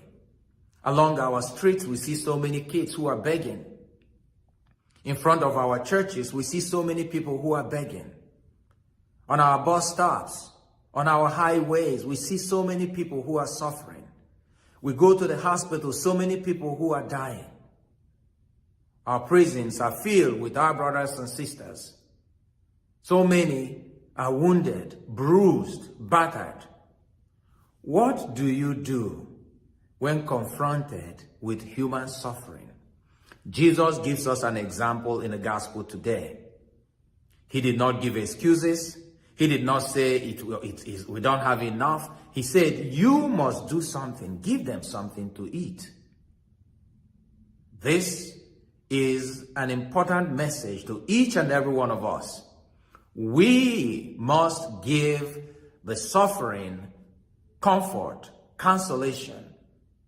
We must help to ease the suffering in our world. Like Mother Teresa said, God has no more hands but our hands to bring comfort to the sick, to bring comfort to those who are suffering. God has no more mouth but our mouths to speak against injustice in the world, to speak against those who have no voice. God has no more legs but our legs to go to the prisons, to the hospitals, to the refugee camps, in order to bring comfort to our people. How often do we, like Philip, say we don't have enough, Lord? We see the misery in our world, and some of us, rightly so, we have sympathy, we have anger about the failings of our governments. Some of us will preach good homilies about helping the poor, about the beauty of the gospel.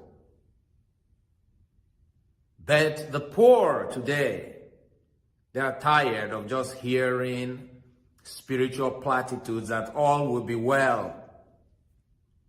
Like St. James say to us, what good is it to the poor?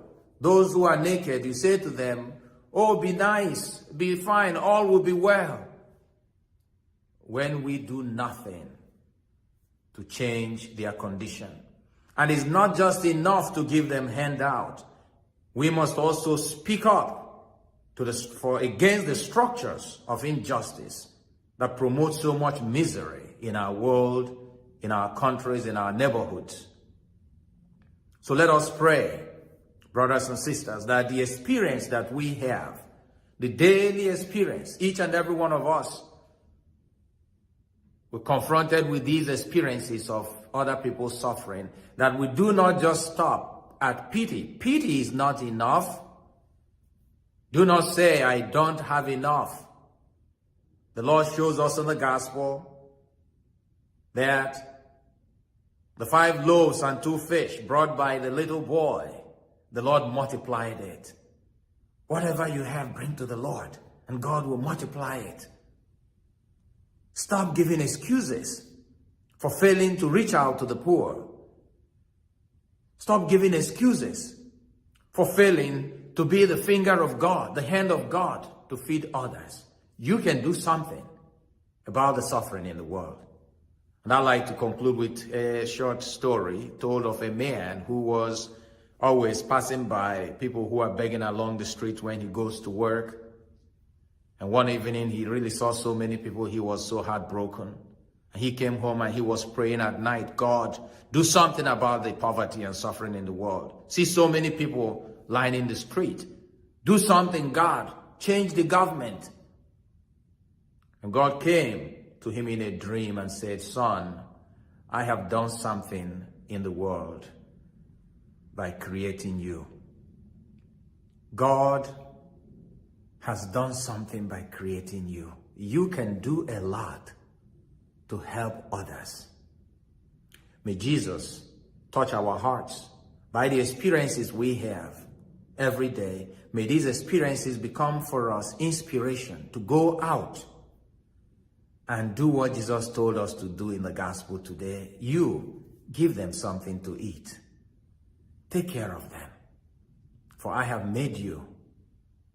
I have given you what it takes to take care of your brothers and sisters.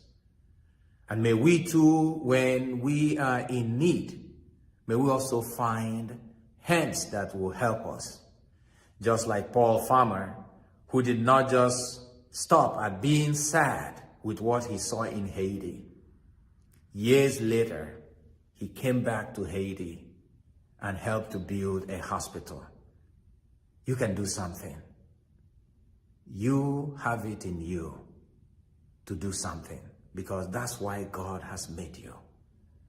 May the hand of the Lord be upon us as we reach out to those who need us this week and for the rest of our lives through Christ our Lord. Amen. Good to have you back. I hope you were blessed greatly by that seasoned word from God through his servant. It's the program Gospel Lounge. Today, I am going to be talking with a very wonderful young man that I have a lot of things to say about him, but I'm going to give him some space to talk with us. But before then, is a continued conversation concerning a project, Voices in Praise. The maiden edition of the Voice in Praise was awesome and exciting, with great highlights to reckon with. Like we all know, in every competition, there must be a winner. Today, I have with me in the studio the first runner-up of that past event, a fast-rising gospel music artist, and we love him so much. Minister Chooks Michael, welcome to Gospel Lounge. Thank you. You're welcome. Thank you. So how are you doing? I'm good. You're looking so good. Thank you. Oh, wow. Thank you. So now, the maiden edition was filled with so much experiences, starting from the registration to the boot camp, the rehearsals and everything. So just in a nutshell, tell us, what's your experience with Voices in Praise? Actually, I would say it was an awesome experience. Okay. Personally, I'm often skeptic about going for gospel music competitions because I've seen a lot of persons who are talented, who have gone for such kind of competitions, but because of the biasness of the judges and all that, the best don't emerge. So I have been skeptic for a long time, but gospel competition of Voices in Praise proved me wrong. Okay. So it was a different game altogether, from the audition to the whole program, the boot camp and the competition. You could literally see that it was done professionally. So it was an awesome experience, and I am glad I participated in that experience. Beautiful. So, but what's your driving force? What drove you? What's your driving force to the participation? Actually, first, the same force that has been driving me in music drove me there, which is the love of God and spreading the gospel of Christ. The love of God and spreading the gospel of Christ through music. So it was an experience. It was a platform for me to actually spread the gospel of God, and it was also a platform for me to thrive as a gospel music minister. Okay. Upcoming. Very soon you get there. Of course. Okay, but what are the lessons drawn from the experiences? I heard you say something about, being skeptical about going to all these gospel talent hall and all that, but this one proved you wrong. There are some things that you drew from there as lessons. Please share with us. First is that I believe from what happened, sometimes you don't need to come to a conclusion from a distance. Sometimes you need to come close to something before you understand it better. And yeah, I haven't participated in any gospel music competition because of what I've heard, and I haven't been there, but you know, I didn't want to experience it before. Okay. So, but with this, I think it's good to sometimes give things trials instead of just concluding it wouldn't work and all that. Yeah. So, the lesson I will give to anyone is that just make the move. Make a move. Make a move. Okay. Sometimes when you get there, you might find out that this is totally different from what you thought. Okay. So you don't judge a book by its cover. Maybe what you've been seeing and what the word has painted to you makes you feel. Don't judge a book by its cover. Yeah. Beautiful. So that's a lesson I will give to anyone. Yeah. You can actually go there and you see something different. Okay. Well, I've been talking with Minister Chuks Michael, his experiences throughout the past edition of Voices in Praise. We'll go for a short break, and when we come back, we'll ask him some questions so that we can share more from what he got from that edition. We'll be right back.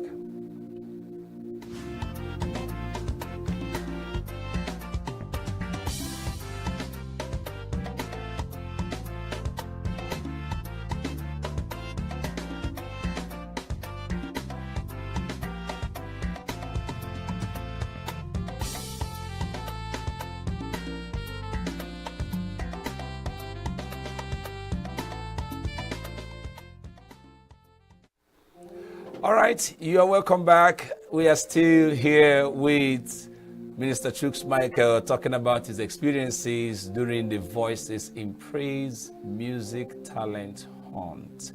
I would like to ask you, so far, how is your music life, especially as it has to do with your experiences with the last edition? How did it affect your music life? On a scale of 10, can you just tell us, are you going up, are you going down? Which one? What happened? Maybe I will tell you 10 over 10. 10 over 10. Yeah. Because before that competition, you know, I have this idea about music. Okay. I play keyboard and I do a few things. Okay, you play keyboard? I play keyboard. Wow. So, but, you know, when I contested from the beginning, from the audition, I met a lot of persons. And that actually taught me that no matter how good you think you are, there are persons who are very much bigger and better than you. No matter how good you think you are, there are people that are more better than you. Hold that right there. So I had to go in there. I saw talents. You know, wow. It made me not just stay in my comfort zone thinking I'm good. I had to start working. Mm-hmm. I saw voices, I heard voices, I saw and I heard. Wow. Actually, you don't see voices, but this time I saw voices. Aye. So, and it made me go back and work. And I also met professionals. One beautiful thing I wouldn't forget about the VIP is that they brought people. During the boot camp, I saw musicians. Not just people who do music by they love music, but these are persons who have gained mastery and proficiency in music. Most of them are musicologists. So when they brought their idea of music, it was totally different from what I thought. So after the whole experience, you know, sometimes when they're training us, you try to sing something and you feel you're doing good, they tell you, my friend, you just messed up. You just messed up. And imagine with the whole energy and everything. It just crash you, man. So for some persons, you know, it's something that could make you maybe say I'm not going again, but it made me really become very strong, and it made me go back and work. Wow. I had to work because with this I discovered that for me to get there, I needed a very high level of mastery in my craft. So it was a different experience that I would say brought me from grace to grace. Yes. And one beautiful thing about it was that personally I didn't want to invite anyone to come there and vote for me during the competition. Yeah. So I wanted to test my abilities. So after the boot camp and all the trainings, I went back and did my own homework. Yeah. So when I came and after emerging, I could hit my chest and say, yeah, something different has happened. Okay. And knowing that this wasn't just a hired crowd or whatever, it was out of credibility. So I felt happier. And from that time, sincerely speaking, it has connected me to a lot of persons. I met someone someday who said, I have been following you from that Voices in Praise. Wow. And I know, I can see I'm better than who I was before. Yes. So all thanks to Voices in Praise. So on a scale of 10, I give them 10 because it's something that I've brought massive improvement and growth in my craft and everything. Beautiful. I also learned discipline. Discipline, yeah. I also learned discipline because the professionals who came to coach us during the trainings were disciplined, and you don't joke with that. Yes. So it was a beautiful experience. I am so excited by what I'm hearing, and I believe our friends are also getting a lot of lessons from this. Were you in any way certain you were going to come to that very position? Were you in any, maybe you are going to be the winner, or maybe any runner-up or something? In your expectation, were you there? Actually, when I came there, I will remember what I used to tell my fellow contestants. I do tell them I won't come here for the money. Okay. I used to tell them I just came for the experience, and I started saying that because with what I was seeing, I think I told myself, there's no point. Let me just get the experience and go. So, but as time went on, while I was assimilating their trainings, and the competition was going, so I discovered the people I was thinking were the best were going. So, and at every point I will pray and tell God, this is just it. You brought me here. Let's see what happens. Wow. So every step proved to me that God wanted me to really get there, and every step of the competition was really giving me confidence, and as well as the audience participation. So my first performance, the second, I said, Mike, you're going there. So, in fact, I expected I would win. So okay. But then I saw God wanted me to be the first runner-up, and I'm very glad about it. So very, very glad. Now the second edition is fast approaching. Arrangements are on ground and kicking up very, very fast. What's going to be your participation this time? Are you going to contest again, or are you just going to be a spectator? I don't know. What's your engagement this time? There is a saying that when you see something good, you tell your friend about it. Okay, so this time I'm not contesting. Okay, of course, being one of the winners of the maiden edition. It tells me that I am now there to bring people to come and see the same light that I saw. So my job here is that I'm going to work with the team. I'm going to work with them in whatever capacity I can. Okay. But basically, I would make sure I tell people, I would tell my friends to come and participate. It's a life-changing experience. Yes. So I am fully there to give my support however they will want it. And I encourage and advise everyone all over the world, and especially those who had this mindset like me then, who thought, these are biased things and no transparency. So, but with this, I'm convinced that I'm telling everyone out there to come and participate. It's going to change your life. So this is lovely. I am so excited with what I'm hearing, and I want you to understand, just like he said, it's open to everyone. Come and express yourself, your gifts and your talent with Voices in Praise Music Talent Hunt. It's going to be very wonderful. Friends, the journey of 1,000 miles starts with a step. Every dream is achievable, and this is possible only by consistent discipline, diligence, and perseverance. You heard everything he said. At some point, he wanted to drop by and say, well, let me just go ahead and do that. And of course, the acknowledgement of God's grace. You understand? He told himself, these guys are bigger than me, and then at the long run, he sees those ones he was thinking they were better than him, drop it. That's the grace of God. Quitters never win, and winners never quit. Thank you very much for coming to Gospel Lounge. It was an exciting time with you. It's a pleasure. Thank you so much. Thank you so much. We look forward to seeing you do greater things And from all of us here, we wish you all the best. Thank you. Thank you, my wonderful audience. I am so glad. Thank you for being there with us on Gospel Lounge. See you soon.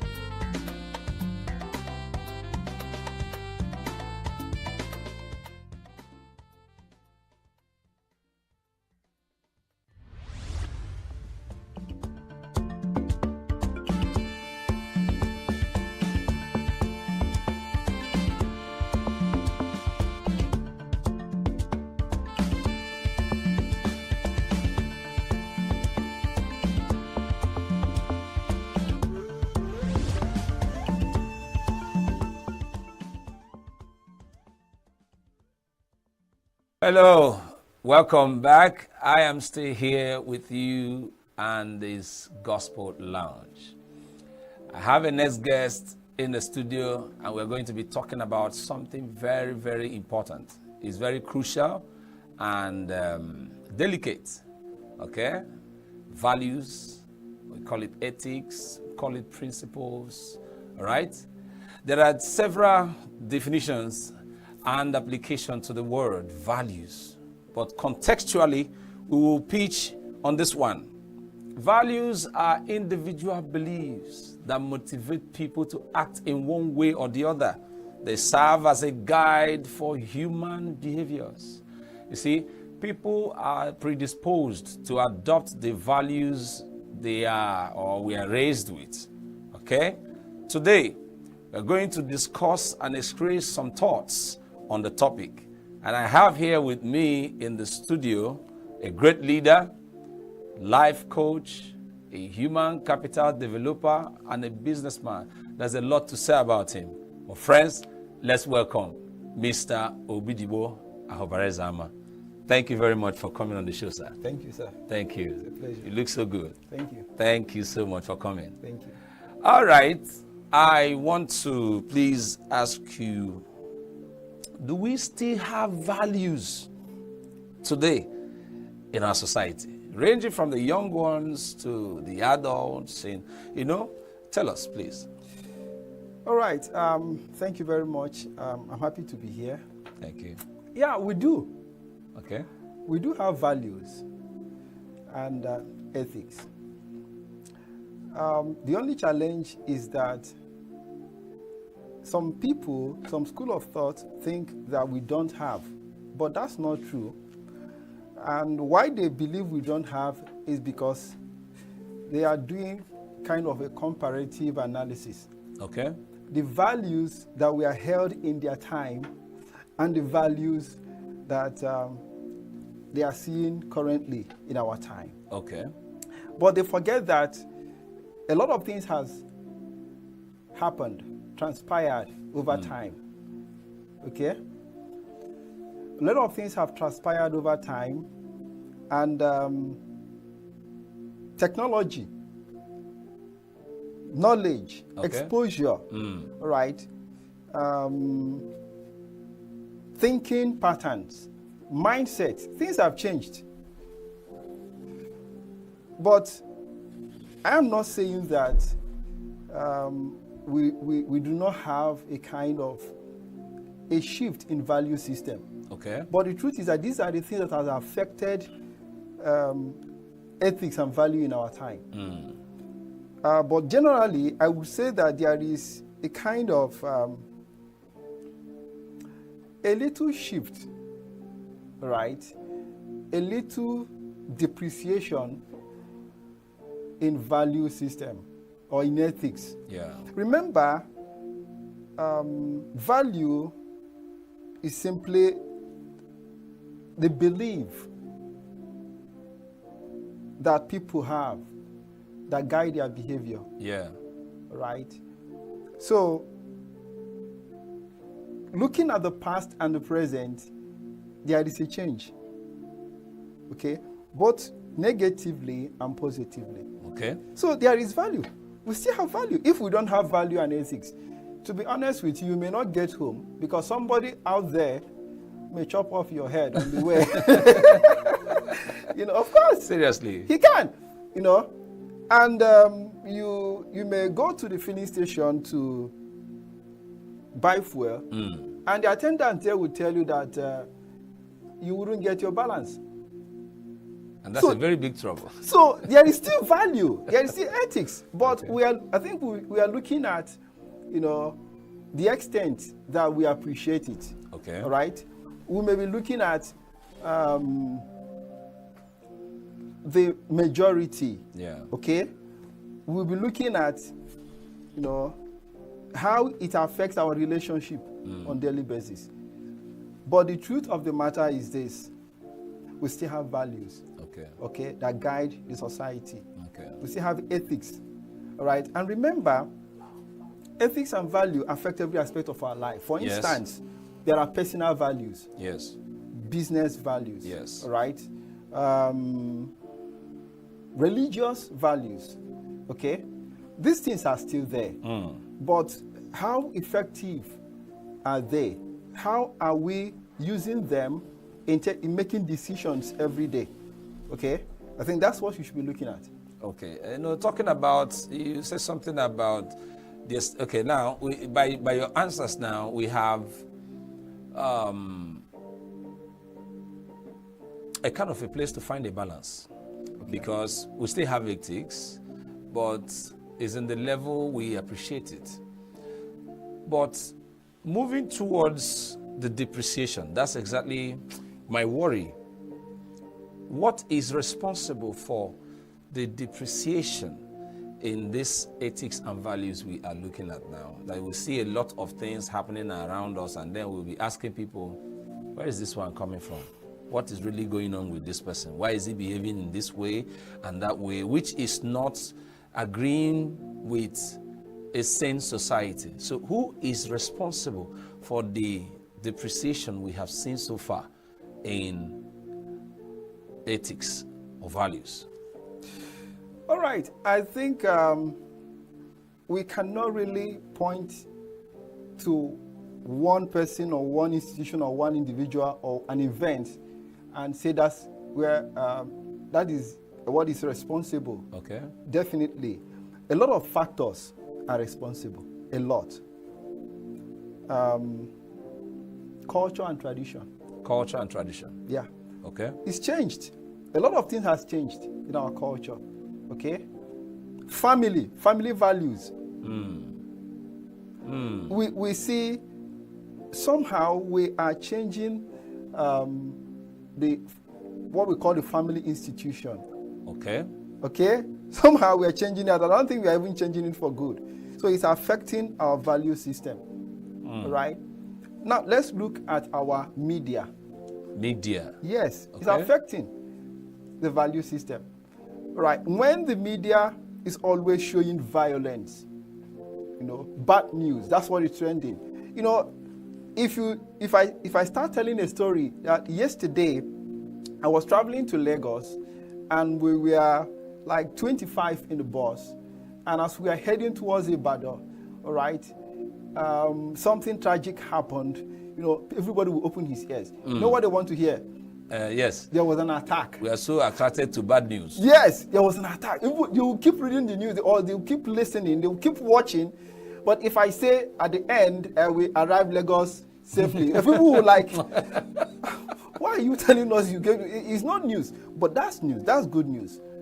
So when the media is always projecting negativity, violence, crime, right? But is it possible? Can we help it really? Because the media is actually showing what is going on around us. They are only showing one side of what is going on. Okay. Right. Let me give you an example. Your child may tell you, I want to travel. My child will always tell me, Daddy, I want to go to overseas. Why? He keeps asking me questions like, does NEPA take light overseas? Okay.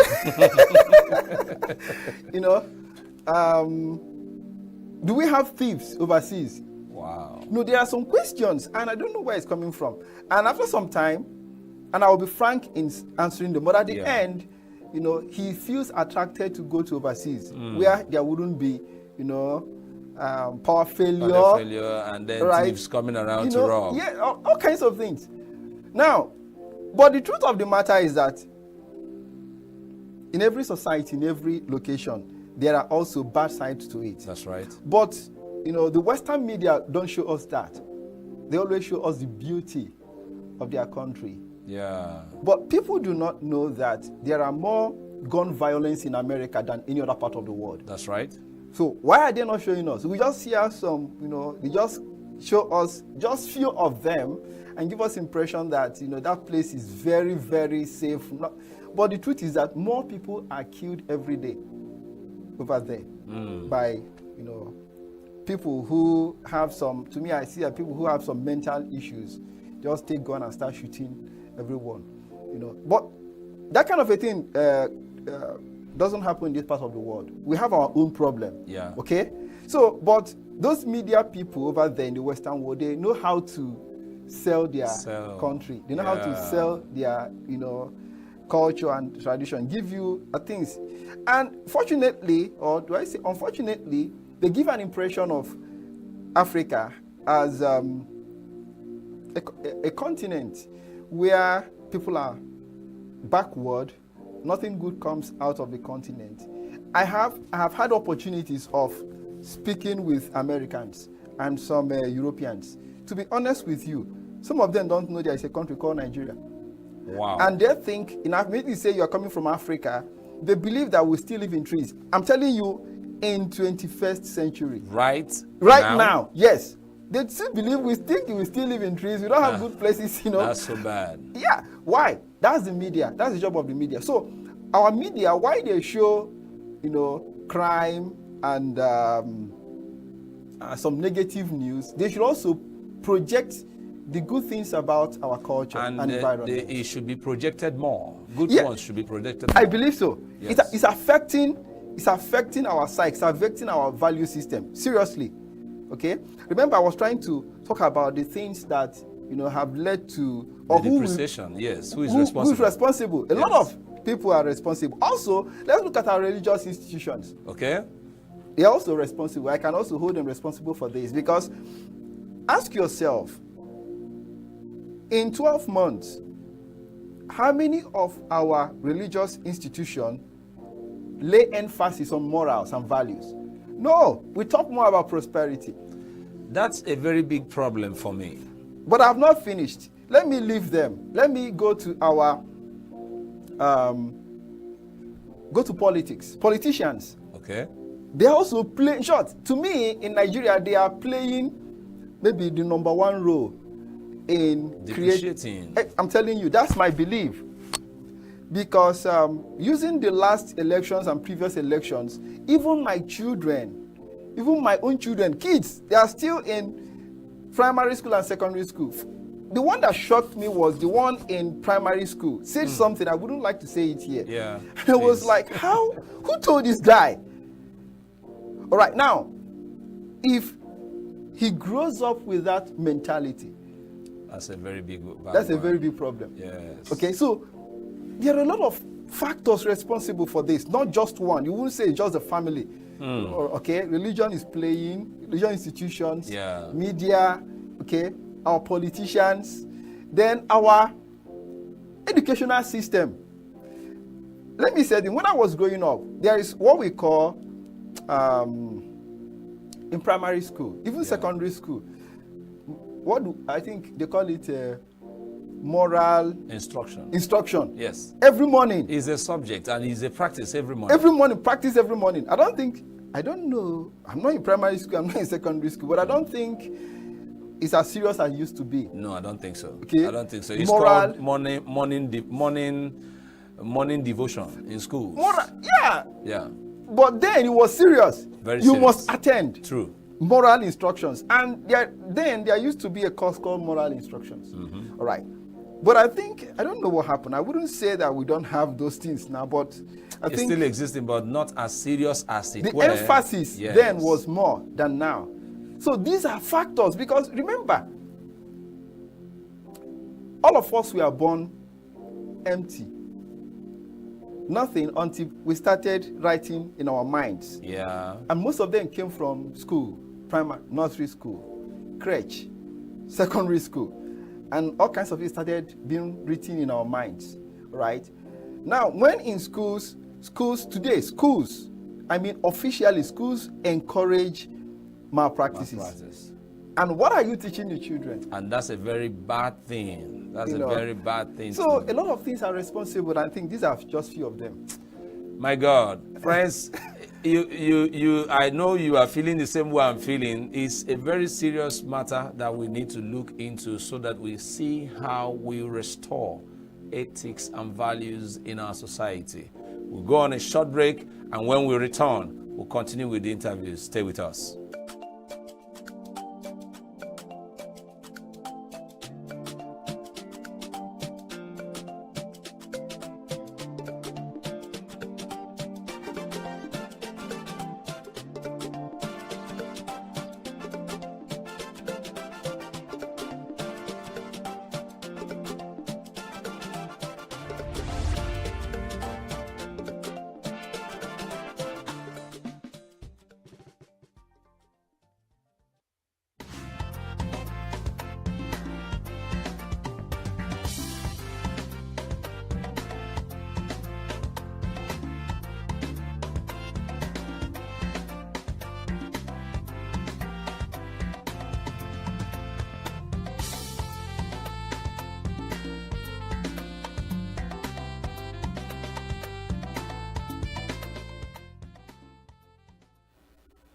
It's good to know you are there. Thank you very much for staying there with us. I'm still in the studio with a great man, Obidibo Alvarezama, talking about values and ethics. I want to narrow this down to a particular angle, especially because of how important it is. This is Gospel Lounge. Whatever we do here is just to see how we can make sure that the gospel is what it is and also draw out the good news and let our people know better. Down to our religious circles, I have a problem. A lot of people might not really agree to this, but what are the values that God expects from us? What are these values? Okay, if you, okay, let me just take a verse of the scripture, okay, so that we'll just have a context. Micah chapter 6 verse 8 says something. Let me read it out. He has showed you, O man, what is good, all right? And what does the Lord require of you? But to do justly, and to love kindness and mercy, and to humble yourself and walk humbly with your God. This is so deep. If this is what God is demanding from us, are we really giving God or responding to God according to what He wants us? What is this thing God is expecting from us in the religious sector? All right. Now, we know that Christian values are principles and belief that are based on the teachings of Christ Jesus. Yeah. All right. That's where we Christians derive our values, the teachings of Christ. Okay? And that's what makes us Christians. Okay. And, Christ was very explicit on these things. And I categorize them in two ways. Okay, two. Yeah. One, God or Christ himself, a total commitment, devotion to Christ, then a total love for man. Total commitment to God Christ, himself, Christ. and then total love for man. Yeah. Christ himself, he said something. He said, love one another as I have loved you. What we call the golden rule. do to others what you want them to do to you. That Yes. it was the words of Christ in plain language, right? He treated his disciples in the best way any man would. And he wanted his disciples to do the same thing to one another, to man. Yes. All right? Yes. So, God expects me to love him. Okay. Christ expects me to love him. Yeah. To be devoted to him. To know him more. Yeah. All right? Then after that, he wants me to treat my fellow man the same way. With love, justice, mercy, kindness. All right? Mention them. That's what God expects from me. And these are the things we call Christian values. Yeah. I should love my fellow human being. I should respect my fellow human beings. I should honor people. I should be responsible. I should be humble. I should be kind. I should not have jealousy. So, if you love God, or you claim to love God, love Christ, but you are not treating your fellow human being properly, with justice and equity, mercy, kindness, then one would say, according to John the Apostle, you don't really love God. The only evidence that we see and we know that you love God is where you treat your neighbor. That's right. So if you treat your neighbor badly, trust me, forget about any other religious activity you do. You don't love God. Wow. Wow. You know, that is what I think. And that's what the scripture teaches. You see, I will digress a little bit, but it's still on the issue of value, Christian values. Okay. There is something that Christ himself said concerning a human being that you assume is your enemy. How do you treat him? Because when we are talking about human beings, we are not just talking about those that are your friends. No. We're talking about everyone. Everyone. Okay? There is a prescribed way Christ said you should treat a human being. True. Especially your enemy. So you should love your enemy. But that's a very hard nut there. Unfortunately, that's what makes you a Christian. If you don't like it, then forget about Christianity.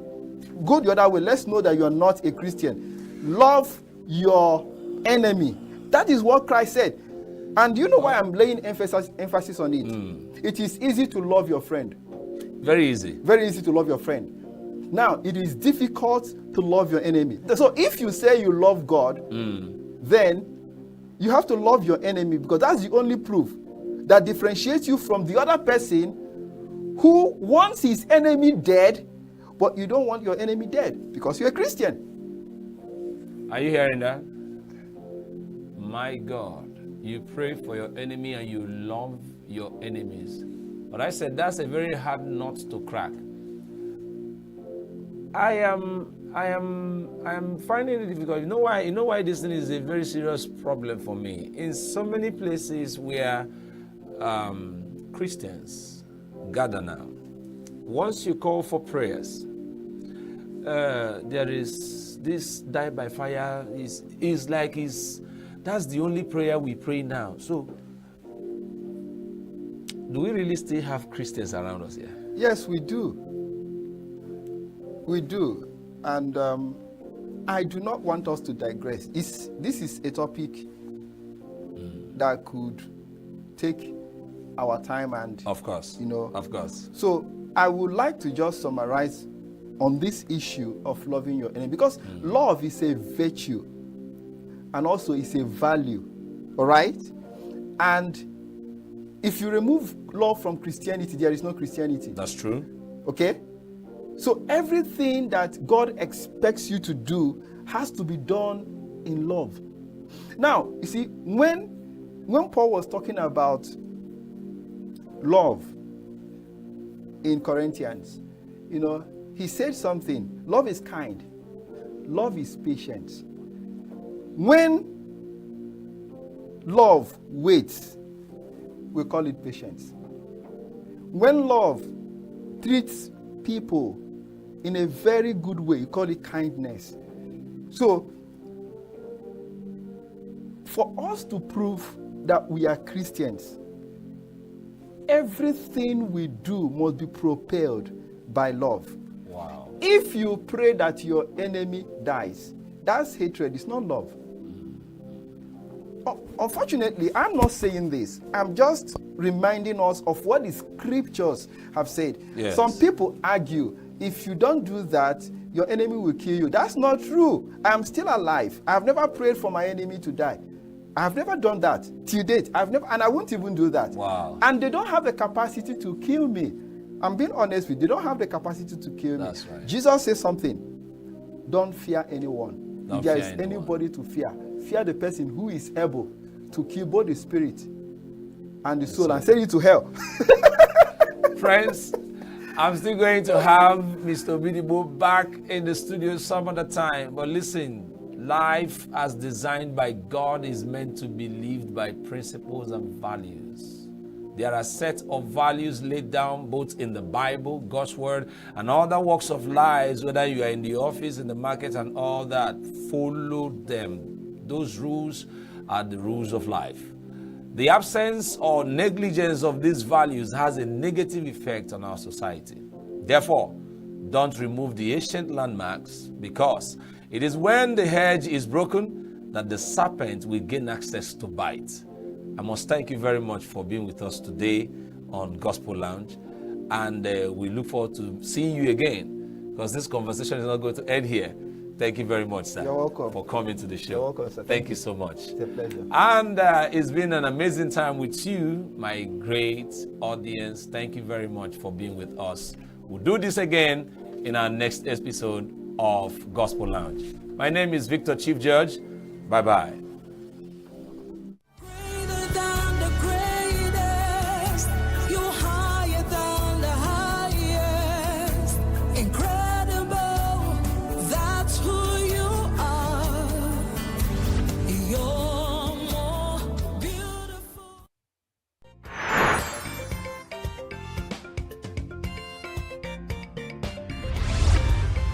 Signature TV, news in your pocket.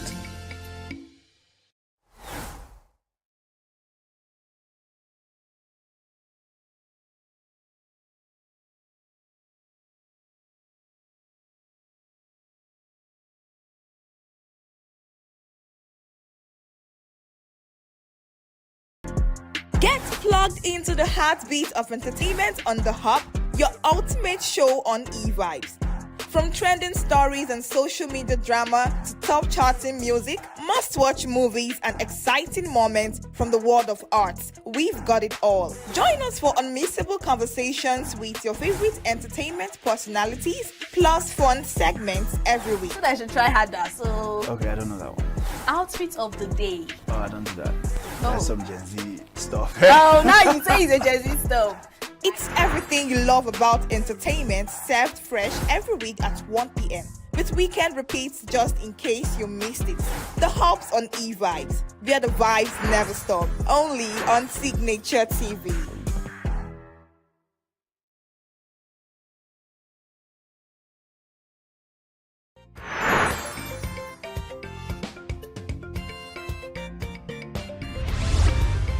Signature TV, news in your pocket.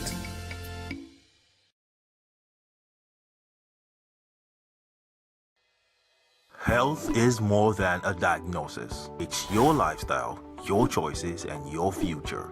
Join us on Inside Health, your weekly deep dive into the stories, signs, and solutions shaping your well-being. From expert interviews to real-life journeys of healing and hope, we cover it all. One of the complications of cancer management or treatment is they have some of them, at one point in time, you see them having anemia.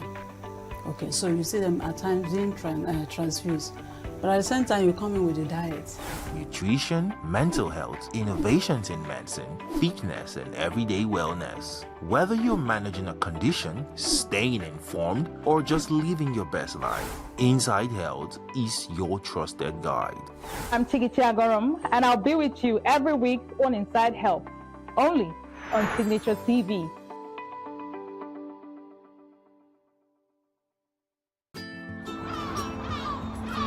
Bright and early, as the day breaks, as the newspaper headlines trail the stories that shape the day, we at Signature TV trail the headlines that trail the day. We interrogate the headlines. We analyze the stories that make the headlines. WAEC is overrated, and they even overrated themselves and went into CBT. They are insensitive of some Nigerian children who have never had what they call CBT. With passion and emotion, we drive the conversation to change the narrative. Let nobody be deceived by Nigerian high level of performing in agriculture export. We are still where we are. Newspaper review on Signature TV every morning on Signature Morning, weekdays, and Signature New Day, weekends. Newspaper review on Signature TV. We do not just review the headlines, we make the headlines relevant to our daily lives.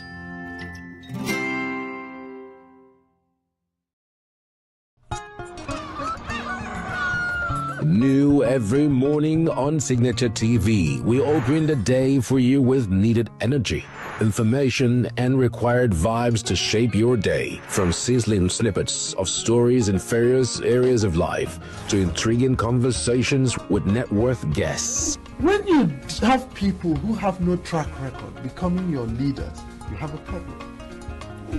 There is no outstanding gratuity when Obi took over from me. I left in all the accounts of Anambra State 13.8 billion for him. Your day cannot be complete without Signature Morning on weekdays and Signature New Day on weekends. There is no better way to start your day except Signature Morning and Signature New Day every day on Signature TV.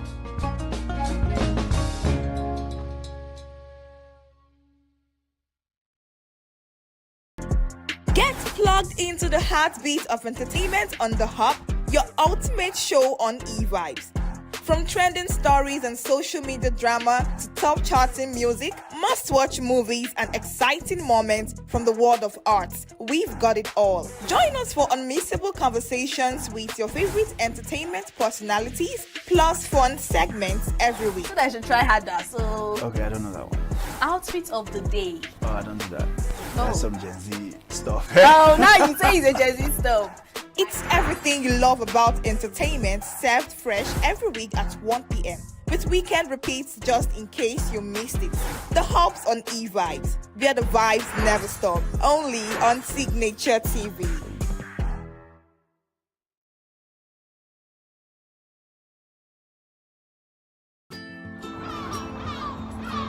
Bright and early, as the day breaks, as the newspaper headlines trail the stories that shape the day, we at Signature TV trail the headlines that trail the day. We interrogate the headlines. We analyze the stories that make the headlines. WAEC is overrated, and they even overrated themselves and went into CBT.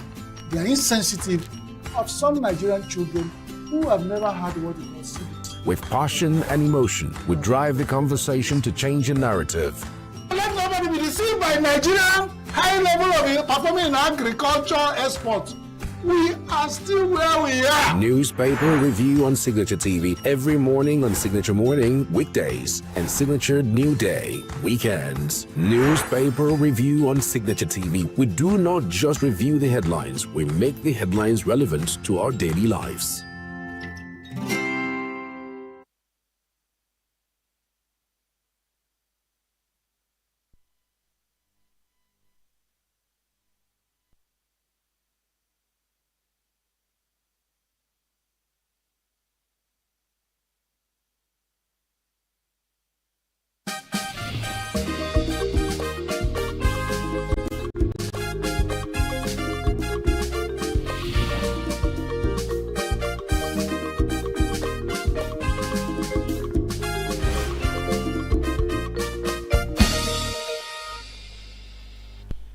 Welcome to Global News on Signature TV.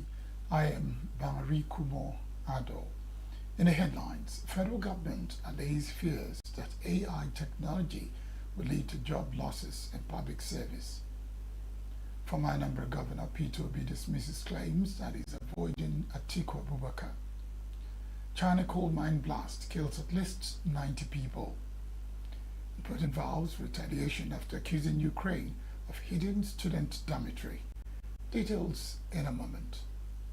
Every second, every minute, every day, news is breaking. Events occur and there are new developments. At Signature TV, we follow these stories objectively, bringing all sides without bias, explaining the complex issues, breaking down the numbers, and investigating the issues behind the news. Anywhere and everywhere, near or far, wherever the news is, we will be there. Signature TV. News in your pocket.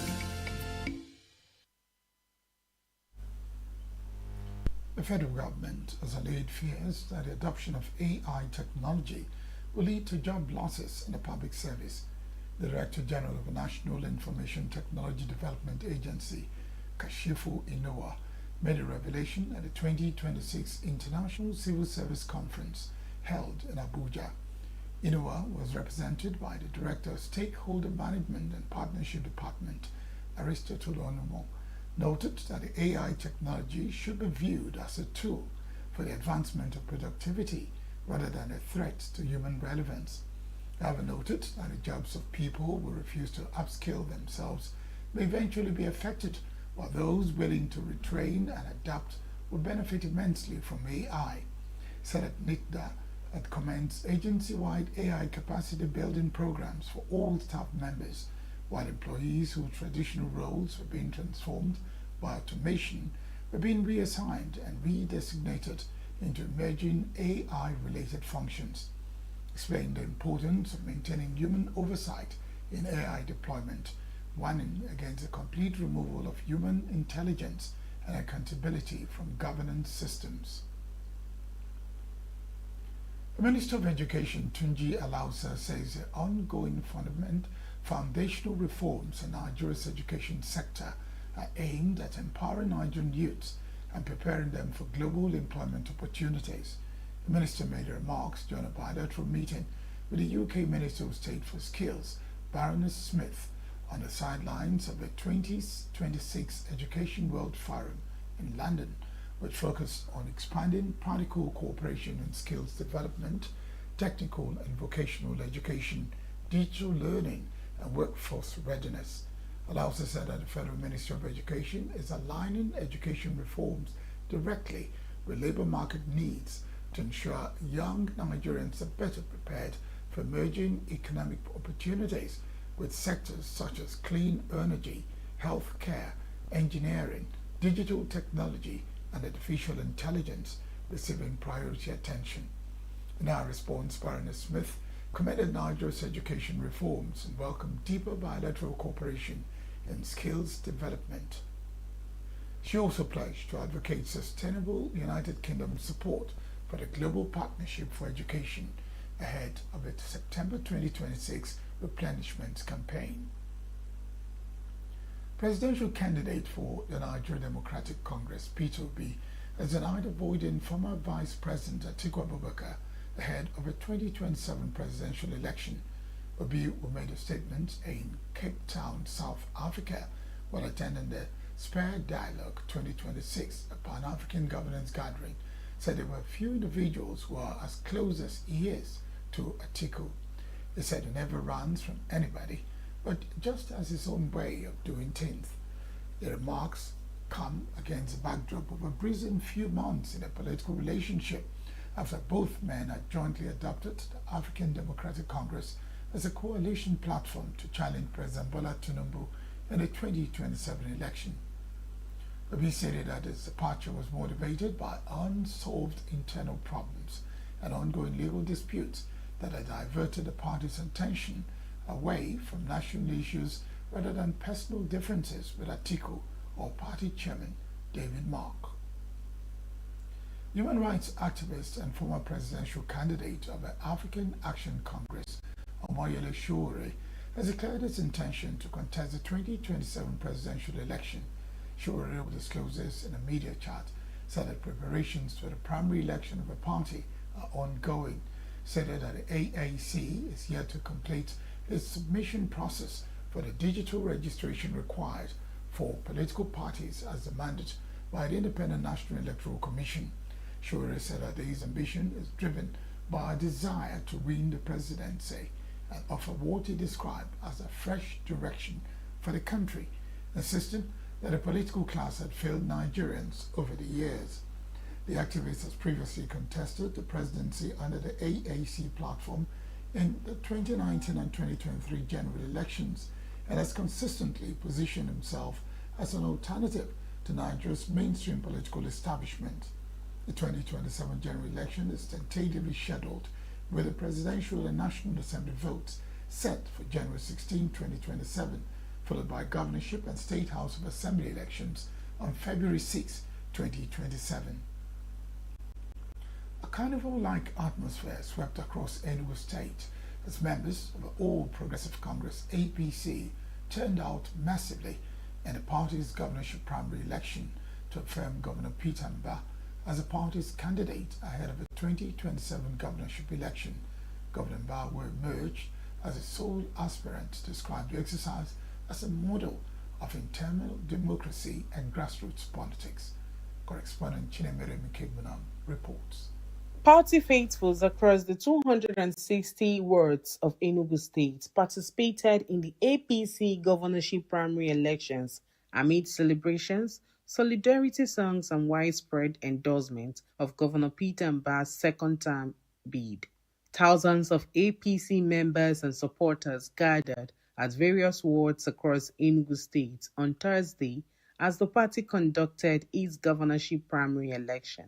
At Owo Ward in Nkana East local government area, Governor Peter Mba was welcomed by enthusiastic supporters who turned out in large numbers to participate in the direct primary process.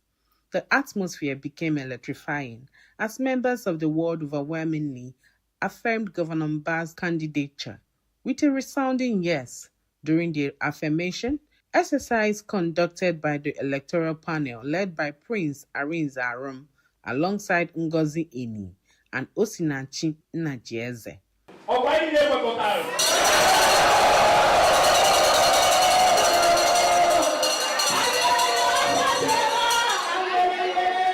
Party leaders described the governor's re-election bid as a reflection of confidence in his administration's performance over the past 3 years. No, I don't know what one people. Or what the election for the first time? Or what the election? Even for governor, or what the election? Or who is that governor? Addressing party faithful, Governor Peter Mba described the direct primary election as peaceful, fruitful, and unique, noting that the process demonstrates the party's commitment to internal democracy and unity. He revealed that APC has successfully conducted primaries for the 24 state assembly constituencies without disputes or division among members.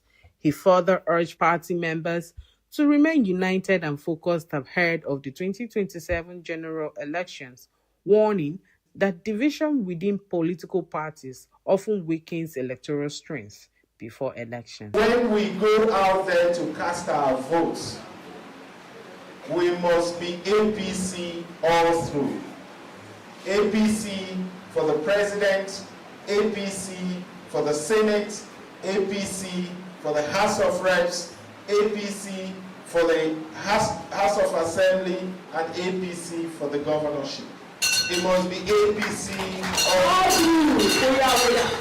And it's extremely important because what we are witnessing is not complete. It must be completed.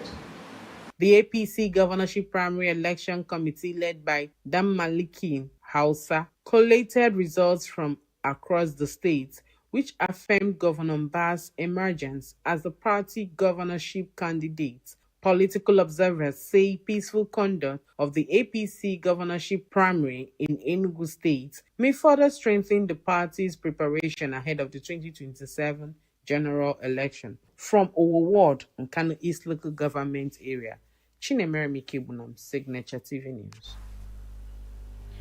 The ENUGU State Waste Management Authority has announced that this month's cleanup exercise would hold on Saturday, May 30, 2026, from 7 to 10 o'clock in the morning.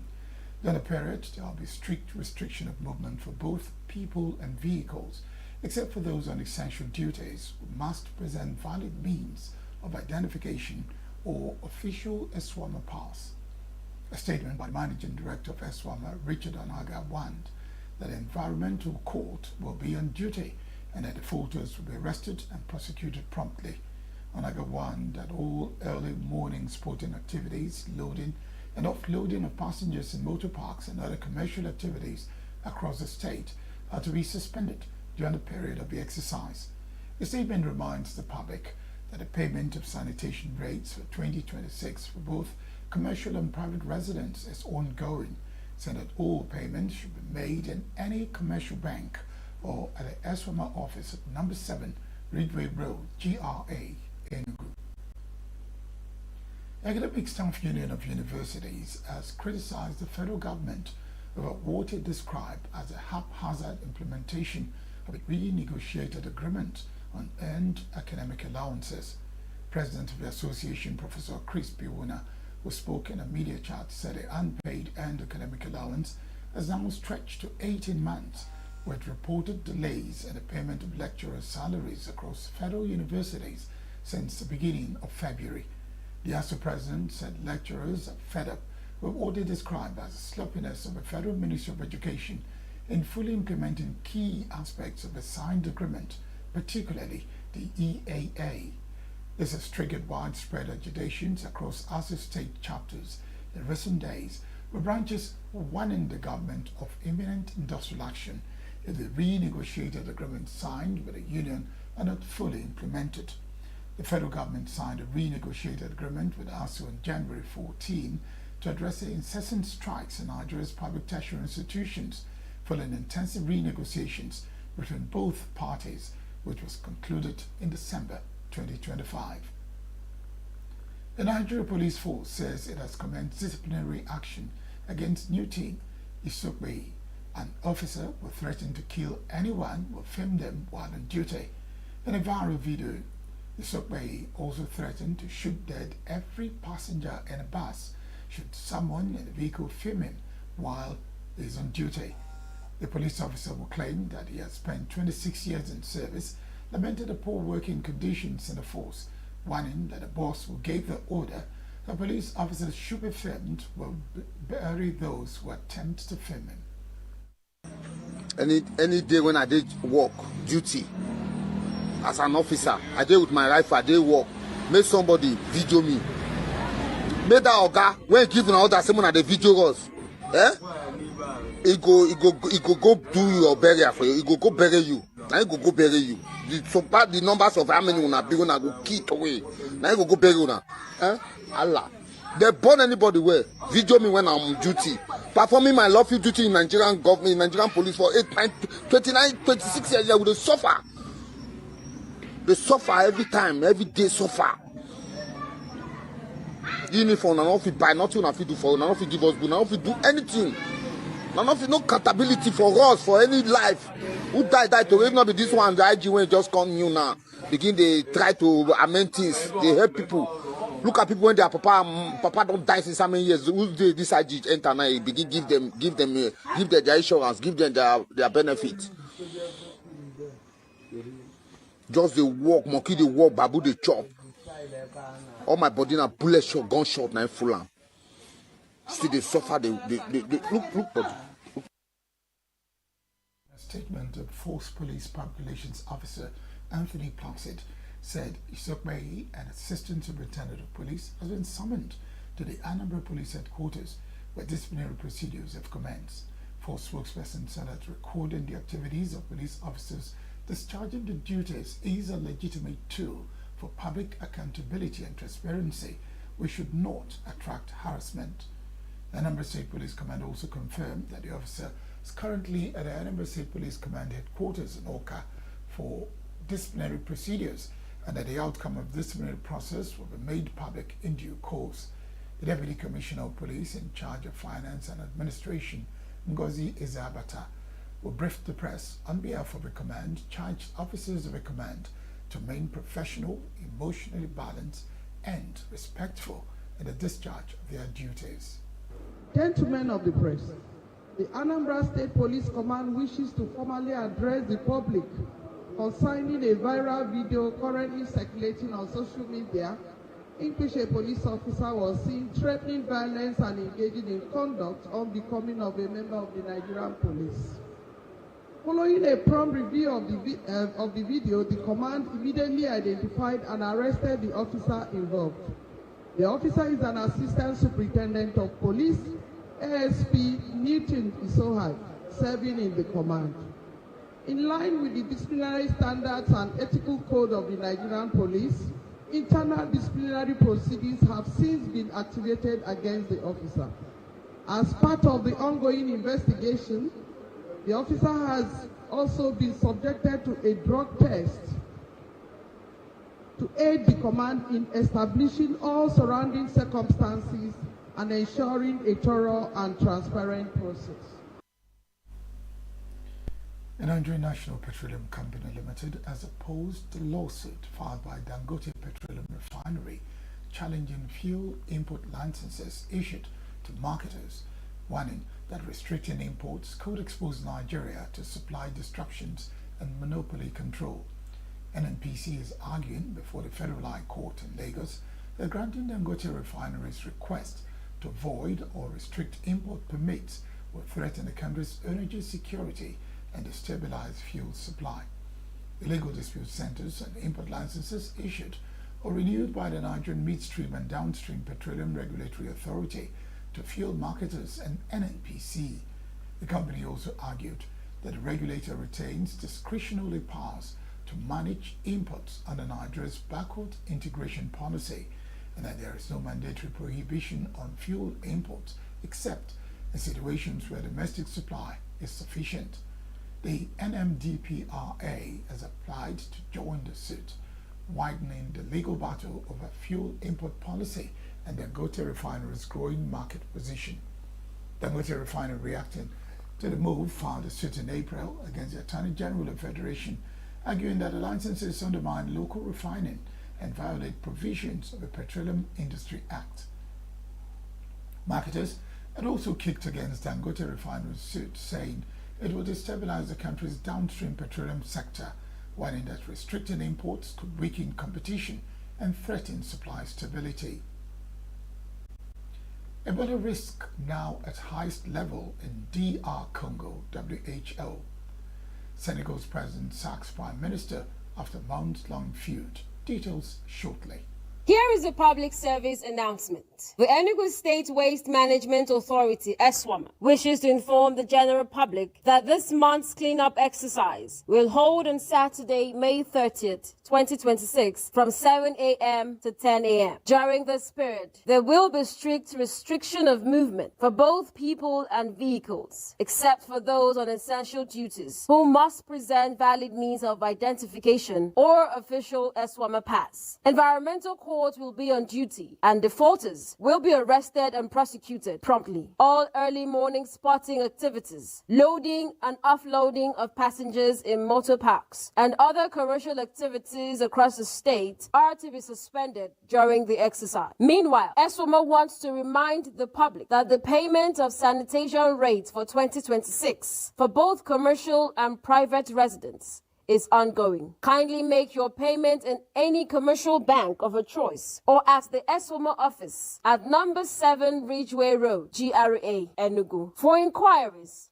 please call or WhatsApp us on 0813-553-4440. ESWAMA, a cleaner tomorrow, today. Signed, Richard Onaga, Managing Director. The United States has directed that Nigerians and other nationals applying for green cards return to their home countries to apply for the process. Spokesman of the service, Zach Kale, said the policy would help reduce the number of migrants remaining illegally in the country after unsuccessful residency applications. Sema noted that except in extraordinary circumstances, foreigners seeking adjustment of status would now be required to process their residency application through U.S. consular offices abroad under the supervision of United States Department of State. The agency explained that the policy would particularly affect temporary visitors such as students, tourists, and workers who enter the U.S. on non-immigrant visas. Statement added that the agency would be able to dedicate more attention to applications involving victims of violent crimes, human trafficking cases, naturalization requests, and other immigration services under its jurisdiction.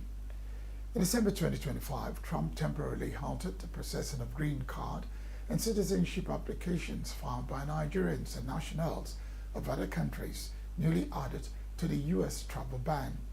The suspension affects legal immigration applications handled by the USCIS and mainly targets immigrants from select African and Asian countries. The risk from a deadly Ebola outbreak has been raised to the highest level for the Democratic Republic of Congo as the toll continues to rise. The World Health Organization said at the weekend that it upgraded its risk assessment level from high to very high for the DR Congo, while keeping the regional risk level at high and the global risk level at low. WHO Chief Tedros Ghebreyesus said the situation was deeply worrisome, with nearly 750 suspected cases in DR Congo and 177 suspected deaths. Said the situation in Uganda is stable, with 2 confirmed cases and intense contact tracing and other preventive measures. WHO chief disclosed that while a U.S. national was working in the DRC has tested positive and has been transferred to Germany for care, another U.S. national deemed to be high-risk contact have been transferred to the Czech Republic. Tedros said that violence and insecurity were impeding the response to the outbreak in DRC. WHO chief scientist Sylvia Brand said the UN agency was making an inventory of all existing tools which might be useful in combating the outbreak and then prioritizing them with safety and efficacy the main criteria. Senegalese President Bassirou Faye has sacked Prime Minister Ousmane Sonko and dissolved the nation's government after months of tensions between the two men. A shock decree read out on TV by presidential aide said Faye had ended the duties of his one-time political ally and consequently those of the ministers and secretaries of state who were members of the government. Sonko's dismissal followed a parliamentary session on Tuesday, in which the Prime Minister openly criticized Faye for his approach to the country's debt crisis. Sonko would almost certainly have taken the top job had he not been barred from running in 2024's election due to a defamation conviction. The pair went on to unseat then-President Macky Sall, an extraordinary victory given that they were both in prison until 10 days before the election. Late on Tuesday night, several hundred students demonstrated on the streets of the capital city, Dakar, declaring their support for Sonko. A gas explosion at a coal mine in northern China has killed at least 90 people in the country's biggest mining disaster in 17 years. A total of 247 workers were underground at the time of the blast, which occurred at the Linxingyeyu coal mine in Shanxi province on Friday night. Most of them were brought to the surface by Saturday morning, confirming that at least 90 people had died. A total of 345 emergency personnel were dispatched to the site, with rescuers earlier searching intensively for 9 people who remained unaccounted for.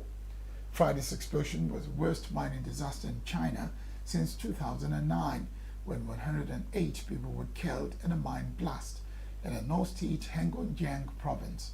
President Xi Jinping has called for an all-out effort to treat the injured and thorough investigations into the incident, emphasized that all regions and departments must draw lessons from the accident, remain constantly vigilant regarding workplace safety, and resolutely prevent and curb the occurrence of major and catastrophic accidents. Russian President Vladimir Putin has promised retaliation after accusing Ukraine of carrying out a deadly attack on a student dormitory in an occupied part of eastern Ukraine. Russia's emergencies ministry said that 16 people were killed and 42 others injured in the overnight strike in the town of Saturobelsk in the Luhansk region, with another 5 people believed to be trapped under the rubble. Ukraine's military said it had hit the headquarters of Russia's elite Rubicon drone military unit in Saturobelsk, but did not say whether it was the same building as the one identified by Russia. But Putin said there were no military facilities, intelligence service facilities, or related services in the vicinity, saying there's absolutely no basis for claiming that the munition struck the building as a result of air defense or electronic warfare systems. He ordered the Russian military to prepare proposals on how to retaliate. Russia's state-run TV showed what it said was one of the injured students, identifying her as Diane Shevkum, aged 19, who had head injuries after being hit by a collapsing concrete slab. But that's our global news. I am Barikumo Ado, thanking you very much for watching.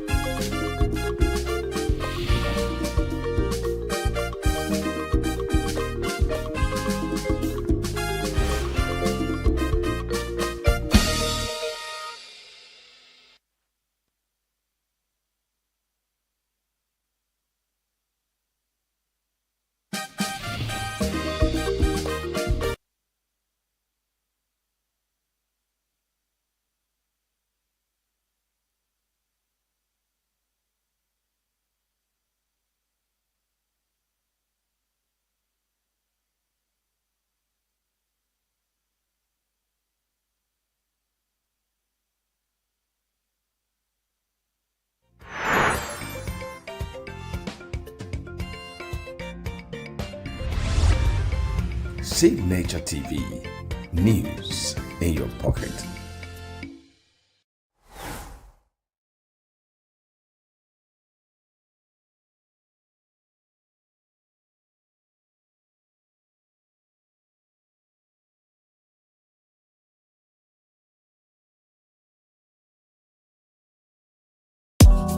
Tired of the snow? Tired of the bad TV signals? Nigeria has gone digital. Introducing Free TV, the national platform for every Nigerian. Get 100 plus channels immediately. Sports, news, and entertainment in your native language. All with clear picture quality. Whether you're in the city or the village, our satellite signal reaches every corner of 36 states from day one. No monthly subscription, just a compatible decoder and you are set. It's a national asset built for you. Take the show on the road, download the Free TV app and stream your favorite channels anywhere.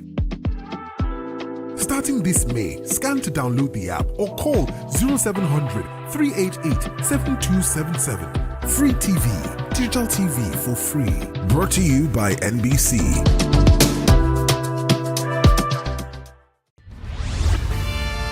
We are local. International communities observing just finished the Where the main market is in chaos.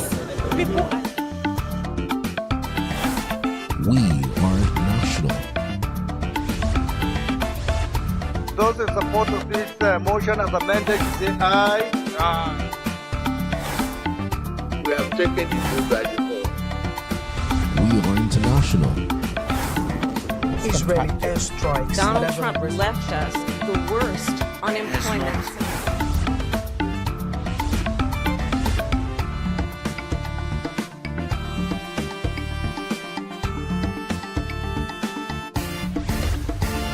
Signature TV, news in your pocket.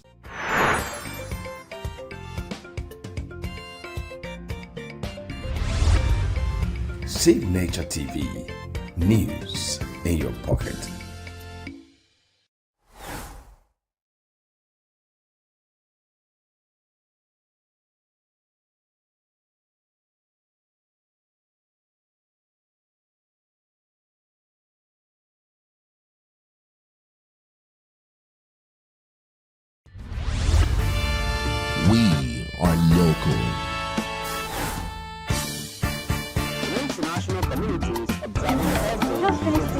Great market is in chaos. People are... We are national. Those in support of this motion as amended, say aye. Aye. We have taken the vote by default. We are international. Israeli airstrikes. Donald Trump left us the worst unemployment.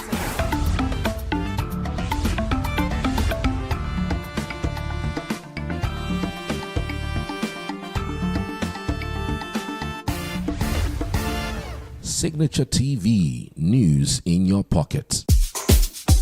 You don't tire for this picture. Or ya make you follow Unorodo. Nigeria don't go digital with free TV. Over 100 channels they wait you. Sport, news, and better entertainment for your own language. No matter where you dey, whether for city or whether for village, the satellite signal they reach every corner of Nigeria from day one. No monthly payment again. Once you get a Ogbonge free to air decoder, you don't win. This one, now our own national asset. Even from your phone, you feel watch out. Just download the free TV app and carry your TV go anywhere you dey go. Scan that code now or call 0700-388-7277. Free TV, digital TV for free. Brought to you by NBC. Every second, every minute, every day, news is breaking, events occur, and there are new developments. At Signature TV, we follow these stories objectively, bringing all sides without bias, explaining the complex issues, breaking down the numbers, and investigating the issues behind the news. Anywhere and everywhere, near or far, wherever the news is, we will be there. Signature TV. News in your pocket.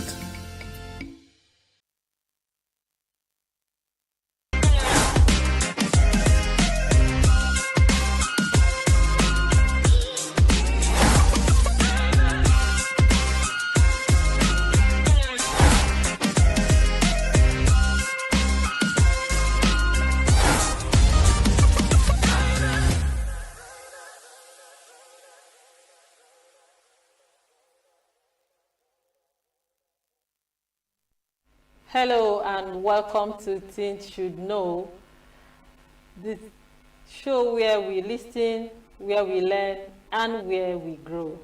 The TSK show is where teenagers are empowered with the right knowledge to thrive and parents are equipped with the right tools to guide them, because when teenagers know better, they will definitely do better. My name is Ifoma the Prof. Wato, and I'm your host on the TSK show for today. And today's conversation is one that hits close to home because teenagers are going to school, they are writing exams, and they are doing all sorts within the four walls of the classroom.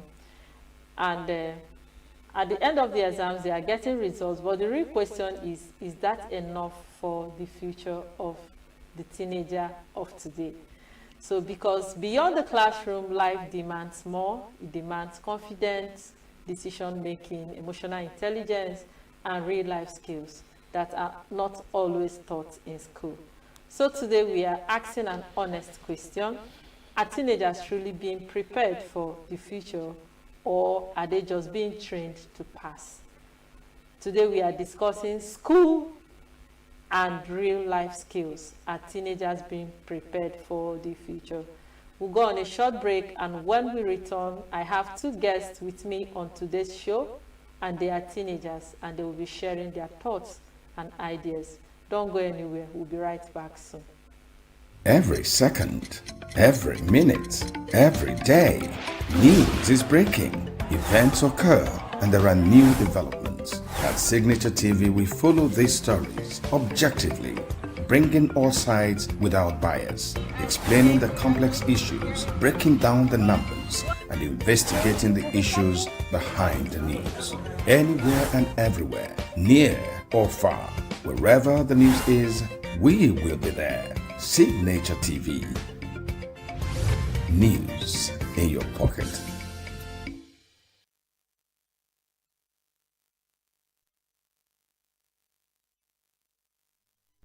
Okay, welcome back. This is the TSK show on Signature TV, and we are looking at school and real life skills if teenagers are prepared for the future. And joining me on the show today are two amazing young people who represent the voice of this generation. They are not just students going through the system, they are teenagers experiencing firsthand what it means to balance school, expectations, and real life. They bring fresh perspectives, honest experiences, and real conversations about what it truly feels like to grow up in today's world. I'm really excited to have them here as we unpack this important topic together. I have with me, say ladies first, right? Yes. So I have Precious Udochukwu and Precious Asogwa with me on the show. Welcome to the TSK show. Thank you. Okay, so we'll go right into the discussion for today. You'll be speaking on behalf of many other teenagers that are listening and are watching as well. So let's go with the first question. To both of you, you answer first, then he will answer. Do you think the school is really preparing the teenager for the future? Do you think so? If yes, why? If no, why? Okay. For me, I feel like the school is mainly teaching people how to pass exams. They're not really teaching students real life skills. Because I remember when I first left secondary school, I thought it was going to be easy. Because I was among the top of my class. But that was not the case. Okay. So the main thing about school, they teach theoretical processes, but life is about practical skills, and schools don't really teach skills that teenagers can use to go far in life. That's all I can say about that. Okay, Precious.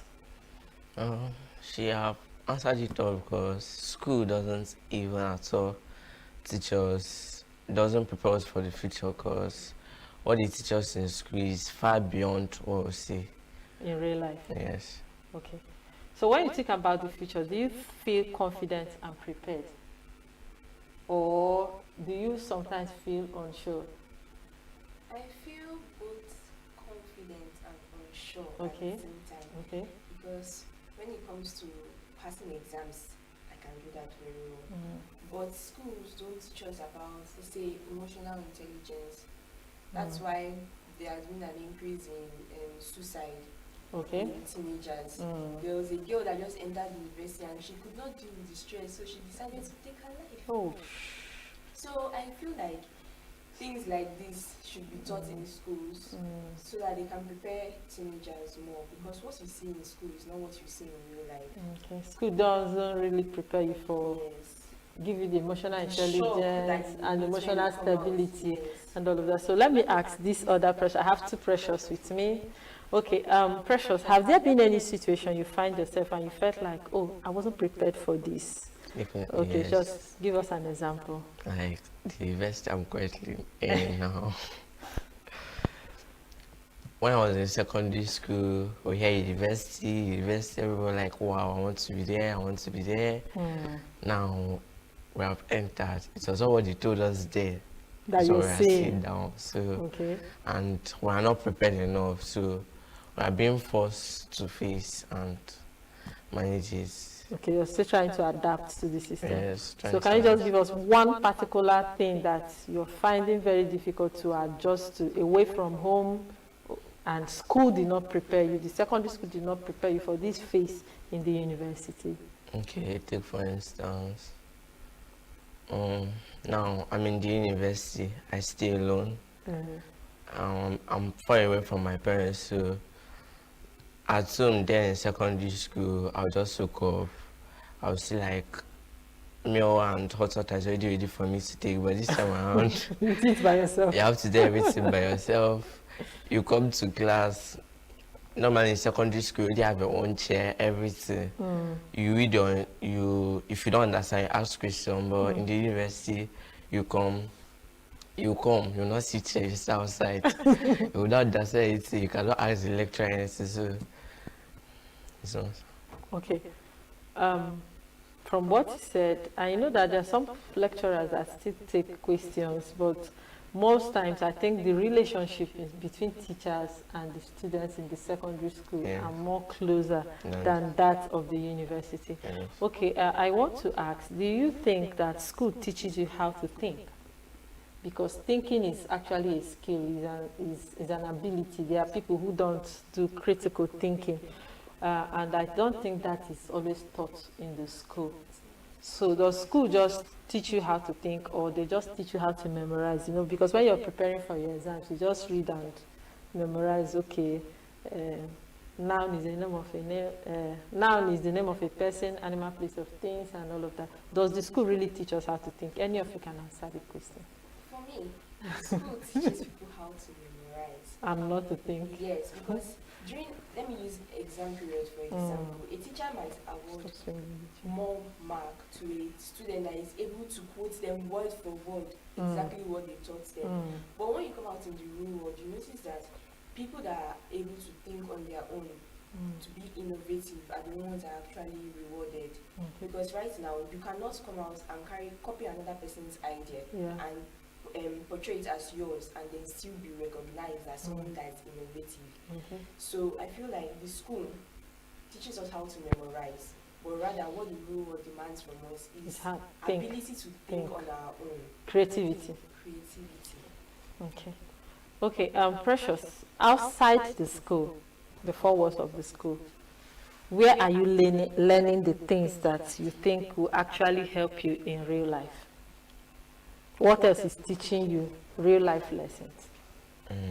Could say from my friends, elderly friends, then my co-students, and from aunties and uncles. Okay, and not what the school taught you. I think sometimes experiences teach people. Yes. Like there are some things school did not teach you. They didn't tell you that you need to wake up in the morning and run around, get water to go for lectures. So I think experience is teaching you that now.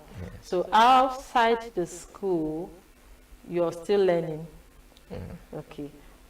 So sometimes, do you feel pressure to perform well academically, and even when it doesn't fully prepare you for real life challenges? Yes. Okay. Because the society we live in, especially in Africa, if you don't do well academically, you are considered dumb. No matter, there are some people that are very good in hand skills, but when it comes to academics, they're not that sound. But here, if you don't know book, you are just stupid. Straight up stupid. And people feel like without knowing book, like without being academically sound, that's the only category, or that's the only thing that they use to gauge your knowledge. Strengths and knowledge. Yes, because it's not just academics that can determine where someone will be in life. Because the person in your class that might be getting first position might still wake up tomorrow and be the person servicing your car. So I feel like school, the whole society pressures us, even though, school is not just the main thing in life, actually. People can still use hand skills and then still make it in life without being academically sound, without even going to university. Let me just put it like that. Okay. I like this conversation because what we are looking at is a teenager shouldn't be judged only by their academic performance. They should be judged by their social skills, their emotional intelligence, their confidence, like every other aspect of their life. So one thing this conversation makes clear is that education is important, but real life requires more than just passing exams. So teenagers are looking for direction, they are looking for confidence, life skills, and preparation beyond the classroom. So we'll go on a short break now, and after the break, we are going to look at other things that teenagers need to know to thrive in life. Please stay with us. We'll be right back shortly. Get plugged into the heartbeat of entertainment on The Hub, your ultimate show on e-vibes. From trending stories and social media drama to top charting music, must-watch movies and exciting moments from the world of arts, we've got it all. Join us for unmissable conversations with your favorite entertainment personalities, plus fun segments every week. So I should try harder. So Okay, I don't know that one. outfit of the day. Oh, I don't do that. That's some Gen Z stuff. Oh, now you say it's a Gen Z stuff. It's everything you love about entertainment, served fresh every week at 1 p.m. with weekend repeats just in case you missed it. The Hubs on E-Vibes, where the vibes never stop. Only on Signature TV.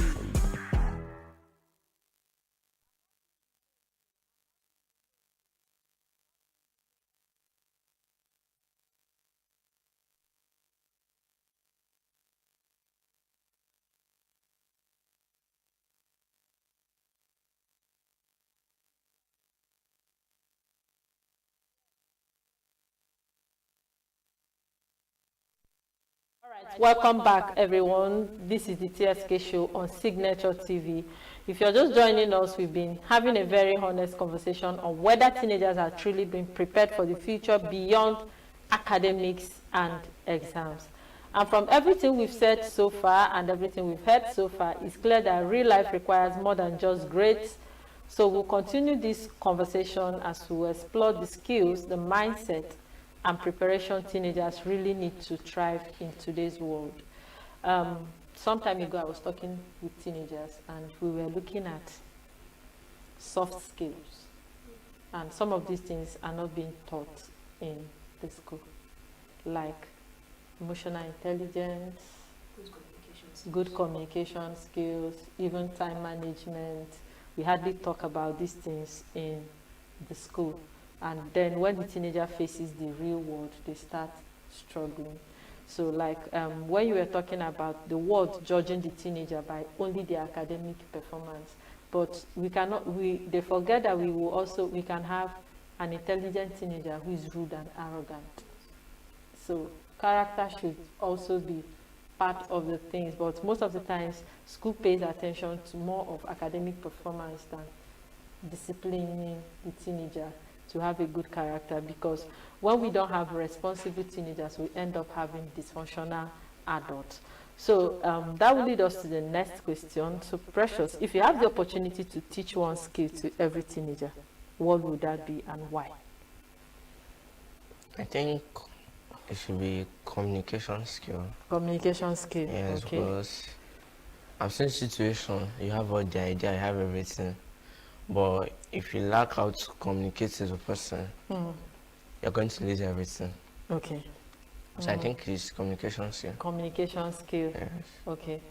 Precious, what is that one thing you think teenagers know, or as a teenager, that you wish that adults or this generation understands better? This particular generation of teenagers are under a lot of pressure. Okay. Because, let me use social media for example now. If you go on social media platforms and you see people of the age, about the age of 22, they're already millionaires. They already have 3 cars and 3 houses in 3 different states. And they'll tell you, I made my first million when I was... And then people will not be like, if parents will start judging their children, look at what other people's children are doing. What happened to you? People start feeling pressured, and that would lead, I feel like it will lead teenagers into the wrong path, because that's why there's increase in, let's say, crime rituals, and vices. Exactly, and then people be like, we don't know where it started, don't know how. So I feel like people should understand that you are under a lot of pressure. You don't know what the next person is doing to get their money. So you should not be judging your 2 months of progress or someone's 10 years of progress. You should move at your own pace. And I feel like you should not let what other people say define who you are or define your progress in life. So that's what I have to say about that. Okay, I think you just spoke to adults and parents who pressure their teenagers and compare them with other teenagers. So, Precious, what would be your advice to a teenager who feels pressured? Like she just said, you know, when you come to social media, everything looks so perfect. Everything looks perfect and easy. Feel like you just, everybody's going to tech. once you just go into tech, the next day you're a millionaire. So what do you have to tell a teenager that is under pressure to figure everything out just as fast or as soon as possible? What I'll tell the teenager is just take it slow, calm down, because your time will wait. You will definitely blow. You're going to make it as fast as you are in the right place and in the right way. You're going to make it.